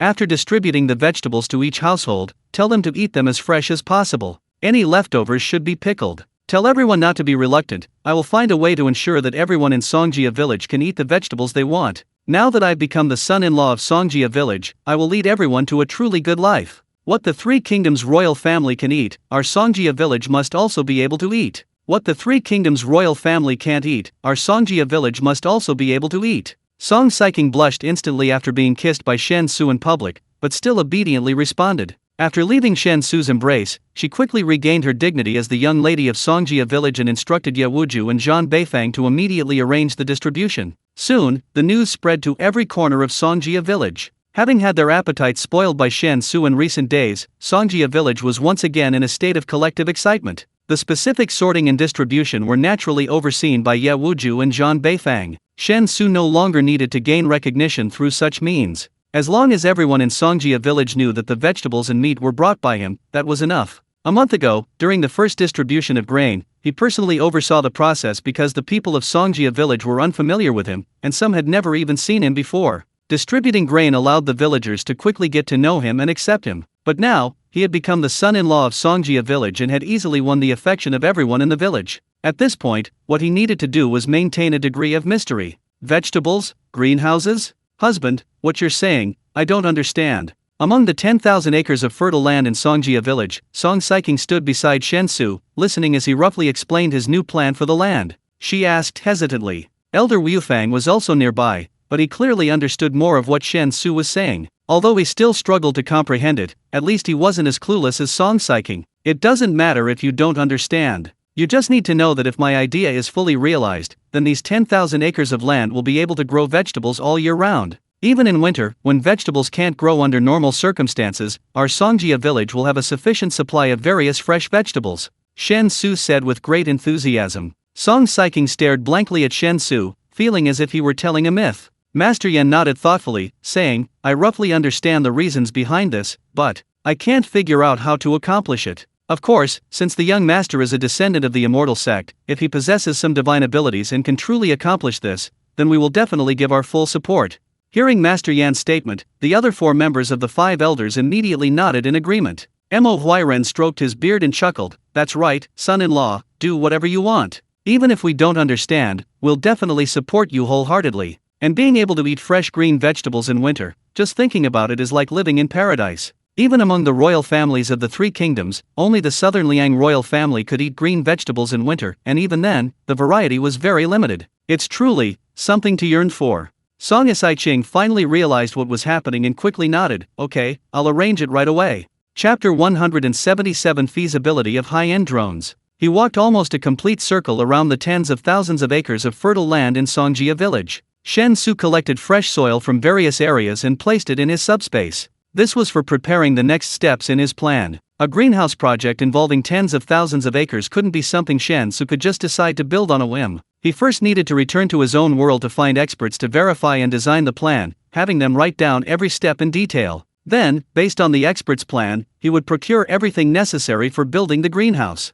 After transporting everything to Songjia village, he would have the blood guards build the greenhouse according to the detailed steps in the plan. Especially since the greenhouse required a large amount of electricity, he would definitely need to bring suitable generators to his other world. However, compared to thermal power generators and hydroelectric generators, Shen Xu currently preferred solar power generators. Because the valley where Songjia village was located had abundant sunlight. As long as enough batteries are prepared, the power generation capacity of the solar power generators should be sufficient. Of course, to avoid unexpected or extreme situations, in addition to the main solar power generators, backup generators are essential. Furthermore, after building the greenhouses, it's necessary to determine the most suitable vegetables to grow on the land, the optimal planting order, and the number of planting seasons per year, all through soil composition analysis. Even after building the greenhouses, to free up the manpower of Songjia village from farming, the feasibility of fully mechanized operations must be considered. In short, building greenhouses covering tens of thousands of acres is an extremely complicated undertaking. Shen Xu himself only has a superficial understanding of this, so naturally, he will entrust everything to the experts.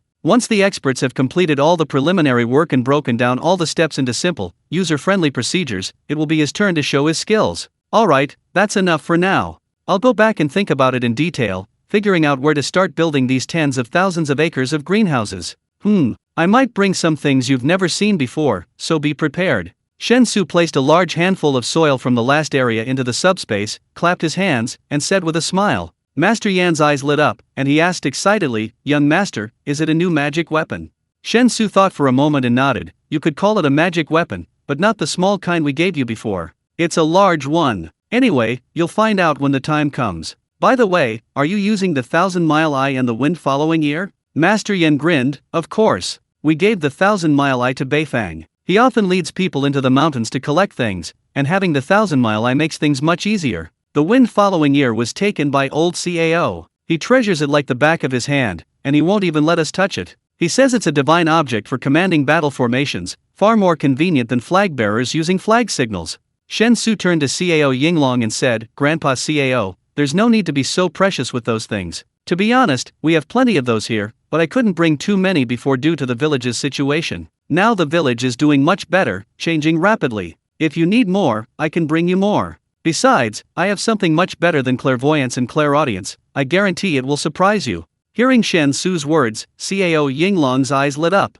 However, Cao Yinglong was clearly more composed than Master Yan, so he simply nodded solemnly without any further comment. Shen Xu didn't say anything more. Judging that the time was about right, he led his men away from the fields and back towards the courtyard. What he envisioned something with greater military value and seemingly no natural enemies in this other world was actually drones. This thing already touched on the realm of high technology. Fortunately, they're relatively easy to operate, especially since modern high-end drones have automatic flight capabilities, further simplifying the process. Therefore, disregarding repair issues, from an operational standpoint, bringing a drone to this other world shouldn't be a problem. The blood guards of Songjia village all possess martial arts skills, and their learning abilities far surpass those of ordinary people. Even if they've never used drones before, learning to operate one wouldn't be difficult. Besides, he doesn't plan to bring too many drones initially. One is enough to let Songjia village know and get used to their existence. The reason he didn't initially plan to bring a drone was twofold. First, high-end drones are too expensive. In the first few days after he began his transmigration, he wasn't nearly as well off as he is now, and purchasing a high-end drone would be a significant financial burden.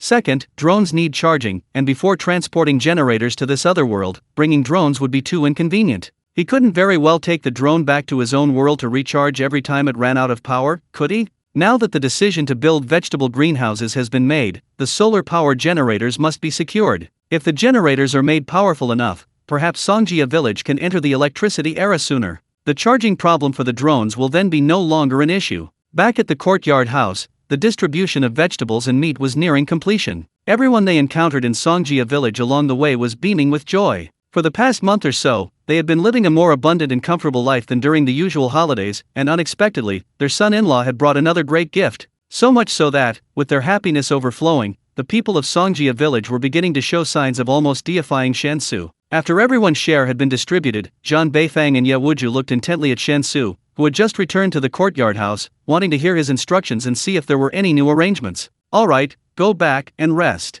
Prepare for our departure to Changli County tomorrow. As for the development plan for our Song family village, we'll discuss it in detail when I return from Changli County," Shen Xu said to Zhan Beifang and Ye Wuju. Both were somewhat disappointed, but Ye Wuju seemed much better off. Shen Xu ignored them and instead said to Lu Xiaoqing, "Grandpa Lu, there's something I'd like to discuss with you privately." Chapter 178 is delicious, I want more. The cloud body wind movement technique? Yes, it is indeed one of my unique skills. However, the cloud body wind movement technique doesn't require any cultivation method. Even I can only use it against acquired martial artists. Once facing an innate martial artist, the cloud body wind movement technique loses all its effectiveness. If, as you say, someone without any martial arts cultivation level were to learn the cloud body wind movement technique, then even if they mastered it to its highest level, they would at most be able to contend with a third-rank martial artist. It's truly meaningless. In the private room, Lu Xiaoqing looked at Shen Xu and said expressionlessly. Shen Xu shrugged and said, "Whether it's meaningful or not, just teach it to me directly. I need it." Lu Xiaoqing didn't ask further and nodded. Alright then, the cloud body wind technique is a martial art I created when I was still weak. I was slow-witted in my youth, and after embarking on the path of martial arts cultivation, my progress was extremely slow. To make up for the ever-widening gap between me and others, I created this martial art. Even without the support of a higher cultivation level, it can still be very effective. Shen Xu's lips twitched slightly. He felt that Lu Xiaoqing was being sarcastic. Slow-witted in his youth, yet able to create his own martial art? If he were intelligent in his youth, wouldn't he be unstoppable? He couldn't help but mentally complain a couple of times, but hearing Lu Xiaoqing begin his detailed explanation without stopping, Shen Xu had to immediately banish these chaotic thoughts from his mind and concentrate on learning. At this moment, outside the courtyard, Song Si, carrying her hunting spoils, had just arrived at the gate. The other 4 of the 5 elders, along with Ye Wuju and Zhan Beifang, were all busy with their own tasks, leaving only Song Siking to accompany Song Si in processing the prey. After nearly an hour, having finally finished processing most of their spoils, Song Si suddenly spoke up, "Sister, tomorrow I want to go to Chang'ili County with my brother-in-law and the others." Song Siking asked curiously, "Aren't you always uninterested in going down the mountain? Why do you suddenly want to go to the county city?" Song Si calmly replied, "I feel I've reached a bottleneck at the 6th rank. If I want to break through to the 7th rank and enter the innate realm, simply hunting in the mountains isn't enough. I can't make any further progress. So I want to go down the mountain with the group, see more of the world, experience more things, and perhaps find an opportunity to break through to the innate realm." Song Siking's face immediately lit up with joy. She stepped forward and hugged Song Si, saying, "You've already reached the threshold of the innate realm? I only advanced to the innate realm at 19, and you're 17 and already have a chance. If you succeed, you'll definitely become a grandmaster someday." At this point, Song Siking stood face to face with Song Si. She placed both hands on Song Si's shoulders and continued earnestly, "Si, you've always been more talented than me, and you're far more focused on martial arts. I believe you can definitely become a grandmaster. Your parents in heaven will be proud of you." Song Si blinked, pinched Song Siking's cheek, and said, "Don't worry, sister, I'll protect you and the whole village." As soon as he finished speaking, the door to the side room was suddenly pushed open, and Shen Xu and Lu Xiaoqing emerged. Learning the cloud body wind form wasn't difficult, at least not for Shen Xu at the moment. In less than an hour, he had mastered all the essentials of the cloud body wind form. Although his application was still very clumsy, he only lacked proficiency. However, as Lu Xiaoqing had said, this martial art was practically useless because it didn't require any martial arts realm to support it. Those without a martial arts realm to rely on find it difficult to learn. Those with a martial arts realm to rely on find it easy to learn, but don't need it at all. Besides teaching it to Xia Zikyu, Shen Xu really didn't know what other use the cloud body wind form could have. After Lu Xiaoqing and the 2 sisters exchanged greetings, they flew away like birds. Shen Xu glanced at the sky and decided it was time to go back. However, just as he finished speaking with Song Siking and was about to turn back to his room to travel through time, Song Si suddenly blocked his way and opened her mouth towards him. "Shen Xu?" Seeing Shen Xu's lack of reaction, Song Si closed her mouth with a hint of disgust and said, "The chocolate thing you gave me last time was delicious, I want more." After saying that, Song Si opened her mouth towards Shen Xu again. Shen Xu was immediately speechless. Luckily, he had kept those chocolates in his personal space, otherwise, being caught off guard by his sister-in-law like this, he really wouldn't know how to react. He casually took out 2 chocolate beans and easily tossed them into his sister-in-law's mouth before returning to his room to travel through time. Song Si, meanwhile, closed her eyes slightly, her thin lips moving slightly as she chewed delicately and gently, her face full of enjoyment. Back in his own world, Shen Xu immediately dialed Xing Ziyachan's number and explained his needs for a complete solution for a 10,000 mu vegetable greenhouse project in detail. He didn't know the expert who could create such a solution, but Xing Ziyachan certainly did. Although his actions somewhat resembled using Xing Ziyachan as a secretary, they had a close working relationship, and he trusted she wouldn't mind. Sure enough, while Xing Ziyachan seemed a little hesitant about Shen Xu's request, she readily agreed and said she would get back to him soon. Shen Xu initially didn't know how soon would be. Unexpectedly, while he was still driving home, Xing Ziyachan called, asking why he hadn't added the expert as a friend. A friend?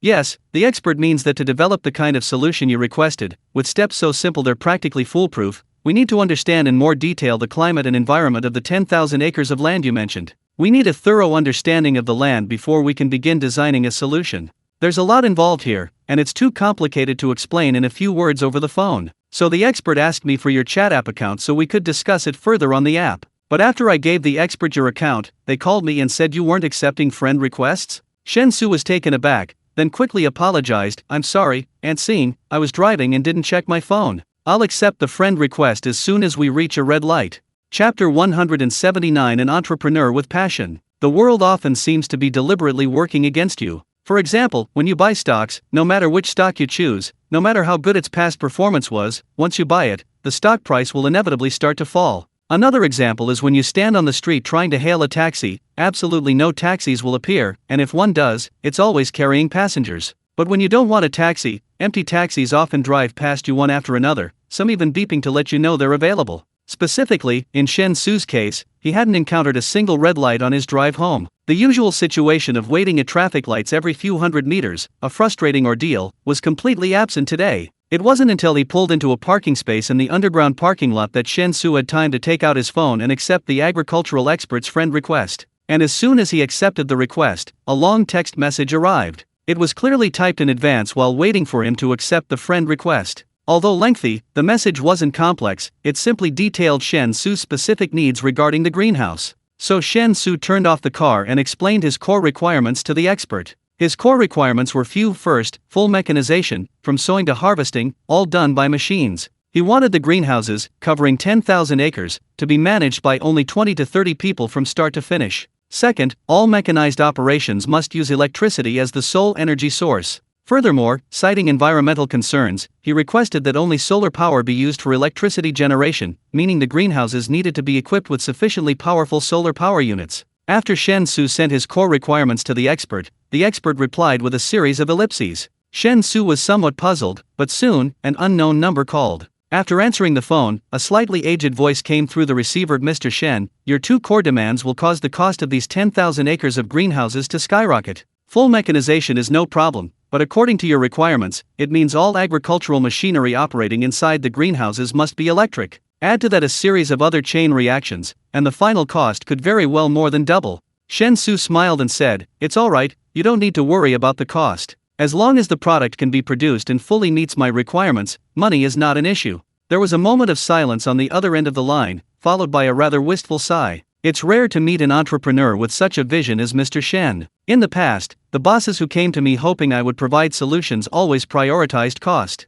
I've never met someone like Mr. Shen who is completely unconcerned about costs. Mr. Shen, please rest assured, I will develop your plan into a model research project. My 2 doctoral students and 3 master's students will join in, and through studying your plan, they will all gain invaluable experience. After a few more polite exchanges, the phone finally went dead. Shen Xu glanced at the screen, increasingly satisfied with Xing Ziya-chun's efficiency. Although she didn't identify herself, Shen Xu could tell that the expert Xing Ziya-chun had found was likely a leading agricultural scientist specializing in greenhouse research. At least at the level of a doctoral supervisor, only someone qualified to supervise doctoral and master's students would be qualified. Finding an expert of this caliber requires far more than just money. In short, the solution for the 10,000-acre greenhouse needed in the other world is basically confirmed. The rest is just a matter of time. Things are progressing so smoothly, it's truly something to celebrate. Shen Xu happily took the elevator home, but as soon as he reached the living room, he found Zhang Min sitting on the sofa with a look of utter despair. Zhang Min's mother was sitting beside her, beaming. Seeing Shen Xu return, Zhang Min's mother immediately stood up and said in an incredibly warm tone, "Little Shen's back. Come and eat. Min specially prepared a whole table of dishes for you, just waiting for you to come home and eat." After saying that, Zhang Min's mother turned and quickly walked towards the dining room. Shen Xu turned to look at Zhang Min in astonishment. During their time sharing the apartment, he had never seen Zhang Min cook. Zhang Min got up and came to Shen Xu's side, whispering, "Don't worry, it was actually my mom who cooked. I was just helping out. My mom's idea is that the way to a man's heart is through his stomach. She told me to be a good wife and mother, to keep you firmly in my grasp." Shen Xu then understood what was going on and said with a wry smile, "Looks like I was too good at it. The medicine was too strong, and it had the opposite effect." Zhang Min sighed, "It's too late for regrets now. Let's just take it one step at a time. Anyway, my mom won't be staying here for more than a few days. When is Auntie planning to leave? I reckon, a week." Sigh. She called Shenya downstairs, and the 4 of them sat down at the dining table for a simple dinner. Zhang Min's mother's cooking was mediocre, and during the meal, she kept trying to praise Zhang Min's virtues, making the atmosphere at the table quite awkward. Zhang Min, in particular, felt completely lost, only able to bury her face in her food, utterly at a loss for what to do. After finally finishing the meal, Shen Xu secretly breathed a sigh of relief and said with a smile, "I've been very tired these past few days, I'm going upstairs to rest. I have to go on a business trip tomorrow, probably for 3 or 4 days." Xiaoa, why don't you come with Min Min and keep Auntie company in Wanghai? Don't go to your part-time job, school starts soon. If you don't enjoy yourself for a few days, wouldn't that be a waste of the summer vacation? Shen Ye glanced at Shen Xu and weakly agreed. Jiang Min's mother, however, said with a beaming smile, Xiao Shen, go ahead and do what you need to do. Don't worry about me. I didn't come to Wanghai to cause you any trouble. Go and rest. Min Min will come upstairs and give you a massage later. Xiao Shen, let me tell you, Min Min's skills are family tradition. Her father used her massage skills to trick me into marrying him. After saying this, Jiang Min's mother gently nudged Jiang Min with her elbow, reminding her to quickly clear the table. Jiang Min looked indignant, while Shen Xu could only awkwardly laugh and agree before hurriedly running upstairs. Chapter 180 Ban. The master bedroom had clearly been cleaned, with brand new sheets, blankets, and pillows. Shen Xu closed the door, threw himself onto the bed, stretched comfortably, and started scrolling through short videos on his phone. This form of entertainment, unique to the working class, required no additional cost besides wasting time. Time, of course, is incredibly precious to those with power and influence. But for ordinary people struggling to survive, it's their least valuable asset. Shen Xu felt he hadn't truly relaxed like this in a long time. Blanking out his thoughts, simply scrolling through short videos to kill time if done occasionally, it was undeniably a pleasant experience. Of course, doing this every day was definitely not an option. One can indulge in pleasure occasionally, but cannot be a perpetual waste of time. Just as Shen Xu was enjoying himself while scrolling through short videos, he suddenly came across a trending one. Popular celebrity Ji Sushen was maliciously targeted for attention at the airport. Ji Sushen handled the situation calmly and politely. What would you do in his shoes? Shen Xu subconsciously read the video title aloud, but the more he read, the more uneasy he felt. After quickly watching the video, he realized it depicted a minor altercation he and Jiang Min had with Ji Sushen at the airport arrival gate earlier that day. However, the video had clearly been edited in frame by frame, removing all unfavorable content about Ji Sushen. After this manipulation, the video presented to the public did indeed appear as if Shen Xu and Jiang Min were deliberately trying to gain attention. Sure enough, when Shen Xu checked the video's comment section, he found it was completely one-sided. Those comments were either criticizing him and Jiang Min, or praising Ji Sushen. In short, this massive hype was clearly only beneficial to Ji Sushen. Shen Xu didn't really care about this kind of thing. With his current status and the ability to travel between worlds at will, his position is completely different from before. Many things that used to harm him can now at most bring him a smile. But this matter affects more than just himself. Jiang Min also appeared in the video. If he truly ignores it, Jiang Min might suffer some undue harm. Thinking of this, Shen Xu directly dialed Lu Tongchun's number. After the call connected, he briefly explained the true situation. Lu Tongchun didn't say much, simply indicating that he understood and telling Shen Xu that he would handle the matter immediately before hanging up. At the same time, in the presidential suite of a high-end hotel in Wanghai, Ji Sushen sat on the sofa with a glass of red wine, listening with narrowed eyes to his agent's report beside him. Ah Shen, the hype has completely taken off. It's about to become a nationwide topic of discussion. Tomorrow I'll contact the head of the fan organization and have them cooperate with our hype starting tomorrow, aiming to keep this on the trending topics list for 10 days to 2 weeks. The manager said excitedly. Ji Sushen nodded with satisfaction, took a sip of red wine, and said with a smile, it doesn't need to take 10 days or half a month. Frankly, it's just a small matter. It'll be great if it stays on the trending topics for a week. After the hype dies down, remember to release a statement saying we didn't intend to occupy public resources, which is why we haven't spoken out. We can get one last wave of attention. This trip to Wanghai won't be a loss.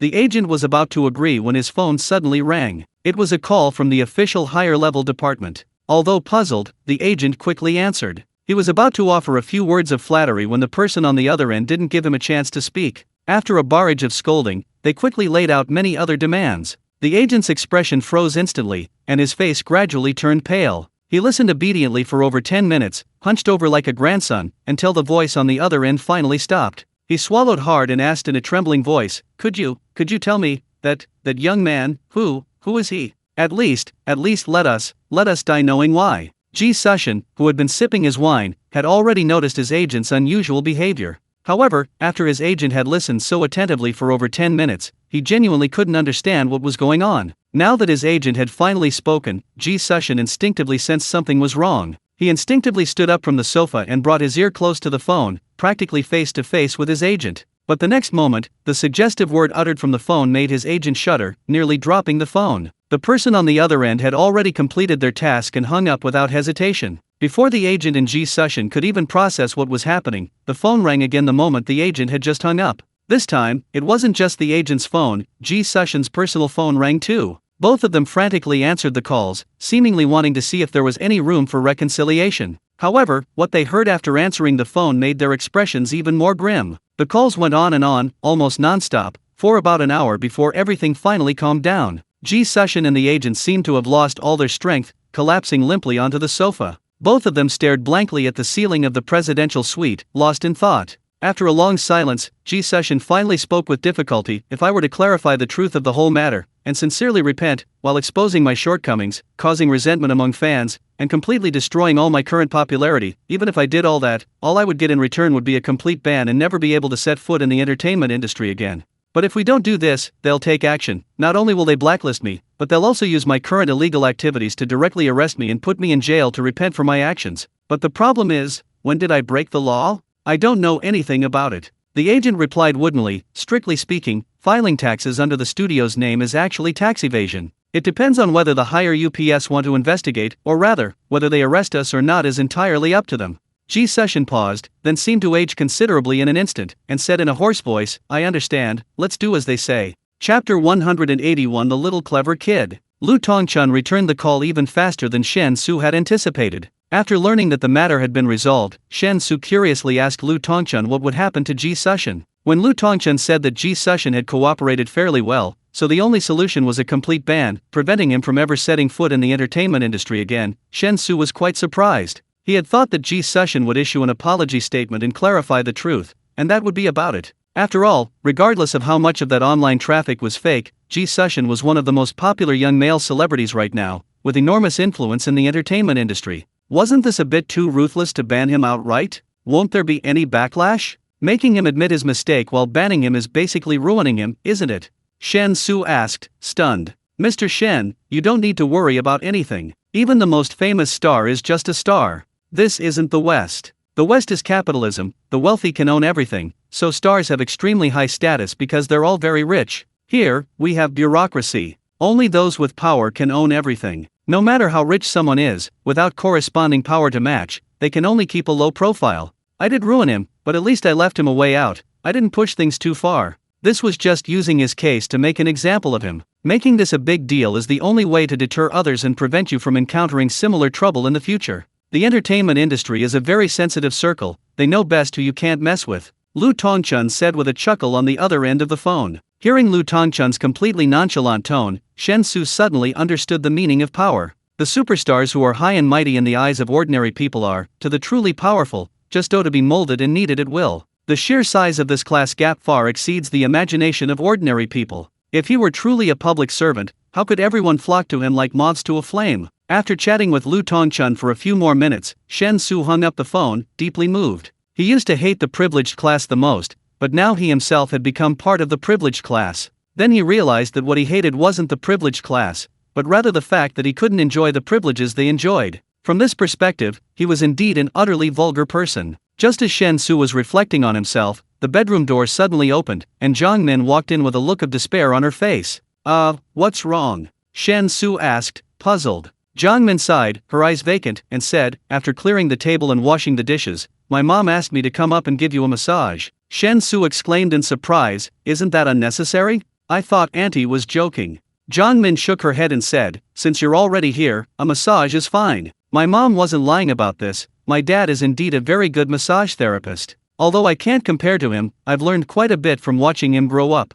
The last time I gave a massage was back in college when my roommate was curious, so I gave her a massage. I haven't done it since graduating and starting work. I might be a little rusty, so please bear with me. Seeing that Zhang Min was serious, Shen Xu felt a little embarrassed, but also a bit expectant. A skilled hand reveals its expertise. Shen Xu could tell that Zhang Min's technique was indeed very experienced. The various massage techniques applied to his body were very relaxing and comfortable, making him involuntarily relax. Ahem, that's enough, it's already very comfortable. Zhang Min turned and went to the ensuite bathroom and the master bedroom to wash up quickly. After coming out of the bathroom, she returned to Shen Xu's bedside and gestured for him to lie down. What for? Shen Xu asked, puzzled. To sleep with you, a task my mom assigned me.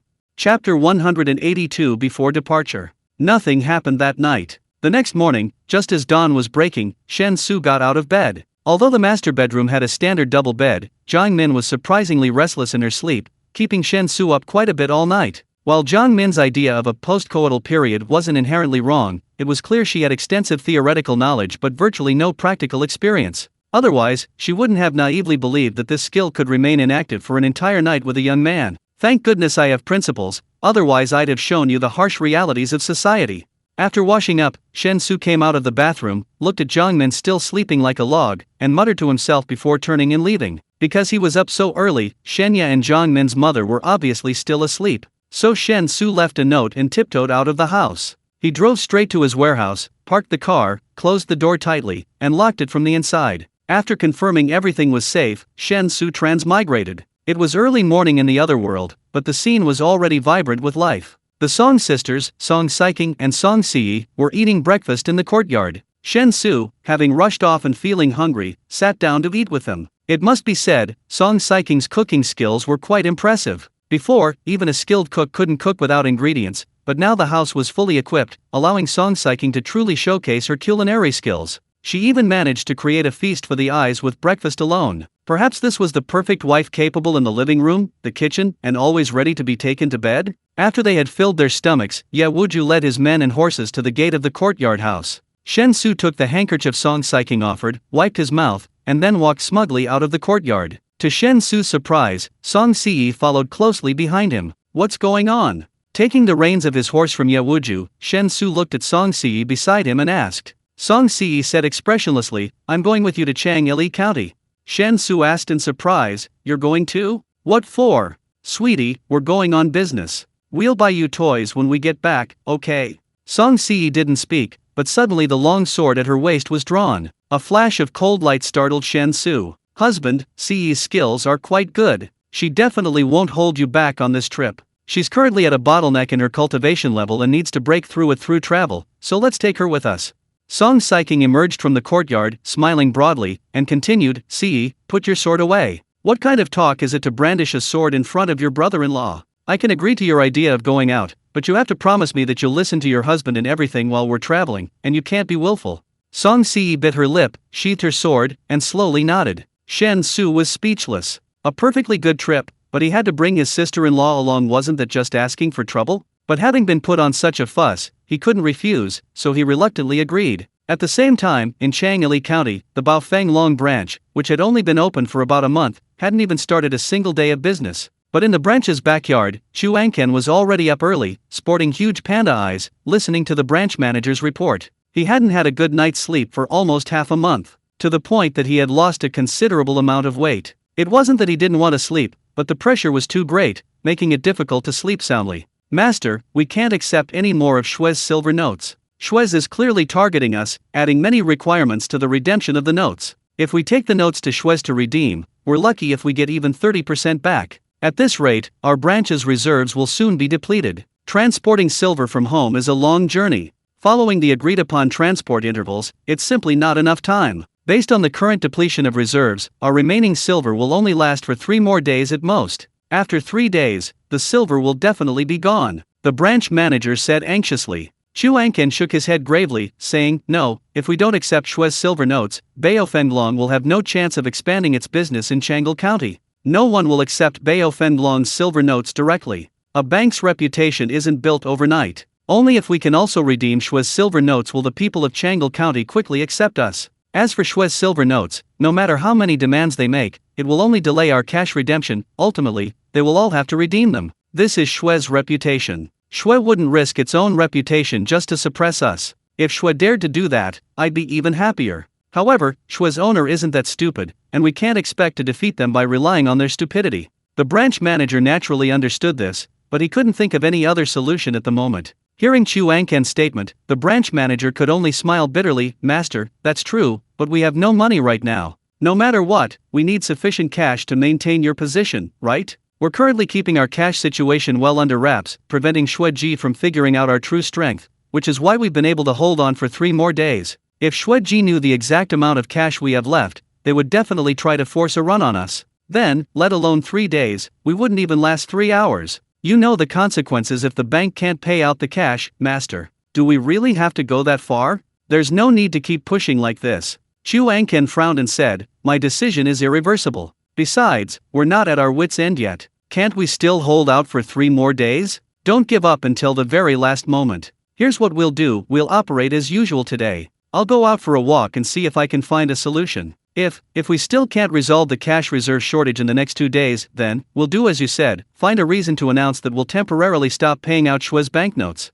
As for when payment can resume, our bank will notify you separately." The branch manager breathed a slight sigh of relief, bowed, and agreed. Chapter 183 The Thoughts of the Prince of Chang'e. In the Chang'e prince's residence, Zhou Tianxi and his son Zhou Zhenyi, having just finished breakfast, sat facing each other in the study. The atmosphere was relatively relaxed, but Zhou Zhenyi maintained a stern expression, forcing Zhou Tianxi to sit upright as well, not daring to relax in the slightest. "How are the preparations for the birthday banquet going?" Zhou Zhenyi asked. Zhou Tianxi immediately replied, "Father, rest assured, everything is prepared. Invitations will all be sent out today. According to the list, all the prominent figures in the county will be invited. Even that Southern Liang money merchant who just opened a branch of Bao Fenglong in our county a month ago is on the list." Zhou Zhenyi nodded. "That's good. Keep a close eye on things. Make the birthday banquet at Changle Garden as lavish as possible. Don't worry about whether it's actually used, just make sure the money is spent. Also, when sending out the invitations, clearly tell those invited that the birthday gift must be worth at least 1,000 taels of silver. If someone can't find a suitable gift at the last minute, just send silver notes, or gold, it's all fine. As long as the value isn't less than 1,000 taels of silver, it's acceptable. In short, openly show that we're here to make money, and let everyone curse us behind our backs." Zhou Tianxi hesitated. "Father, I know you're trying to tarnish your reputation, but His Majesty the Emperor has always had absolute trust in you. You don't need to ruin your name like this." Zhou Zhenyi shook his head. "You're still young and don't understand how fragile trust truly is. I didn't tarnish my reputation before because the wars between the 3 kingdoms were frequent, and our greedy wolf army bore too many combat missions. I didn't have the energy to consider the so-called tarnishing issue. But now, the 3 kingdoms have effectively ceased hostilities. Of course, minor border skirmishes still occur, but all 3 kingdoms are exercising restraint, hoping to recuperate and try their best to salvage the situation that is on the verge of collapse within their respective countries. In this situation, our greedy wolf army will no longer be tasked with combat. If I continue to appear flawless, even if the emperor doesn't overthink it, the entire court will. Since I hold military power, I absolutely cannot afford to lose the people's support." Zhou Tianxi pondered for a moment, then said, "Then, should I engage in some market manipulation? I won't target ordinary people, I'll only target some well-connected merchants in our county. This way, the lives of ordinary people won't be significantly affected, but the number of impeachment petitions sent to the capital will certainly increase considerably." Zhou Zhenyi refused without hesitation, saying, "No need. Don't go too far, too much of a good thing can be bad. It's fine for me to embezzle some silver, but if you go and harm those merchants, the more impeachments there are, the more they'll portray Chang'e County as a place of misery. We can do a little to tarnish our reputation, it will help us solidify trust. But we can't do too much, because that will also make people doubt whether we're suitable to continue guarding this place. The 3 kingdoms have only temporarily ceased hostilities, not that war will never break out again. This ceasefire might last 1 or 2 years, or even 3 or 4 years. Once the 3 kingdoms have recovered, the inevitable war will resume. Therefore, Chang'e County must maintain sufficient stability to prepare for the inevitable resurgence of conflict. In short, the balance here is difficult to strike. We can only try to choose the least serious matters to attend to. And in this world, nothing is less serious than greed for money. Everyone is greedy, I'm just a little more greedy, and no one will say much." Zhou Tianxi cupped his hands in acknowledgement. "By the way, is there still no useful information about the investigation into that mysterious caravan from a month ago? Is that kid really called Shen Xu or Lu Yong? You said he called himself Shen Xu, but the information we found in Shuiyun Pavilion says his name is Lu Yong. Which one is his real name?" Zhou Zhenyi suddenly changed the subject. Zhou Tianxi smiled wryly. "Father, after they left our county town a month ago, they were ambushed by bandits. The bandits were all wiped out, but the caravan clearly didn't pay any price. Since then, they haven't appeared within the county town's boundaries, so the investigation into them has been at a standstill. We really don't know where to begin. As for their real name, I'm inclined to think it's neither. The reason is simple. Lu Yong was the name Chu Angken revealed, and Shen Xu was the name the caravan itself admitted to using. If father's guess is correct, they are all people sent by Southern Liang, and Chu Angken is just a figurehead to attract our attention. Then, both Lu Yong and Shen Xu must be false names used to confuse the situation." Zhou Jinyi squinted and said, those bandit groups roaming Dongchen Prefecture, while their strength is quite average, can easily handle ordinary merchant caravans. Defeating bandits isn't difficult, but wiping them out completely, preventing them from even escaping, is beyond the capabilities of a normal merchant caravan. Whether he's called Shen Xu or Lu Yong, the name doesn't matter. What matters is that the caravan he leads is exceptionally powerful. Besides the military forces of the three kingdoms, I can't think of any other force that could assemble such a caravan. Therefore, their identities should be confirmed. Here's what we'll do. When you send the invitation to Chu Angken, remember to send an extra one. Write Lu Yong's name on the invitation and have Chu Angken deliver it. Since they're both from southern Liang, they must have some communication methods we don't know about. I'm sure Chu Angken can get the invitation delivered. Zhou Tianxi asked doubtfully, Father wants to meet meet Lu Yong in person? Zhou Jinyi's usually very serious face finally broke into a smile. He said, a great talent who can write such elegant lines, I grow thinner and thinner, yet I have no regrets, for I am wasting away for her, naturally deserves to meet him. Just being greedy for money isn't enough, but we can't really let Chang'ili County fall into chaos. So we need to act a bit like playboys. Being a womanizer, pretentious, and seeking fame, we can do all those things. In short, try to like useless things. The more unambitious you appear, the more stable our Chang'ili prince's mansion will be. So not only will I see him in person, but you must come with me. But Lu Yong, isn't he from southern Liang? So what? The three kingdoms have already made peace. Besides, how would we know if Lu Yong is truly from southern Liang? Yes, father. I understand. Chapter 184 Refugees. Compared to the excitement and exhilaration of his first trip to Chang'ili County, Shen Xu was much calmer and more composed on his second journey. The joy of learning to ride a horse was gone, replaced by the tedium and monotony of the journey. However, unlike his previous trip to Chang'ili County, this time, just as he descended the mountain and passed through Yongping Town, Shen Xu noticed a large number of refugees crowding in front of the town's gate. After all, it was just a town. Although Yongping Town had walls, they were merely rammed earth walls, a little over 2 meters high. An adult could easily climb over them with a short run. Yongping Town, enclosed by these mud walls, had a permanent population of over 5,000. With Yongping Town as its core, radiating outwards from its jurisdiction were dozens of villages of varying sizes, with a combined population of nearly 10,000. Therefore, without a doubt, from the perspective of population size alone, Yongping Town is a large town. At this moment, the number of refugees crowding in front of Yongping Town's gate appeared to be over 100. Men, women, and children were all present, emaciated and withered, their clothes so tattered they could barely cover their bodies. Compared to the number of residents living within Yongping Town, these 100-odd refugees were not many, but the sudden appearance of refugees was definitely not a good omen. Has the food shortage in Dongchen Prefecture become this severe? Shen Xu pulled on the reins, stopping his horse on the official road outside Yongping Town, and turned to look at the 100-odd refugees outside the town gate, asking. The others also reined in their horses and stopped. Ye Wuju came to Shen Xu's side and said helplessly, to be honest, it's not too bad, but the grain merchants in Dongchen Prefecture are taking advantage of the situation to create chaos. What might have been a 10% grain shortage has, under their manipulation, increased to at least 50%. The market was already somewhat tight on grain, causing prices to rise. The grain merchants, naturally sensitive to this, immediately began restricting sales after noticing the price increase. This further exacerbated the shortage, causing prices to have doubled compared to last year. The people's lives were already difficult.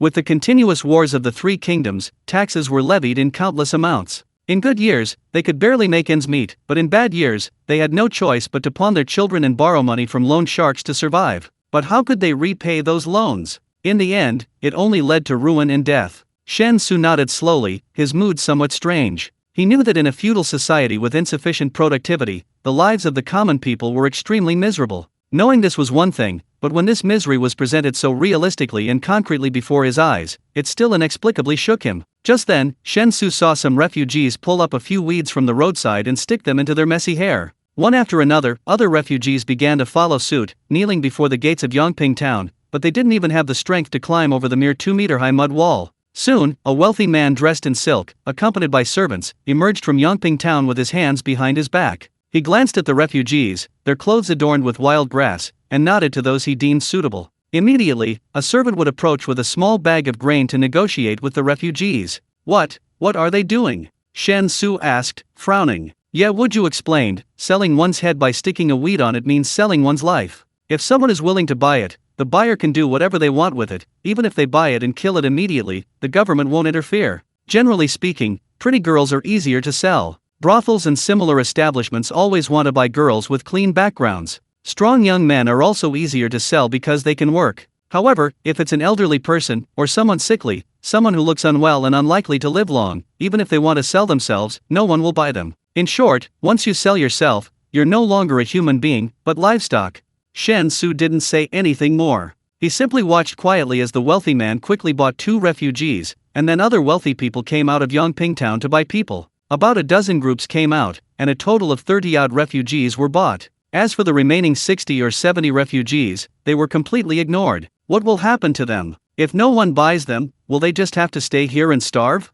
Will anyone in Yongping town come out to provide porridge? Shen Xu asked again. Ye Wuju paused, puzzled, and asked, giving out porridge? What do you mean? Now it was Shen Xu's turn to be confused. After blinking, he organized his thoughts and then explained his understanding of giving out porridge to Ye Wuju. Ye Wuju shook his head and said, I've never heard of it. At least from the establishment of the 3 kingdoms until now, in these decades, there has never been any porridge distribution like the one you described, son-in-law. Those grain merchants even resort to tricks like using large and small measures when buying and selling grain. Expecting them to give away grain for free to cook porridge for the people is absolutely out of the question. Shen Xu said in a deep voice, what about the government? Doesn't the government have a duty to provide relief to the people? Doesn't the government care? Ye Wuju shrugged and said, the government's grain reserves are basically all military rations, intended for the army. Now that the 3 kingdoms have reached a truce, the situation might be a little better. In the previous years, there was war every year. Just feeding the army was already difficult enough. Where would there be any surplus grain to provide relief to the people?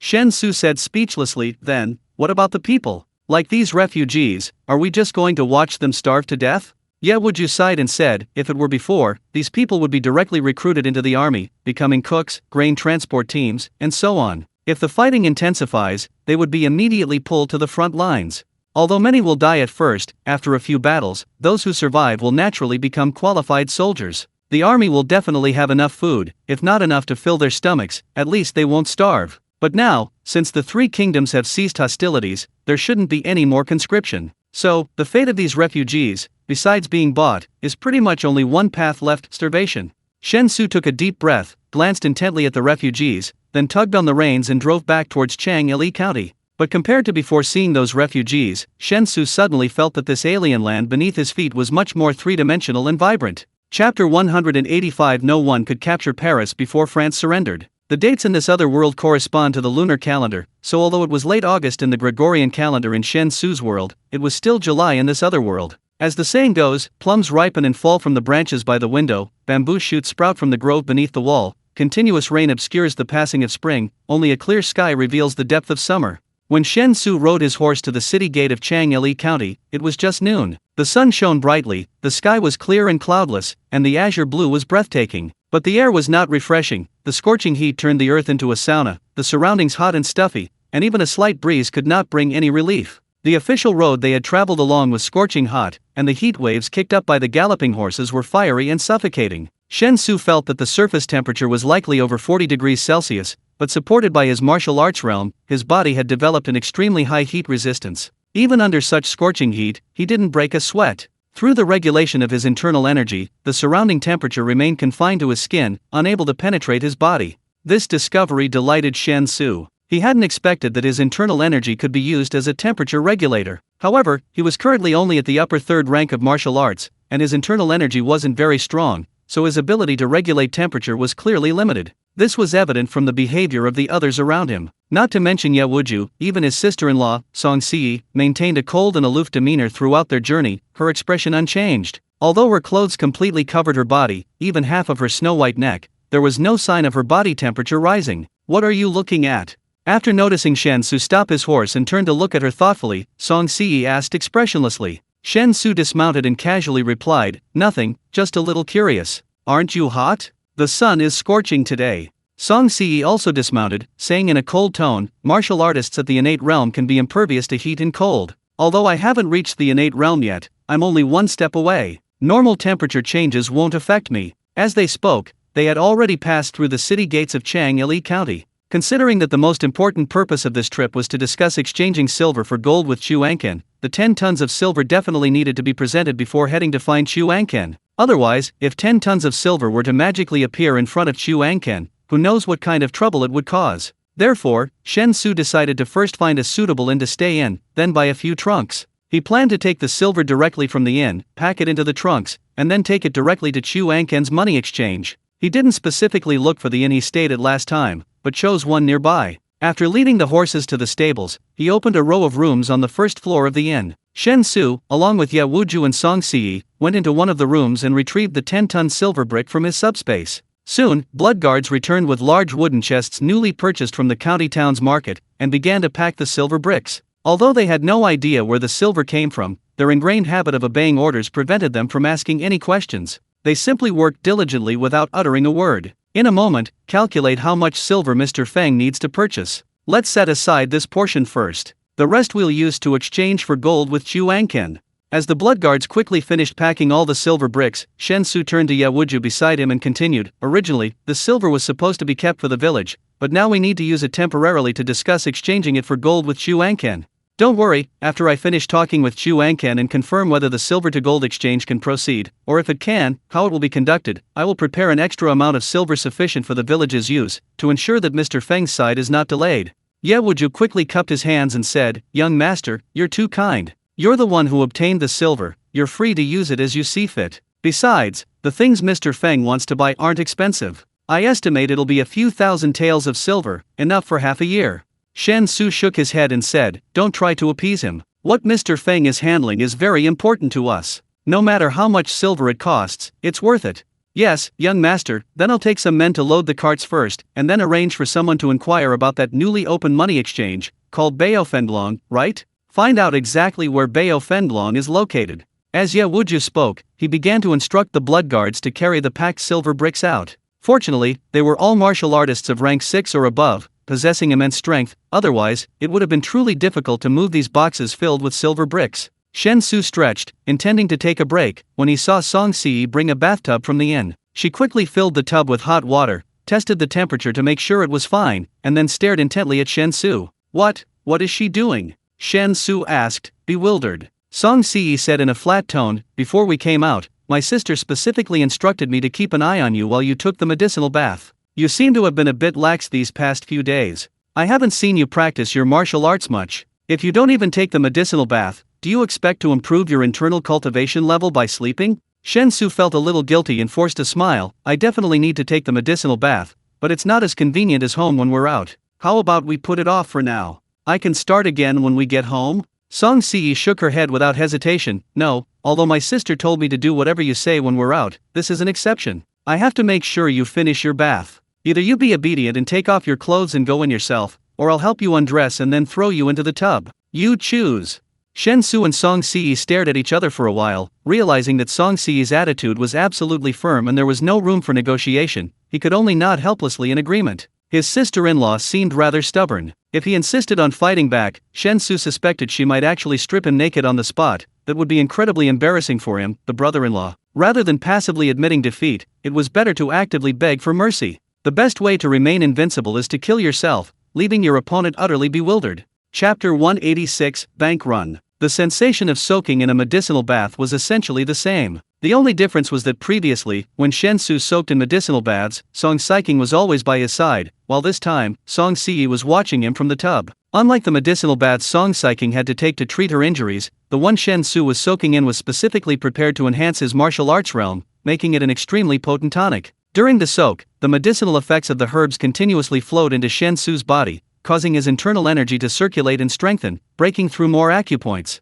This process was inherently dangerous. If the medicinal effects exceeded Shen Xu's current tolerance limit, the originally potent tonic could instantly become a deadly poison. Although the possibility of this happening was small, it couldn't be completely ruled out. This meant that someone had to watch over Shen Xu during his medicinal bath to prevent him from suffering a qi deviation. When all the silver chests were loaded onto the carts, and the blood guard sent out by Ye Wuju had found out the exact address of Bao Fenglong's branch in Changle County, Shen Xu finally finished his medicinal bath for the day. The improvement was quite noticeable. Already at the upper third rank, Shen Xu, after this medicinal bath, was firmly on the threshold of the fourth rank. If all goes well, one more medicinal bath and he'll be able to break through to the fourth rank. "Young master, let's set off. I've specially rented some mule carts. It should take about half an hour to get from our inn to Bao Fenglong's branch." Shen Xu had just finished drying himself and getting dressed when Ye Wuju knocked on the door and entered, reporting, "Have you inquired about the situation in the county town? A full month has passed since our last visit. Has anything significant happened in the county town during this time?" Shen Xu asked as he walked out of the inn. Ye Wuju lagged half a step behind Shen Xu, cautiously replying, "I didn't specifically inquire. After finding out the address of the Bao Fenlong branch, the blood guards I sent out returned." "Young master, is something the matter?"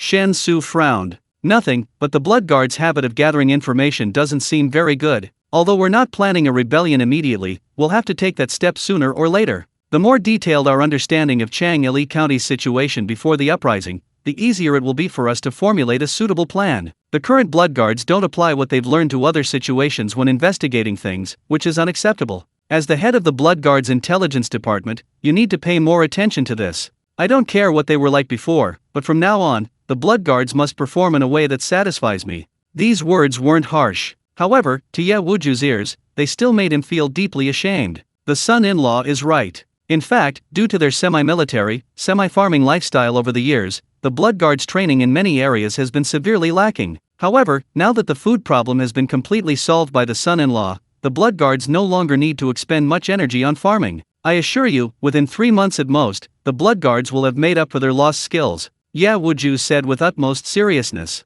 Shen Xu nodded, not doubting Ye Wuju's promise. The blood guards' execution was quite good, their only weakness was a lack of creativity. The streets of the county town weren't crowded in the afternoon. Having only visited the county town twice, the lack of novelty meant Shen Xu wasn't particularly interested in the scenery. Half an hour passed quickly. As the 3 large characters Bao Fenlong finally came into view, Shen Xu also saw Chu Anken's very conspicuous figure, quite obese, blocking the entrance of Bao Fenlong, seemingly talking to someone. "Master Chu, if Bao Fenlong can't redeem Sweji's silver notes, just say so. Don't keep me waiting here. If Sweji didn't have restrictions on redeeming large denomination silver notes, why would I have come all the way to Bao Fenlong? But then again, why did Sweji suddenly restrict the redemption of large denomination silver notes? Isn't it because of Bao Fenlong? If Bao Fenlong hadn't suddenly opened a branch in the county town, would Sweji have resorted to such underhanded tactics? So if Bao Fenlong truly has no cash, then go back to your southern Liang as soon as possible. Don't embarrass yourself and our great Zhou.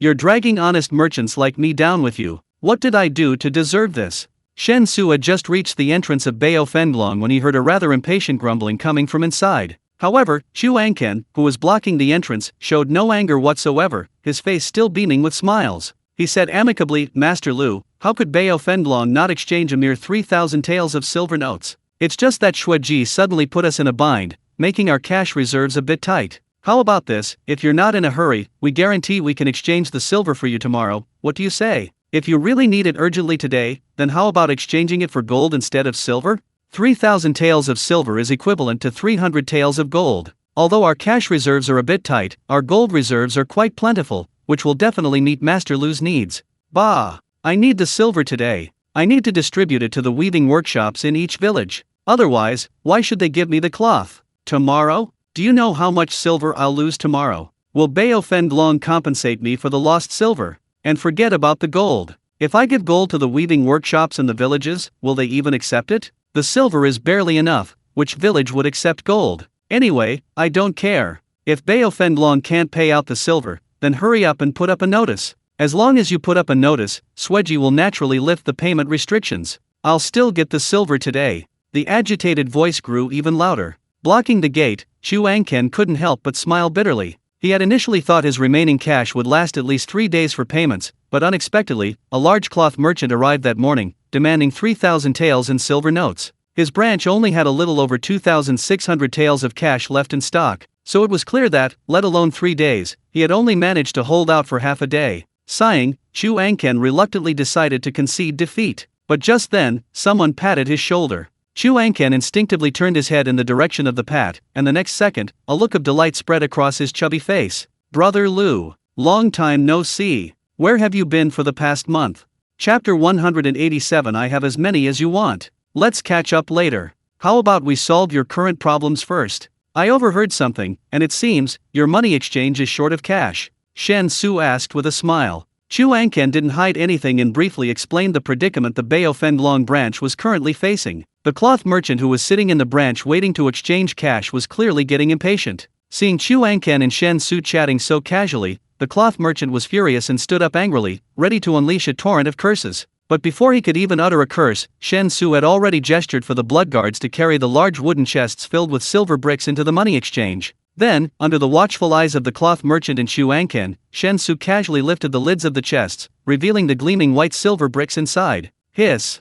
The curse was already on his tongue, but the dazzling color of the silver bricks blinded him, turning into a gasp of astonishment. Chu Ankan was equally unprepared, staring blankly as Shen Xu opened all the lids of the boxes, revealing them filled with gleaming white silver bricks. I heard you clearly, a total of 3,000 taels of silver, right? Each of these silver bricks is worth 300 taels. Take 10, feel free. After you finish your business, I'll exchange the silver with Brother Chu. Shen Xu smiled and looked at the cloth merchant. The cloth merchant swallowed hard and hurriedly checked the purity of the silver bricks in the box. After confirming there were no problems, he immediately handed the silver notes to Chu Ankan. His previous aggressive attitude vanished, replaced by a much more humble and amiable demeanor. He quickly completed the exchange of the silver notes for cash with Bao Fenglong. Before leaving, the cloth merchant repeatedly apologized to Chu Ankan, saying that he had only been too hasty and had absolutely no intention of targeting Bao Fenglong, hoping Chu Ankan wouldn't mind. Only after seeing the cloth merchant off completely did Chu Ankan lead Shen Xu to the backyard. The remaining silver bricks were also moved to the backyard. Brother Lu, you've truly saved me from a dire situation. If you hadn't arrived in time, I would have had to admit defeat to Shuez. But now things are different. With the silver you brought, I can definitely wait for the subsequent cash replenishment from home. Shuez in Changli County is ultimately just a branch. Once my cash starts circulating, they can only watch helplessly as I gain a foothold in the county. So, Brother Lu, your bringing so much silver is truly a lifesaver. As soon as they entered the backyard, Chu Ankan grabbed Shen Xu's hands, his face beaming with excitement, and continued, Brother Lu, with so much cash, you must have your own plans. Tell me. Do you want to store it in our Bao Fenglong? Or do you have some other intention? Anything that Bao Fenglong can do, Brother Lu, just name it. I won't hesitate. As long as you're willing to leave all this cash in Bao Fenglong, then anything is negotiable. Shen Xu somewhat disdainfully shook off Chu Ankan's greasy hands. He didn't immediately bring up the matter of exchanging silver for gold. Instead, he asked curiously, I can roughly understand why Bao Fenglong is willing to redeem Sweji's banknotes, but what reason does Sweji have for not redeeming its own banknotes? Without a reasonable explanation, wouldn't it seriously damage Sweji's reputation? Chu Ankan scoffed dismissively and replied, the reason is very simple. Sweji's branch said they need to audit their accounts, so they can only redeem small amounts of banknotes during the audit period. Large amounts might mess up their accounts, so large amount banknote redemptions have to be temporarily suspended. It's just the Changle County branch suspending large amount banknote redemptions for a period of time. With Sweji's reputation, there won't be any problem. Sweji's purpose is also very clear, they want to use this method to create a run on me while I'm still establishing myself. They almost succeeded. Shen Xu nodded, seemingly understanding. He didn't know much about the specifics of how money houses should operate. The meaning of not much here refers to a complete lack of understanding. Therefore, not intending to delve deeper into the topic of the money exchange with Chu Ankan, Shen Xu pondered and said, Brother Chu, as you suspect, since I brought so much cash to see you, I do have my own plans.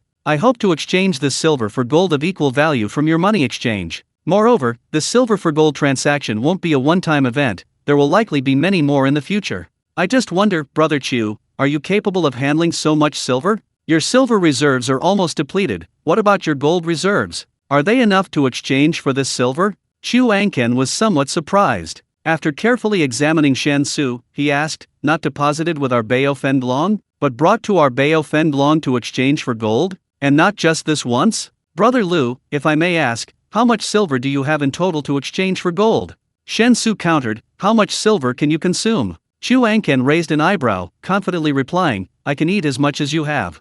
Shen Xu coughed lightly, smiling, and said, I have as much as you can eat. Chu Ankan looked at Shen Xu with suspicion, frowning, and asked, Brother Lu, just who are you? How much silver is there in total? 200,000 taels.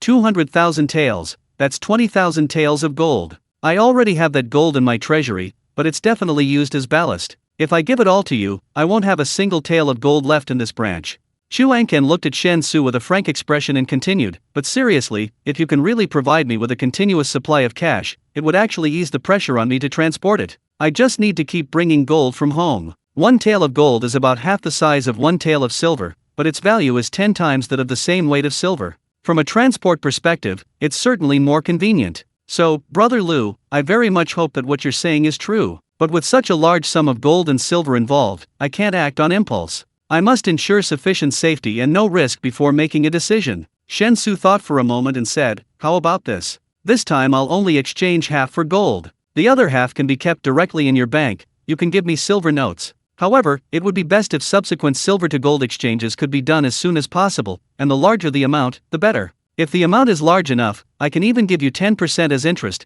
meaning 100 taels of silver will only be exchanged for 9 taels of gold.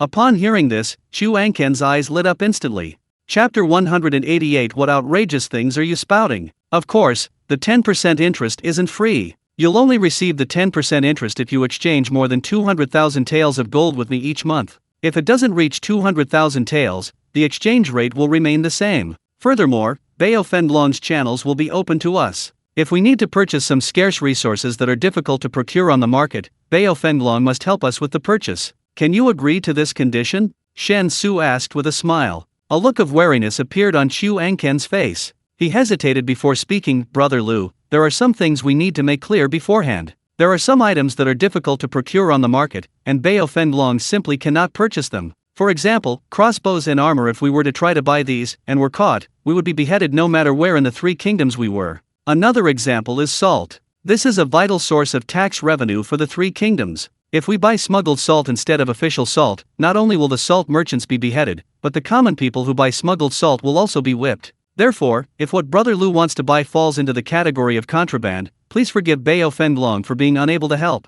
Shen Xu shook his head and said, Brother Chu, what are you thinking? I won't do anything illegal or disorderly, and I won't ask you to buy any contraband. However, there are always some things that are specialties of Liang or Wei, and it's not easy to buy them on the land of Great Zhou. Besides, with the 3 kingdoms fighting for years, trade routes are almost completely cut off, so there are many things that can't be purchased through normal channels. Generally speaking, we'll only ask Brother Chu for help when we need to buy these things.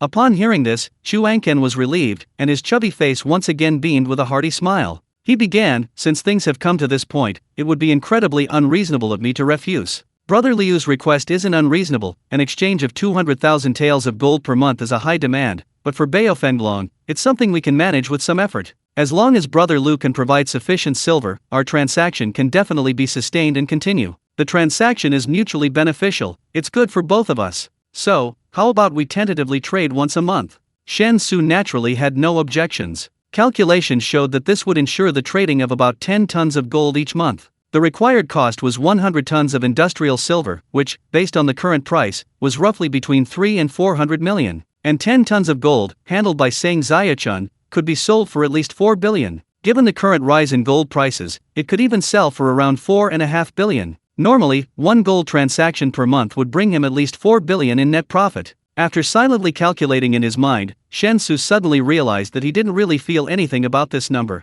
Of course, being able to successfully reach a deal with Chu Angken was still something to be very happy about. Chu Angken quickly arranged for his men to check all the silver. After confirming there were no problems, he retrieved 10,000 taels of gold from the treasury, along with 100,000 taels of silver notes, as requested by Shen Xu. These silver notes were all from Xueji, each worth 100 taels, totaling 1,000 notes. Although these silver notes were practically unusable in the village, they were readily accepted for transactions within the city. Chu Angken was delighted. The problem of insufficient cash reserves had been completely resolved, and a large amount of his accumulated Xueji silver notes had been cleared away. His worries had vanished, which was certainly something to celebrate. So, putting his arm around Shen Xu's shoulder, Chu Angken enthusiastically said, Brother Lu, tonight at Shuiyun Pavilion, it's my treat. Shen Xu tensed, glancing guiltily at Song Siyi, who remained quietly by his side. He coughed, then straightened his face and said sternly, Brother Chu, please have some self-respect. I won't go to places like Shuiyun Pavilion. If you really want to entertain me,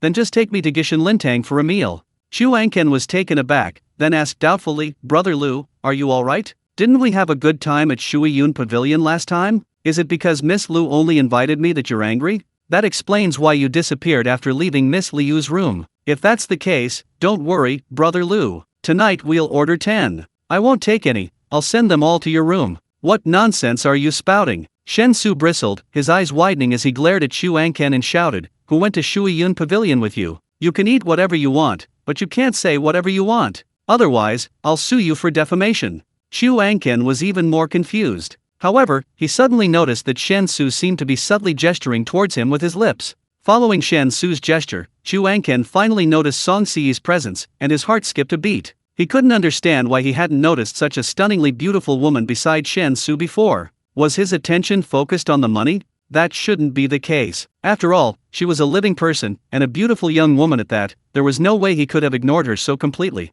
Chu Angken felt something was truly eerie. Just then, the branch manager hurriedly entered the courtyard and handed 2 invitations to Chu Angken. "Master, the prince's mansion just sent an invitation, inviting you to the Prince of Chang Li's birthday banquet tomorrow evening," the branch manager said respectfully. Chu Angken examined the 2 invitations several times. He then tossed one of the invitations to Shen Xu, keeping his own, and said with slight dissatisfaction, "Attending Prince Chang Li's birthday banquet tomorrow night? You only sent the invitation today? Shouldn't you usually give 10 days to half a month's notice beforehand? Isn't this last-minute notification a bit insincere? It's purely to make me deliver a birthday gift."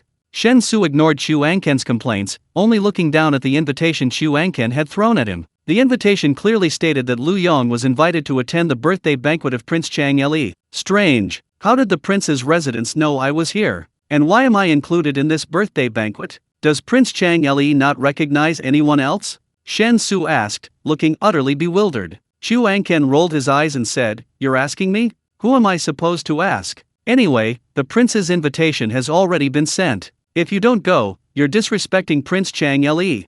Chapter 189 Impossible, absolutely impossible. Alright, we still have things to buy. Let's go back to the inn to rest first. The birthday banquet is tomorrow night anyway, so let's talk about it then. As Shen Xu spoke, he gestured for Ye Wuju to take the blood guards and pack up the gold and silver notes they had exchanged. He then bowed to Chu Angken and took his leave. Chu Angken didn't stop them. The sudden invitation from the prince's mansion had disrupted his conversation with Shen Xu, so he simply escorted Shen Xu and his men to the entrance of the money exchange. He then said with a smile, "Brother Lu, please continue with your business. Tonight at dusk, I'll be hosting a banquet at Gishan Lintang to thank you for your timely assistance today. I hope you'll do me the honor of attending."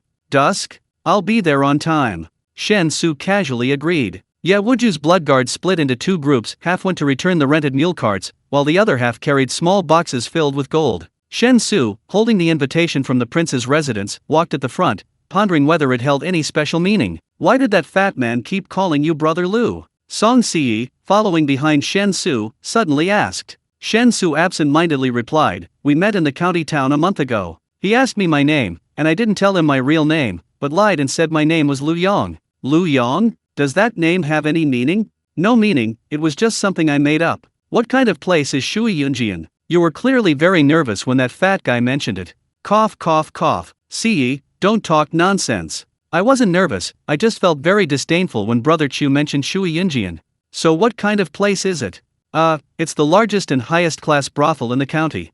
"You've never been there?" "Never. Absolutely never. I've always looked down on those kinds of brothels. Just hearing the name makes me feel disgusted. How could I possibly go?" "Haha, impossible, absolutely impossible." Song Siyi found Shen Xu's reaction a bit strange. She leaned over to look at him and asked suspiciously, "Then why do you seem to know so much about Shui Yunjian?" Shen Xu's face stiffened, then he unhesitatingly shifted the blame. "Wuju told me." While shifting the blame, Shen Xu secretly winked at Ye Wuju beside him. Ye Wuju was somewhat bewildered, realizing that the second Mrs. gaze had turned towards him, while the young master, after giving him a meaningful look, disdainfully distanced himself. This greatly shocked Ye Wuju's innocent heart, and he could only nod with slight resentment, saying, "Yes, second miss, the young master was visiting the county town for the first time and knew nothing about it, so I explained it to him in detail." Song Siyi nodded expressionlessly. Seeing that Song Siyi didn't suspect anything, Shen Xu breathed a sigh of relief and quickly changed the subject, saying, "This invitation from the prince's mansion is quite interesting. The young prince of the prince's mansion has seen me before and knows my name is Shen Xu, but the name on the invitation is Lu Yong,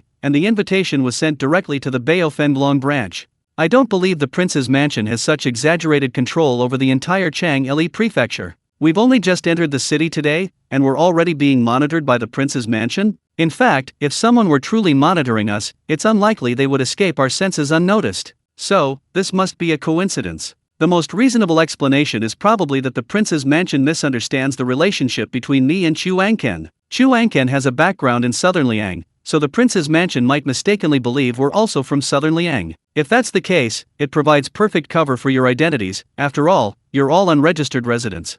Song Ce asked, is this a good thing or a bad thing? Shen Xu thought for a moment and shook his head, saying, we can't jump to conclusions. Misfortune may be a blessing in disguise, and a blessing may be a misfortune in disguise. We can't simply judge whether the impact of an event is good or bad, we can only take it one step at a time. Song Ce thought for a moment and said, I'll go to the birthday banquet with you tomorrow night. Shen Xu asked, what are you going to do? Record the internal layout of the prince's mansion, and observe its detailed situation. Prince Chang Li, Zhou Zhenese, is the wolf lord of the northern Zhou's greedy wolf army. Once we start our rebellion, Zhou Zhenese will be our primary and unavoidable enemy. Now that we have the opportunity to directly enter the prince's mansion for observation, we certainly can't waste it. Song Ce said matter-of-factly. Shen Xu was startled and quickly advised, you absolutely mustn't be impulsive. We're not ready to start a rebellion yet. If you rashly assassinate Prince Chang Li, things will become very troublesome. Song Ce gave Shen Xu a look of pity, as if he were mentally challenged, and said speechlessly, who said I was going to assassinate Prince Chang Li? Zhou Zhenese is not only the wolf lord of the greedy wolf army, but also one of the top experts in northern Zhou. His martial arts cultivation should have reached the 9th rank. I'm merely a 6th rank, not even having broken through the innate limit. What makes me think I can assassinate him? Upon hearing this, Shen Xu finally relaxed, realizing he had misunderstood. He chuckled, it's good it wasn't an assassination attempt. Be careful while you observe, don't let anyone notice anything amiss.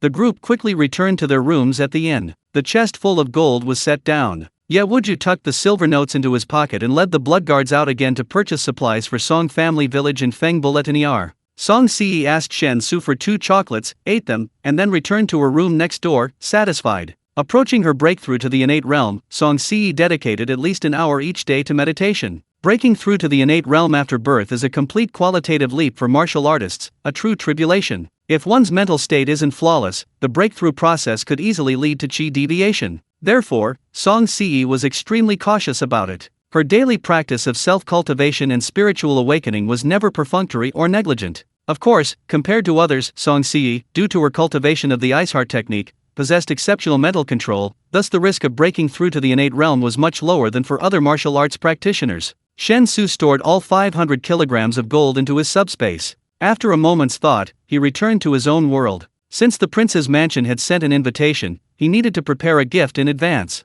But he really couldn't bear to give anything too expensive, so he decided to go back to his own world and see if he could just buy some handicrafts to get by. Chapter 190 Who's Right and Who's Wrong? The warehouse Shen Xu rented wasn't far from the small commodity wholesale market in Wanghai City. Thinking that glass products didn't yet exist in this other world, Shen Xu decided to buy a simple glass bottle from the market as a birthday gift, thinking that should be enough to appease Prince Chang Li. Because in this other world where glass products were non-existent, anything resembling glass was considered incredibly rare and precious. They came in various colors, had extremely poor transparency, yet were valued far more highly than jade in the eyes of the otherworldly people. Therefore, buying a glass bottle was the most suitable option. It wouldn't cost much and would definitely satisfy Prince Chang Li. It wasn't that Shen Xu was stingy, it was simply that the invitation from the prince's residence lacked sincerity. Just as Chu Angken had said, if it were a genuine invitation, wouldn't it be reasonable to notify Prince Chang Li of such an important event as his birthday celebration 10 days to half a month in advance? But instead, the birthday banquet was tomorrow night,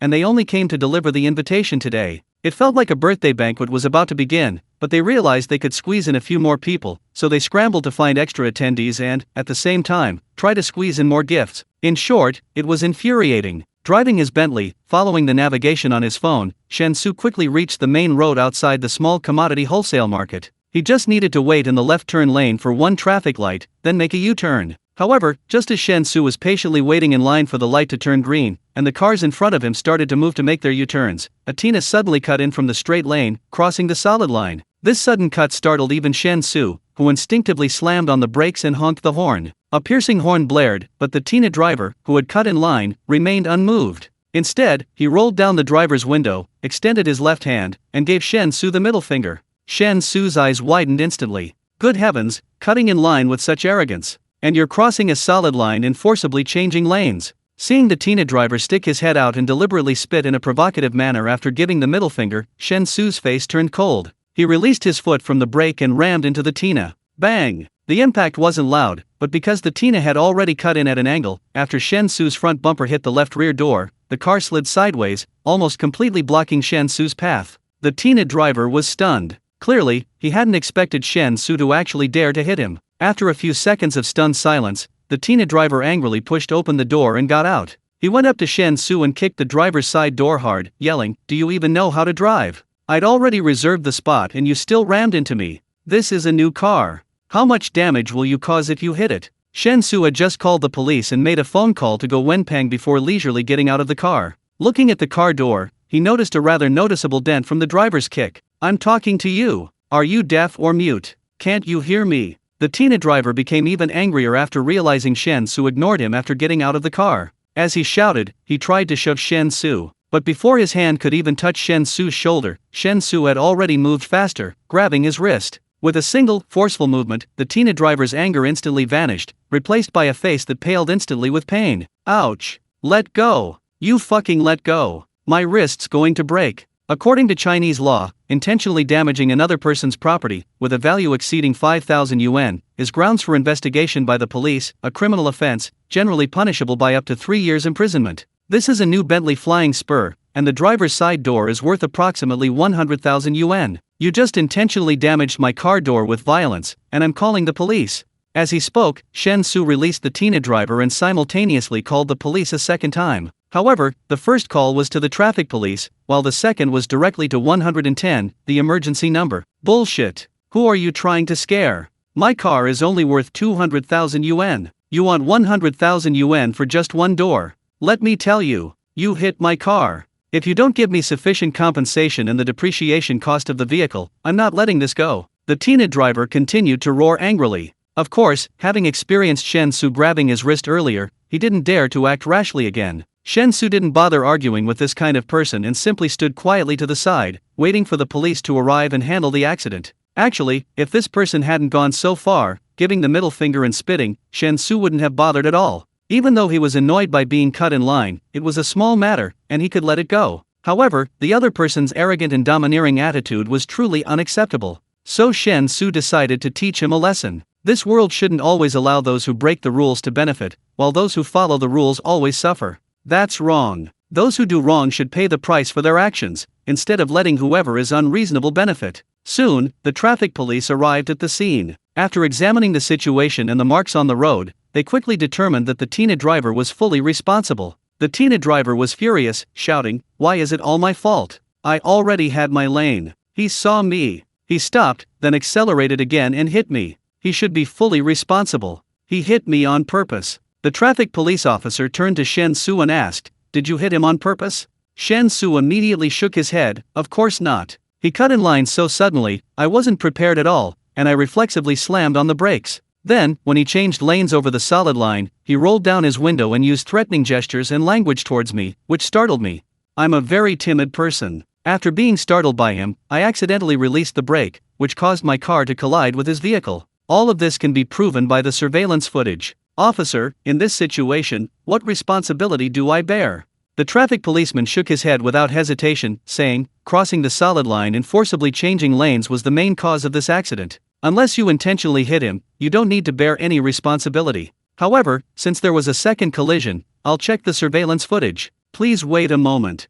Chapter 191 Qingxing Society. Just as Shen Xu said, the surveillance footage clearly recorded the entire process. In traffic accidents like this, where liability is clear, unless it can be proven that one party intentionally caused the accident, the party at fault bears full responsibility. Shen Xu did release the brake, but he didn't press the accelerator. In this situation, unless Shen Xu admits it, it's almost impossible to deduce that his actions were intentional. Therefore, the traffic police directly issued an accident liability determination report. The Tina driver, of course, disagreed with this liability determination and refused to sign the report. However, this refusal to sign only prevented accident mediation. It didn't affect the traffic police's determination of liability. After the traffic police finished handling the accident, the police car arrived. Also arriving at the scene were staff from the insurance company that provided the Tina driver's car insurance and Go Wenpeng. "Brother Su, isn't the frequency of your accidents a bit high?" Go Wenpeng leaned close to Shen Xu and whispered. Shen Xu shrugged and said, "Anyway, it's entirely the other party's fault.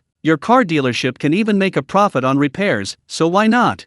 Go Wenpeng grinned and said, "Of course our dealership is happy, but if your car keeps getting into accidents, it will greatly affect its value. I remember you used to be such a nice guy, always believing that taking a step back leads to a brighter future, and patience brings peace. Why are you so irritable now? Shen Xu said nonchalantly, this car is only worth a few dollars. Even if it's affected, so what? Money can't buy my happiness. I've just been living a very frustrating life before, so I need to change my ways. I can't continue being so spineless. Patience brings peace, why can't others be patient? Taking a step back leads to a brighter future, why should I always be the one to back down? From now on, I won't consider so much about gains and losses when I do things. I'll only consider one thing, whether I feel good inside. While the two were talking, the Tina driver had finished talking with the insurance company staff. The police officers who responded to the scene also completed their investigation and evidence collection. Upon learning that the insurance company couldn't fully cover the accident, only providing a limited amount, and that the driver of the Tina would have to bear the rest himself, the Tina driver completely lost his temper.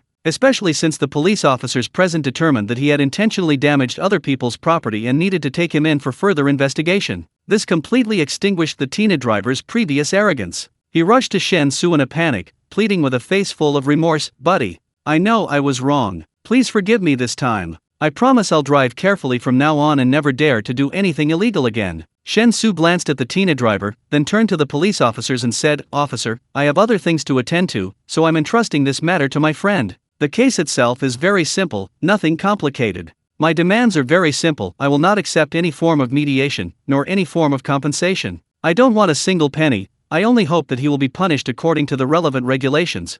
After saying this, Shen Xu patted Go Wenpeng on the shoulder, completely ignoring the Tina driver, and turned to walk towards the nearby small commodity wholesale market. The Tina driver swayed and then plopped down on the ground. Although he deeply regretted his previous actions, it was too late to change anything. After casually browsing through a few shops in the small commodity market, Shen Xu chose a pair of hexagonal, diagonally patterned glass vases, spending a total of 15 yuan. Without having the shop wrap them up, Shen Xu carried the vases, hailed a taxi, returned to his warehouse, and then traveled to his room at the inn. Ye Wuju and the others were still outside shopping. Shen Xu casually placed the vases on the table, finding himself with nothing to do for the moment. There were still at least 2 hours until the appointed time with Chu Anken, around 5 p.m. Rather than sitting idly in his room, he figured he might as well go out for a stroll to kill time. Just as Shen Xu stepped out of his room and locked the door, Song Siyi emerged from the next room almost simultaneously. "Where are you going?" Song Siyi asked in a cool tone. I was bored in the room, so I thought I'd take a walk around nearby," Shen Xu answered honestly. Song Siyi didn't object, but immediately followed beside Shen Xu, saying, "I'll come with you." I'm just going for a casual stroll. Is it really necessary to go to all this trouble?" "What's the trouble? Are you planning to go to Shui Yun Inn? Is that why you think I'm in your way?" "Pfft, don't talk nonsense. I'm an upright person, how could I go to a place like that? If you want to come, then come, but don't forget what your sister told you. When you're out, you must listen to me." Shen Xu rolled his eyes as he replied, muttering under his breath, "What time is it? How could Shui Yun Inn be open?" "What did you say?" "Nothing, I just said the weather is nice today, perfect for shopping." Song Siyi looked suspicious but didn't press the matter, quietly following behind Shen Xu as they left the inn. The afternoon in Changli County was strangely languid. The sweltering heat made even the passers-by on the streets look listless. So much so that Shen Xu, walking along the street, suddenly lost all interest. After walking for a short while, Shen Xu suddenly noticed a group of people gathered in front of what appeared to be a tea house. A plaque above the entrance bore the 3 large characters Wangjiang Tower, and 2 men stood guard outside. Shen Xu casually stopped one of the onlookers and asked what was going on. He learned that a literary society called Qingxing Society had booked the entire Wangjiang Tower for the day. Members of the Qingxing Society were composing poems and lyrics on the tower. Furthermore, the Qingxing Society had left several riddles outside the tower. Anyone who could solve them would be allowed entry. In addition, the Qingxing Society had set a prize for this poetry gathering. The person whose poem was the best would receive a reward of 100 taels of silver. Upon hearing this, Shen Xu immediately lost interest. "Are you kidding me? He's worth tens of millions every minute. Would he waste his time on a mere 100 taels of silver?" Unexpectedly, just as he was about to wander off elsewhere, Song Siyi suddenly grabbed his arm. "Let's go in and take a look. I've heard of this Qingxing Society. It's supposedly founded by the daughter of the prefect of Dongshan Prefecture. If we can get to know the people there, we might find something unexpected," Song Siyi said earnestly. Chapter 192 Guessing Lantern Riddles. Founded by the daughter of the prefect of Dongshan Prefecture? Then why would she be in Chang'an County? Could she also be here to celebrate the birthday of the Prince of Chang'an? Shen Xu looked puzzled and inquired again from the onlookers. Sure enough, Song Si was right. The Qingxing Society was indeed founded by the daughter of the prefect of Dongchen Prefecture. The society's members were mainly daughters of officials from various families in Dongchen Prefecture. In addition, some well-known young talents from within Dongchen Prefecture were also recruited to serve as retainers. Because of the noble status of the daughters of officials within the Qingxing Society, there were many people who wanted to join. This meant that the Qingxing Society almost never accepted applications from outsiders, only extending invitations from within after confirming that a young talent met the requirements. Although the Qingxing Society was a literary society, its members only discussed poetry, prose, and essays at their gatherings, rarely touching on other topics. However, the identities of the members of the Qingxing Society were too sensitive. As Song Si said, if they could get involved with the Qingxing Society, they might actually be able to uncover some secrets about Dongchen Prefecture. The son of the prefect of Changle County was also a member of the Qingxing Society. But why the members of the Qingxing Society would suddenly gather in Changle County was unclear to the onlookers outside Wangjiang Tower. They only knew the rumors circulating in the streets. They naturally had no further knowledge. Shen Xu stopped asking the group and instead led Song Si to the gate of Wangjiang Tower. He cupped his hands in greeting to the two men guarding the entrance and said with a smile, "Gentlemen, what is the riddle? My friend and I hope to go up to Wangjiang Tower to see the many talented men and women of the Qingxing Society, so we'd like to try our luck with the riddle." Shen Xu's riddle was quite simple. Guessing riddles actually depends on a person's knowledge and experience. The broader one's knowledge base, the easier it is to solve riddles. People in ancient times found riddles difficult primarily because their access to knowledge was extremely limited. Limited thinking naturally led to weaker associative abilities, making it difficult to apply knowledge to new situations, thus making it even harder to solve a riddle accurately. However, this limitation doesn't exist for modern people, so Shen Xu didn't think the riddles from another world could stump him. Moreover, once he knew the riddle's clues, even if he couldn't solve it on the spot, Shen Xu felt he could simply return to the inn, then travel back to his own world and use a search engine. Given the largely similar cultural background, finding similar answers shouldn't be difficult. The two men guarding the entrance to Wangjiang Tower, upon hearing Shen Xu's question about the riddle, immediately replied, "Young master, please listen carefully. Our riddle is, it has noodles but no mouth, it has feet but no hands, it can eat rice, it can drink wine." Shen Xu paused, puzzled, and asked, "May I ask what this riddle is about? Is it an object, a person, or a character?" One of the men smiled and shook his head, saying, "I'm sorry, young master, we can't give a hint. If we did, wouldn't the difficulty be too low?" Shen Xu frowned upon hearing this. Simply presenting a riddle without revealing its answer is tantamount to deliberately making things difficult. However, considering the composition of the Qingxing Society, it's understandable that such rigorous screening would be applied to anyone seeking entry into Wangjiang Tower without an invitation. After careful consideration, Shen Xu suddenly had a flash of inspiration and asked, "Gentlemen, should I tell you the answer quietly, or should I say it publicly?" The other man cupped his hands and said, "Young master, please say it aloud. We've only prepared 6 riddles in total, and it's a first-come, first-served system. Whoever solves it first can enter Wangjiang Tower. Once all the riddles are solved, those who remain, even if they still wish to enter, will have to decline." Shen Xu suddenly understood. This made sense. If everyone who solved the riddle could enter Wangjiang Tower, even a small number of people could solve it, given the large pool of people who could solve it. If too many outsiders were allowed into the building, the security issues alone would be a major headache for the Qingxing Society. By limiting it to 6 riddles, everything is under control. Thinking this, Shen Xu announced loudly, "Gentlemen, your riddle is, it has noodles but no mouth, it has feet but no hands, it can eat rice, it can drink wine. My answer is, a table." A table? The onlookers were somewhat bewildered. However, after careful consideration, they all clapped and cheered. It was indeed a table. These kinds of riddles are the kind where, when you have no clue where to start, every guess seems completely off. But once you hear the answer, you instantly understand, realizing how incredibly simple the riddle could be. "Young master, you guessed correctly. The answer is the table. Please come in, young master. If you have any servants with you, you may only bring one servant at a time. Also, I must remind you, young master, that this building is full of distinguished guests. Each guest is accompanied by guards, so please be careful not to do anything that might cause a misunderstanding, otherwise, those guards of distinguished guests are not easy to deal with." 2 men stepped aside to open the doors of Wangjiang Tower, one of them smiling and offering this advice. Shen Xu nodded and led Song Si through the doors. The lobby of Wangjiang Tower was quite spacious, completely hidden from the outside. It had 4 floors in total, with an open atrium structure inside, allowing a direct view of the roof beams of the 4th floor from the lobby. Staircases on both sides led to the upper floors, the 2nd, 3rd, and 4th floors all consisting of private, U-shaped rooms. However, the entire Wangjong Tower has been booked, so all the private rooms on the upper 3 floors are wide open, and people seem to be chatting in each one. The largest crowd is naturally in the lobby on the first floor. At least several dozen people are standing in the lobby, gathered in small groups, some chatting, others appreciating poetry. There are tables in the lobby specifically for tea and snacks, for everyone in the building to use freely. It looks somewhat like a buffet-style cocktail party. In the corners of the lobby, and at several vantage points on the 2nd, 3rd, and 4th floors with the best views, guards could be clearly seen on guard. As soon as Shen Xu and Song Xi entered, they immediately noticed countless guards subtly scanning them. Chapter 193. Throughout history, many have relied on their father's connections. The guards inside the building were indeed extremely vigilant. However, Shen Xu and Song Xi had no ill intentions, so they simply ignored these surveillance glances. Besides the guards, there were quite a few people inside Wangjong Tower, but it was clear that most of them knew each other. Shen Xu and Song Xi walked around the lobby. Although many people noticed them, no one initiated conversation. They were all discussing the upcoming birthday celebration for Prince Chang Li tomorrow night. It seemed that today's poetry exchange within the Qingxing Society was actually for Prince Chang Li's birthday celebration tomorrow night. The Qingxing Society planned to internally select the best poem or lyric to present to Prince Chang Li.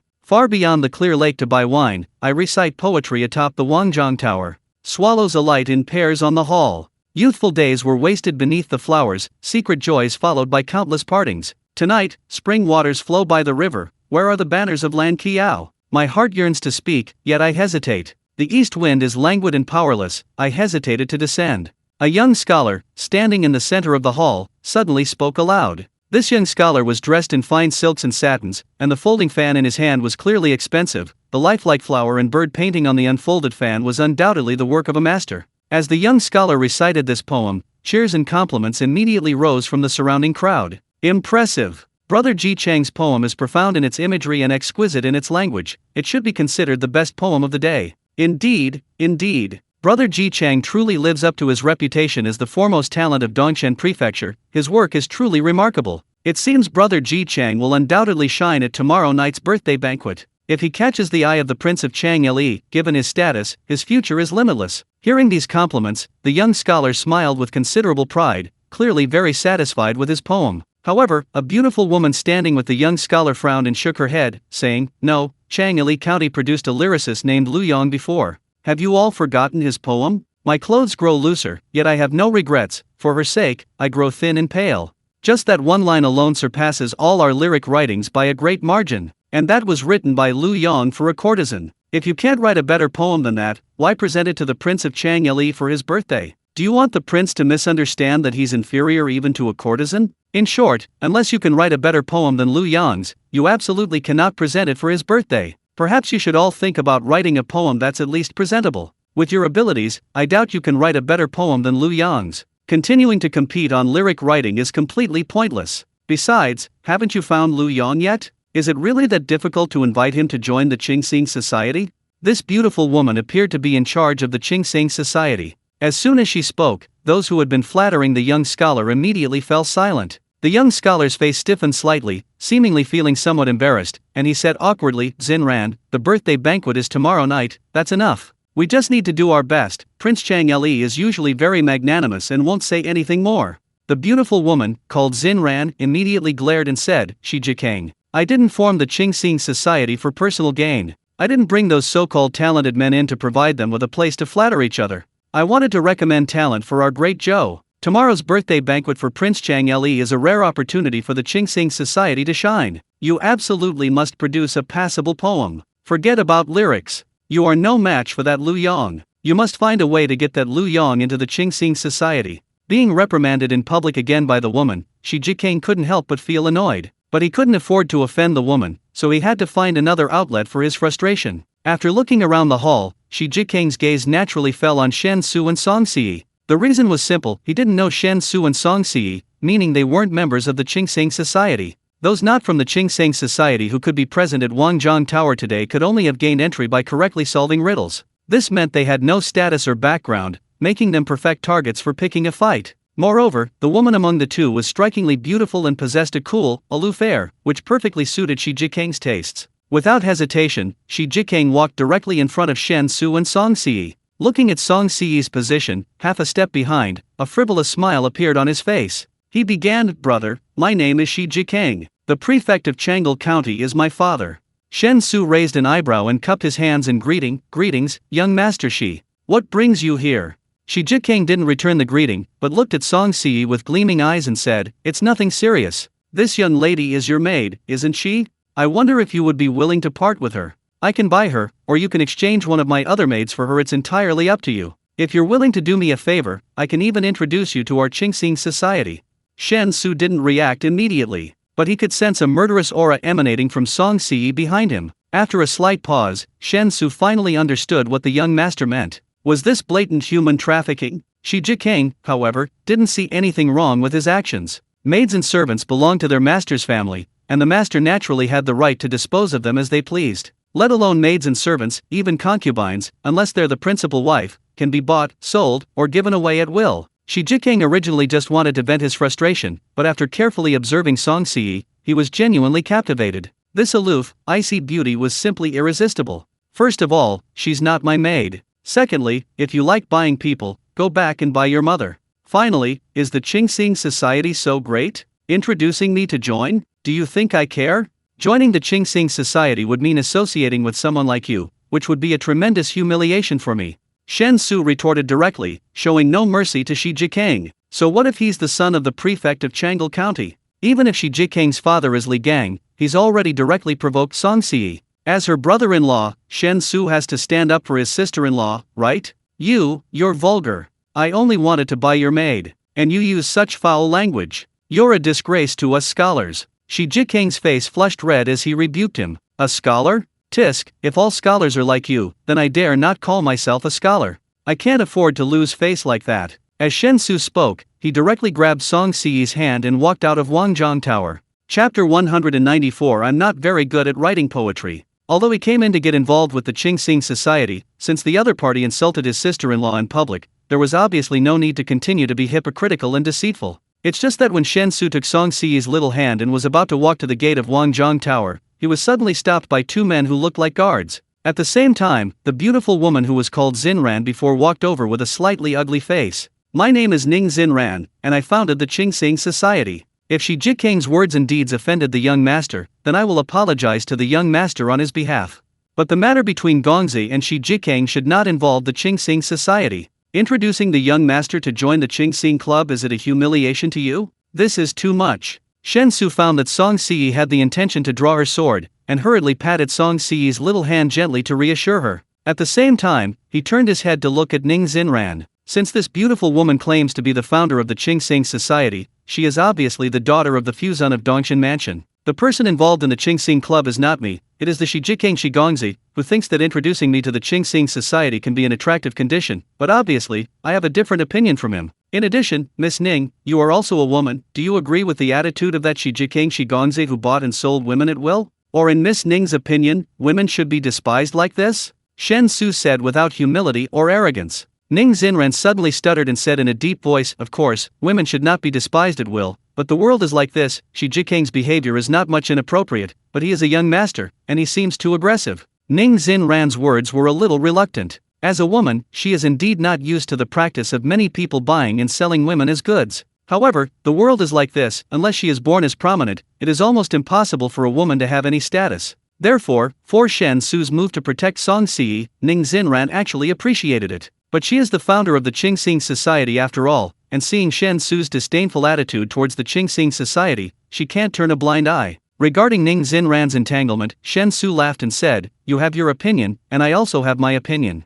You think this young Master Shi's behavior is normal, but I think he has offended my companion, so what should I do? Let's draw a line. What do you want to deal with? Civil and military, I will follow. Ning Xinran gritted his teeth and spoke, our Qingxing society is here today to meet friends with poetry, so naturally we will not do anything to bully others. Since you look down on our Qingxing society, why not compose a poem and let us Qingxing society see what you can do? Although there are very few lyrics today, there are many poems. If you can make a poem better than everyone in our youth society, I admit that you are right. Letting you join the youth society is humiliating you. Shen Xu thought for a while and spoke, I don't know much about writing poetry, but I once picked up an ancient book with many poems recorded on it.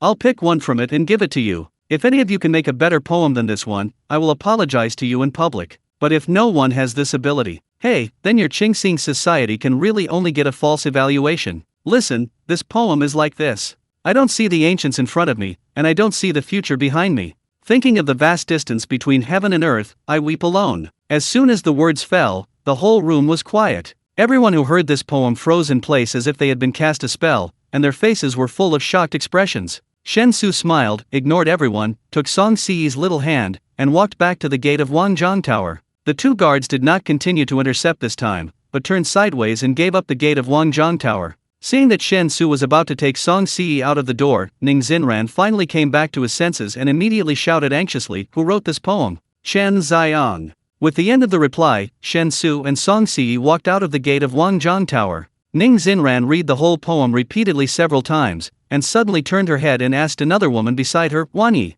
have you heard this poem before?" "Never heard of it."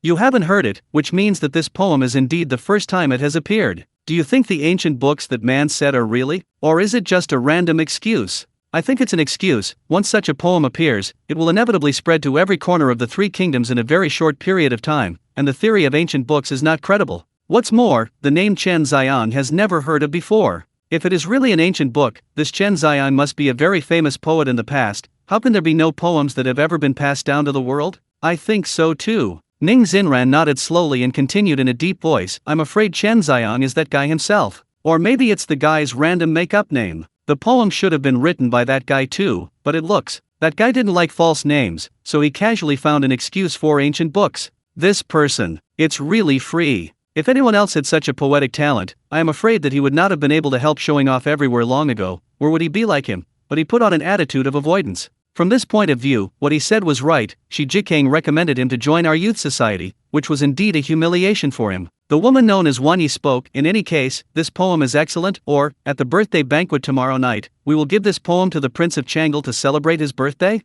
Ning Xinran showed a hesitant expression, and after thinking about it, he still shook his head and said, "No, the artistic conception of this poem is too miserable, too sad, and it is not suitable for giving it to the Prince of Changle. Moreover, this is a poem written by Chen Xiang, not by the people of our Qingxing society. Rashly take someone else's poem and give it to the King of Changle. Do you want the face of our Qingxing society? However, the level of this poem is enough to be passed down through the ages, so at tomorrow's birthday banquet, you can take it out and taste one or two. I believe His Highness the Prince will also be interested." The woman known as Wanyi couldn't help but smile bitterly. There was Lu Yang's belt that was filled in before, and he didn't regret it, and he was haggard for Yi Xiao, so he couldn't continue to write lyrics. Now there is Chen Xiang's no ancients before and no comers after, so we can no longer continue to write poetry. Isn't this Changle County too crouching tiger, hidden dragon? How can you casually meet such poets and poets? Ning sighed happily. Who knows, tomorrow at the prince's birthday banquet to inquire, such a poet should not be unknown. Chapter 195 Problems of Society as a Whole. Do you truly believe that women shouldn't be subservient to men, bought and sold at will, or are you only standing by my side without hesitation because of my sister? After walking out of the Wangjiang Tower, Song Si still let Shen Xu hold her hand, not pulling it away, but asked somewhat awkwardly. Shen Xu paused, glanced at Song Si with a puzzled look, and asked curiously, "Why should women be subservient to men? Men and women are inherently equal, but due to differences in physiological structure, their social roles differ. What does this have to do with your sister?" Song Si's eyes flickered, and she pondered, but almost everyone believes that a woman's only role is to continue the family line. Women have no right to inherit the family business. Once married, even their surname must be changed to their husband's. They can no longer have their own original surname. Only men are considered the main family, women are always outsiders. Before marriage, parents have absolute control over their daughters. In poorer families, countless daughters were drowned to support their sons. The buying and selling of daughters was even more common. After marriage, the husband's family again has absolute control over the woman. The powerful and wealthy exchange maids and concubines, even considering it a refined pastime. The poor and destitute often pawn their wives to supplement their income. In their eyes, women are merely commodities.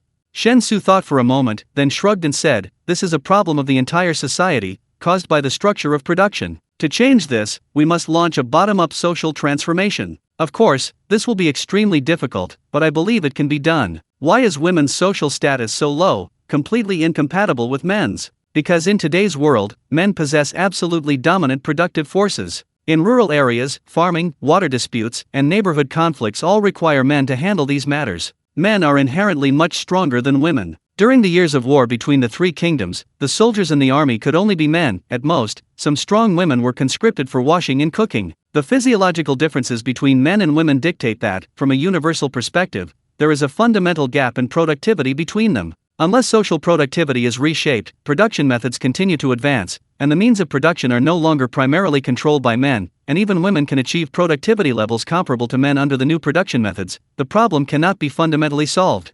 Song Si tilted her head, hesitatingly saying, "I don't understand what you're saying, but I roughly understand what you're trying to say. Actually, my sister and I are very lucky. From childhood to adulthood, the villagers have always treated us very well. And compared to the outside world, although men are still in charge in the village, at least the women have a voice. Because everyone is a martial artist, the tasks we undertake in the village are actually quite similar. Like you said, productivity? Is that the word? When productivity is not significantly different, there won't be a significant difference in status between men and women. But I can see that the villagers respect my sister and me mainly because they respect our bloodline. You're different from them. My bloodline with my sister means nothing to you, but you still respect her. Anyway, thank you." This was the first time Shen Xu had seen Song Si show such a sentimental side. He couldn't help but reach out and ruffle her hair, smiling as he said, "We're all family, why thank me? Besides, I haven't done anything." Song Si shook her head. "No, you've done so much for us. Putting everything else aside, just your agreement to let my sister's future children take her surname, that's something no one else could do." Shen Xu shrugged. "Maybe it's just that what's important to each person is different." Song Si asked curiously, "Then what do you think is the most important thing?" Shen Xu felt this topic was best left undiscussed and decisively led Song Si back to the inn. Meanwhile, Ye Wuju and his bloodguards had finished purchasing everything, their bags and packages practically filling half of Shen Xu's room. In the past, transporting so much stuff back to Song family village would have required at least several carriages. But now, Ye Wuju knew of Shen Xu's ability to move things in his sleeves, a divine skill for transporting goods, so he didn't mind buying more. He didn't need to worry about transportation. He only needed to consider whether the village actually needed it. With ample transport capacity and money, buying as much as possible was the obvious choice. Seeing that it was almost time, Shen Xu dismissed the bloodguards and told them to return to their rooms to rest. He then tossed all the items that Ye Wuju and the others had purchased into the subspace. This entire 100 cubic meter subspace was almost half occupied by these items. As for the 500 kilogram ton of gold, it only occupied a small corner. Gold is approximately twice as dense as silver. 10 tons of silver, compressed and condensed together, would occupy about 1 cubic meter.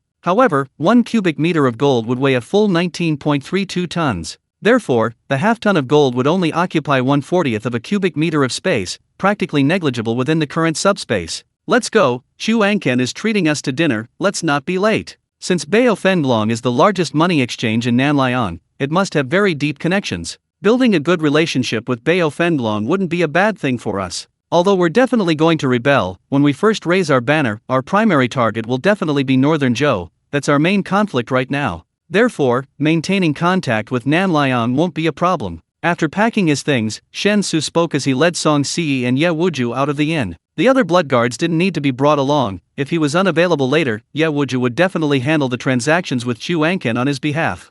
So, it was enough for Ye Wuju to get acquainted with Chu Angken. Chapter 196. Actions speak louder than words. The hour of you refers to the period from 5 p.m. to 7 p.m. Chu Angken's appointment at the hour of you clearly means the banquet would begin precisely at 5 p.m. at Gishan Lintang. Generally speaking, unless one is from a wealthy family, most ordinary people in this other world can only afford 2 meals a day. Around 3 a.m. each day, as dawn breaks, the people at the very bottom of society rise to begin a busy day. Between 7 and 8 a.m., after several hours of toil, they would have a simple meal. This meal was meant to sustain them throughout the day, until 3 or 4 p.m. when they would eat their second meal. Compared to breakfast, this second meal in the afternoon was often slightly more substantial, but still only marginally so. Many people were content as long as they could fill their stomachs. What they ate was completely unimportant. Of course, mainly because they didn't have the luxury of caring. After lunch, darkness gradually fell. The people living at the bottom of society began to wash and go to bed, falling asleep around 7 o'clock in the evening. Ordinary people's lives are so simple, unadorned, and monotonous.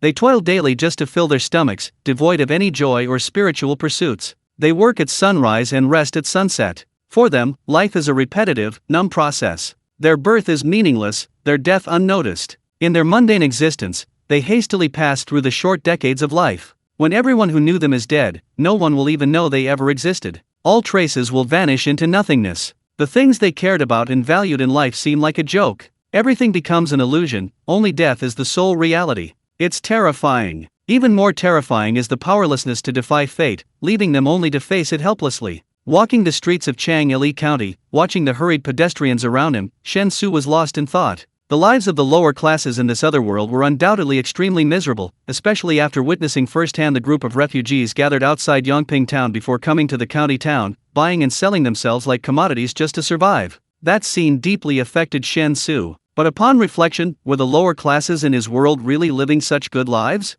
While their material conditions were far better than those of the lower classes in this other world, that was because of a revolution in productivity. The three industrial revolutions completely transformed human lifestyles and living standards. The fundamentally improved social productivity fundamentally solved humanity's basic material needs, bringing unprecedented prosperity to the material world. Under these circumstances, the continuous leaps in the total wealth of human society enabled even ordinary people at the bottom of society to barely manage to live a life free from worries about food and clothing. However, if we set aside these appearances and only observe the core issues, we will find that for those living at the very bottom of society, the hardships and pressures they face have not fundamentally changed. This is, undeniably, a profound irony. Noticing Shen Xu's low spirits, Song Si couldn't help but ask, "What's wrong? What are you thinking about?"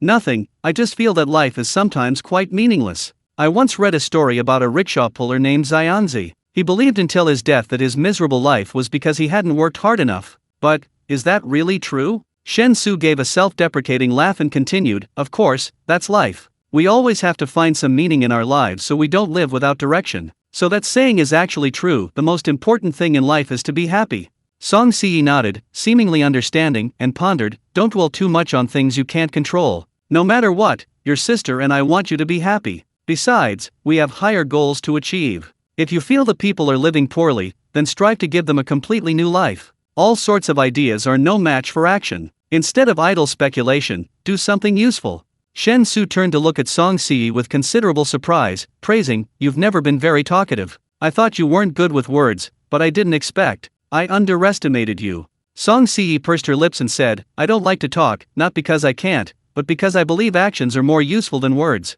And I only talk to people I'm close to." Shen Xu raised an eyebrow, feeling as if he had gained a completely new understanding of Song Si. Previously, Song Si was merely his sister-in-law from another world, a somewhat symbolic concept. But now, Song Si was becoming more real, more flesh and blood, truly becoming the person she was. Taking a deep breath, Shen Xu shook off his earlier dejection and nodded vigorously, saying, "You're right. If I feel the people aren't living well, then I should strive to give them a completely new life. All sorts of ideas are no match for action. Instead of just daydreaming here, let's do something useful." P.S. Much of the original content was deleted and some was revised. I've simply reorganized it, so it shouldn't affect the overall reading experience. As for what was deleted, well, you can use your imagination. For safety's sake, I won't reveal it. Also, due to the large amount of deleted content, this chapter is short on words. Since I don't know what to add right now, I'll just chat with you all a bit. Writing this book was quite exhausting. My main goal was to create a satisfying and uplifting story while also offering some societal critiques of things that make people feel frustrated.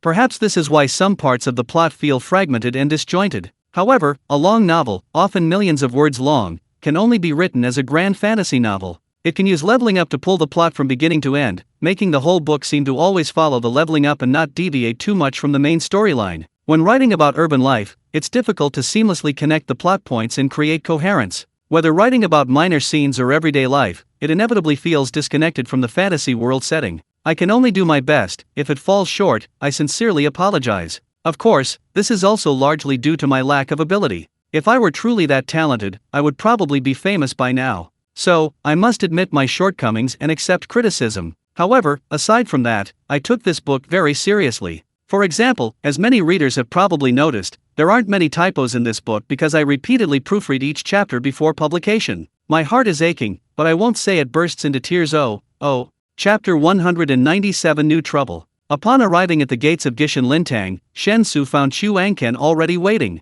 Seeing Chu Angken's portly figure, Shen Xu quickly stepped forward, patted him on the shoulder, and exchanged a few pleasantries. Having just finalized a major deal earlier that day, their relationship had grown increasingly close, so there was no need for any pretense of sweet talk. After a brief chat, they headed upstairs to a private room. Compared to the somewhat deserted atmosphere of his first visit, Shen Xu noticed that Gishan Lintang was quite busy in the evening. Although the food was incredibly expensive, for an ordinary person, even a year's savings wouldn't be enough to afford a simple meal at Gishanlintang. But there were simply too many wealthy people in Changli County. The rich own vast fields, while the poor have nowhere to stand. The rich amass fortunes, while the poor eat coarse food. The Pareto principle, 80-20th rule, in economics clearly doesn't apply here, even though many economists believe that when 20% of the population controls 80% of the wealth, societal wealth inequality has reached a certain limit. Continuing exploitation and wealth skew would lead to widespread chaos in society. However, in this other world, although Shen Xu hadn't conducted any statistics or research, he could judge from what he saw that the wealth distribution was far from 80-20ths, it was likely far below 90-10ths. It was very likely that the very top 1% controlled 99% of the wealth. This resulted in an astonishingly large overall wealth gap. Since arriving in Changli County, I've been busy opening the Baofenglong branch, so much so that I haven't actually been to many of the famous places in the county. For example, this Gishanlintang restaurant, although I've always heard it's the best restaurant in Changli County, I've never been before. Today, I'm fortunate to have the honor of visiting, thanks to Brother Lu. After entering the private room, Chu Angken led Shen Xu to the head seat and spoke with a smile. Shen Xu casually said, "I've only been here once before, but after the meal, I found it too expensive, so I never came back. If it weren't for Brother Chu treating me today, I definitely wouldn't have chosen this place." Upon hearing this, Chu Angken said, slightly speechless, "Brother Lu, someone like you who can casually pull out hundreds of thousands of taels of silver, even if Gishanlintang is expensive, it shouldn't be enough to make you feel the pinch, right?" Shen Xu shook his head and said, "My silver has a proper purpose. Places like Gishanlintang, where a simple meal costs hundreds of taels of silver, are simply unnecessary for me." Chu Angken shrugged and said, "Alright then, if you want to eat at Gishanlintang in the future, just invite me. You take care of the food and drinks, and I'll pay the bill." "That's great, then I won't stand on ceremony with you. You've solved a huge problem for me. If you're still being polite with me, it's really too much of a formality." As they spoke, the food and wine began to be served one after another. Chu Angken didn't seem to possess any martial arts skills, but his alcohol tolerance was exceptional. He was also incredibly attentive at the table, even treating Song Si, who clearly didn't want to speak, with respect. By taking the opportunity to briefly discuss the customs and culture of Southern Liang, he successfully piqued Song Si's interest in the topic. Although Song Si didn't respond, her bright, piercing eyes were enough to prove she was willing to participate in such discussions. Chu Angken was knowledgeable and witty, able to discuss any topic related to the Zhou, Liang, and Wei kingdoms, offering his own opinions and perspectives. Not only were Song Si and Ye Wuju interested, but even Shen Xu, who considered himself bombarded with information from another world, listened with great interest to what Chu Angken was saying. The main reason was that the information bombardment from another world contained absolutely nothing related to other realms. The only way to gain a more detailed and concrete understanding of other realms was to listen to the stories told by their native inhabitants. After several rounds of drinks and dishes, the meal, though only for 4 people, was surprisingly lively thanks to Chu Angken's mediation. Shen Xu gained a great deal from this experience, developing a clearer understanding of the differences between the 3 kingdoms. Simply put, the northern Zhou had the strongest military among the 3 kingdoms. Relying on the fierce folk customs of the north and its relatively fertile land, the northern Zhou supported the largest army of the 3 kingdoms. However, this very large army led to widespread poverty and hardship, resulting in a relatively poor economic situation for the northern Zhou. The southern Liang, on the other hand, had the strongest economy of the 3 kingdoms. Compared to the northern Zhou, the people of southern Liang enjoyed significantly better living conditions. Their military strength was mediocre, lacking a cavalry capable of rivaling the northern Zhou. However, thanks to the southern Liang's strong economy, its infantry was far superior to the northern Zhou in terms of weaponry. As for the state of Wei, it was undoubtedly the weakest of the 3 kingdoms. The northwestern lands occupied by Liang were barren and harsh, with a fragile economy and utterly unremarkable military strength. If it weren't for the presence of a grandmaster-level expert within Liang itself, and the fact that southern Liang needed to unite with Wei against the military threat from northern Zhou, Wei would likely have been destroyed long ago. It was precisely because of the mutual support between Liang and Wei, and their respective positions to the southwest of Zhou, that Liang would face the predicament of fighting on 2 fronts if Zhou launched an offensive. This fragile balance among the 3 kingdoms was maintained. Furthermore, Zhou's constant maintenance of a massive army placed an unbearable burden on the people's livelihood. Seeing no hope of unifying the 3 kingdoms in the short term, they had no choice but to negotiate a cessation of hostilities and allow for recuperation. Otherwise, if they continued their oppressive rule, the taut string would eventually snap. "Brother Lu, I've had quite a bit to drink today, and I've lost control of my emotions a bit. Please forgive me. Something has been bothering me lately, but I haven't been able to find a suitable solution. You're a resourceful person, perhaps you could help me think of a way." After toasting Shen Xu again, Xu Anken let out a burp and spoke. Shen Xu raised an eyebrow and said, "What is it? Please speak freely. We're partners now, so if I can help you, I certainly will." Xu Anken sighed and said helplessly, "It's about dealing with the stockpiled goods. Our Bayo Fendlong, besides our money exchange business, also runs a pawn shop. While the pawn shop business is profitable, it accumulates a large amount of forfeited goods." Chapter 198 The Blind Box Game, Part 1. Of course, the cost of accepting those forfeited items is negligible. Bayo Fendlong's branches across the country provide absolute convenience for the pawnshop business. Anyone wanting to pawn something will almost always choose to do so if there's a Bayo Fendlong branch in their area. Even if the price is comparable to, or even lower than, other pawnshops, people are willing to come to Bayo Fendlong because of its reputation. And the pawnshop's business, actually, the vast majority of its profits come from buying low and selling high, profiting from the price difference. Those who come to pawn things are those who urgently need money. Most of them will never redeem their pawned items. The interest earned from short-term pawnings and the storage fees are barely enough to cover the pawnshop's daily expenses. The bulk of the profit always comes from reselling forfeited items. But this raises another problem. For an ordinary pawnshop, it's easy. There are only so many unredeemed items, and dealing with them is straightforward. But Bayo Fendlong has far too many branches, and the number of unredeemed items we collect is simply too much. Selling these unredeemed items is often a matter of luck. Only people who truly appreciate those items are willing to pay a high price for them. This results in us collecting far more unredeemed items than we sell, and the ever-growing pile of unredeemed items is becoming a major worry for me. Xu Anken said with a troubled expression. Shen Xu asked, "So, the clearance period is too long, making it impossible to quickly convert the accumulated forfeited assets into cash, right?" Xu Anken paused, pondered for a moment, then suddenly clapped his hands excitedly, exclaiming, "Clearance period. That's a brilliant term. Although I've never heard it before, I can understand its meaning just from the words. That's right. The clearance period is too long. Those forfeited assets are piling up in our hands. Although we know their value, we can't quickly convert that value into gold and silver, which is causing us a lot of trouble." Shen Xu thought for a moment, then smiled and said, "The reason why the pawned items keep piling up is because you always try to sell them to people who need them. You believe that only those who actually need them will be willing to spend money commensurate with their value, right? Since that's the case, why not change your approach? Find a way to sell them to people who don't need them at all. If there are enough buyers, the pawned items will naturally be cleared out quickly, and the final total price won't be much different from the actual valuation, and might even be higher." Xu Anken thought he had misheard and repeated with a puzzled look, "Sell them to people who don't need them at all? How? If they don't need them, why buy them?" Shen Xu raised his glass and clinked it with Xu Anken's, explaining, "Your Bayo Fendlong doesn't accept just anything, right? Items that your Bayo Fendlong takes a liking to and is willing to pawn must have a certain value. This actually represents a threshold for purchase. The very existence of this threshold keeps ordinary people out, meaning that the forfeited items you possess can never be related to so-called necessities of life. By necessities, I mean firewood, rice, oil, and salt, things everyone must buy. Therefore, your forfeited items cannot be necessities. Those willing to buy, or rather, able to afford, your forfeited items are obviously not people who can't survive without them. They buy them simply out of hobby." At this point, Shen Xu downed his drink and continued, "With this understanding as a foundation, finding a way to sell things to people who don't need them at all isn't difficult. Because your target customers are a group of wealthy and leisurely people. My idea is this: your Bayo Fendlong should compile statistics on all the forfeited items, including the quantity and approximate total estimated value. For example, if there are 10,000 forfeited items with a total estimated value of 1 million taels of silver, then on average, each forfeited item would be valued at about 100 taels of silver.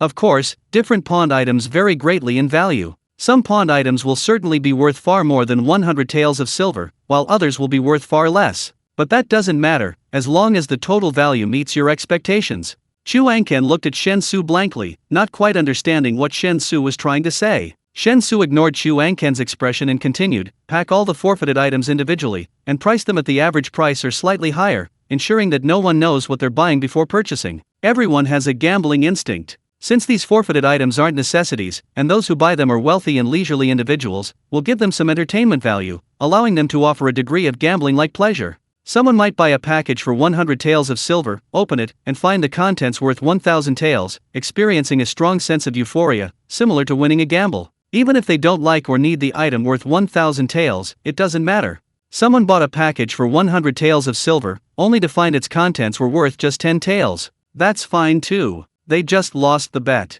Who can guarantee a win in gambling? Real gambling will at least wipe you out, but this kind of betting at least has a safety net. Initially, as long as you put slightly more items than the package's price in it, the winners will naturally spread the word, letting more people know about this game. More and more people will be tempted to try it, and your stockpile will quickly dwindle. Chu Angken stared blankly at Shen Xu, his mouth slightly agape. His mind replayed and processed Shen Xu's words, quickly grasping his meaning. Chu Angken's blank expression was immediately replaced by excitement. He stood up abruptly, his body trembling slightly, even his voice trembling as he spoke. Brother Lu,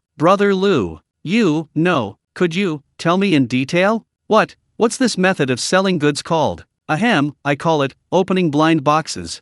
Chapter 199 The Blind Box Game, Part 2. Blind boxes, great name. This way of doing business is like letting the blind open boxes. Only after opening the box can you know what's inside. Before opening it, the person who bought the box will always be in a state of anticipation and anxiously wondering what's inside. Chu Angken spoke while pacing rapidly back and forth in the private room with his hands behind his back. Clearly, Chu Angken was extremely excited about Shen Xu's idea. Although it hadn't been actually implemented yet, and although many details of how to implement it were still unclear, just by sketching out a possible scenario in his mind, Chu Angken was absolutely certain that this idea would be a huge success. Because Chu Angken himself could already sense just how exaggerated the allure of this so-called blind box would be once it was released. A genius. Brother Lu, you're truly a business genius. You're right, everyone has a gambling streak. It's just that some people are very gamblers, willing to go bankrupt for it. Others are less gamblers, only willing to gamble casually as long as it doesn't affect their lives. But whether they're gamblers or not, opening blind boxes is acceptable to them. If it becomes a trend, then opening blind boxes will become a phenomenon. At that time, we at Bao Fenglong will only have too few, not too many, of unclaimed goods. At this point, Chu Angken's eyes were red with excitement. Whether due to excessive excitement or the influence of alcohol. In any case, his bulky body stopped pacing back and forth, and he nimbly darted in front of Shen Xu, reaching out and firmly grasping Shen Xu's hand. Brother Lu, could you please write a proposal? There are still so many things I don't understand about this blind box thing. How exactly should it be implemented? What are the key points to focus on during the process? What are some potential pitfalls? How should we prepare in the early stages, and how do we let people know about this game? I have absolutely no clue about any of these things right now. You absolutely have to help me. A proposal. Shen Xu suddenly felt a jolt. A proposal is essentially a formal document. It details a matter by breaking it down into specific points. If the decision is made to implement it, then following the proposal step by step will allow things to proceed smoothly. It's somewhat similar to a PowerPoint presentation or an implementation plan. But the problem is, writing this takes so much time. Even if he could go back to his own world, search for relevant information online, modify it to suit this other world, and then copy it down, wouldn't that be incredibly time-consuming? I've already done enough by offering suggestions on how to solve the backlog of unclaimed items, and you actually want me to write a detailed proposal? That's outrageous. Shen Xu instinctively wanted to refuse. Anyway, blind boxes aren't actually that complicated. Even though Chu Angken still had many details he didn't understand, Shen Xu believed that with more people gathered in a few brainstorming sessions, Bao Fenglong, being the largest money house in Nanliang, wouldn't be unable to handle this problem. However, before Shen Xu could speak, Chu Angken continued, "Of course, Brother Lu, I know it's really unreasonable to ask you for such a big favor without any explanation. So, how about I consider this blind box business a contribution from your idea? As long as you write down the proposal and it proves feasible, then I won't split the net profit with you. I'll directly give you 20% of the silver sold. In other words, if the blind boxes sell for 1 million taels of silver, then 200,000 taels will be your reward, Brother Lu. The more they sell, the more you'll receive, and it's definitely not a one-off deal, this will be a continuous stream of income."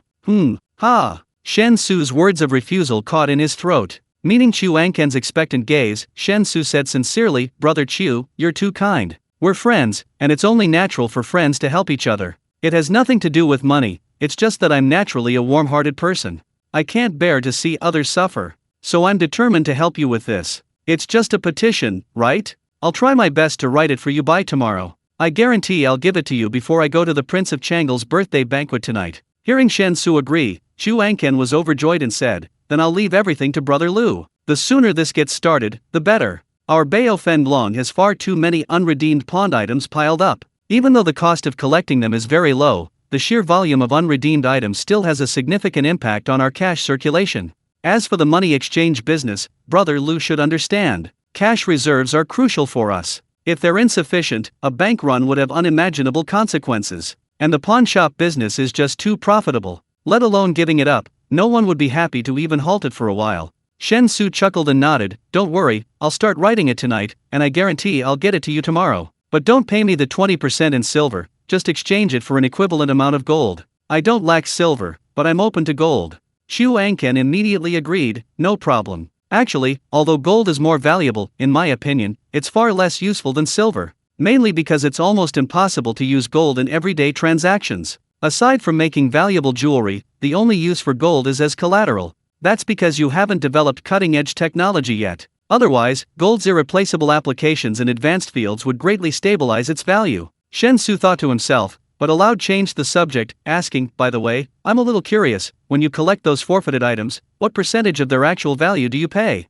This question was clearly somewhat sensitive. However, Xu Angken hesitated only slightly before answering. Quite frankly, the purchase price varies depending on the item. Items that are easier to sell will generally be purchased at around 50% of their original price. Items that are relatively difficult to sell will be purchased at most 20% to 30% of their original price. Therefore, Brother Lu, you can rest assured that the 20% profit promised to you will not be discounted. Even after adding the cost of the purchased items and deducting the profit for you, Bao Fenlong can still guarantee a profit of around 50%. As long as we can significantly shorten the sales cycle, this is definitely very worthwhile.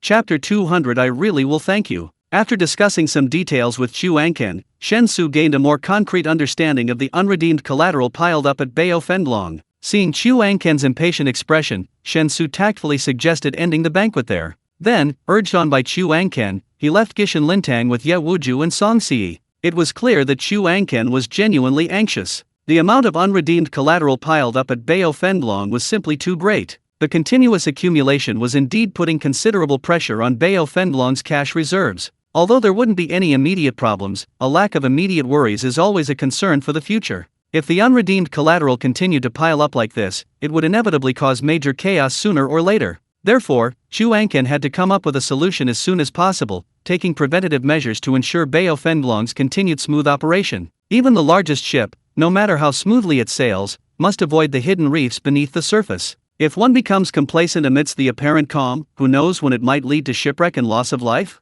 Xu Angken departed by carriage. Special guards were assigned to protect Xu Angken, but they didn't enter the Gishan Forest Hall during the evening banquet. They simply waited outside in their carriage, which was a show of sincerity on Xu Angken's part. I have a question. Xu Angken promised me 20% of the profits as a contribution to his idea, but how do we sign the contract? Xu Angken is from Nanliang, while we don't have household registration, right? So if we sign the contract at the Chang'e County Government Office, they won't act as guarantors, will they? On the way back to the inn, Shen Xu asked. Ye Wuju asked doubtfully, why do we need a contract? If we sign a contract with the government for registration, we have to pay a deed tax. Besides, the Northern Zhou government has no jurisdiction over the Southern Liang people. Shen Xu asked in surprise, no contract? How can we ensure that Xu Angken will honestly give me his 2/10? Is it purely based on a verbal agreement? Wouldn't that mean he can easily go back on his word? Ye Wuju's face showed an even greater expression of surprise than Shen Xu's. He exclaimed in astonishment, Young master, Bao Fenlong is the largest money exchange in Nanliang. Xu Angken, as the young master of Bao Fenlong, is a merchant of his stature. His word is his bond. Not to mention Bao Fenlong, any merchant who has been in business for over 10 years can absolutely trust their promises. Especially those established brands, they value their reputation more than their lives. So, young master, you can rest assured, there won't be any problems. The promises of great merchants are far more trustworthy than so-called contracts. Contracts signed with the government, although guaranteed by the government, can easily be bribed and altered with a little money. They are not as reliable as the promises of merchants. Shen Xu hadn't expected Ye Wuju to offer such an explanation. However, upon closer reflection, he roughly understood why this was the case. Mainly, due to the limitations of the era's development, establishing a strong reputation was essential for facilitating business. Small vendors didn't care, their daily business involved very small sums of money, so they didn't need a reputation to back them up. But for large merchants, many transactions couldn't be completed through contracts. In these cases, a sufficiently trustworthy reputation became a crucial factor. Therefore, since Xu Angken had promised to contribute 20% of the sales revenue, Ye Wuju and Song Si believed he couldn't possibly be up to any tricks. The reason was simple: Bao Fenlong's reputation was far more valuable than that so-called 20% of sales revenue. They quickly returned to the inn, and Ye Wuju and Song Si went to their respective rooms. To ensure Shen Xu's safety, Ye Wuju and Song Si stayed in rooms on either side of him, so they could protect him immediately in case of any unusual activity. As for the blood guards, they didn't have such private rooms, they slept in shared rooms. Of course, for the blood guards, even in a shared dormitory, the accommodations were still considered excellent. Having already been somewhat frank with the higher UPS of Songjia village, Shen Xu was no longer worried that his sudden disappearance from his room would startle Ye Wuju and Song Si, who were staying next door. After a quick wash, Shen Xu went straight back to his warehouse. He then took out his phone and began searching for information related to blind boxes. He needed to rephrase the logic of blind boxes and how to implement them, using terminology that Chu Angken could understand. For example, the unpredictable random element of blind boxes possesses a strong addictive quality. Another example is the consumer mentality of blind box buyers. A large portion is actually buying the blindness, and only a small portion is buying the box. Including some rare items among the many blind boxes would bring sufficient emotional value to blind box consumers. Therefore, blind boxes possess an astonishing repurchase rate. In addition to the element of gambling, they also need to possess the attribute of collecting, in order to continuously stimulate consumers and make them pay for their emotional value. Of course, all of this must be built on one foundation. That is, a very affluent material life, so that people can begin to pursue emotional value on a spiritual level. This dictates that in promoting the blind box economy in this other world, the target consumer group can only be the high-ranking officials, the wealthy, and the powerful. As long as a trend of buying blind boxes can be created among these people, or even a kind of competitive mentality using blind boxes, then the sales of blind boxes will definitely be a huge success. Looking at the information he found, Shen Xu recorded all the more organized and comprehensive content. Then he went to the nearest place with a printer and printed everything out. Taking the printed papers back to the warehouse, he completed the transmigration again. Shen Xu lit candles in the room, found pen, ink, paper, and inkstone, and then began copying. However, Shen Xu became impatient after copying for only about 15 minutes. Although the content wasn't particularly long, he estimated it would take him at least 3 or 4 hours to copy it all by himself. Although Chu Angken's promised benefits served as bait, the rewards weren't directly presented to him, limiting their allure. After a moment's thought, Shen Xu got up and went to the wall, knocking on the wall separating his room from Song Si's. Soon, Song Si's voice rang out from the other side of the wall, "What's wrong? Can I come to my room? I need to talk to you about something."